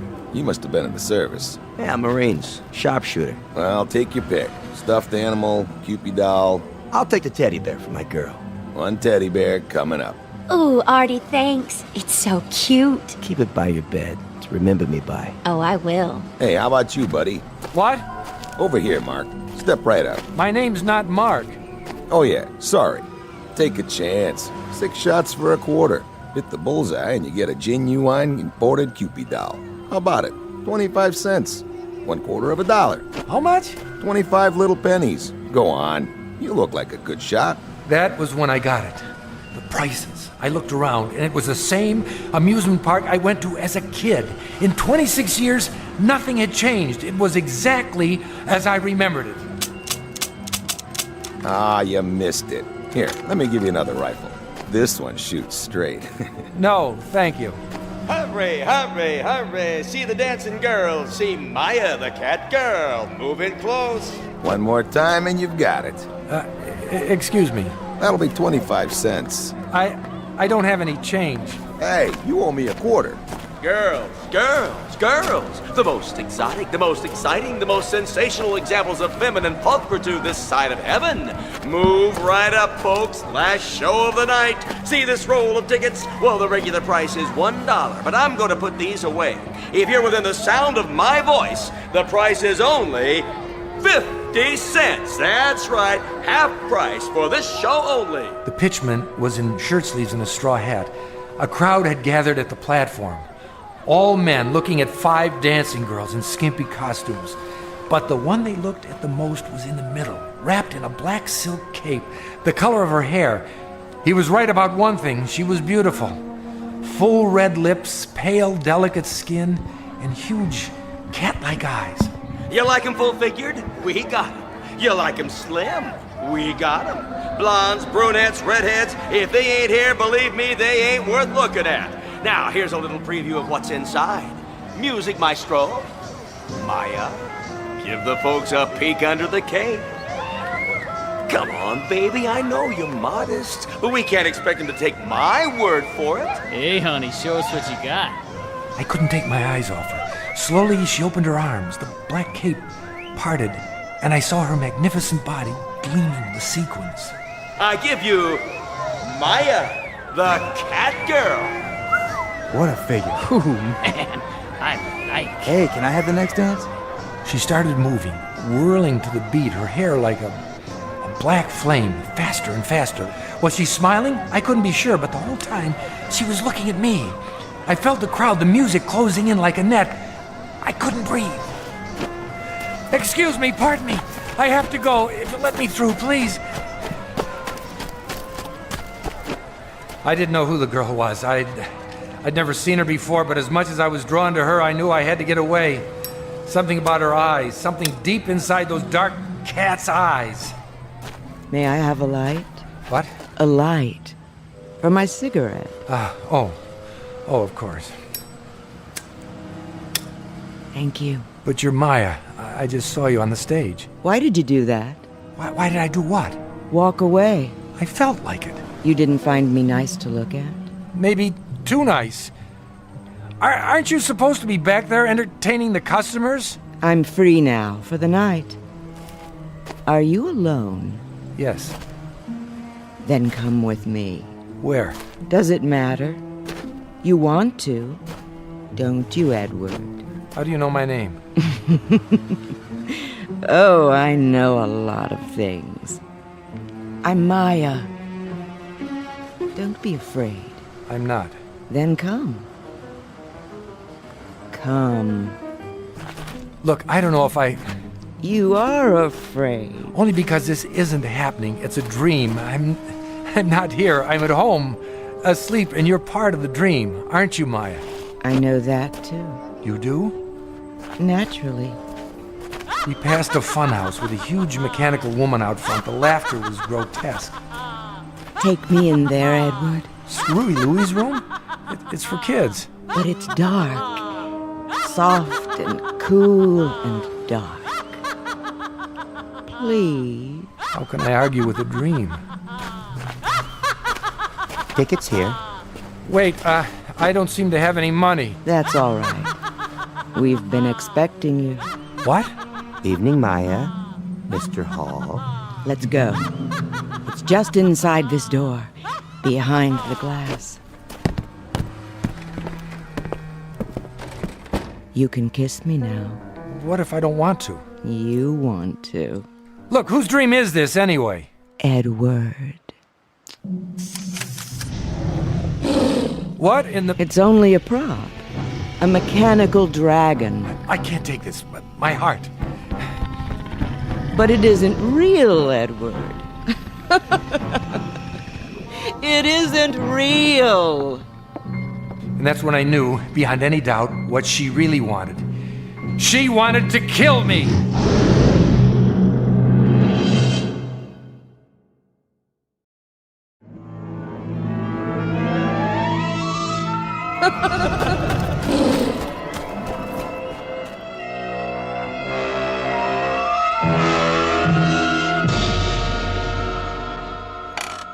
You woke up then? Yes, I'm glad to say. My heart was beating a mile a minute. I had to lie still for an hour, waiting for it to settle down. I went to my doctor in the morning. He said I'd almost had it. Do you know who the girl was? No idea. She looked familiar, but I know I'd never seen her before. You sure she wanted to kill you? Yes. Why did you think so? Why? If you'd seen her eyes, heard her laugh. You said she was beautiful, that you desired her. Yes, but the way she followed me made me go with her. The funhouse frightened you? I'm not sure. I remember it from when I was a child, but it seemed different somehow, larger and darker on the inside with more glass. There were long passages with mirrors at the end, and you were never sure which way to turn. Wherever I looked, I saw her reflection. A beautiful, seductive reflection. Someone you wanted. No one forced you to talk to her, light her cigarette, follow her inside. You went along with her willingly, didn't you? I couldn't think clearly. It was as if I had no will of my own. Something was happening, and I was swept up in it. I don't suppose she reminds you of anyone now.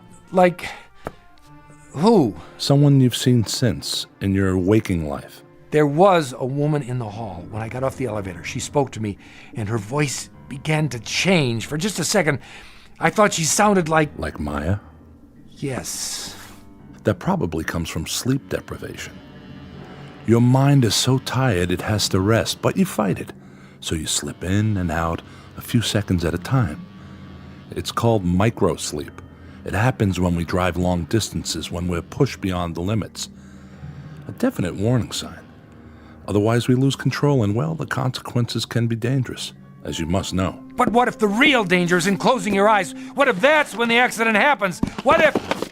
Easy. We're only having a conversation in my office. No harm can come to you here, I assure you. Sorry, I know you're right. Of course you are. We were talking about the first dream you had. What happened after that? Well, the next night, I put off going to sleep until 1 o'clock. That would make it hard to get up in the morning. But I didn't care. Turned out it didn't matter anyway. The dream came back, and this time it was more intense. I was back at the amusement park outside the funhouse, and I was running. I couldn't catch my breath. When I thought I was far enough away, I stopped.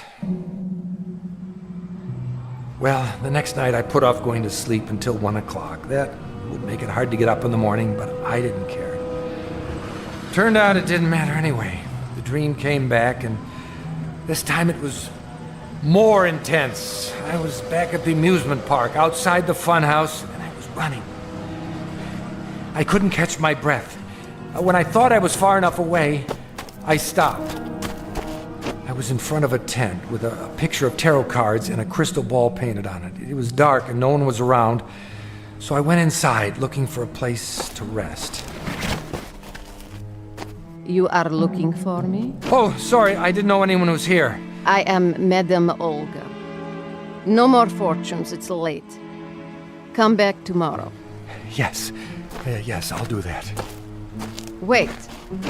Something is wrong? No, I mean, I don't know.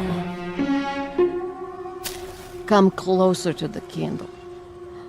Oh, so pale.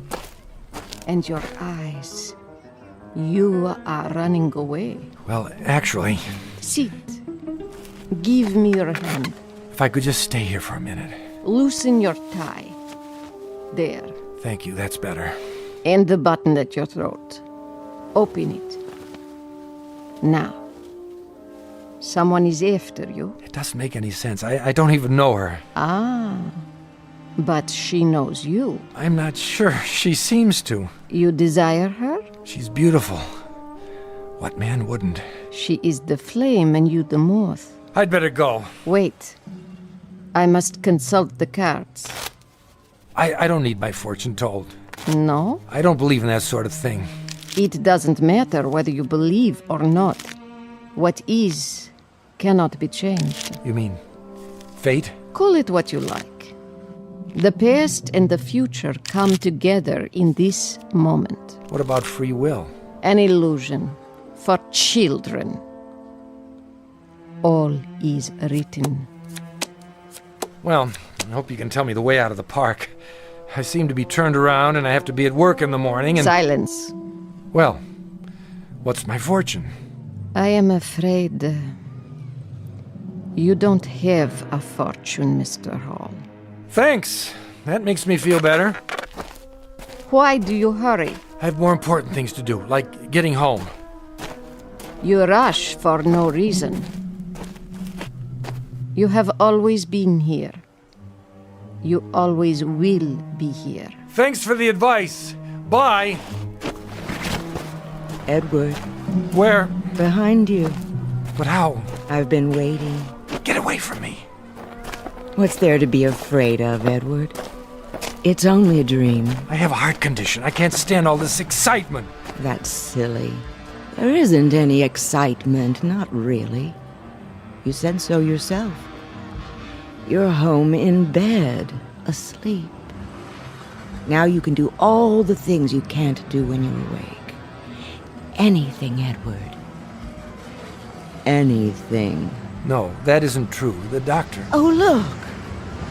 I don't like those things. But Edward, it's the Cyclone Racer. Please look. No. Come on, Edward. Just one ride. It's fun. Please! Look, It's the last run of the night. You must come with me. I didn't want to go anywhere near that roller coaster, but I couldn't help myself.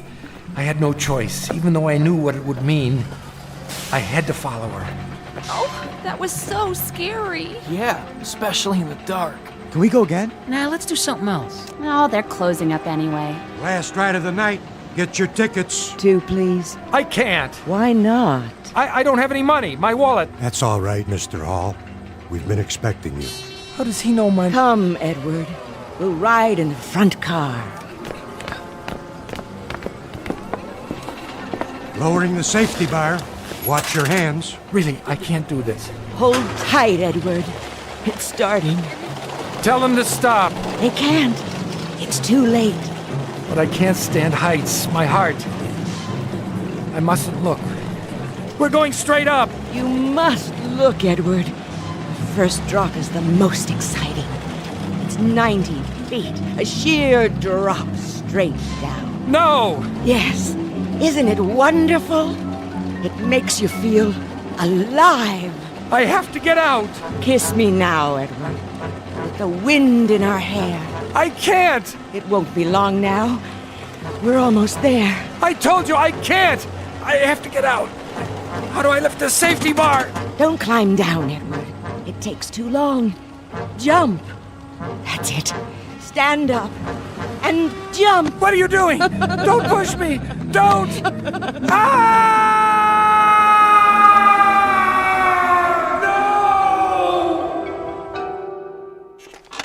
Is that it? That's it. If I go to sleep, I'll be back on the roller coaster for the next episode. It'll pick up where it left off. I'll force the safety bar, stand, Maya will reach out, push, and that'll be the end of me. On the other hand, if I stay awake much longer, the strain will be too much for my heart, and that'll be the end of me. Heads you win, tails I lose. Quite a choice, isn't it? Where are you going? Outside. Maybe if I get some air. I wouldn't advise it. What would you advise? A straitjacket? So long, Doc. You can't help me. I've wasted enough of your time. Leaving so soon, Edward? Maya. What's the matter, Mr. Hall? It's her. My receptionist? Sorry, her name doesn't happen to be Maya. Doesn't it? I can't take this anymore. I've had enough. Enough, do you hear me? What are you doing? Stand aside! No, don't. Don't! Yes!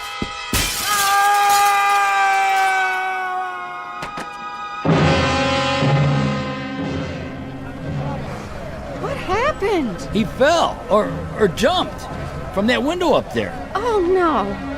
The blood! The blood!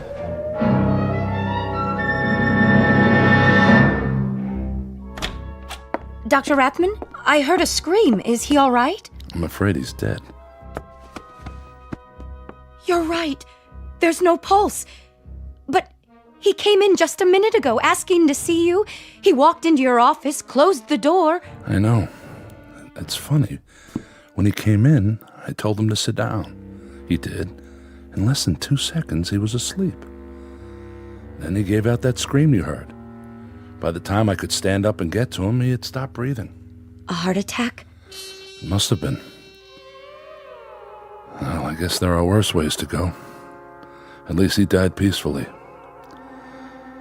Open the window, would you please? We need some fresh air. Yes, Doctor.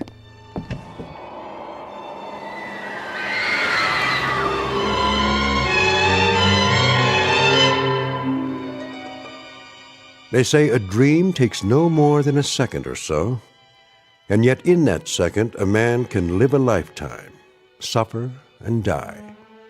And who is to say which is the greater reality, the one we know or the one in dreams, somewhere between heaven and earth, in the Twilight Zone? More from the Twilight Zone after this. Hello, I'm Stacy Keach. I hope you're enjoying this edition of the Twilight Zone Radio Dramas. To learn more about this series, be sure to log on to our official website at twilightzoneradio.com. You'll find special discounts on our Twilight Zone audio collections, listings of our radio stations, links to other websites, and a photo gallery of our recording studio and some of our stars in action. Plus ways to contact us with questions or comments about the show. And for a limited time, when you log on to twilightzoneradio.com, you can send in for a free CD of the show.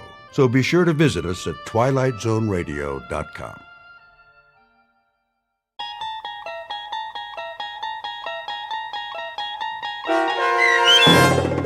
The Self-Improvement of Salvadore Ross, starring Luke Perry with Stacy Keach as your narrator, was adapted for radio by Dennis Etchison and written for The Twilight Zone by Jerry McNeely from a story by Henry Slesser. Heard in the cast were Alyssa Fraden, David Darlow, Doug James, Jeff Lupetin, Joseph Minoso, Ivan Vega, Tim Rose, Meg Thalken, and Mike Castle.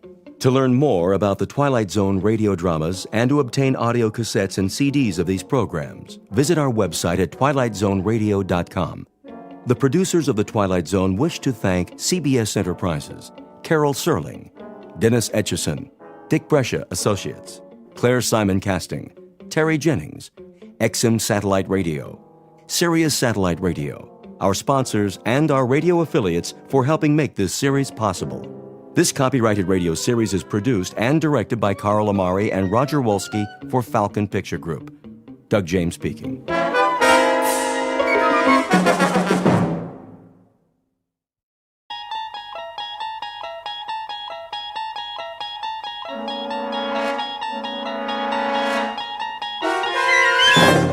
You unlock this door with the key of imagination. Beyond it is another dimension, a dimension of sound, a dimension of sight, a dimension of mind. You're moving into a land of both shadow and substance, of things and ideas. You've just crossed over into the Twilight Zone.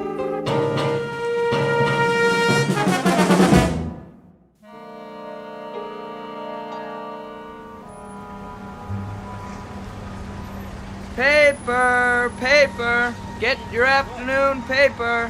Many are dying and many are dead. Oh, hi, Miss Maitland. Hello, Vincent. How are you today? Can't complain.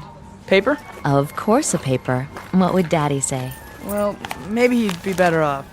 Not much good news today. Oh, I'm sure you're mistaken about that. Take a look around. Isn't it a beautiful day? If you say so, Miss Maitland.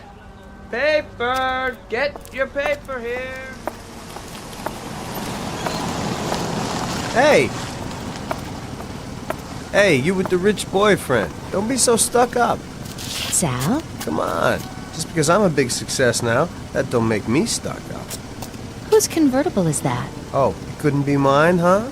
Just like that? I asked you a question, Sal. Whose is it? A guy named Halpert. Halpert. He's about 174 years old and he owns half of Connecticut. Can you imagine wheels like this, wasted on a creep who's all ready to get planted? How do you know him? I got me a new job, washing cars in his building. And I noticed this gadget was getting anxious for some action. I'm serious. The battery could have run down. He doesn't know you have it. What's the difference? He wants to go somewhere, he's got a chauffeur. Drives him around in a big black battleship. He doesn't use this baby once a month. So you took it? I borrowed it. It's okay, honest. He digs me. I've been doing little favors for him. He wouldn't care. Come on, get in. Thanks anyway, Sal. I'm not lying. The only time old man Halpert uses this is to go to try to pick up chicks. Reminds him of when he was a kid or something. Sal, I'm tired. I've been at work all day. So what? And I promised Dad I'd stay home with him tonight. Ah, for the love of... Bye, Sal. Okay. Watch how I can make nice. Gee, that's too bad. So, I'll borrow the wheels again Friday night and pick you up, okay? Now, wasn't that polite? Just like one of those college boys? Sal, I meant what I said last time. No, you didn't. I don't think we should see each other anymore.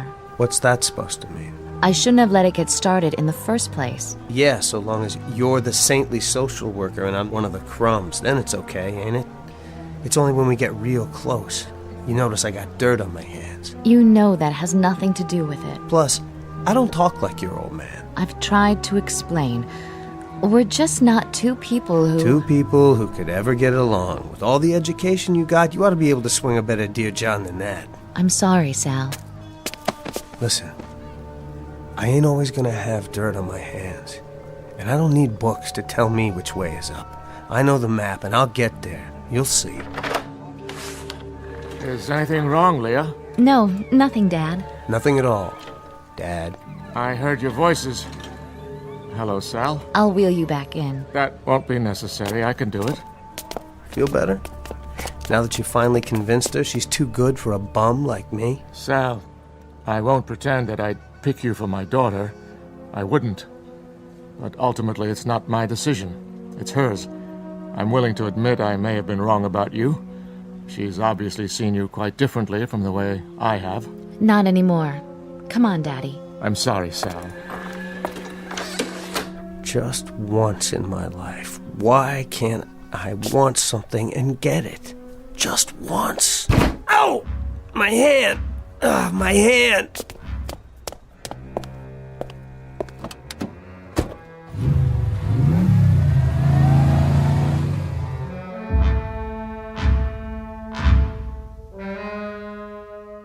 Confidential personnel file on Salvadore Ross. Personality, a volatile mixture of fury and frustration. Distinguishing physical characteristics, one badly broken fist injured by striking a closed door and requiring emergency treatment at the nearest hospital. Ambition shows great determination for self-improvement. Estimate of potential success, a sure bet for the latest edition of Who's Who, published in the Twilight Zone.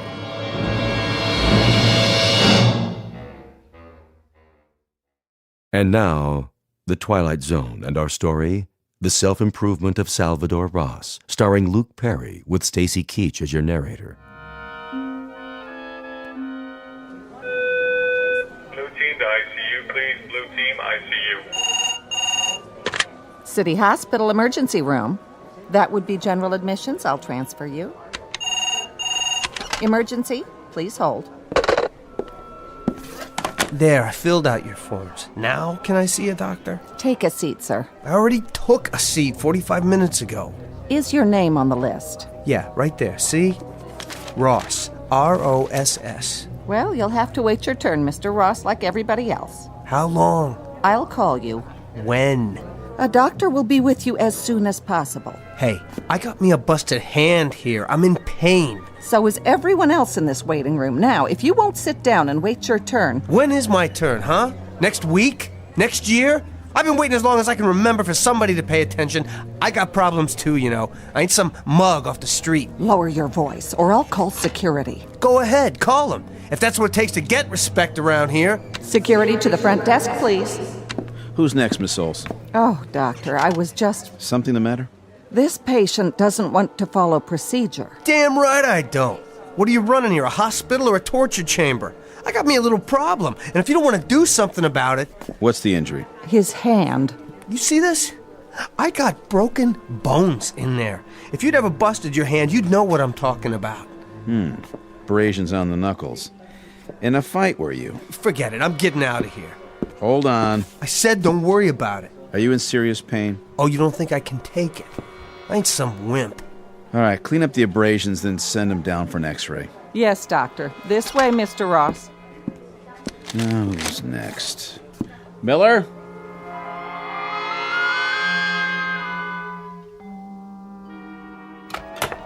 Here we are, Mr. Ross. What's this, the charity floor? The orthopedic ward is full, but you'll be fine in here for tonight. You're sharing with, let me see, Mr. Armstrong. Hey, Sonny. Hi yourself, old man. I'll put your clothing bag in the closet. Bet if I was some rich guy, I'd have my own private room, right? It's just for one night. Look, why don't you let me go on home? The doctor has to prepare the cast after he's seen the x-rays in the morning. For now, the splint will have to do. Just don't put any pressure on it. Yeah. There you go. You adjust the bed with these buttons. If you need anything, press this one for the nurse's station. Right. Good night, Mr. Ross. Hey, nurse. Yes? What's the button for? Room service? The button for... Chow. What's the guy got to do to get a burger and fries up here? Oh, you mean dinner. Food services will be by any time now. Good. That's okay, then. Good night again. Mind if I watch my program? Be my guest. Do something to your hand? No, I just stopped in for a good night's sleep. The Waldorf was getting on my nerves. I bet it hurts. You got that right. Don't worry. They bring you pills every few hours. Great. You're lucky, though. Yeah, I ought to be on TV. No, I'm serious. I've got this congestion in my chest. You griping about a cold? At your age, it might be just a cold. At mine, it could turn into pneumonia. Excuse me while I turn on the tears. You should appreciate what you got. Know something, boy? You could break both legs and you'd be running the 100-yard dash inside a month. Yeah? Well, if you think this feels so great, let's swap. You take the broken hand. I'll take your lousy cold. It's a deal. Knock yourself out, old man. I'm gonna catch some Z's.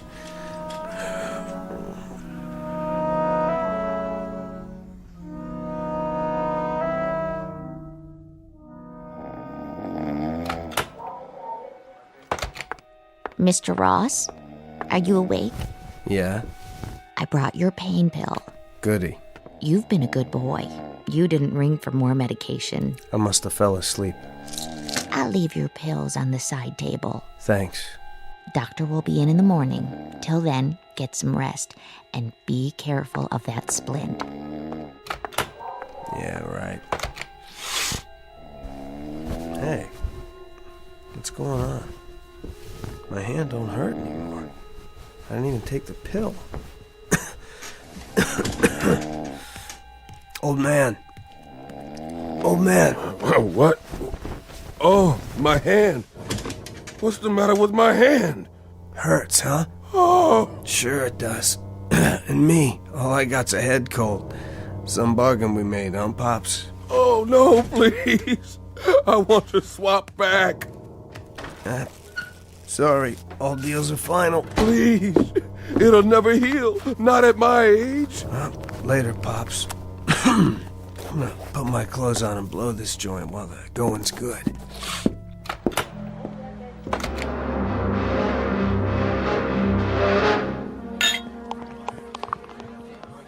Here you go. One draft. Thanks, Dan.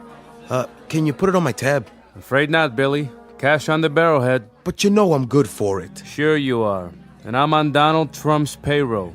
Can't do it, Billy boy. Been a slow night. All right. Hey, how you doing, Sal?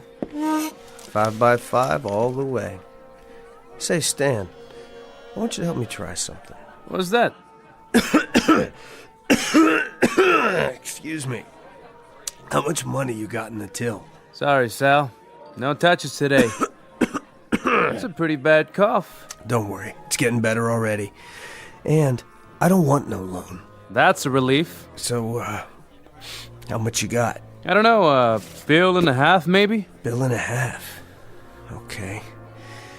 It'd be worth $150 for you to have, I don't know, say, to have hair again? To have what? You heard me. Hair. A big old thick head of hair, like mine. Sal, whatever you've been drinking, you didn't get it here. Listen to me. I'm just asking you a question. If this is a rib, I don't like it. I know. But this is no joke. Let's say I could give you a full head of hair again. Would you pay me what's in the drawer? Sure, Sal. And if you get me in the movies while you're at it, I'll give you a bonus. That's a good one. Okay. Now you agreed to it. The deal's set. So when do I collect the fur? I don't know exactly, but I swear, you'll get it.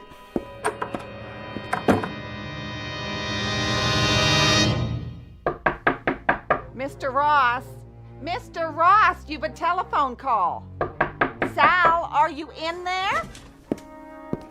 Yeah, Mrs. Olaf? There's a phone call for you. Please tell your friends not to call in the middle of the night. There's a limit. Okay. I was sound asleep. You're not the only one. Why, Sal, what happened to your... Hello? Yeah, this is me. Stan? I know. Never mind, Hal. You got what you wanted, didn't you? I said it ain't your business, Hal. Good. Well, tell her to run her fingers through it. I'll be by in the morning to collect. Bye. From now on, no calls after 10 o'clock, and... Sal, what have you done to yourself? Shaving your head like one of those gang boys. If you only knew how ridiculous you look that way. Why, where are you going? Do you know what time it is? I gotta go out.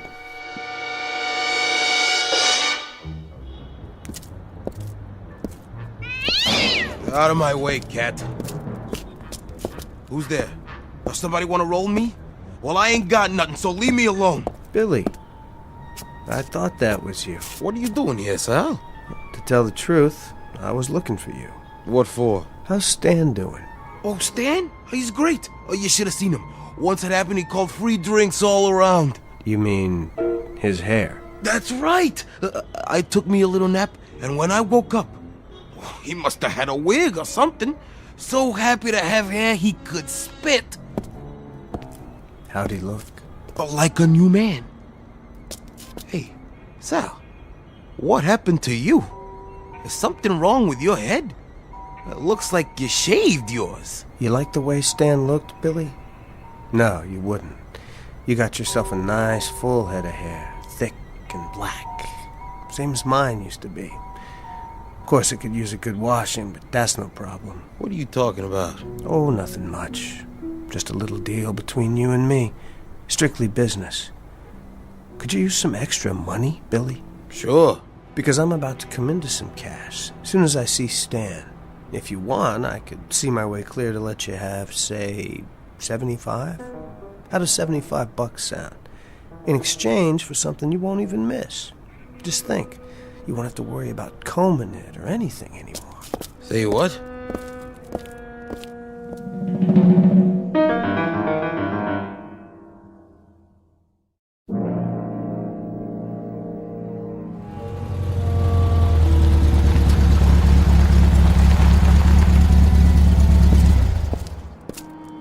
Afternoon, Mr. Halpert. Park it for me, Sal. You got it, sir. And no dents. This car cost me plenty. It sure must have. Don't you worry. Here, give me a hand. Here you go, Mr. Halpert. You had to drive yourself today? I didn't have much choice. But he's got to have a day off. After this, if that chauffeur wants to work for me, he can, by George, work 7 days or none at all. You know, I'd be glad to drive you any time, Mr. Halpert. Yes. Traffic's bad these days, full of madmen. It sure is. Here's the elevator. I was hoping for a chance to talk to you. About what? I've got, well, you might say I've got something to sell. Anything worth buying, I've already got. Hiya, Mr. Halpert. Going up? Yes, Andrew, all the way. And no stops. No stops it is. Not this, you haven't. Haven't what? Hold the door for me, Andrew. Yes, sir. You haven't got what I'm selling. Well, what is it? Something you can't buy anywhere else in the world, from anyone else but me. You'll say it's the best purchase you have ever made in your life. The best, Mr. Halpert. Get in, we'll talk. No problem. The penthouse, Andrew. That's what I figured, sir. Now as to this item you mentioned.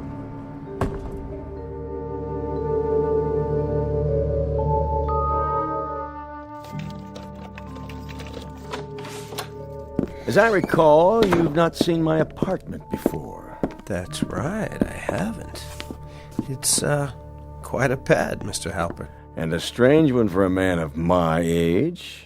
Is that what you're thinking? You mean the modern art and everything? Oh, no, I always figured you still knew how to swing. I keep it this way for my new friends. I bet you really wow the chicks, don't you, sir? Well, let's see it. What? This marvelous item you think I should purchase. You're looking at it, Mr. Halpert. What am I looking at? Youth. That's what I want to sell you. All right, boy, that's enough. Get out of here. I know it sounds wild, but I mean it. Sir, I'm telling you the absolute truth, and you can take that to the bank. I warn you, if you have any half-headed idea of robbing me, the security devices I've installed... I ain't interested in robbery. I don't have to be. I'm telling you, I got something to sell. Something that you want more than anything else. Youth, eh? So you bottle it? Is that it? Some sort of tonic? If you'll just give me a chance. Now, I read in the paper where you're 76 years old. That's correct. I'm 26. Congratulations. Now, if you don't mind... What would you give to be 26 again, Mr. Halpert? I'm beginning to think you're the craziest kid they ever let out onto the streets. Okay, think that. Just play along with me for a minute. It ain't gonna hurt you one bit. Now, what would you give? Let's say $1 million? All right, let's say $1 million. I'd gladly give that to be 26 again, if such a thing were possible. Tell me about this pad. What about it? You own it? Of course I own it. I don't see what that has to do with... Would you throw it in? What? Into the deal. Just how do you propose to deliver this fountain of youth you're raving about? By selling you years. My own years. Off of my life. Well, boy, I'll tell you what you do. You gift wrap those years and mail them to me. Just be sure you don't send them COD. For now, if you don't mind, I'll show you the door. The apartment. You didn't say. Is it part of the deal? Why, of course it is. I wouldn't want to take your years for a penny less than they're worth. $1 million. And this apartment? Done. What is? You just bought yourself 50 years. I'm sure I did, boy. No, you're not sure. But trust me, Mr. Halpert, you've got a pleasant surprise coming real soon.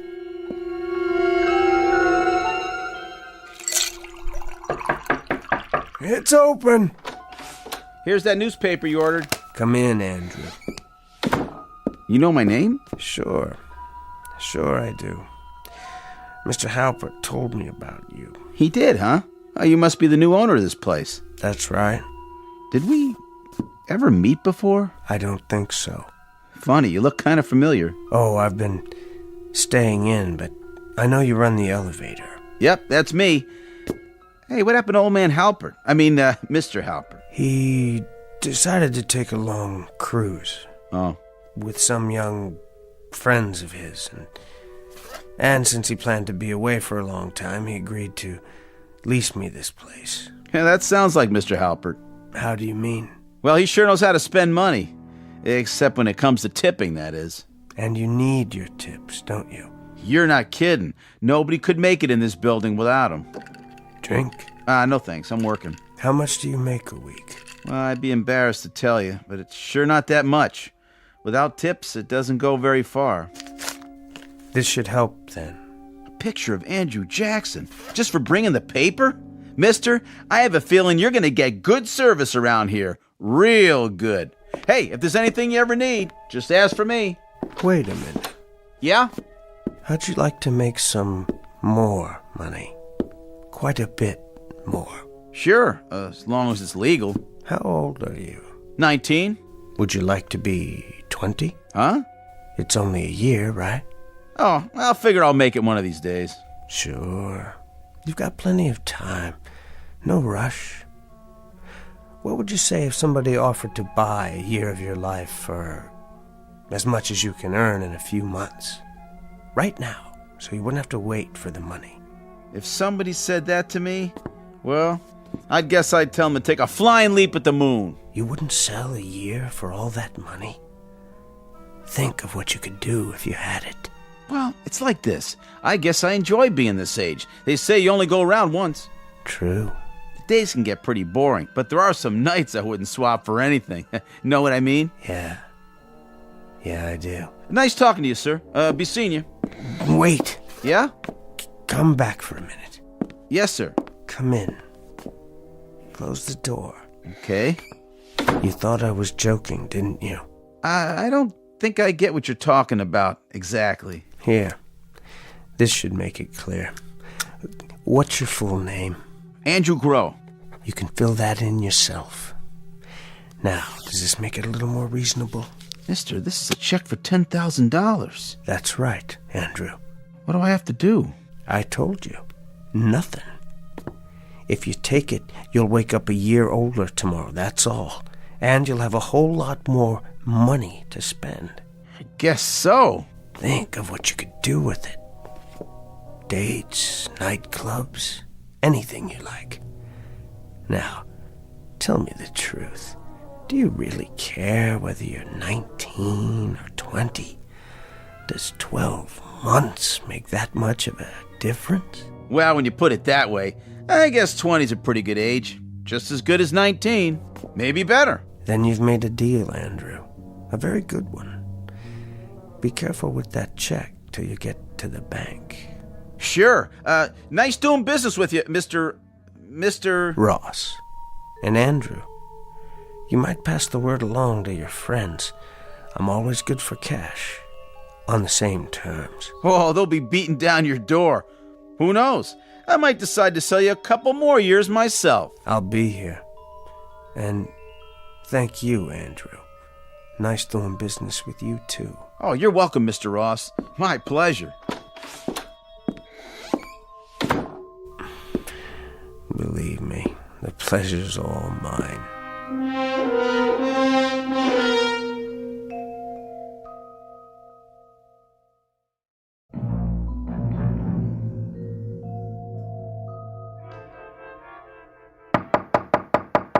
Yes? Who is it? Give me a moment. Sal. Hello, Mr. Maitland. Is Leah home yet? No, she isn't. What are you... You don't mind if I wait, do you? You're certainly looking successful. We haven't seen you for quite some time. Well, you see, I've been busy, Mr. Maitland, moving up, making myself worthy of your daughter. You should be happy. Do something for me, Sal. As a favor, please, leave her alone. Come on, look. The fingernails are clean now. Manicured, even.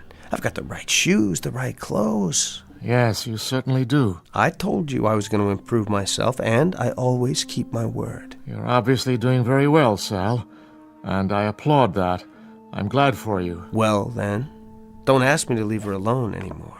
I'm a catch, Mr. Maitland, a real catch. Not for Leah. Well, we'll just see about that, won't we? Sal, I don't want to play on your pity, but the truth is, I'm going to die soon, and when that happens, Leah will have no one. Now don't you worry, Mr. Maitland.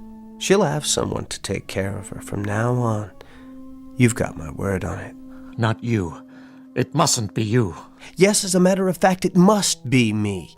I don't know what made you so superior, I just don't get it. What have you ever done that's so great? Teaching in that rat trap school all your life? No, not even teaching, just babysitting. I think I've heard enough. Even in the war, what did you get? A gimpy leg and a few souvenirs. A couple of crummy guns to hang on the wall. Old, same as you. You're a loser, you know that. Even worse than I used to be. I suppose you want Leah to marry someone just like you. I'll have to admit you're making some sense, Sal. Do you think you'd be a good husband to her? I can buy her anything if I want to. Anything. And do you love her? I want her, Mr. Maitland. Unfortunately, that isn't enough, Sal. She needs a man who can be... I picked up a few things for dinner on the way home. Daddy, how was your... Oh. Hello, Sal. Hello, Leah. Your father and I were just having a little chat. Were you? I should have gotten to know him better before. But back then, I couldn't have talked to him on this level. I can now, can't I, Mr. Maitland? I've spent a lot of time improving myself. You're certainly looking prosperous. Oh, you know how it is.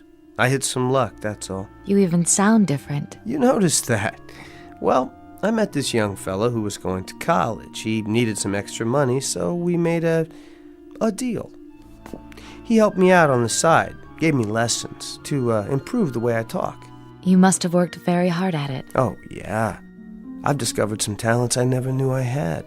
Seems like I learn quickly. Very quickly. Just what is your new job? I can tell you all about it over dinner. Dinner? Any place you like. Oh, that's something else I've learned. Where to go and how to act. I don't think I'd better this evening. I told my father I'd... But now that I've improved myself so much, not even your father has a reason to object. Do you, Mr. Maitland? You're a grown woman, Leah. I've never tried to tell you what to do. You know that. Well, I would like to hear all about what's happened. If you're sure. As you wish. Just give me a minute, Sal. Take your time. Don't worry, Mr. Maitland. I'll have your daughter home early. I promise.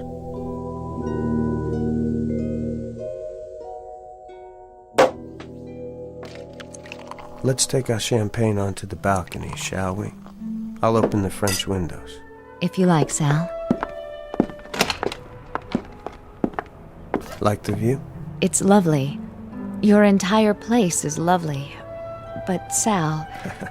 Don't worry. Every dime is not only legal, but honest. A businessman's well-earned reward. What sort of business? You're not getting all my secrets. Maybe someday I'll explain it to you, after we're married. What? You do know I'm going to marry you. It's getting cold. You might say I did it all for you. Oh, I won't pretend I haven't enjoyed it along the way, but I always had a goal.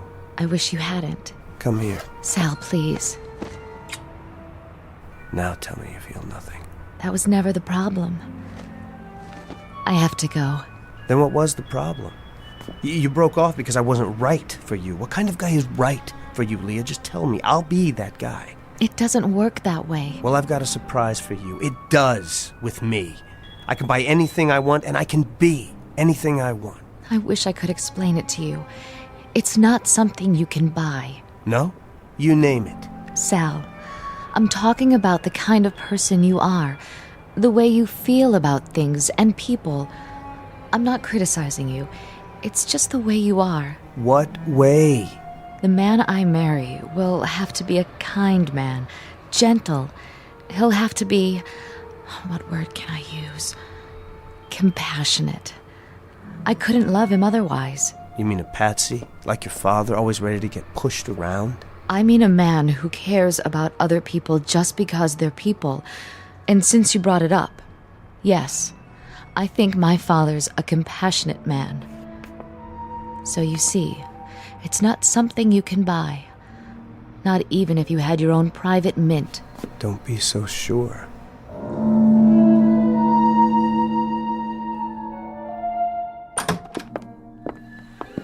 Oh, there you are, Leah. Sal? You didn't have to wait up for us, Mr. Maitland.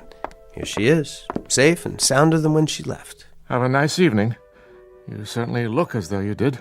I'm sorry, Daddy, but it is nice to think that someone worries about me. Don't flatter yourself, my dear. Actually, I wanted to talk to Sal. In that case, if you'll excuse me, Sal, I've got a big day tomorrow.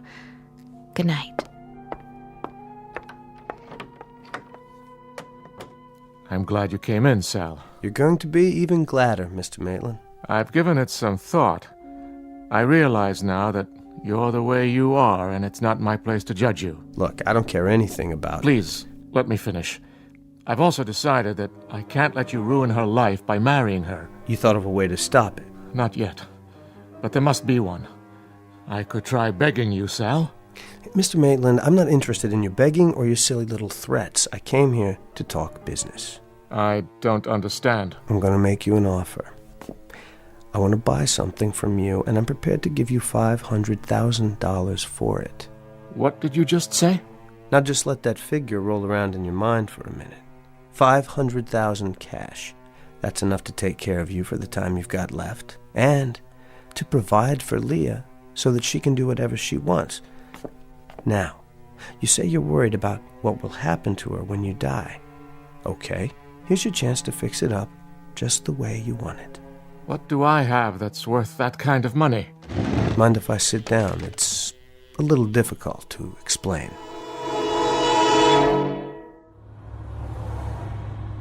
Something the matter, Sal?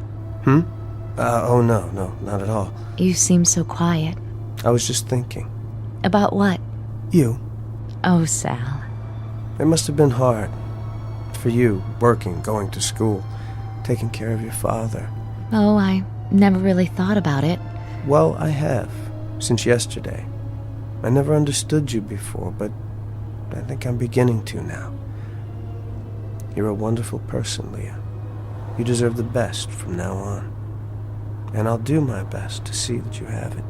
Sal, honestly, what's gotten into you? I'm finally seeing things clearly.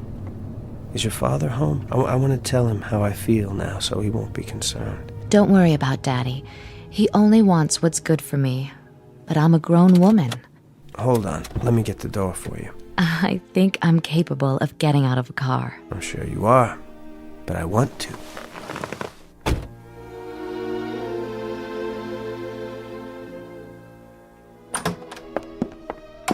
Hello, Daddy. Did you have something to eat? I left a meal in the refrigerator. Yes, thank you. Hello there, Mr. Maitland. I was hoping you were here. I find that hard to believe. I wanted to talk to you. May I come in? Why ask my permission? You must be cold, Daddy. Here, let me straighten your blanket. No, let me. Why, thank you, Sal. Leah, would you excuse us for a few minutes? Well, all right. I'll just freshen up. Go ahead, Sal. Say your piece. If you don't mind, sir. Well, I do have something to say. Just that I'm sorry. What? For all the worry and grief I've caused you. You were right about me. I wanted to marry Leah to prove something. She was a prize, a symbol. But that's all changed, Mr. Maitland. I realize now how much I love her. And I will make her a good husband. I promise you. I warned you I would not let it happen. Please, Mr. Maitland, hear me out. It's different now. I've changed. Have you? I'm asking you for forgiveness, Mr. Maitland. Compassion. Oh, yes. A sterling human quality. Sir, your blanket. Let me fix it. Wait. What's in your hand? Isn't that one of your war souvenirs? I hope it's not loaded. Be careful. Compassion. But don't you remember, Sal? I don't have any left. I sold it to you yesterday. No, please. Wait! the Salvadore Ross program for self-improvement. The all-in-one, surefire course that lets you lick the bully, learn the language, dance the tango, and anything else you want or think you want to do. Oh, and there's a money-back guarantee. But the offer is strictly limited to the Twilight Zone. More from the Twilight Zone after this. You are about to enter another dimension. A dimension not only of sight and sound, but of mind. A journey into a wondrous land of imagination. Next stop, the Twilight Zone. Hi, this is Stacy Keach. I'd like to take a moment to tell you about our Twilight Zone website at twilightzoneradio.com.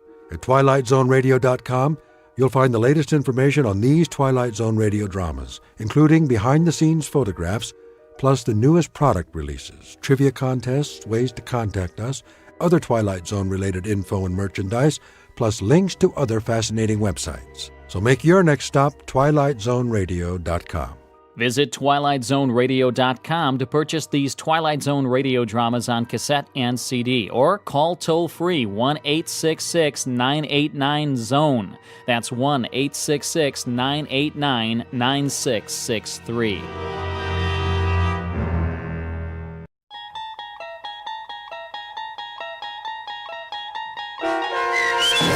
Nightmare at 20,000 Feet, starring John Schneider with Stacy Keach as your narrator, was adapted for radio by Dennis Etchison and written for The Twilight Zone by Richard Matheson. Heard in the cast were Frenette Lebo, Ann Whitney, Richard Hensel, Meg Falcon, Amber Lake, Roderick Peoples, Roger Mueller, Doug James, Tom McElroy, Jen Patterson, Kurt Nabig, and Carl Amari.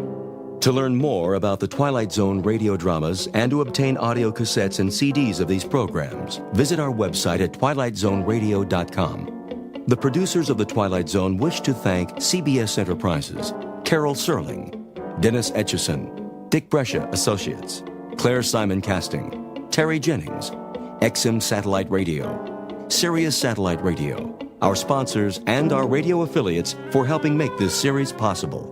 This copyrighted radio series is produced and directed by Carl Amari for Falcon Picture Group.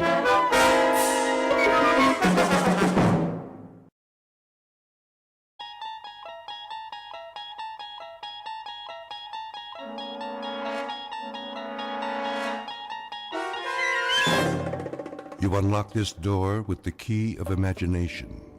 Beyond it is another dimension, a dimension of sound, a dimension of sight, a dimension of mind. You're moving into a land of both shadow and substance, of things and ideas. You've just crossed over into the Twilight Zone.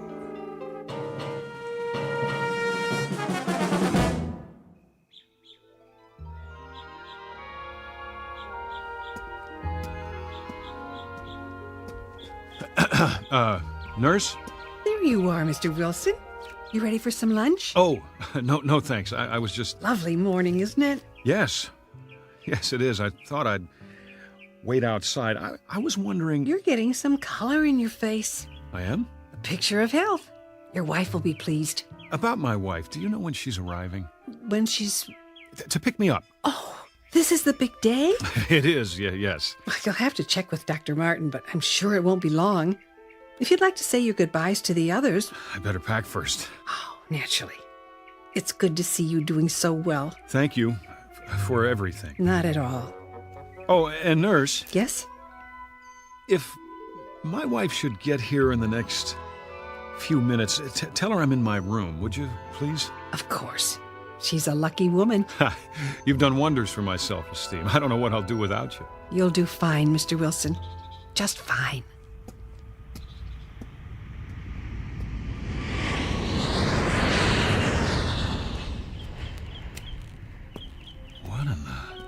Ah, Wilson.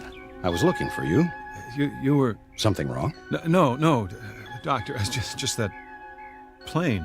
What about it? Does it always fly directly over the grounds? Every day, on its way to the airport.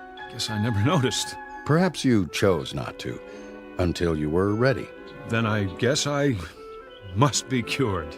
You've come a long way, my boy, or I wouldn't have signed the release. I wanted to ask you, what time will Ruth be here? I believe she said 12:30. Isn't that right? Yes, but I thought she might have been delayed if there was a last-minute change of plans. Relax. That's probably her plane now. Do you think so? Would you mind stopping by my office before you leave? I wanted to go over a few things with the both of you. Don't worry about me, Doctor. That's all behind me. Eager to get back home, I'm sure. To your job, your life. Just remember, there's no rush. One step at a time. You know, it's strange, but I actually feel better now than before it happened. Not strange in the least. I prefer to think of it as a kind of timeout. Something most people could use. Most people don't have nervous breakdowns. Only the best people. Oh, come on, Doctor. That's very nice of you, but... I'm serious. Like a piece of fine china. The better the quality, the more likely it is to crack under stress. Oh, human beings aren't china plates, of course. Considerably more complicated. But when a bone fractures, it heals and grows back even stronger. I believe it's that way with the mind. Now that is the finest pep talk I've ever heard. I wish everyone would stop worrying about me. I never felt better in my life.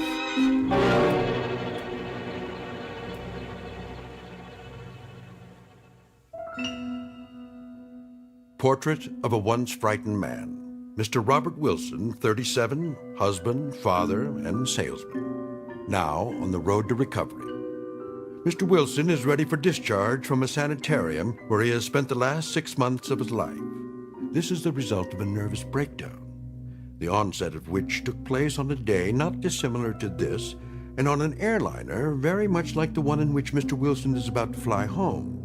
The difference being that on that day, half a year ago, Mr. Wilson's flight was interrupted by the onslaught of mental illness. Tonight, however, he will make it all the way to his appointed destination, which, contrary to the flight plan, happens to be a landing strip in the Twilight Zone. And now, The Twilight Zone and our story, Nightmare at 20,000 Feet, starring John Schneider, with Stacy Keach as your narrator. Flight 713, now boarding at gate 12. All passengers for Flight 713, please have your boarding passes ready. That's us. Is it? I have the tickets right here. We're already checked in. All we have to do is get on the plane. Good. That's good. Do you suppose... What, darling? Do I have time for a drink of water? Of course. It's just down the hall. Are you feeling all right? I'm fine. I'm just thirsty. Why, you're perspiring. It's warm in here. Aren't you warm? Bob, take it easy. Remember what the doctor said, one step at a time. I know. You've been on plenty of planes in your life. Well, haven't you? This one's no different. I take your arm and we walk on together. When we get to our seats, you'll take a nap, and when you wake up... I'm perfectly fine, really. I've got your pills. Good. They should help you sleep. Shall we?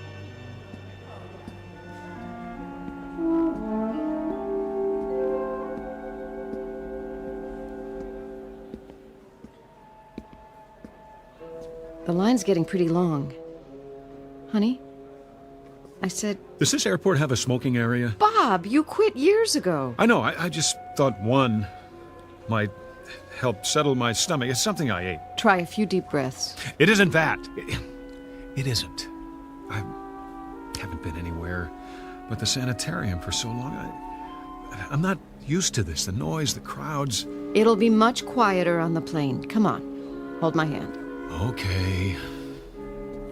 Final boarding call for Flight 713. All passengers, please proceed to gate 12.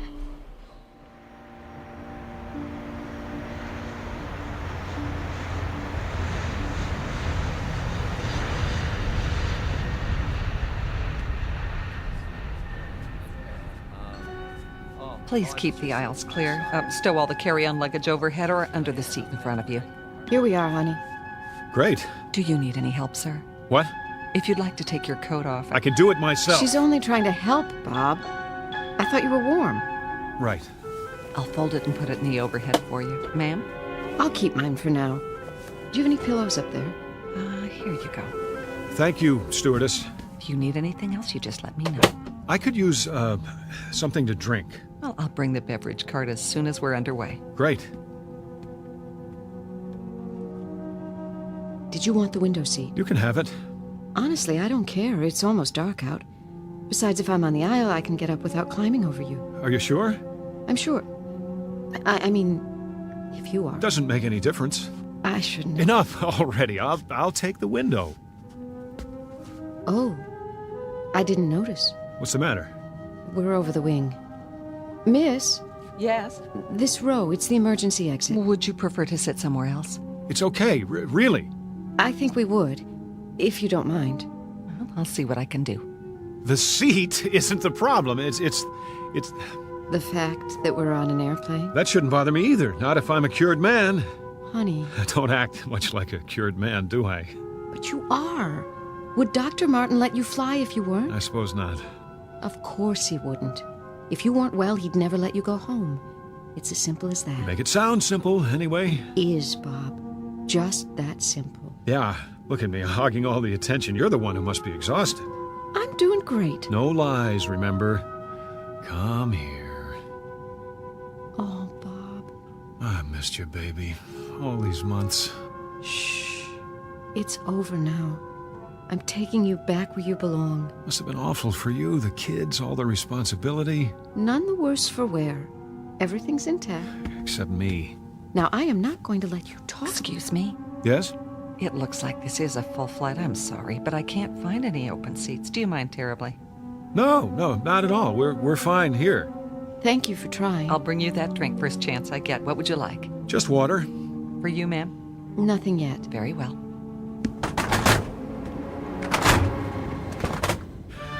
What was that? They're closing the door, that's all. Hatch, whatever they call it. Here, let's look at the in-flight magazine. Fasten your seatbelts, please. Be sure your seats are in the upright position. Bob? No smoking in the aircraft. Oh, right. Seat back in front of Here, you. There is a let me card get it showing for you. your seat I could do it. number. Would you relax? Please note the location of the emergency exits in the center and rear of the plane. Should there be a loss of cabin pressure, oxygen mask will drop down from the overhead console. Place the mask over your nose and mouth and breathe normally. You will find a life jacket under each seat. Place your arms through the holes and adjust the straps. Then pull the cord. The jacket will inflate automatically. Your seat cushions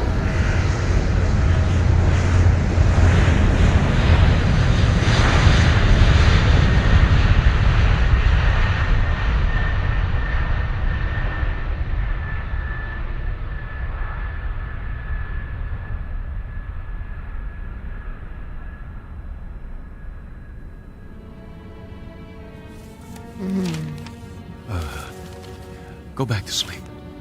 Bob, what are you doing? I'm sorry, honey. I found a newspaper under the seat. The light must be bothering you. Oh, I should stay awake. No. I don't want you to, sweetheart. Go to sleep now. Can't you sleep? I will. Promise. You worry too much. I can't help it. You shouldn't. Not anymore. Bob, do I what? are you comfortable talking about it? That night, I mean. What do you want to know? Well, Dr. Martin went over it, but I still don't understand. Well, neither do I, exactly, but I have a pretty good idea what caused it now. You do? Well, it's no great mystery. Overwork, nervous tension, a touch of blood pressure. But why that night, on that particular plane? What set it off? I guess it was a lot of little things come together. Lack of sleep, fast food, years of being uptight. Oh, honey, you should have told me. I didn't know myself. I was holding everything in for the sake of the job, trying to think about nothing but facts and figures. There are other jobs. That's just it. There's nothing wrong with my job. I like it. Then why? Call it the perfect storm. When I wasn't working or home with you and the kids, I didn't know how to take it easy, so my imagination went on overtime. I looked out the window and I thought I saw, I don't know what, clouds that looked like snowfields, then someone skiing on that snow. Can you believe it? I just plain couldn't tell the difference anymore. It was a wake-up call, all right, in more ways than one. Thank God it's over, and we're going home. Oh, Bob. Bob. Could you move your legs to the side? What? Oh, just for a second. I have to get out. Let me call the stewardess. She'll bring I whatever. have to go to the restroom, Ruth. It's no big deal. Oh. I'll be right back. Promise.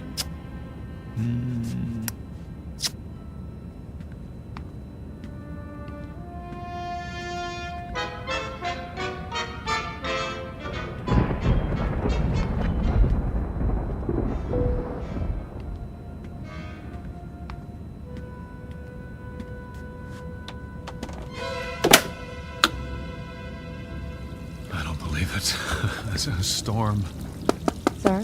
Yes? Would you return to your seat, please? We've hit some turbulence. Just a moment. Wouldn't you know it? Okay, let's see how bad it is.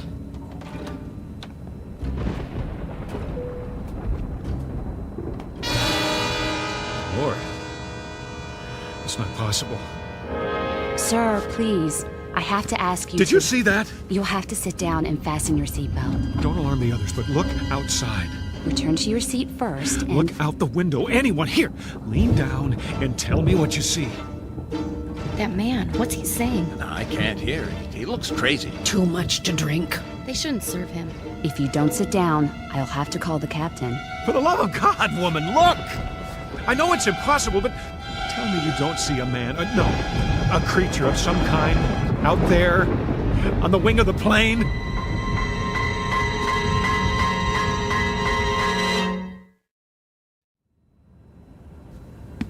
You saw what? Out there, on the wing. See for yourself. Sir, I assure you. Open the curtain! What is it I'm supposed to see? There, in the lightning, Where? But he was there. I tell you, he floated down and landed on the wing. That's enough. Then he started walking toward the engine. Shh. There are children on board. I'm simply telling you what I saw. Need some help, Nancy? Would you show Mr. Wilson back to his seat? Certainly. I don't mean to upset anyone, but... This way, sir. All right. I'm sorry. It must have been a reflection. Yes, it must have been. If you'll just come with me. I made a mistake. I'm going to my seat now. See? Now, sir. I didn't mean any harm, I tell you. Is something wrong, stewardess? A low-pressure pocket, that's all. The plane feels like it's dropping. Nothing to worry about. We'll be through it in a minute. Don't wake my wife. You can move around the cabin again as soon as the overhead light goes off. Yes, of course. For now, I suggest you get some rest and stay in your seat. I understand.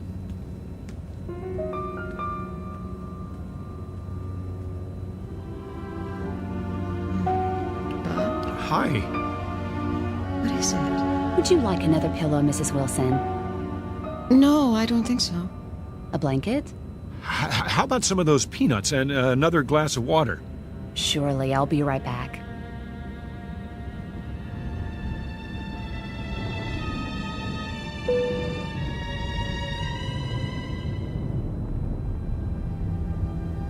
Did something happen? Started to rain.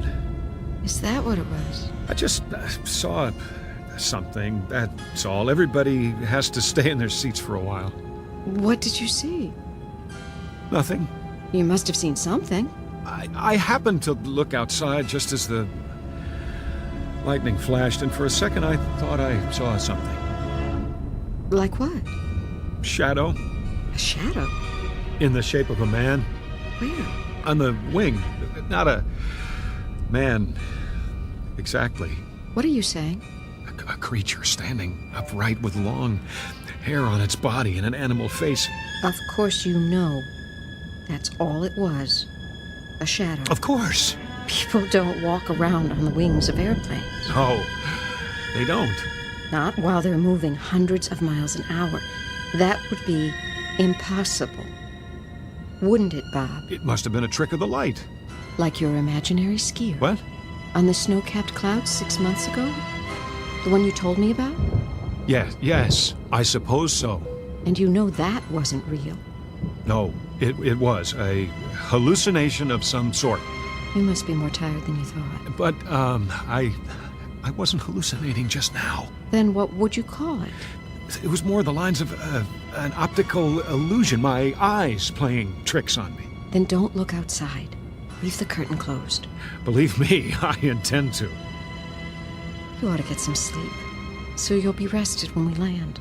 I agree.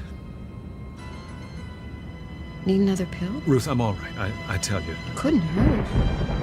If you say so. Where's my purse? Your water and some extra peanuts. Thank you, stewardess. You're welcome. Bob, put the tray down for her. Sure. Are we moving into a storm? Not a big one. It's almost past. Oh, well, that's good. If I can get you anything else. We'll let you know. Here's your pill. Thanks. Sit. No, thank you. I'm not thirsty. I'm sorry I woke you. Don't be silly. You can go back to sleep now if you like. If you do. Give me a minute. You're not worried about anything, are you? Not in the least. Then put your seat back. In a sec. Just let me collect my thoughts. Well, don't overthink it. That never did any good. No, it didn't. You're here with me, and we're going home together. That's the most fantastic part of all. Well, you'd better get used to the idea. All better now? Yes. Nudge me if you need me. And whenever you do, don't open the curtain.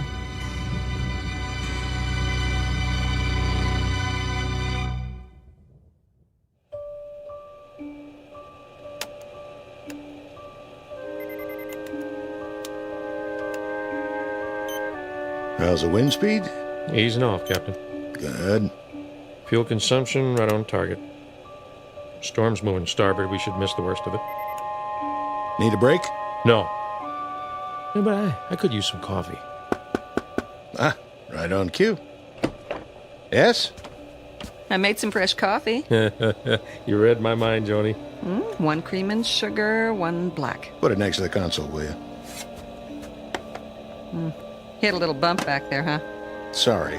Tried to go over it, but it should be smoother from here on. Oh, I'm not worried. We're in good hands. Everybody sleep through it? Almost everybody. One crying kid and one slightly uptight passenger. Ah, the old lady, huh? Oh, no. Mr. Wilson, 13A. What? What did he do? Didn't want to come out of the bathroom. Said he saw something. Where? Outside the plane when the lightning flashed. The old wings moving routine. Tell him it's supposed to move. If it doesn't, it'll snap off. Oh, you're going to love this. He said he saw a man on it. Don't tell me. An alien, big head, round eyes, that thing. Tell him he'll take a description for the captain's log. Listen, was he wearing a spacesuit? Oh, or was it the clown shoe? It says he came down out of the sky and took a walk on the wing, just like that. Ah, yeah, a floater. I see him once in a while when I have too much to drink. Yeah. Or maybe a gremlin. A what? Haven't you heard of gremlins? Must be before my time. It started back in World War II. Whenever something went wrong, the mechanics would chalk it up to gremlins. Better than admitting they made a mistake. Well, Mr. Wilson's okay now, but you should have seen his eyes. He looks scared out of his mind. For a minute there, I thought we had a nutcase on our hands. Cut off his drinks. Well, that's just it. He hasn't had a drop. Where's in-flight security? 32B. Tell him to keep an eye open. I like to run a tight ship. Yes, sir. But I don't think it'll be necessary. The wife gave him a sleeping pill. Thank heaven for pharmaceuticals. You fellas want some chow? We've got filet mignon in first class. No, thanks. You and Nancy relax for a while. Aye, aye, Captain. Listen, I can take over if you want to stretch your legs. You sure? Yeah, storm's thinning out, just some more rain clouds. Well, maybe for a minute.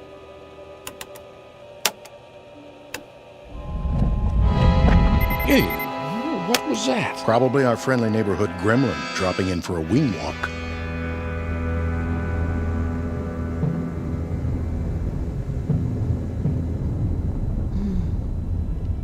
Bob? Well, there you are. Go to sleep, darling. Right. I want to sleep, but I can't. She doesn't believe me. None of them believe me. I'm not even sure I believe it myself. Why should I? It's impossible. Yet I'm not dreaming. I'm wide awake and I'm cured. The doctor said so. No more panic attacks. But I saw it, didn't I? I was out there on the wing walking toward the engine. But why? There it is now. I can hear it. What's it doing? It wants to destroy this plane, bring us all down. Because of me.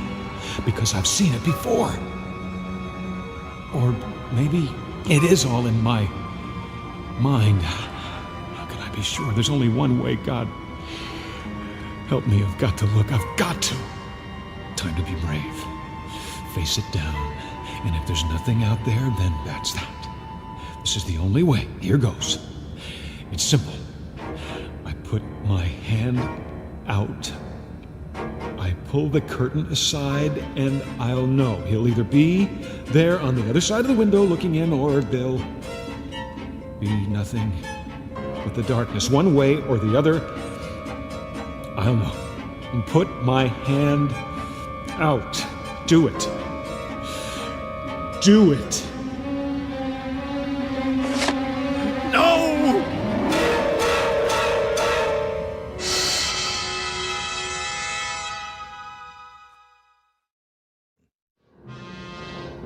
It isn't there.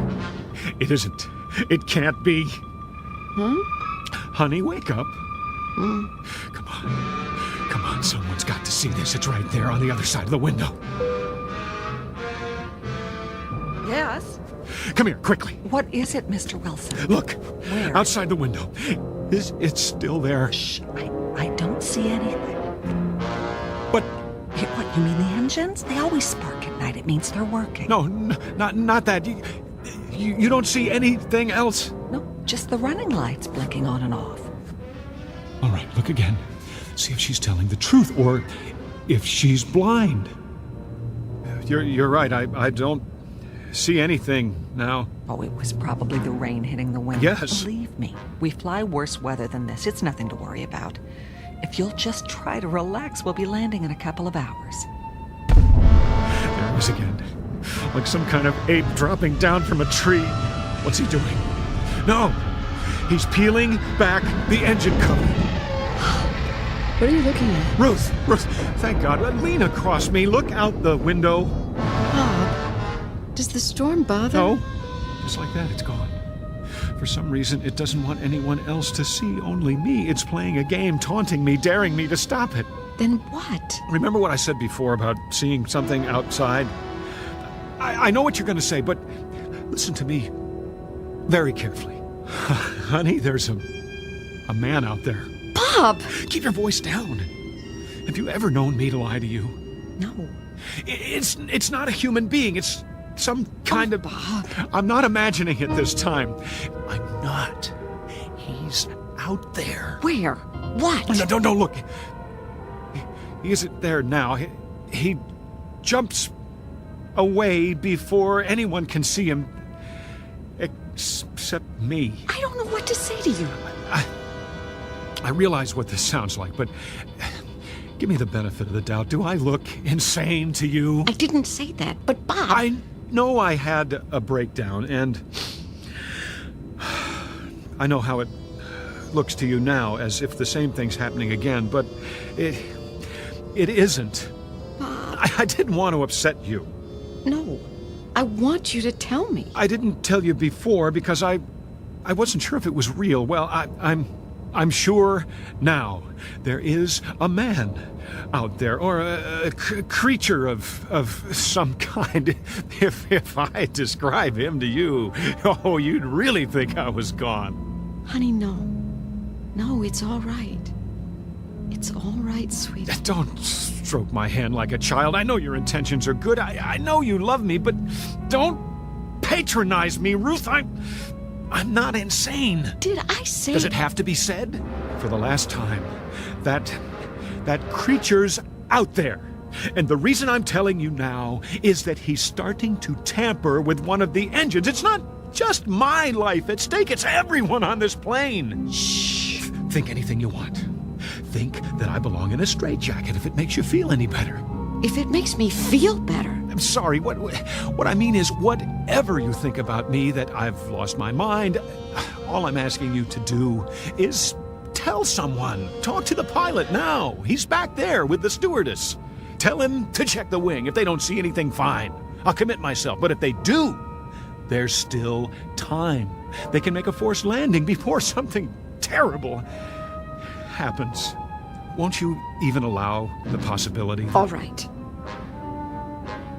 I'll tell I them. know it seems a lot to ask. It's as if you're announcing that you're married to a lunatic, but... I said I'll tell them. If that's what you want. Stay here.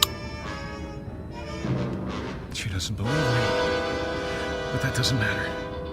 If she can get them to see it, then I'm not too late. There he is! Hurry! Hurry, Ruth! Hurry! Look! What's wrong with that man? I don't know. Tell him to sit down. We're trying to sleep over here. Quickly! What's going on? He's pulled up one of the cowling plates. Didn't my wife... Take your seat, please. There's a man outside. He just... Mr. Wilson, keep your voice down. I'm sorry, I don't know what's going on here. Will you look? Mr. Wilson, I'm warning you. All right. I'm sitting. But will you look out the window? See for yourself. Take my wife's seat. What am I looking for? The plate. The hood over the engine with all the wiring underneath. He's bent it up so it's exposed. If you don't do something, there's going to be a short circuit, maybe an electrical fire. Well, there's nothing exposed now. What? Wait a minute. I saw him pull that plate up. There were sparks and lights and... Then he must have bent it back the way it was. Listen, I saw it. I saw it! Mr. Wilson, please. I believe you. But there are other people on board, and we mustn't alarm them. You mean you've seen him? Of course we have. But we don't want to frighten the passengers. You can understand that. Naturally, I only want to... We thought we'd taken care of the problem, but if he's back, well, we'll do a thorough check as soon as we're on the ground. But if we wait that long... See the man on the aisle? He's a special investigator from the FAA. We have one on every flight now, and he's armed. If anyone tries to do something to the plane, he can handle it. Oh. That's his job. He knows what he's doing. I understand. I've asked him to change seats with your wife. If you see anything else suspicious, tell him. Then, when we land... You can stop the act now. Bob, they want me to sit up there for a while. Honey. This way, Mrs. Wilson. Everything okay, Captain? Yes, fine. If you'll just stay with Mr. Wilson till we land. Got it. I don't need his help. No problem. Just, let me squeeze in here. Stop humoring me. Mr. Wilson, I assure you, it's under control. Nothing to worry about now. If that's the way you want it, I won't say another word. I'll see us crash first.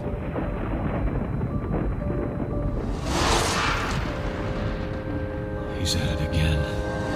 Peeling back the plate, putting his horrible, misshapen fingers into the wires. Did you feel that? Feel what? Nothing. No, go ahead. I'll put it in my report. I just thought we'd changed altitude for a moment. Pilot must have made an adjustment. Meant to stay above the storm. Yes, that must be it. I wonder if I can get some information from you. About what? May I see your ID? You have your wallet, don't you? Of course I do. Why wouldn't I? Here. Robert Jeffrey Wilson. Ever been arrested? Never.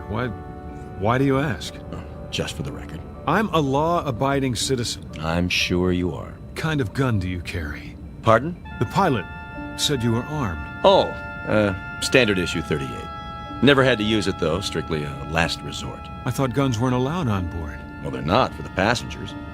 But with security so tight now, we don't like to advertise it. Then you should keep your coat buttoned. I can see the holster. Bob, how are you feeling? Great. How about you? I brought you some water and another pill, so you can sleep the rest of the way. That sounds fine. Go ahead, Mr. Wilson. Take it. Why not?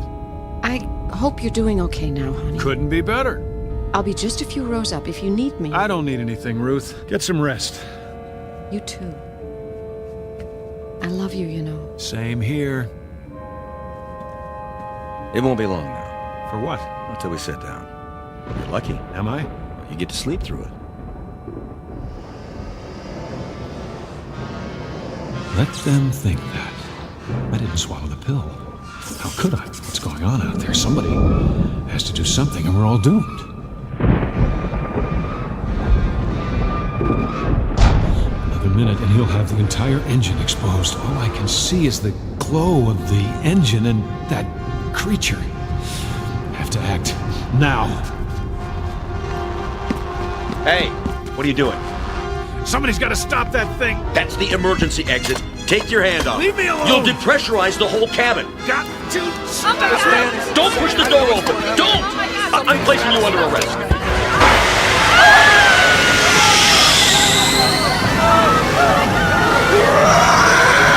You! Out there! Get away from the engine! I can't hold him! You! Demon! I told you to get off the wing! Somebody grab his leg while I get the door closed. I'm trying. Give me your gun. Let go of it! You can't! You bet I can! Get away from this plane or I'll shoot!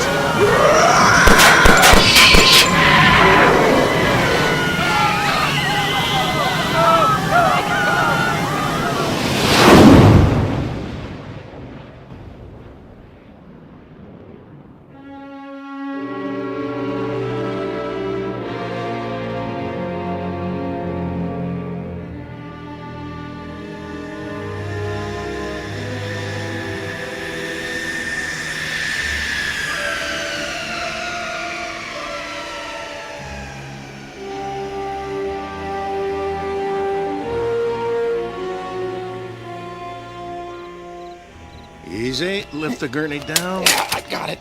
Here come the paramedics. Oh, good.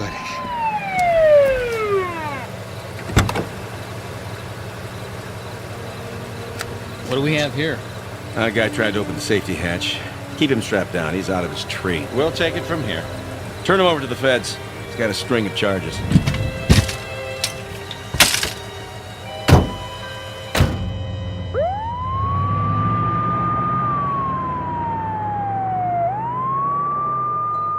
Bob, everything's going to be fine.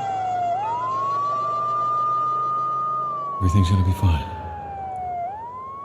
I know. But right now, I'm the only one who does.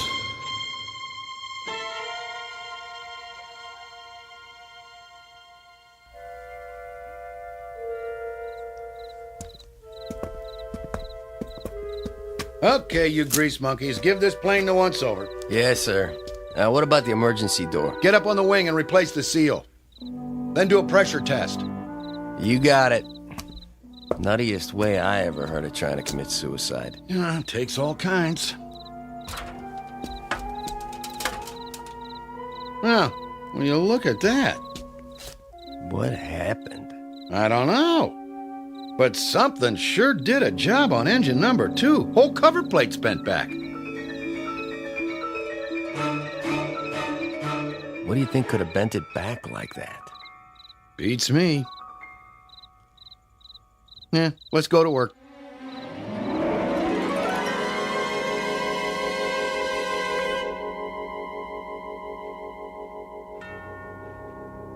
The flight of Mr. Robert Wilson is over now.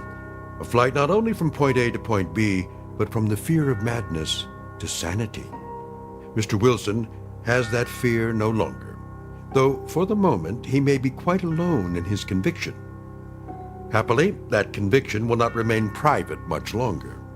For this time, tangible evidence has been left behind, even from so intangible a region as the Twilight Zone. The Twilight Zone continues in just a moment. You are about to enter another dimension, a dimension not only of sight and sound, but of mind, a journey into a wondrous land of imagination. Next stop, the Twilight Zone.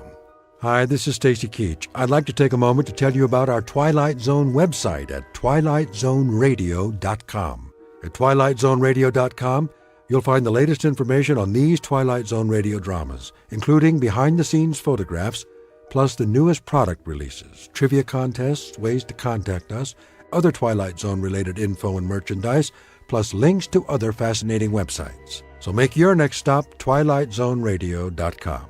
Visit twilightzoneradio.com to purchase these Twilight Zone radio dramas on cassette and CD, or call toll-free 1-866-989-ZONE. That's 1-866-989-9663.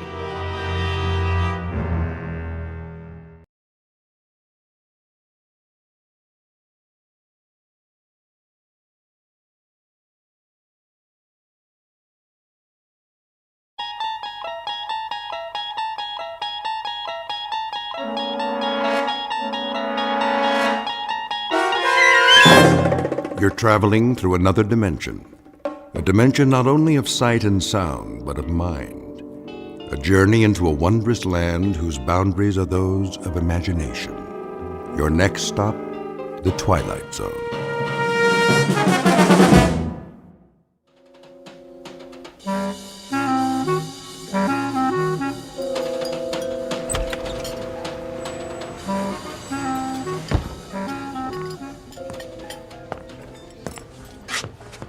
Oh, hello, Mr. Morgan. Ferdy? Nice to see you, sir. Where's Daggett? Mr. Daggett? The table in the corner. He got here a few minutes ago. Good. I'd like to see a dinner menu. I don't have much of an appetite. A drink, then. The usual. Yeah, make it the good stuff. Of course. Harold, 1 tequila with lime, table 3. Coming right up.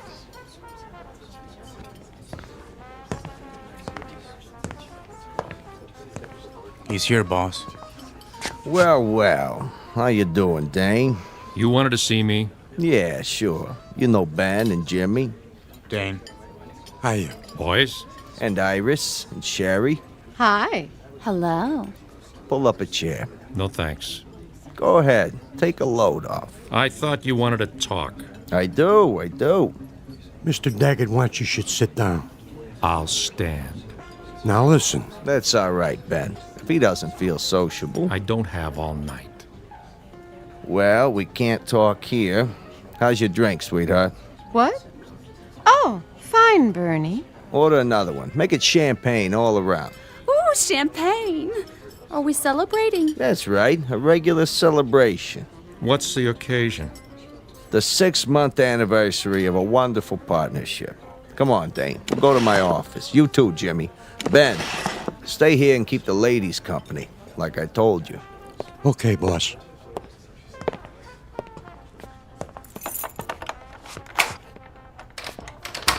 After you. Age before beauty. That's a good one. Come on in, Dane. What's a bodyguard for? We don't have any secrets in here, do we, Jimmy? Not on your life. Sit down. Have a cigar. I'll take a napkin. What for? My shoe. You and your shoes. Always got a brand new pair. What's the matter? You see a piece of lint on them? Jimmy, give him your handkerchief. Huh? Do it. Okay, boss. There. That's better. So, what's on your mind, Bernie? Oh, I thought we should have a little sit-down. Something wrong? What? No. Business is jumping. A real healthy cash flow. Most of it from my joints. Yeah, well, see, that's just it. I'm feeling generous, so I thought I'd make you an offer. Forget it. Wait a while. I'm talking cash. I buy you out. You walk away with enough dough to live the high life. I already live the high life. Yeah, sure you do. But think about it. You could set up a new business. Anything you want. I have a business. Now listen, Dane. Don't look a gift horse in the mouth. Thanks for the warning. You want my answer? It's a big fat no. Don't waste my time, Bernie. I'm out of here. Not on your life. That's a laugh. A 2-bit mug with a heater in his pocket. Sit down, Dane. Tell him to keep his hands where I can see him, or I'll ventilate that cheap suit, but fast. Cheap? It's a Versace. We're not through here. Read my lips. N-O. Dane. I thought we had a good thing going. See this 38, Jimmy? Out of my way. Put the piece away, Dane. You're hurting my feelings. You heard the boss. Stay out of your pocket. You too, Bernie. Hands on that desk. Anything you say, Dane. I'm backing out the other door. I see this mug stick his head in the alley. I'll blow it off. Clear? You're getting yourself in an uproar. You need more than a clown in a cheap suit to put the squeeze on me. Maybe so. Now, Ben!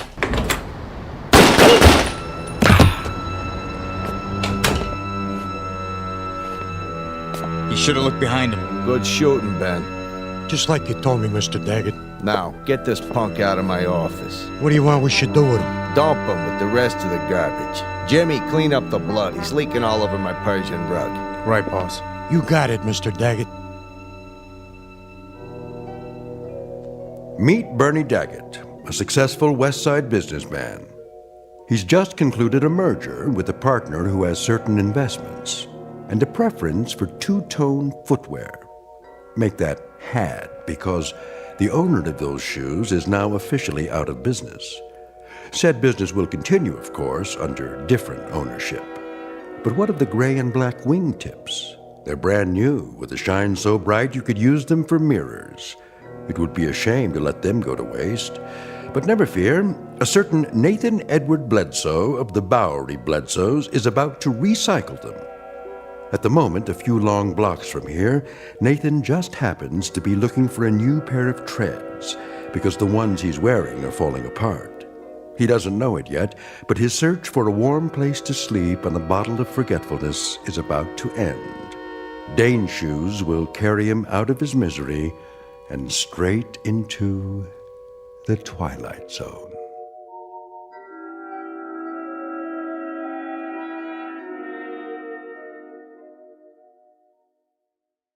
And now, The Twilight Zone, and our story, Dead Man's Shoes, starring Bill Smitrovich, with Stacy Keach as your narrator.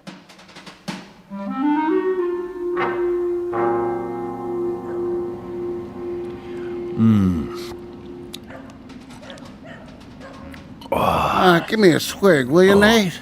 Sorry, Chips. All gone. Well, let's go get another one. Oh, you go. I'm gonna turn in for the night. But it's early. Besides, I don't got no more money. Go panhandle some. Move your head. What for? So's I can toss this bottle in the trash. 2 to 1 says you can't make it. You gotta have money to gamble, remember? Oh. You missed. I guess we better clean it up. Clean it up. That's a good one.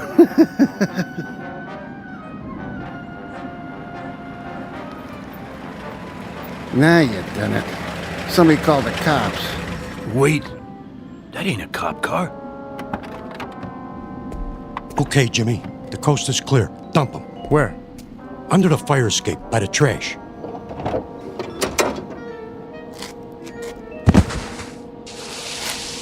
What you got in the bag?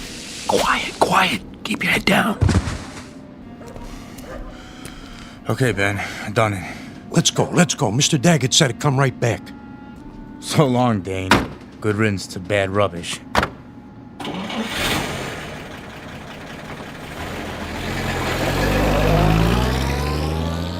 Will you look at that? They drove all the way down here just to dump their garbage. That ain't garbage, you moron. Then what? What do you think? You mean? Go check it out. Maybe he's got a ring on his finger or something.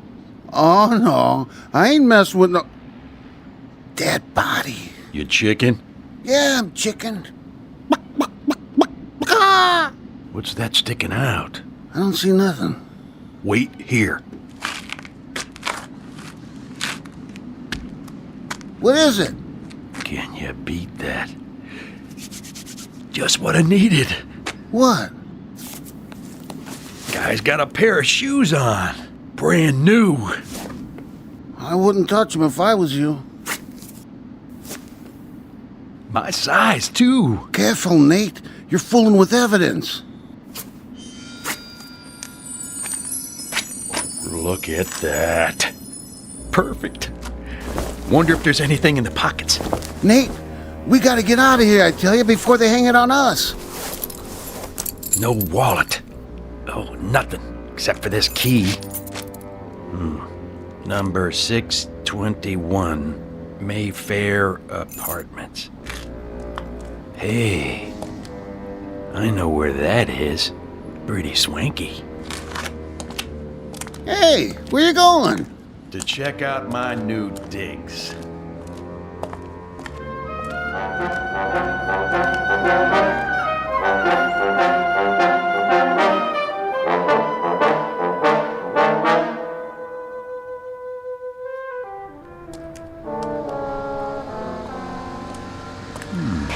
Mayfair Apartments. Dorman, would you get me a cab? Certainly, ma'am. Taxi! Next in line over here. Where's she going? West 84th. Ma'am, here you go. Thank you. Now this is for your trouble. Thank you, ma'am. Watch your fingers.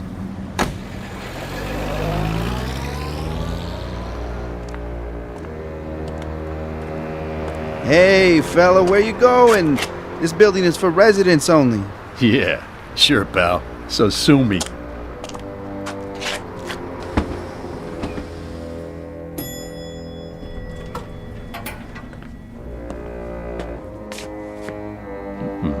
Apartment number 621.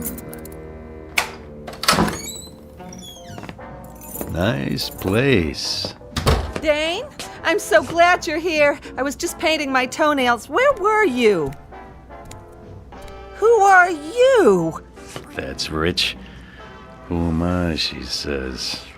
What do you want? Not you, that's for sure. You better get out of here, Buster. I'm not kidding. Now, where's the liquor? Right over there. That's Dane's tequila. If he comes back and finds out you touched his stuff, he'll kill you. Sure he will. Do you hear what I said? He'll kill you. For real. Thanks for telling me, Wilma. Who told you my name? You know what I'm gonna do now? I'm going in the bedroom to get some clean clothes after I take a nice hot shower. And you know what you're gonna do? What? You're gonna fix me another drink. I am. And use the good stuff. The Gold Reserve. But that's... That's what? Nothing. Oh, and Wilma? Yes? Don't even think about leaving. You'd never make it downstairs.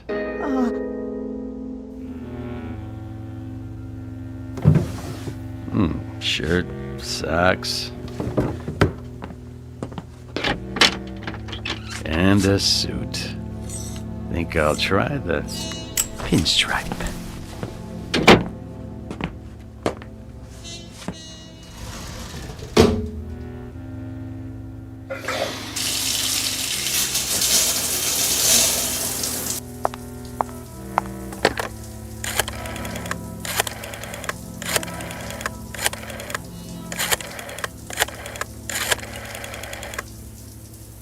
Bernie, it's me, Wilma. Wilma! No, I can't talk any louder. Listen, is Dane there? Well, where is he? What do you mean you don't know? All right, do me a favor. Call me as soon as you do. Thanks, Bernie.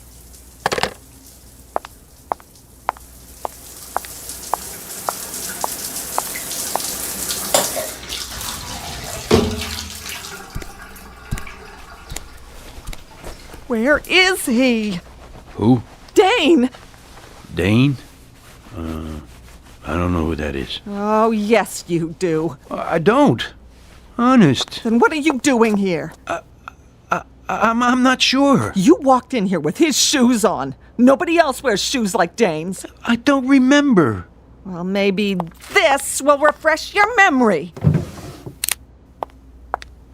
Hey, what are you pointing a gun at me for? I don't know what you're talking about, lady. I found the shoes. At least I think I did. You mean you stole them? Yeah, that's it. I stole them, okay? Where? Please, miss, I don't know anything about nothing. What do you know? Nothing. You gotta believe me. I ought to shoot you right now. Busting in here like you own the place. Please, I don't want any trouble. All right, but you get dressed and get out of here. Move. Okay, I'm going. Hurry up. I just gotta put my shoes on. Those aren't your shoes. Yeah? Is that right? And what about the gun? I suppose that's not mine either. What? Keep away from me. Give me that thing. Ow! You shouldn't play with guns, Wilma. You might get hurt. Hand me the towel. What? The bath towel. I see some dust on my shoe. Just get out, please. I won't say anything. Where's the other one? I don't know what you mean. The automatic. What do you think I mean? In the closet. The shoulder holster. Full clip. Good. What are you standing there for? I thought I told you to make me a drink. Look, mister, I don't know what you want here. A drink, I said. Okay. What kind? What do I have to do, break your arm? The only thing I ever drink. Tequila with lime.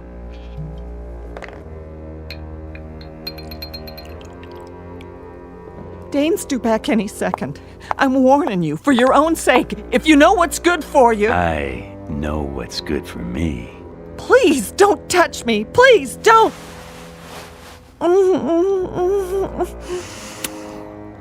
Oh. Who am I, baby?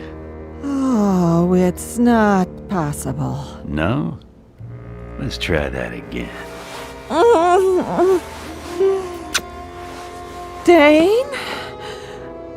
But you're not him. You're not. Be quiet. What have you done with him? What happened? What?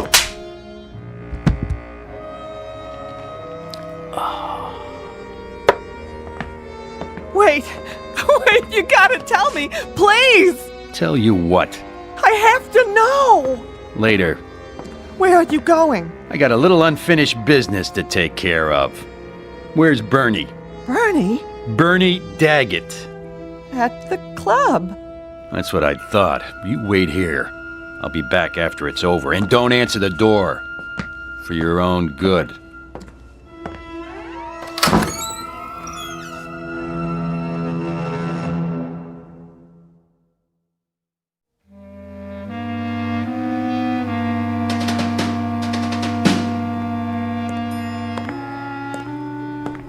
Sir?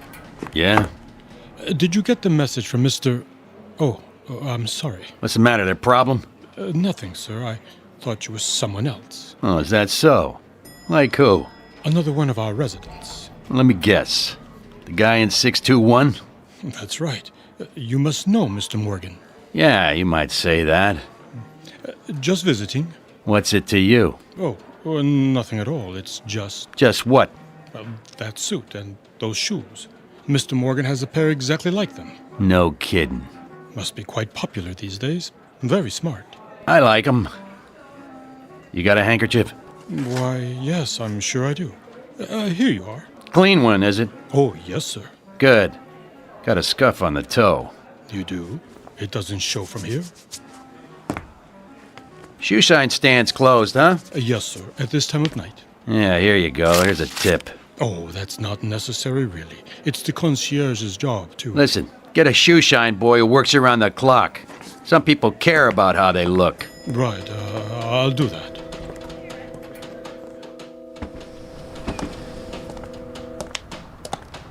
Hey there, Mr. Morgan. Get a cab for you? No thanks, Tommy. Oh, begging your pardon, you're not Mr. Morgan. Well, you sure about that? Get you a cab if you like, sir. That's okay, Tommy. I feel like walking. Clean shirt, new shoes, and I know just where I'm going to. Sure looks like you do. Yep. Clothes make the man. That's what they say. Hello, Mrs. Tomlin. Oh, watch your step. Why, thank you, Thomas.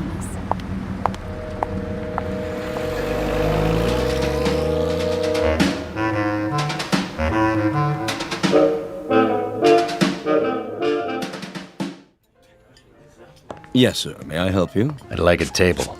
You have a reservation? How about that one over there? In the corner. Next to Daggett. I'm afraid that table is reserved. It is, huh? If you would care to wait at the bar, perhaps something will open up. Well, here you go, Ferdy. This should take care of it. That table open now? Yes, sir. Thank you, sir. Well, I should have known a man like you would have a reservation. Yeah, must have slipped your mind, huh? Right this way.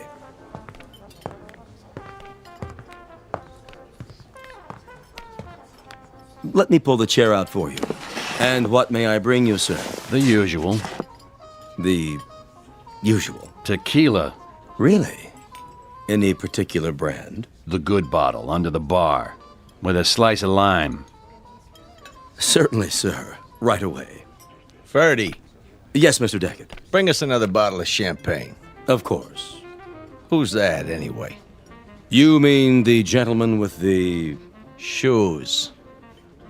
I'm afraid I don't know, Mr. Daggett. Never saw him in here before. Nor have I. I'll get you your champagne. Friend of yours? No friend of mine. Hey, Jimmy. Yeah, boss? That fella over there. You seen him? Negative. What about you, Benny boy? Never set eyes on him. Well, he seems to know us. What's he smiling for? He ain't looking at me, honest. Of all the nerve. Just some lush. Forget it. Yeah, but a familiar lush. Something about him. Maybe he's looking at me. Iris? It could be. Or ain't I worth staring at anymore? Oh, nobody said that. Said what? Oh, nothing. I just said I was leaving you. Yeah, sure. Jimmy, why don't you go over there and... See? You never listened to me. I'm all ears. I said I was leaving you, Bernie. Sure you are. I mean it. We're Splitsville. There's only one way people leave me, honey. Feet first. Drink up, everybody. Let's finish this bottle. Sorry to tell you, boss, but that guy's still looking at us. Like he's got a secret or something. Oh, he's driving me crazy. All right, that's it. Can't even have a drink in peace. Ben. Yeah? Invite him over. What if you don't want to come? Then get rid of him. No problem.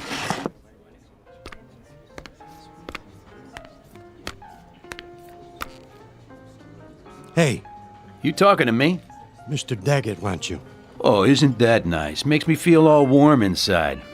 He wants you should join him. Well, what do you know? An invitation from the great Bernie Daggett at his own personal table. Are you sure? He loves you should join him. Oh, I don't know what to say. Don't say nothing, just do it. Well, if you put it that way, I accept.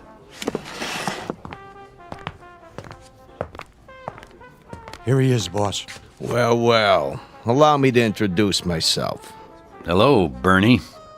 You know me? Everyone does. By reputation. Oh, I get it. Sit down.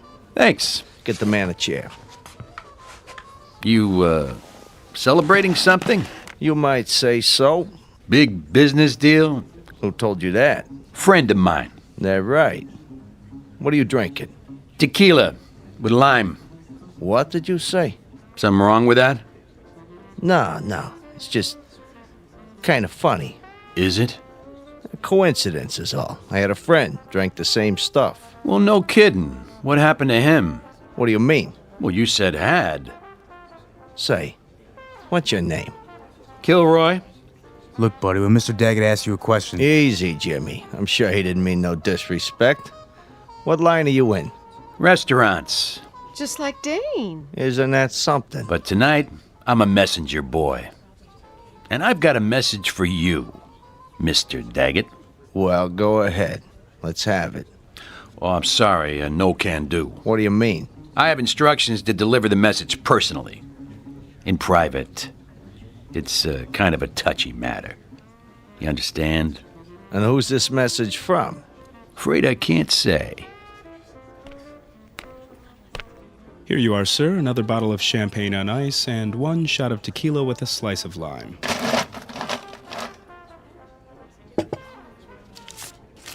On me. Here you go, Paulie. Yeah, thanks. Think nothing of it. Anything else here? I'll let you know. Yes, sir. Nice drink. Glad you like it. Nice place. Real nice. You own it? This guy, what did he look like? Which guy? The one that gave you the message. Well, sometimes, Mr. Daggett, it's my business to forget things, not remember them. Okay, messenger boy. Let's go. Ben, wait here with the girls. Keep an eye on things. You know what I mean. Don't worry, boss. I got you covered. It has to be private. It will be. My office? Suits me. Hey, I didn't say where it was yet. Didn't you? Down the hall. The door at the end. Right.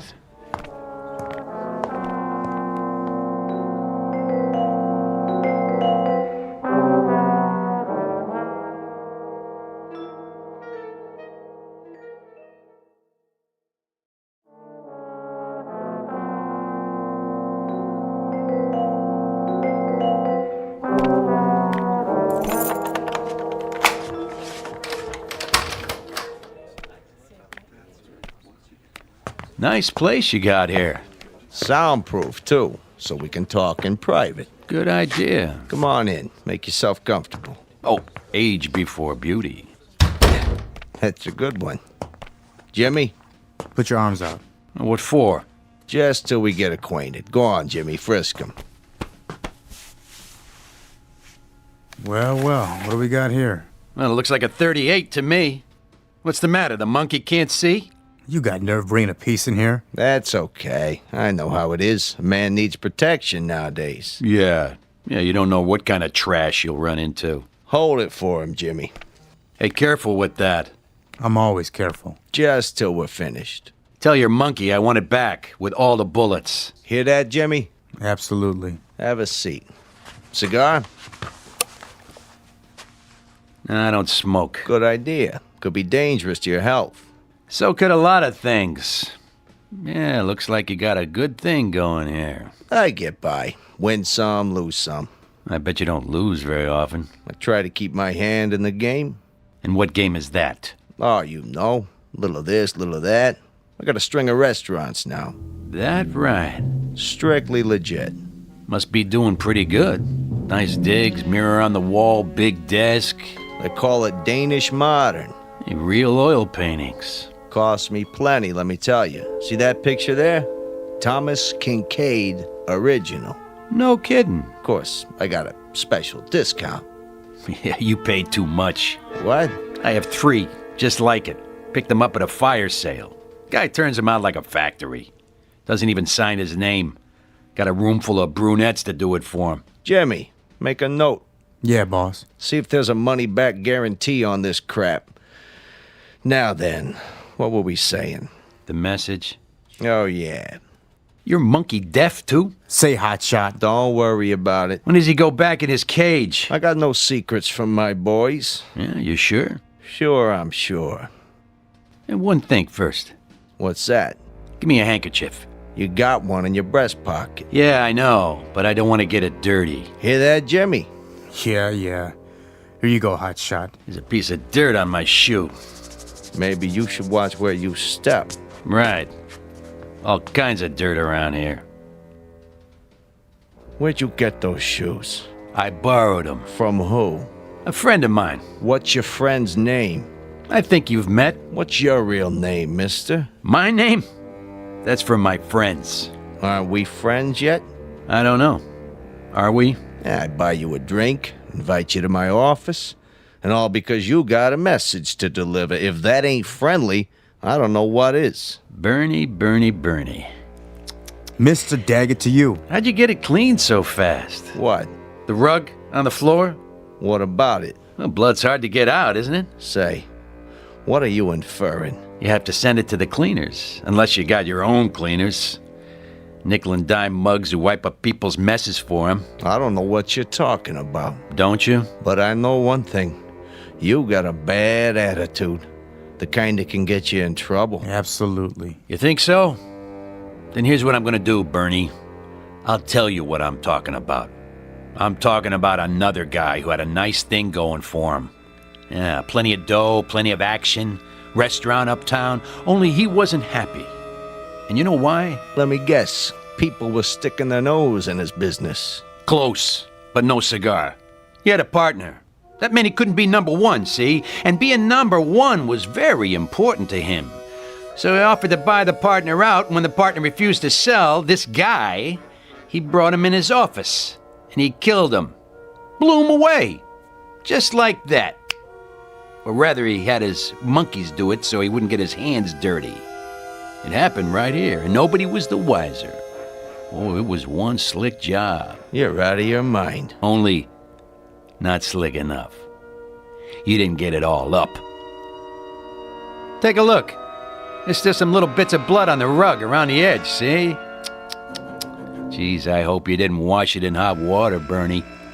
That makes the stain set, so it'll never come out. There'll always be traces. You know, the cops come in, put the stuff on it, the luminol, then they shine a purple light, and whatever was there, bing, there it is. Who are you? I told you, a messenger. And here's the message. Look out, boss. He's got another piece. I thought you said he was clean. He didn't check behind my back. Anybody but a monkey knows to do that. Now take the gun out of your pocket and set it on the desk. Real slow. Better do what the man says, Jimmy. Okay. Now take the other one, the .38 you took off me, and put it down on the floor. And kick it over to me, nice and easy. Can't we talk this out? And don't go for your own gun, Bernie. Keep your hands where I can see them. That looks like you got the drop on me. You heard the man, Jimmy. Nice and easy. I'm doing it, see? But you're not doing it right, you big monkey. You put it down so the barrel's pointed at me. You're gonna go for it, aren't you, Jimmy? You just can't help yourself. So I better do something before you make a play. Are you nuts? You shot Jimmy in cold blood. That's right. And now it's your turn. You won't get away with this. Not unless I take care of Ben, too. What are you talking about? There's nobody else here. He's outside in the alley. Come on, drawing a bead on the door right now. As soon as he opens it, I'm history. Unless I shoot first. What are you doing shooting holes in my door? Didn't think it would work for a second time, did you, Bernie? Ben waiting in the alley before I can back out, huh? You're crazy. Open it. Take a look. Bet I drilled him right through the stomach. At least I hope so. Takes longer to die that way. There's nobody out there, I tell you. Oh, and by the way, where's the other .38, Bernie? The one you took off me the first time. In the desk? Huh? I'd like to have it back. Dane, you are him. But it ain't possible. Say goodbye, partner. Vaya con Dios. Now, Ben! Oh. You remember the door to the alley, smart guy. Only I never do the same thing twice. You didn't think about the mirror. A two-way mirror to the next room. Too bad, Bernie. That means 7 years bad luck. Got him. Nice and clean. Good shooting, Ben. You cut that pretty close. I wanted to take him out with one shot, the way you got Jimmy. Bernie, listen to me. Listen good. You want I should finish him? Wait. I'll come back, Bernie. And I'll keep coming back. Again and again. And sooner or later, I'll kill you. So help me. I'll kill you. Get him out of my face. Right. Drop this scumbag in the garbage. Any place you want. Just don't let me see those shoes again. Not as long as I live. With pleasure. Get some of the boys over here. We should bury Jimmy nice and proper. You got it. And remind me to send some money to his old lady. Who was this piece of junk anyway? I'll tell you something, Benny. I don't know. I really and truly don't know.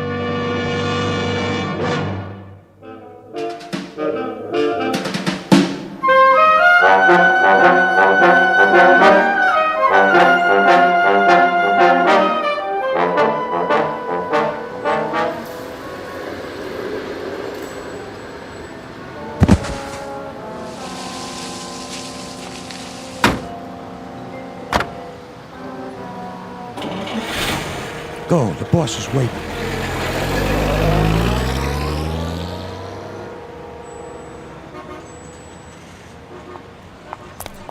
Thank you, ma'am. Thank you, sir. Spare change? Bus fare? Something to eat? Hold on. What in the... Nice pair of shoes. Huh? Nate? That you? Oh, no, no. Poor Nathan. I'm sorry. You forgive me, don't you, Nate? But I guess you won't have any use for him now. Rest in peace, buddy. Yeah, what do you know? Perfect fit.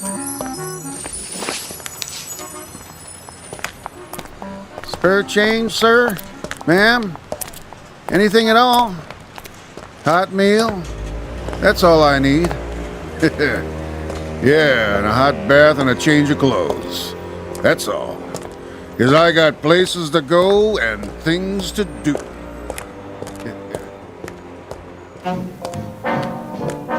There's an old saying that goes, clothes make the man. And another one that says, if the shoe fits, wear it. Keep both phrases in mind should you ever find yourself on a lonely street at night. Because nothing comes without a price. And if you happen upon a pair of expensive black and gray loafers, size 9, be very careful.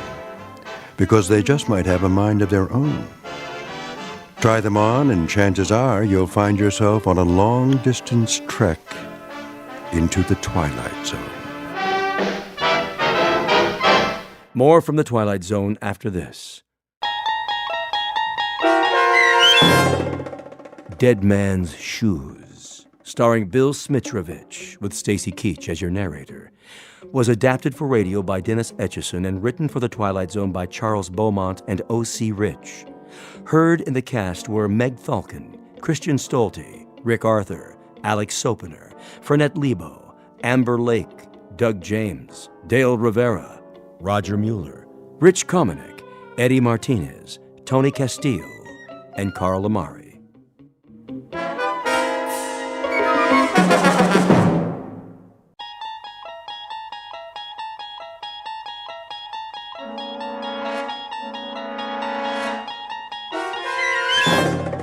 You unlock this door with the key of imagination.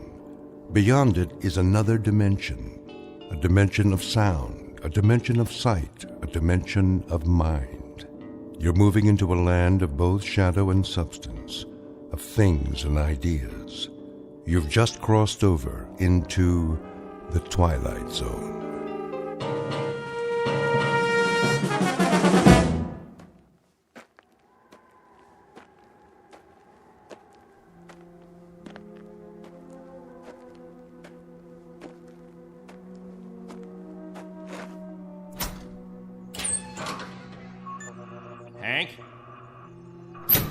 Hank! Oh, morning, Captain. Anything on the radar? Not yet. No signal at all. Try 4.0, true. It'll probably come from that direction. I had her on that all morning, sir. Still nothing. You're past your time, aren't you? Who's your relief? Al Baines, Captain. Baines? I'll see what happened to him. Yes, sir.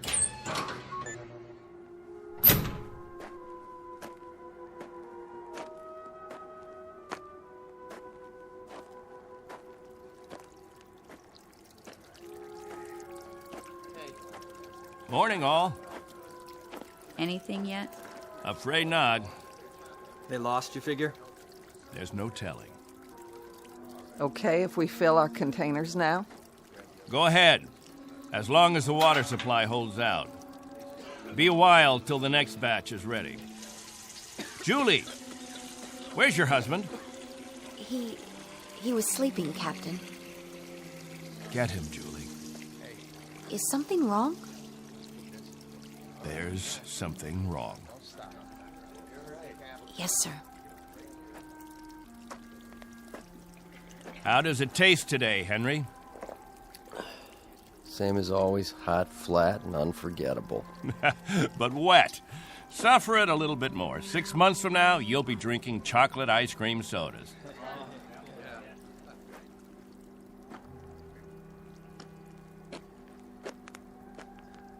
You want to see me, Captain? There's a man in the radar tower who'd like to see you, Al. He would have liked to see you 2 hours ago when you were supposed to relieve him. I overslept. Tell that to Hank Parker up there in the tower. Tell him you overslept, and then be good enough to tell him, Al, that you'll stand his watch all day tomorrow. That's not fair, Captain. It doesn't happen often. Once is too often, Al. More than once is intolerable. And many more than once is a case history of Albert Baines who likes his sleep. I prefer it to a stupid game in the hot sun, both of them. A game, Al? What are we listening for?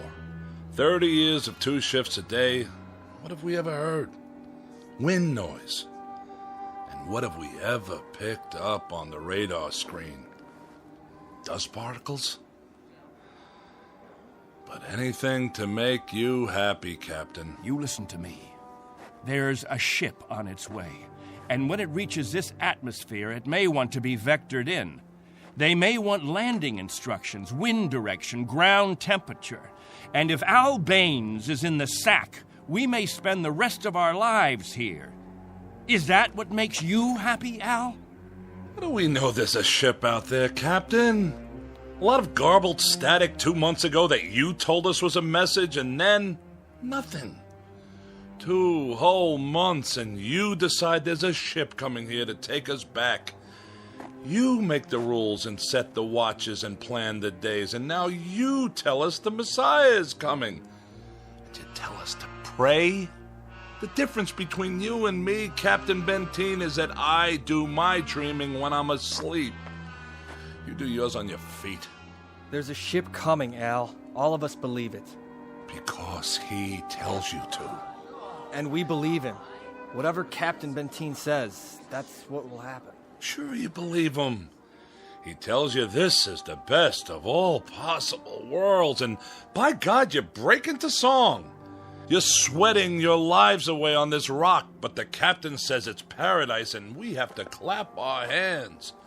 Rule by hypnosis. Al, there's a ship coming. This happens to be a fact. There's a ship coming. Believe it. I tell you, it'll happen.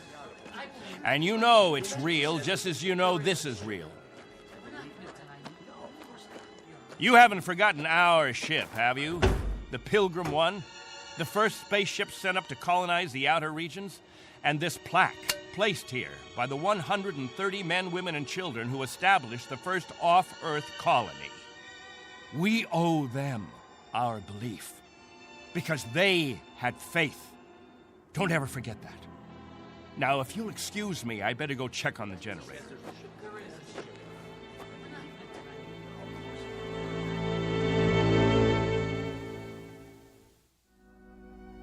This is William Benteen, who officiates on a small outpost in space.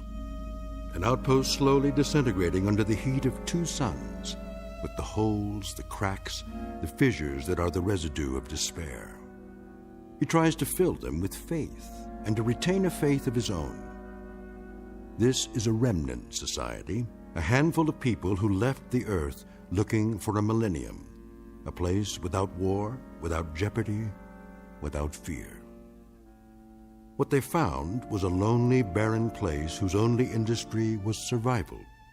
And this is what they have done for decades, survive. Until the memory of the earth, they came from what has become an indistinct and shadowed recollection of another time and another place. 2 months ago, a signal from Earth announced that a ship would be coming to pick them up and take them home. In just a moment, we'll hear more of that ship, more of that home, and what it takes out of mind and body to reach it. Because this outpost is located in the far reaches of the Twilight Zone.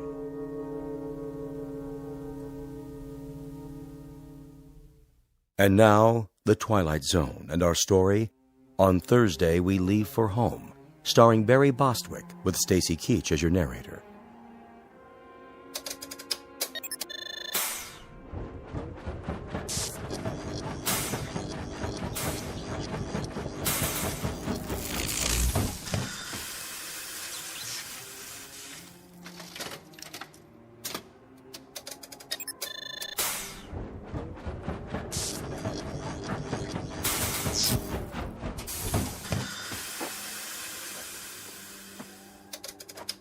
Can't keep the generator running, sir.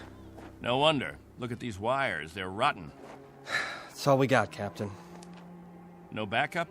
This is it. Any insulation? That's all gone, too. We used it on the converter belts. Well, we have to get the current running somehow. If that refrigeration unit stays off, the temperature in the underground rooms will go up 50 degrees. Well, we could stop the saltwater converter for a day or so, switch the parts. Then we'll have to do that. Tell the people to fill up all the jugs they have. We'll be shutting off the water in 6 hours. Yes, sir. Captain, what about the ship? It's on the way. We know that much. Then everything will be different.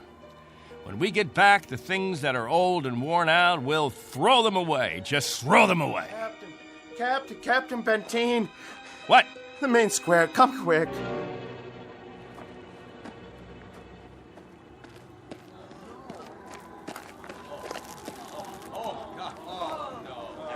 It's Mrs. Rodale. She's hanged herself. Cut her down.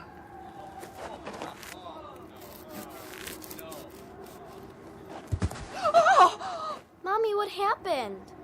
Is that lady all right? Get them out of here. Come, children. God have mercy on her. You men there, prepare her. We'll bury her in an hour. Yes, sir.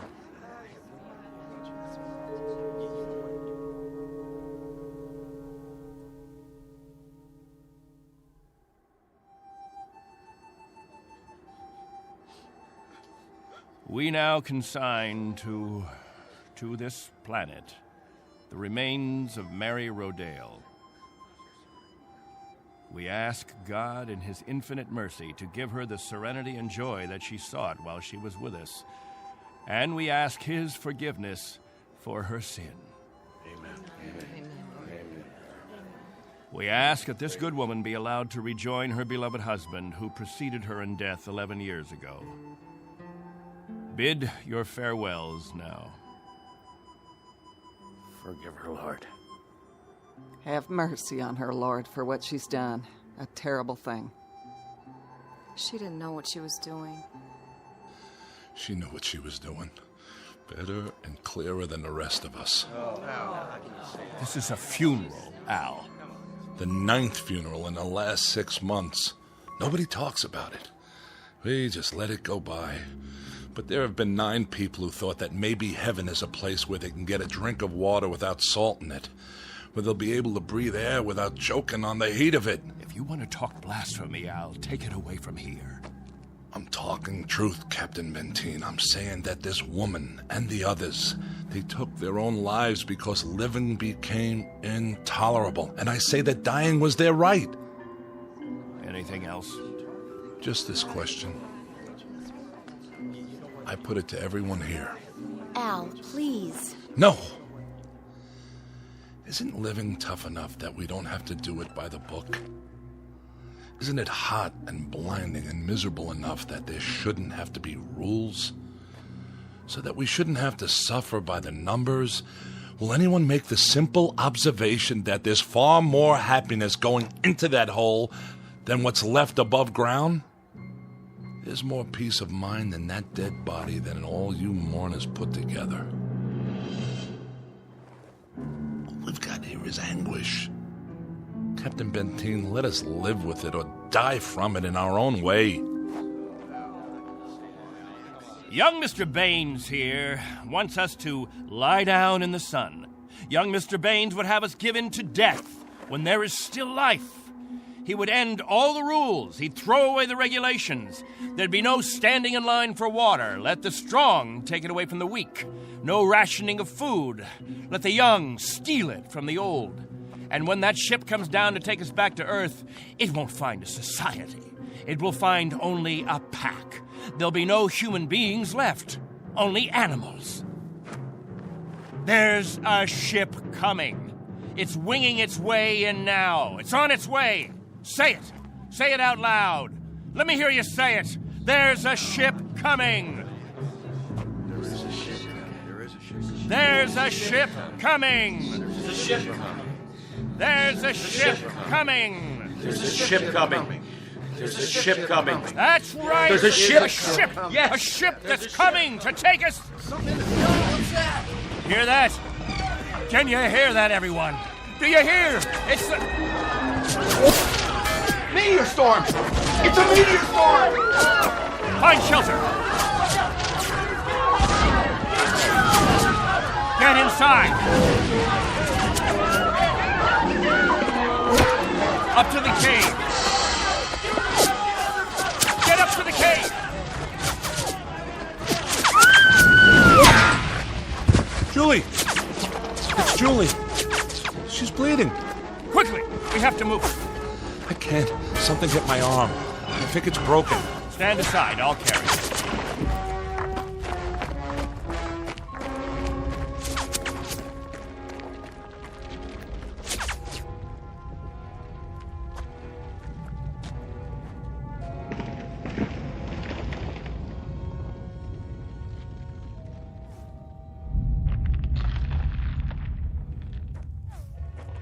How is she? It's just a cut to the forehead. Not very deep. But keep this bandage on it. Julie? Julie, honey? Can you hear me? Al? Don't let her move just yet. She may have a concussion. How's your arm? It's not broken. Must have been a rock that hit it. Captain, thank you. For a little first aid. No thanks necessary. I deliver babies, too. You might want to keep that in mind. Now, I'd better go see to the others.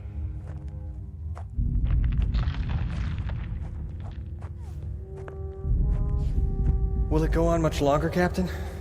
I wish I knew. It sounds like it's spending itself. I've seen meteor storms before, Captain, but nothing this size. What about the damage, Henry? 2 underground cells destroyed. At least, that's what it looked like from out front. Everybody accounted for?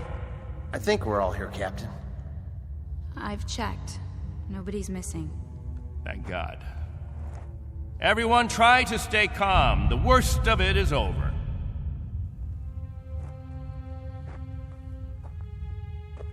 Jojo? Yeah, Captain?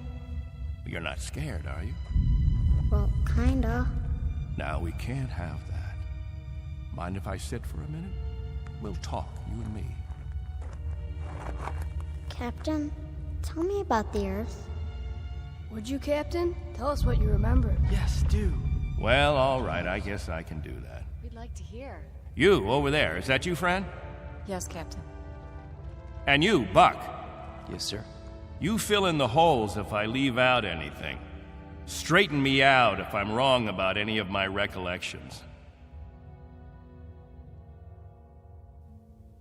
Jojo, I was a boy of 15 when we arrived here. But I remember Earth. I remember it as a place of color. I remember that in the autumn, the leaves changed. They turned different colors, red, gold, orange. And I remember streams of water that flowed down hillsides, and the water was sparkling and clear. And I remember clouds in the sky, white, billowy things that floated like great, majestic ships. They looked like sails. What are sails? Don't you know what sails were? In ancient times, that's how ships moved across the water. There was so much water. The men unfurled large sheets of canvas against the wind, and it was the wind that moved them. And I can remember night skies. Night. Endless black velvet with stars. And sometimes a moon that seemed to hang there as big as the face of an old man, looking down on us all. Captain, what's night? Why, that was the quiet time, Jojo. Night was when the earth went to sleep. It was the cover it pulled over itself. Not like here, with 2 suns always shining, always burning. It was a darkness that felt like a cool hand brushing over tired eyes. And there was snow on winter nights, gossamer things that drifted down and turned the earth all white. And we could build snowmen the next morning and see our breath in the air. And it was good then. It was right. So, why did you leave there? Oh, we thought we could find another Earth, Jojo. Then we found this. We thought we could escape war. We thought we could build an even better place. And it took us 20 years to find out that we had left our home 1 billion miles away, only to be stranded, like visitors, transients, that no roots could take hold in this ground. But it was too late. So we spend the next 30 years watching a clock and a calendar and waiting. But we can't wait any longer. Not a day, not an hour. We have to get back home. There's no more time. I'll go outside and survey the damage.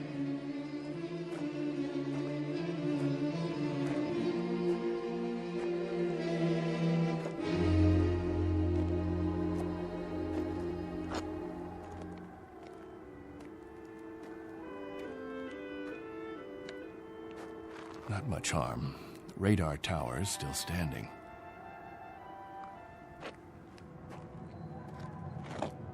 What? Why, it's...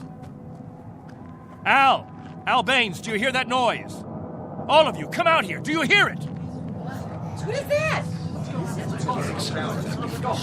That's not a meteor shower. That's not a meteor, and it's not wishful thinking. Not this time. Those are rocket engines. I remember the sound of them. That's the ship. The ship has come at last.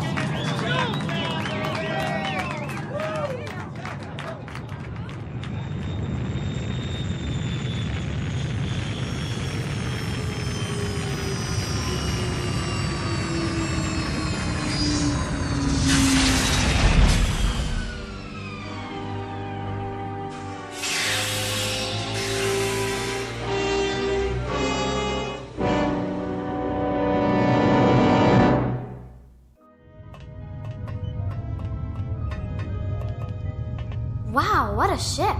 How fast can it go? Oh, pretty fast. Watch your step. Looks like you got plenty of room for everybody. Do you have any water? Clean water? We have enough. Oh, doesn't that sound wonderful? Delicious. Careful. I better talk to your leader. You have one, don't you? Sure do. Captain Benteen. I don't see... He's standing over there. Hey, Captain, come see the ship. Mr. Benteen? I'm Benteen. Colonel Sloan. I command the Galaxy 6. Our orders are to transport you all back to Earth. Colonel, what took you so long? 6.5 months, Mr. Benteen. 100 times that. We've been waiting for 30 years. Does it all look like this? Salt flats and scrubby mountains. 2 suns, hot and perpetual. 30 years of it. 30 years. The children have never seen Earth, and some of the older ones don't even remember it. They'll see it now. Our orders are to get you aboard as soon as possible. We figure that we should be able to lift off on Thursday. Are you still using Earth time? Of course. Good. That'll give you 3 days to prepare. Unfortunately, your people will only be able to take what they can carry. Over 200, aren't there? 187 men, women, and children. It may be a little crowded, but we'll fit you all in. You've been used to a lot of space, Mr. Benteen, haven't you? Space? Room to move around. That's all there is here. That and the heat. I can feel it. They'll make the trip standing on their heads if necessary. I'm sure they will, but I don't think that'll be necessary. Do you know, can you understand what a godsend this is for all of us? It's hard to imagine. I can only say your country's very, very proud of you. What of the Earth? Has it changed? Not too much. Still green? Still green. And the cities? The cities still stand. And war? As always, I'm afraid. One dies down, another one springs up. But through some miracle and the grace of God, we never had the big one. Now, Mr. Benteen, all things considered, I think you'll find it very much as you left it. Captain Benteen. Captain? That's what the people call me. This place, their very lives, it's all been my responsibility. You've done quite a job, Captain Benteen. But you can rest easy. I'll take over the responsibilities now. No need. I'm used to the job, Colonel. The living quarters, they're underground? I was saying, Colonel, I'm used to the responsibility. I wouldn't quite know how to function without it. Is it cooler there, Mr. Benteen? I'm sorry, I didn't... Your underground rooms, are they much cooler? Yes, they're refrigerated. It's... Captain. Morning, Captain. George. The best morning ever. We just wanted to say thank you, Captain. Why? For what? For keeping us alive all these years. That's right. Without the captain, none of us would be here. That's not necessary. You better believe it, Colonel. I do. I do believe it. Captain Benteen. Go ahead, Colonel Sloan. That's all right. I'll see to the others.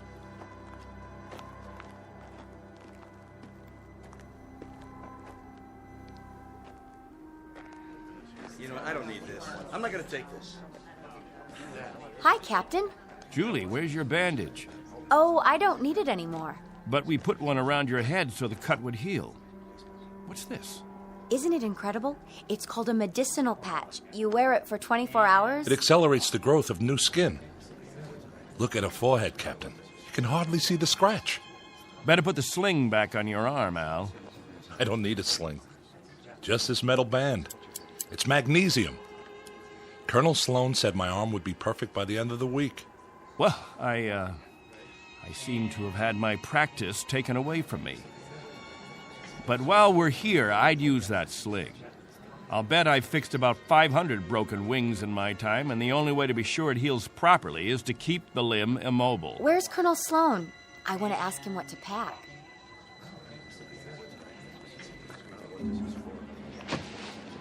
Eleanor, let me help you with that bundle of clothing. Thank you kindly, Captain. I'll carry it for you. No, thank you, crewman. I've got it. Here you go, ma'am. I don't know how to thank you. Are all the crew as strong as you? That's our job, ma'am. Nothing to it.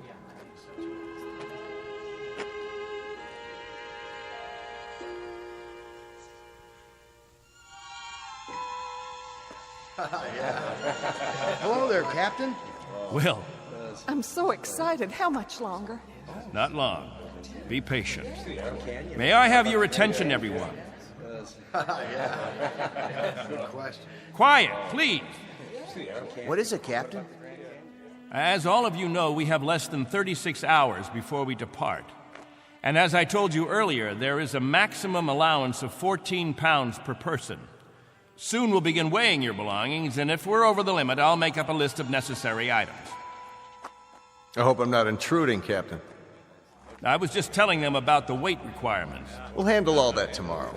I heard you'd called a meeting here in the cave, so I brought Lieutenants Engel and Rafferty with me.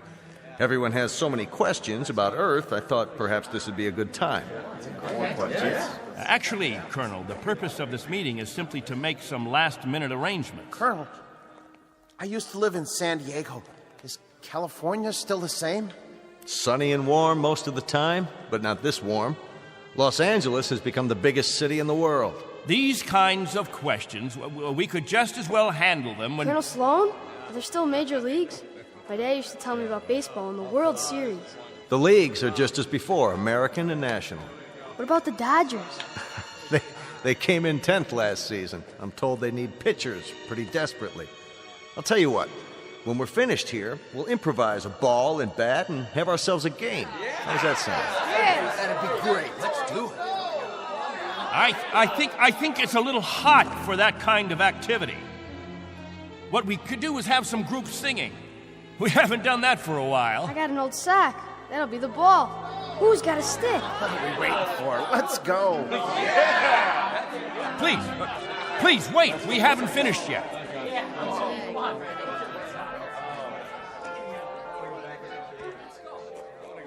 Jojo.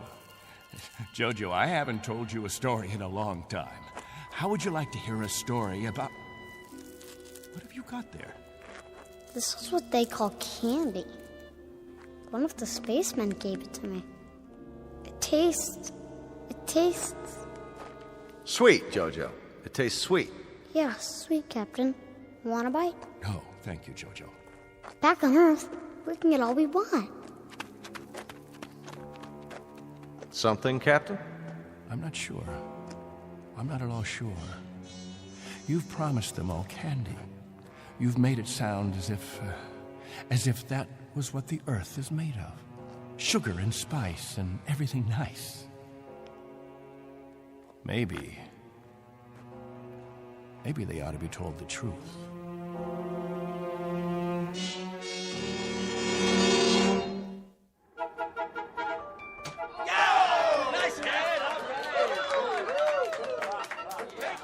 The universal language. Baseball. You have a limited vocabulary, Colonel. Do you have any idea what the temperature is? At this hour, it's about 110. I don't know whether your crew can take it, but I know my people. They're going to pay for this little athletic event. Some of the older ones, it might even be serious for them. It's just a game, Benteen. My guess is that it's worth it. Now, I'd better get back to the ship. Colonel Sloan. Something else, Mr. Benteen? Colonel, when we get on the ship, you can tell us what to do and we'll all fall into line. But here, in this place, I'm in command. I'm not trying to usurp authority, Mr. Benteen, but I really don't see what harm a little game... It's still Captain Benteen. For now. Galaxy crewmen, back to the ship. That's an order. Oh, come on. It's time for rest now. All of you go back to your homes. I'll announce when the new day will start. I don't know. I guess it's suddenly illegal to have fun. You happy now, Captain? I was never unhappy, Colonel. I just happen to know what's right and what's wrong. I ask you to keep your crew in the ship during the rest time. I don't want my people distracted. You rule with a heavy fist. If it were 1 ounce lighter, no one would have survived. I've held these people together by will. They'd have died, Colonel, without someone they could hold on to. They'd have withered away. Not anymore, Captain. Relax. That's a luxury I've never been able to afford, Colonel. I've never been able to marry, to think only of myself, because of them. I've been a father figure, a governor, a confessor. I've been all those things. And if I hadn't been, there'd be no life here. These are my people. Understand? My people.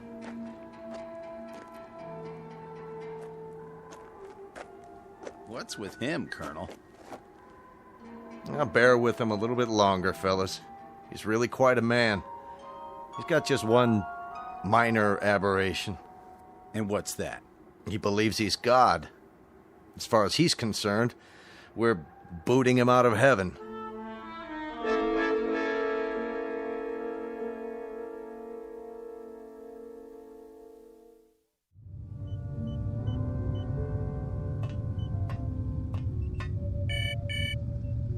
Yes? Mr. Captain Benteen is here, sir. Show him in. Very well, sir. Come in, Captain. Sorry my quarters are a bit cramped. Please, sit down. Colonel Sloan, this is a list of all passengers with their approximate weight and the weight of their belongings after each name. The scale we have is pretty beat up. My guess is that it underweighs by about 4 or 5 pounds. Fine. All I wanted was an approximation. We'll weigh them in on our own equipment before blast off. This is Wednesday, 12 midnight? I keep getting confused with the constant light. When do the people get up? About 2 Earth time. The hours from 7 until 1:45 are the hottest. That's when we try to stay indoors. Then we have our meetings at the cave about 2 hours afterwards. We've had to improvise our own schedule. You've improvised very well, Captain. I looked at the saltwater converter, your electro plant, the sun shields you put up over the crops. Very inventive. Necessity hasn't been the mother of invention here, it's been the father and the whole family. Well, you'll be able to give way to progress now. Though I wonder if all of it'll be to your liking. The way you'll be lionized when you get back to Earth. You're referred to in the press as the Lost Pioneers. They're gonna make quite a thing of you when we land. Oh? Wherever any of your people settle, there'll be keys to the cities, brass bands. I expect they'll scatter all over the U.S. The government's had inquiries by, well, it must be thousands of relatives. My guess is that they'll just about have time to look into a television camera and then get whisked off. Well, they won't be scattered, Colonel. They'll go as a group. We'll find a place where we can settle, and that's where we'll stay. I'm talking about when we get back to Earth, Captain. That's what I'm talking about. They won't be splitting up. Not my people. Captain, as a point of interest, did you ever ask them? Ask them what? Whether they'd want to stay together. That would be a ridiculous question, like asking a child if he wants some more ice cream. They're children, you see, Colonel. Oh, chronologically, they range from 6 months to 60-odd years, but socially, psychologically, they're children. I've kept them alive and functioning all this time. Once we're back on Earth, I'll simply continue the process. Captain Benteen, have you told them that? Have you told them that after 30 years of waiting, 30 years of living in a compound, they're going to travel 1 billion miles just to walk into another one? Have you? There's no need. They wouldn't have it any other way. To leave them to their own devices, that would be an act of cruelty. Captain, do me one favor. Just ask them.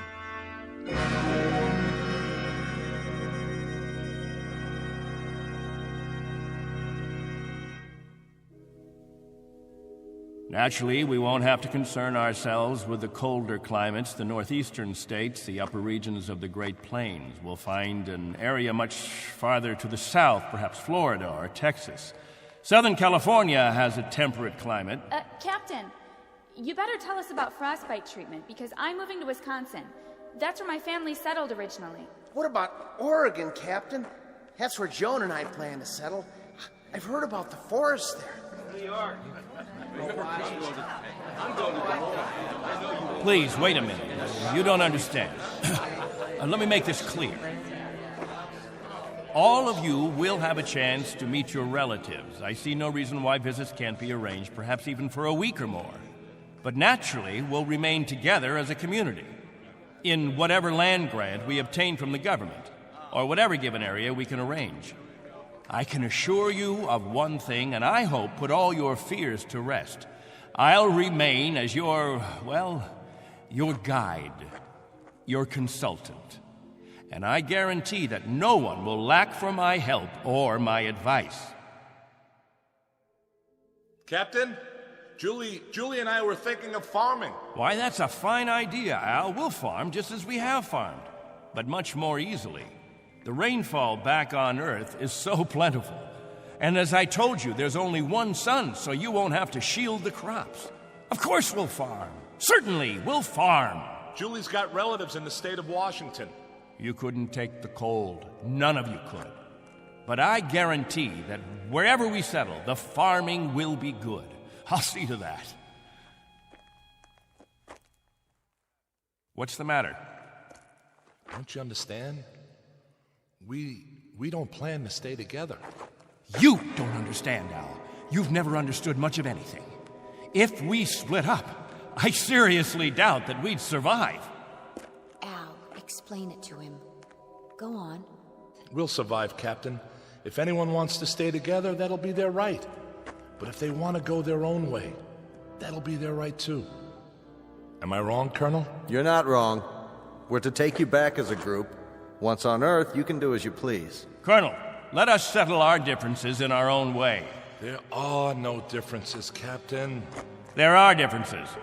There are. Changes that have taken place on Earth. Things we aren't prepared for. Oh, the Colonel has made it sound like a big holiday. The good life just plucked off a tree. Well, friends, I don't want any of you disillusioned.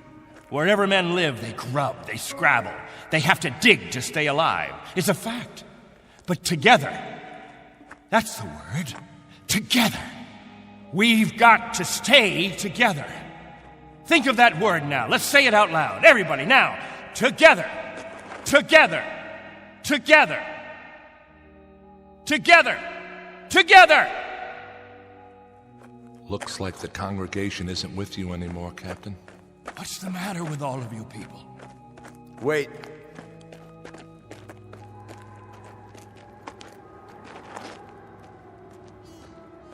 I've made the compartment assignments. I'd like to go over them with you. Assignments? There's not much time, and there's some things we have to check off. There's a decompression problem that we've got to tell them about, and a moment of weightlessness shortly after we leave the atmosphere that I want to explain to the children. Do you know what we called you while we waited for you to come? We called you the Messiah. Did you?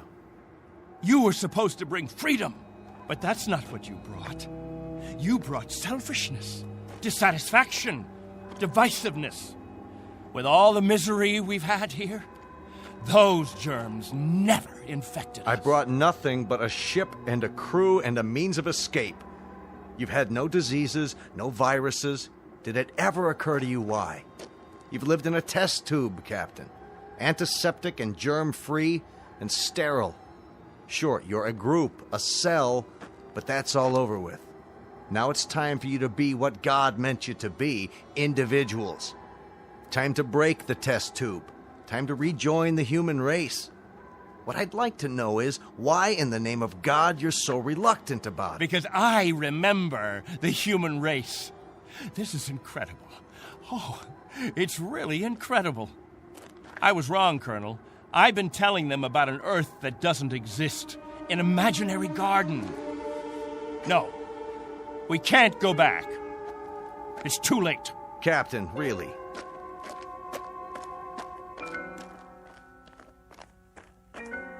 Everybody, gather around. I've got something to tell you. Listen to me, all of you. I want to tell you all. Listen to me, all of you. I want to tell you about the real Earth. Captain, are you all right? Let's talk about the diseases. What? The viruses, the cancers, the floods and the freezing, the wetness and the cold. And there are other miseries, worse than anything we've experienced. Hatred, jealousy, violence. Listen to me. It's an Earth we don't know.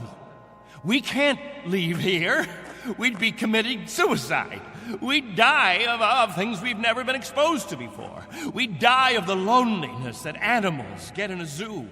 Because we don't belong. We don't belong to his kind. Do you understand me? We don't belong there. Captain Benteen, why don't you let your children vote on it?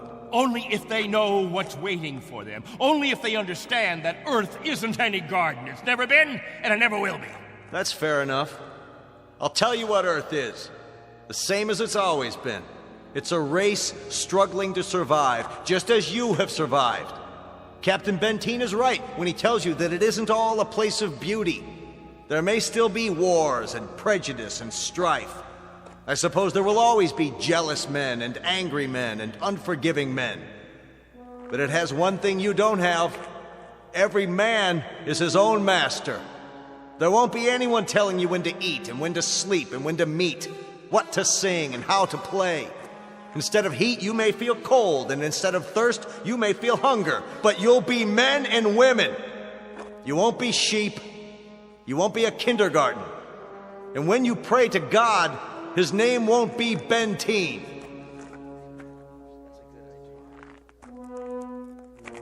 A vote now, Captain, and the majority wins. Those of you who want to be on the ship 10 hours from now, heading back to Earth, step forward. All right, I'm going. Let's go. Let's go. Go. That's it. I suppose that makes it unanimous, Benteen. Even you, Jojo? Well, I want to go with the Colonel. Give me something, anything. Give that sledgehammer. Here. No, let it go. Angle, rapidly. There, sir. Stop him. He's running from the ship. No. Captain, no, please.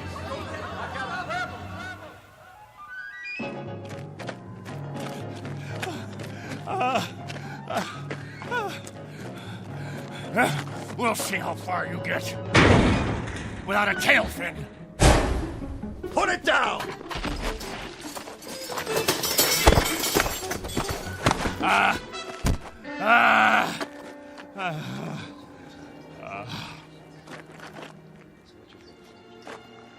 You all right, Colonel? I'm fine. What about the ship? Just a couple of dents, nothing serious. Lucky you stopped them when you did. Captain Benteen, let go. For everyone's sake, loosen your grip and let go. God help you.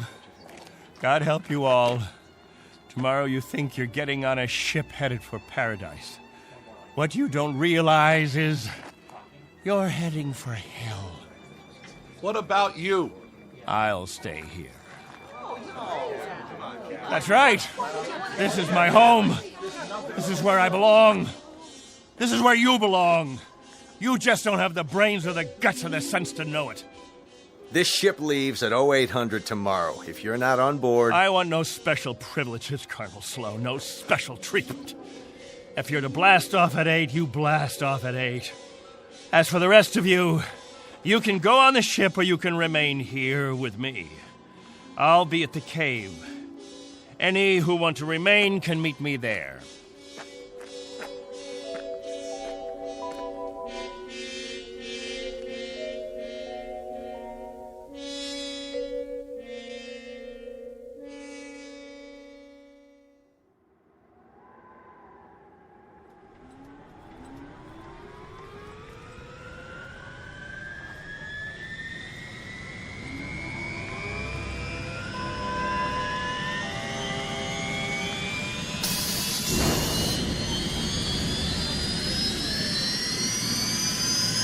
That's it, folks. The rocket's fired up. Everybody on board, single file.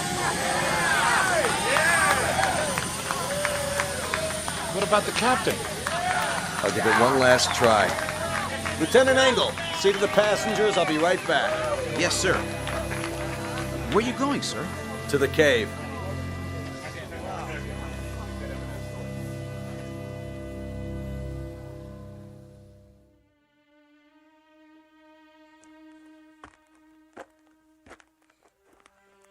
Captain?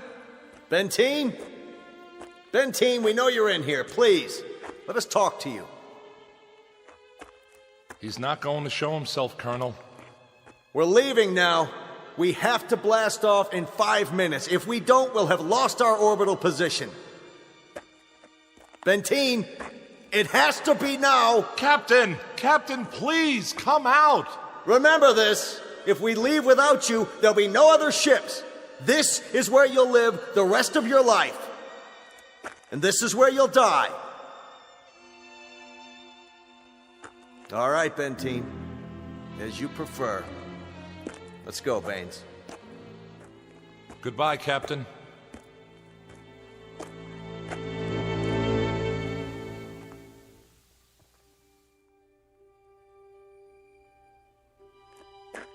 Hello, friends, all together at the meeting place. Any new business today? No? Jojo, I'll bet you want to hear about Earth. About the rivers and the seas, the blue skies, or the night, the stars and the moon. Which do you want to hear about this time? There's color on Earth, the change of seasons. And the wind brings the smell of the ground, the plants, the seeds, the roots, flower petals, sap from the trees, and the smell of the weather, the rain or the mist or the fog. And on the earth, there's green, the color green, the feeling green. There's something fresh about it, something living. Earth. It's called Earth. Don't leave me. Please. Oh, don't leave me.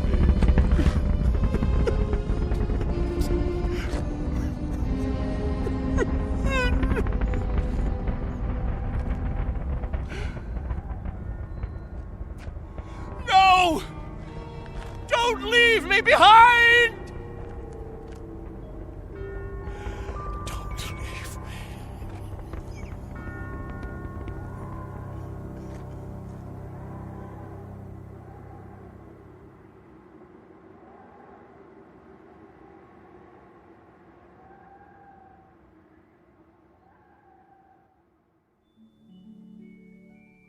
A man named Benteen, sometimes known as Captain, who had certain prerogatives. He could lead, judge, legislate, even dictate. It became a habit, and finally, a necessity. William Benteen, once a god, now a population of one, on a distant outpost in the Twilight Zone.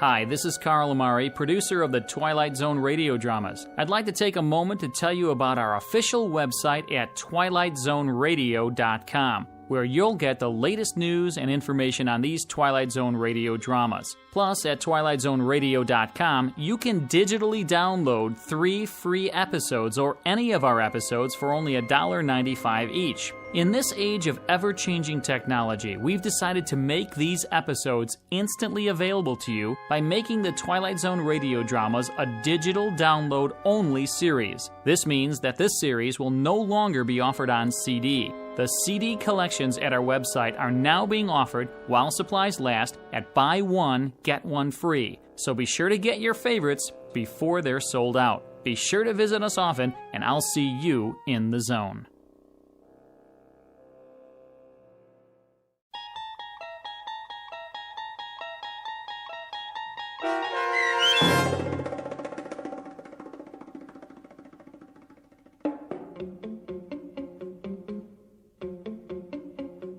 On Thursday, We Leave for Home, starring Barry Bostwick with Stacy Keach as your narrator, was adapted for radio by Dennis Etchison and written for The Twilight Zone by Rod Serling. Heard in the cast were Mike Starr, Christian Stolte, Elizabeth Lido, C.J. Amari, Richard Hensel, Justin Kaufman, Kurt Nabig, Joby Cerny, Jennifer Joy, Meg Thalken, Tracy Hernandez, Jake Salins, Doug James, Jeff Lupetin, and Amanda Amari. The producers of The Twilight Zone wish to thank CBS Enterprises and the Rod Serling Estate for making this series possible. This copyrighted radio series is produced and directed by Carl Amari for Falcon Picture Group. Sound design and custom Foley effects for The Twilight Zone by Cerny American Creatives Bob Benson, Craig Lee, Michael Slaybach, and Matt Sorrow. To learn more about the Twilight Zone radio dramas and to contact us, visit our official website at twilightzoneradio.com. Doug James speaking.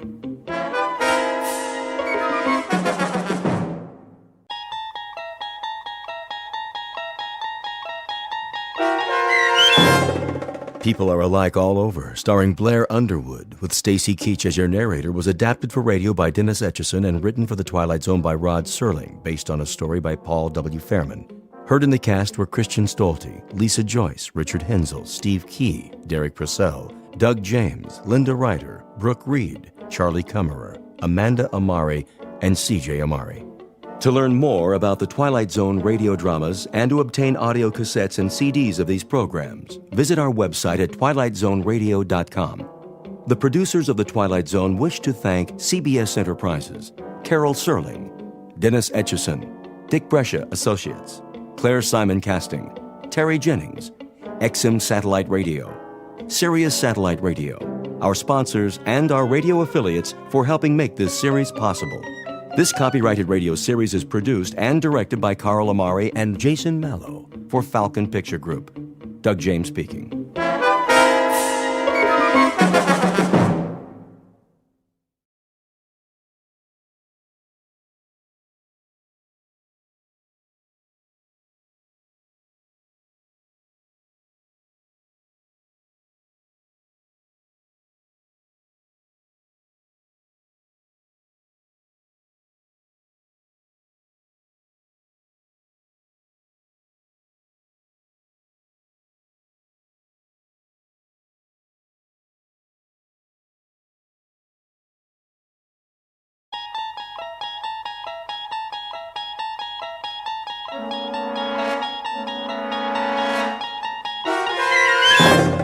there is a fifth dimension beyond that which is known to man.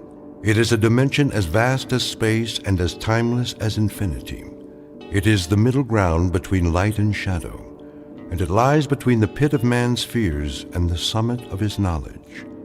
This is the dimension of imagination. It is an area which we call the Twilight Zone.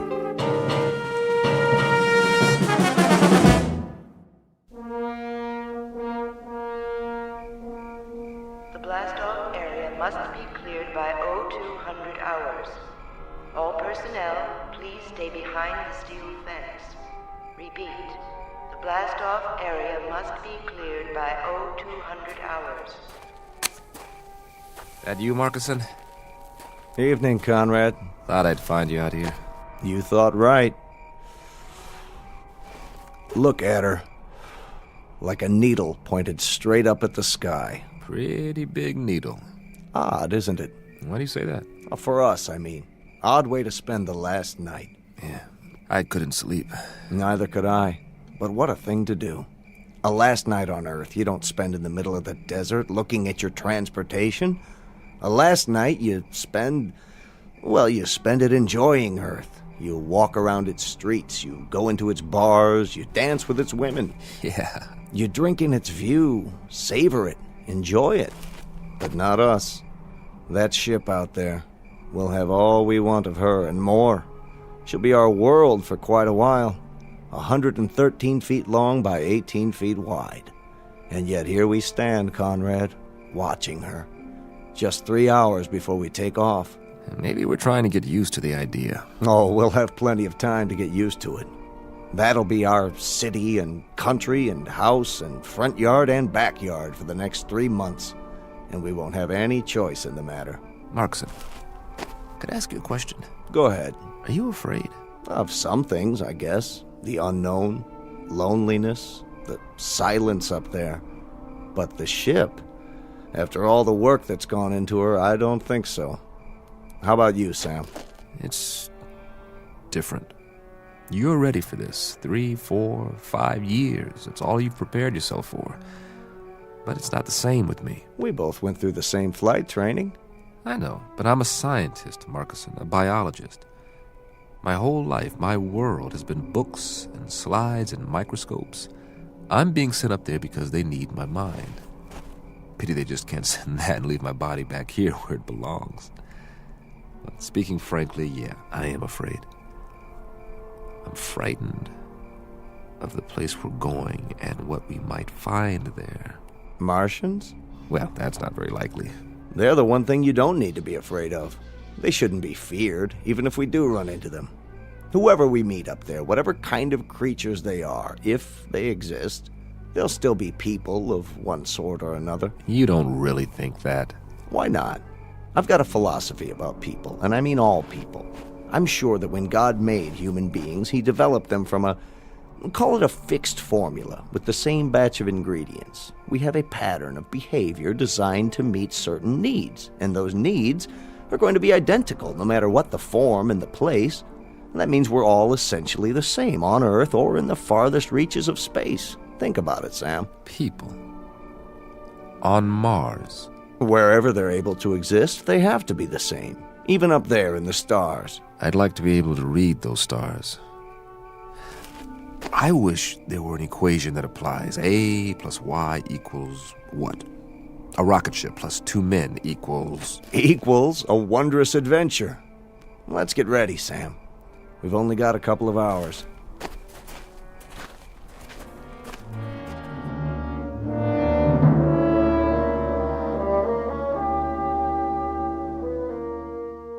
You're standing at the edge of a highway into space, one soon to be traveled by a flimsy, 2-legged animal with an extremely small head. His name is Man, and he is about to send his tiny, groping fingers up into the unknown, bound for a once mythical place known as Mars. The participants are Samuel A. Conrad, age 35, and Warren Marcuson, age 31. They are the first to undertake such an ambitious voyage, and in a moment we'll travel with them to a location only slightly off course, in the Twilight Zone. And now, The Twilight Zone and our story, People Are Alike All Over, starring Blair Underwood with Stacy Keach as your narrator. Prepare to correct course? Not yet. Fire retro rockets on my mark. Wait, I said. For what? I want to run a thermal scan on the landing gear. You did that. Well, I'm doing it again. Plus a spectrographic on the planet's surface. We can't even see the surface till we correct. By the time we finish the turn, it'll be too late. Too late for what? To change the flight plan, the gravitational field will take effect. Exactly. We cut the main thrusters and fire the retros for a nice soft landing, right? Isn't that right, Conrad? What if something's wrong? Nothing's wrong. But what if it is? It'll take all the fuel we've got for another orbit. We have to be absolutely sure. We're as sure as we're ever going to be. There are too many variables. Atmospheric density, drag coefficients, power consumption. We've been through all that. I just checked the readings. The readings could be wrong. If we're off by a factor of 0.01, we'll miss the landing site completely. I'm going to run the numbers one more time.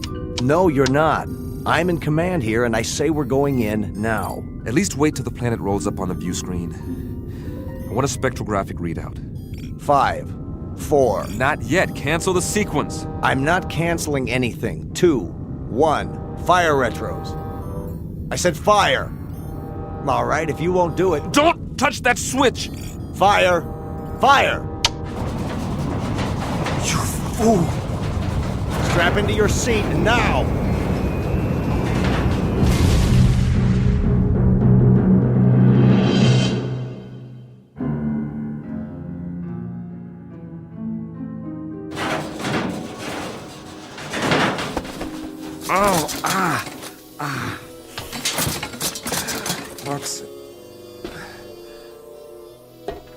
Marcuson? You all right? Marcuson, where are you? Warren? Warren, can you hear me? Over here. Oh, thank God. After a landing like that? Any landing you can walk away from is a good landing. If you can get this instrument panel off me, I'll try to do that. Hang on. It's split in two. I'll see if I can lift it. How's the rest of the ship? Nose down in the bottom of a crater, as far as I can tell. Air pressure seems to be holding. Here, take my hand. Whoa. Not just yet, Sam. I've got a little bit of a problem with this leg. But we made it, didn't we? Yeah, we made it. With or without my help. It wasn't your fault. Sure it was. If I'd followed your order... We still would have come down at the wrong angle. The flight plan was off. There's nothing wrong with the flight plan. It's the terrain. It's not like the reconnaissance photos. Close but different. Somehow... Then you were right to be cautious. Do we have power? I don't know. I haven't had time to check anything. Try to get the lights running. It's dark in here. I may be able to rig a new circuit. You do that. I'll give you a hand. Don't be crazy. You can't even stand up. I'll do it. Sam? Yeah? Hurry if you can. Will you, Sam? I want to take a look outside. I want to see what's really there. There's plenty of time for that. Is there? I told you, we've got air. That means the hull's intact. You rest easy. I'll get the medical kit. If you say so, Sam. If you say so.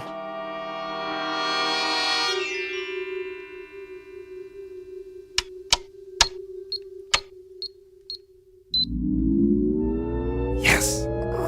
Sam? I've got the circuits up. We are in business. What are you doing? Running a diagnostic on the equipment. Stay down. How long did I sleep? A couple of hours.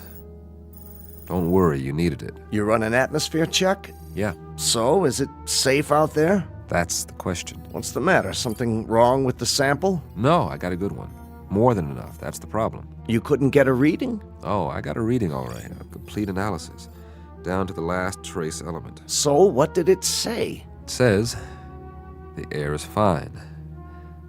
Almost identical to the mix on Earth. Well, what are we sitting here for? Let's go plant the flag. Hold on. You're not going anywhere with that leg. You go then. Just get the hatch open so I can see what's out there. I'm not going anywhere. Of course you are. Sam, we're the first men on Mars. What's the matter with you? Not yet. What are you waiting for, a printed invitation? It's the reading. But you said it was fine.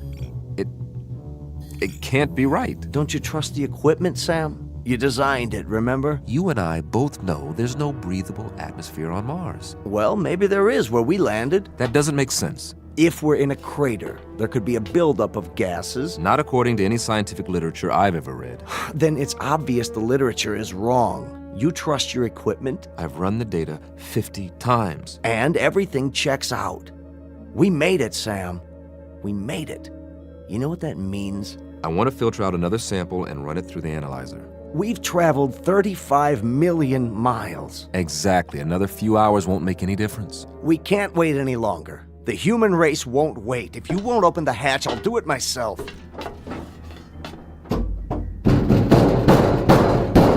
You won't be able to get it open. The hydraulic's out. Patch in the auxiliary power supply. You said the circuits are up. I'm telling you, we can't. Maybe you can't, but I can. You're going to wreck your other leg. I'll use the manual override. That's what I'll do. I'll disconnect the hydraulic lift at the wall and... I told you to take it easy. Sam.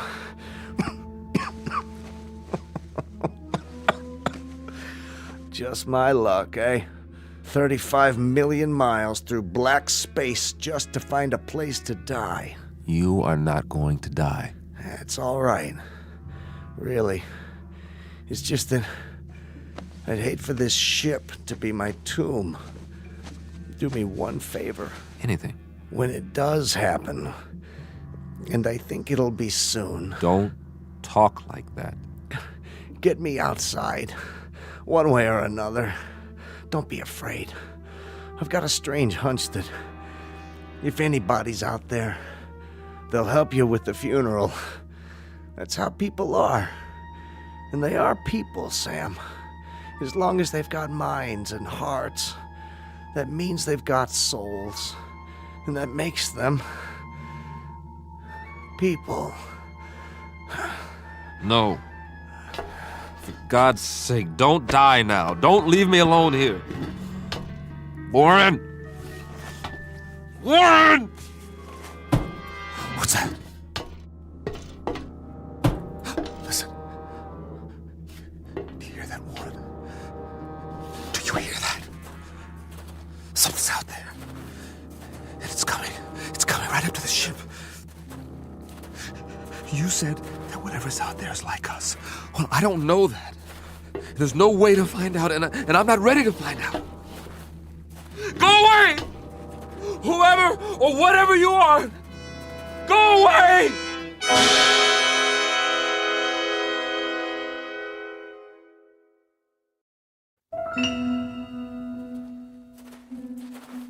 No, they're coming.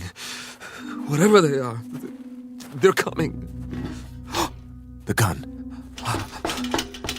Yes. Where's the survival kit? There. Nothing fancy, just a good old .38 automatic. That ought to do the trick. Get away! I said, get away from the ship! All right, if you won't go away, you want me to come out, I'll come out. You think you're ready for me? Huh? Huh? Where's that lever? Whoever or whatever you are, let's find out if you can eat lead. What the? Come on. Where are you? What are you waiting for? You see this? It's a gun. Know what a gun is? Want to find out?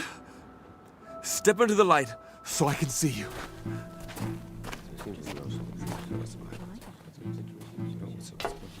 But you're people. I swear you are. You're just like me. Face, body, everything. Please, don't be afraid. There's no reason to, you know. What do you have in your hand? Oh, it's pistol. It's, I was only going to use it if... May I see it? What? I suppose so. Just don't touch the trigger. It contains explosive missiles. They're called bullets. We didn't know if you were ever going to come out. We've waited most of the night. Very glad to see that you've finally done so, however. This is amazing. I'm Conrad. Samuel Conrad. That's my name. Do you understand? Name? We understand, Mr. Conrad. We landed here, my friend and I, in this ship. Crashed, I should say. We come from Earth. Earth? Where I'm from. This planet is known as Mars. We took off in our ship almost 3 months ago. Check on the other one. He may be injured. Yes, of course. Here, I'll show you in the sand. See, this is the sun. Sun, the big star. And this is the Earth, the third planet from the sun, and this is you. Here. The other one is dead. His name is Marcuson. Don't be alarmed, Mr. Conrad. We don't intend to hurt you. We've only been wondering when you intended to come out. Of course, we were curious. But how do you know my language? We don't, Mr. Conrad. As you'll no doubt soon realize, you're speaking our language. Your language? Unconscious transference. You'd call it hypnosis of a sort. But you must be tired. We'll prepare a place for you to rest and food. I'm appreciative. I really am. You'll forgive me my staring. I mean, but I can't get over it. I mean, you're people. Just like I am. Actual human beings. Marcuson said you'd...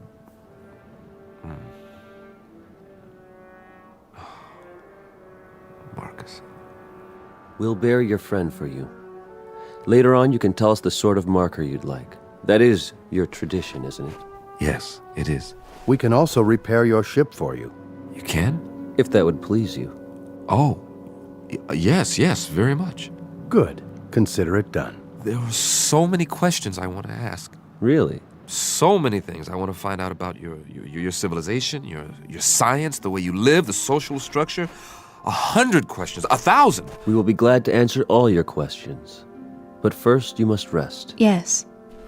Come with us, Mr. Conrad. You must have food and drink and sleep. After you. Where are we going? Not far. A structure we've built. I don't see anything. Oh, I know it's dark out there, but it's only a short walk. You'll understand more when we arrive. The true end of your journey, if you will. A place that's more comfortable. Would you give me a moment? What? It won't take long. I'd like to say goodbye to my friend. Oh, certainly.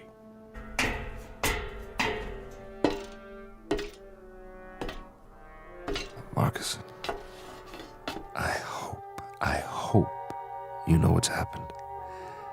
I hope you know that you were right. There are Martians, after all, and they're people. It's incredible, but they really are just like us. You knew, didn't you? Somehow, you knew. Oh, I'm sorry, old friend, that I didn't believe you. And that you didn't live to see them. Are you ready, Mr. Conrad? Yes, I'm ready.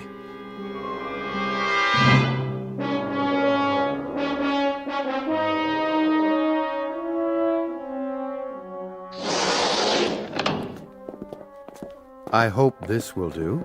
I'm impressed. On Earth, this would be considered very modern. The angles, the lines. Are the walls stainless steel? Well, not exactly. Something like it. Would this be considered a typical house here? In a sense, it would be the equivalent of an apartment, I believe you call it. Except that there's no furniture.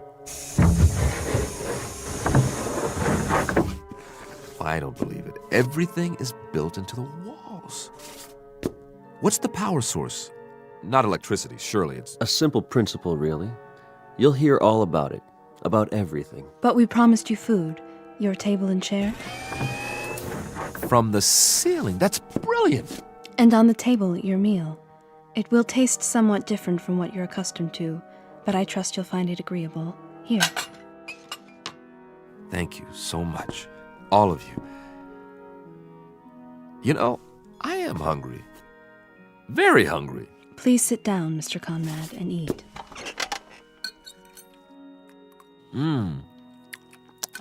It's different, but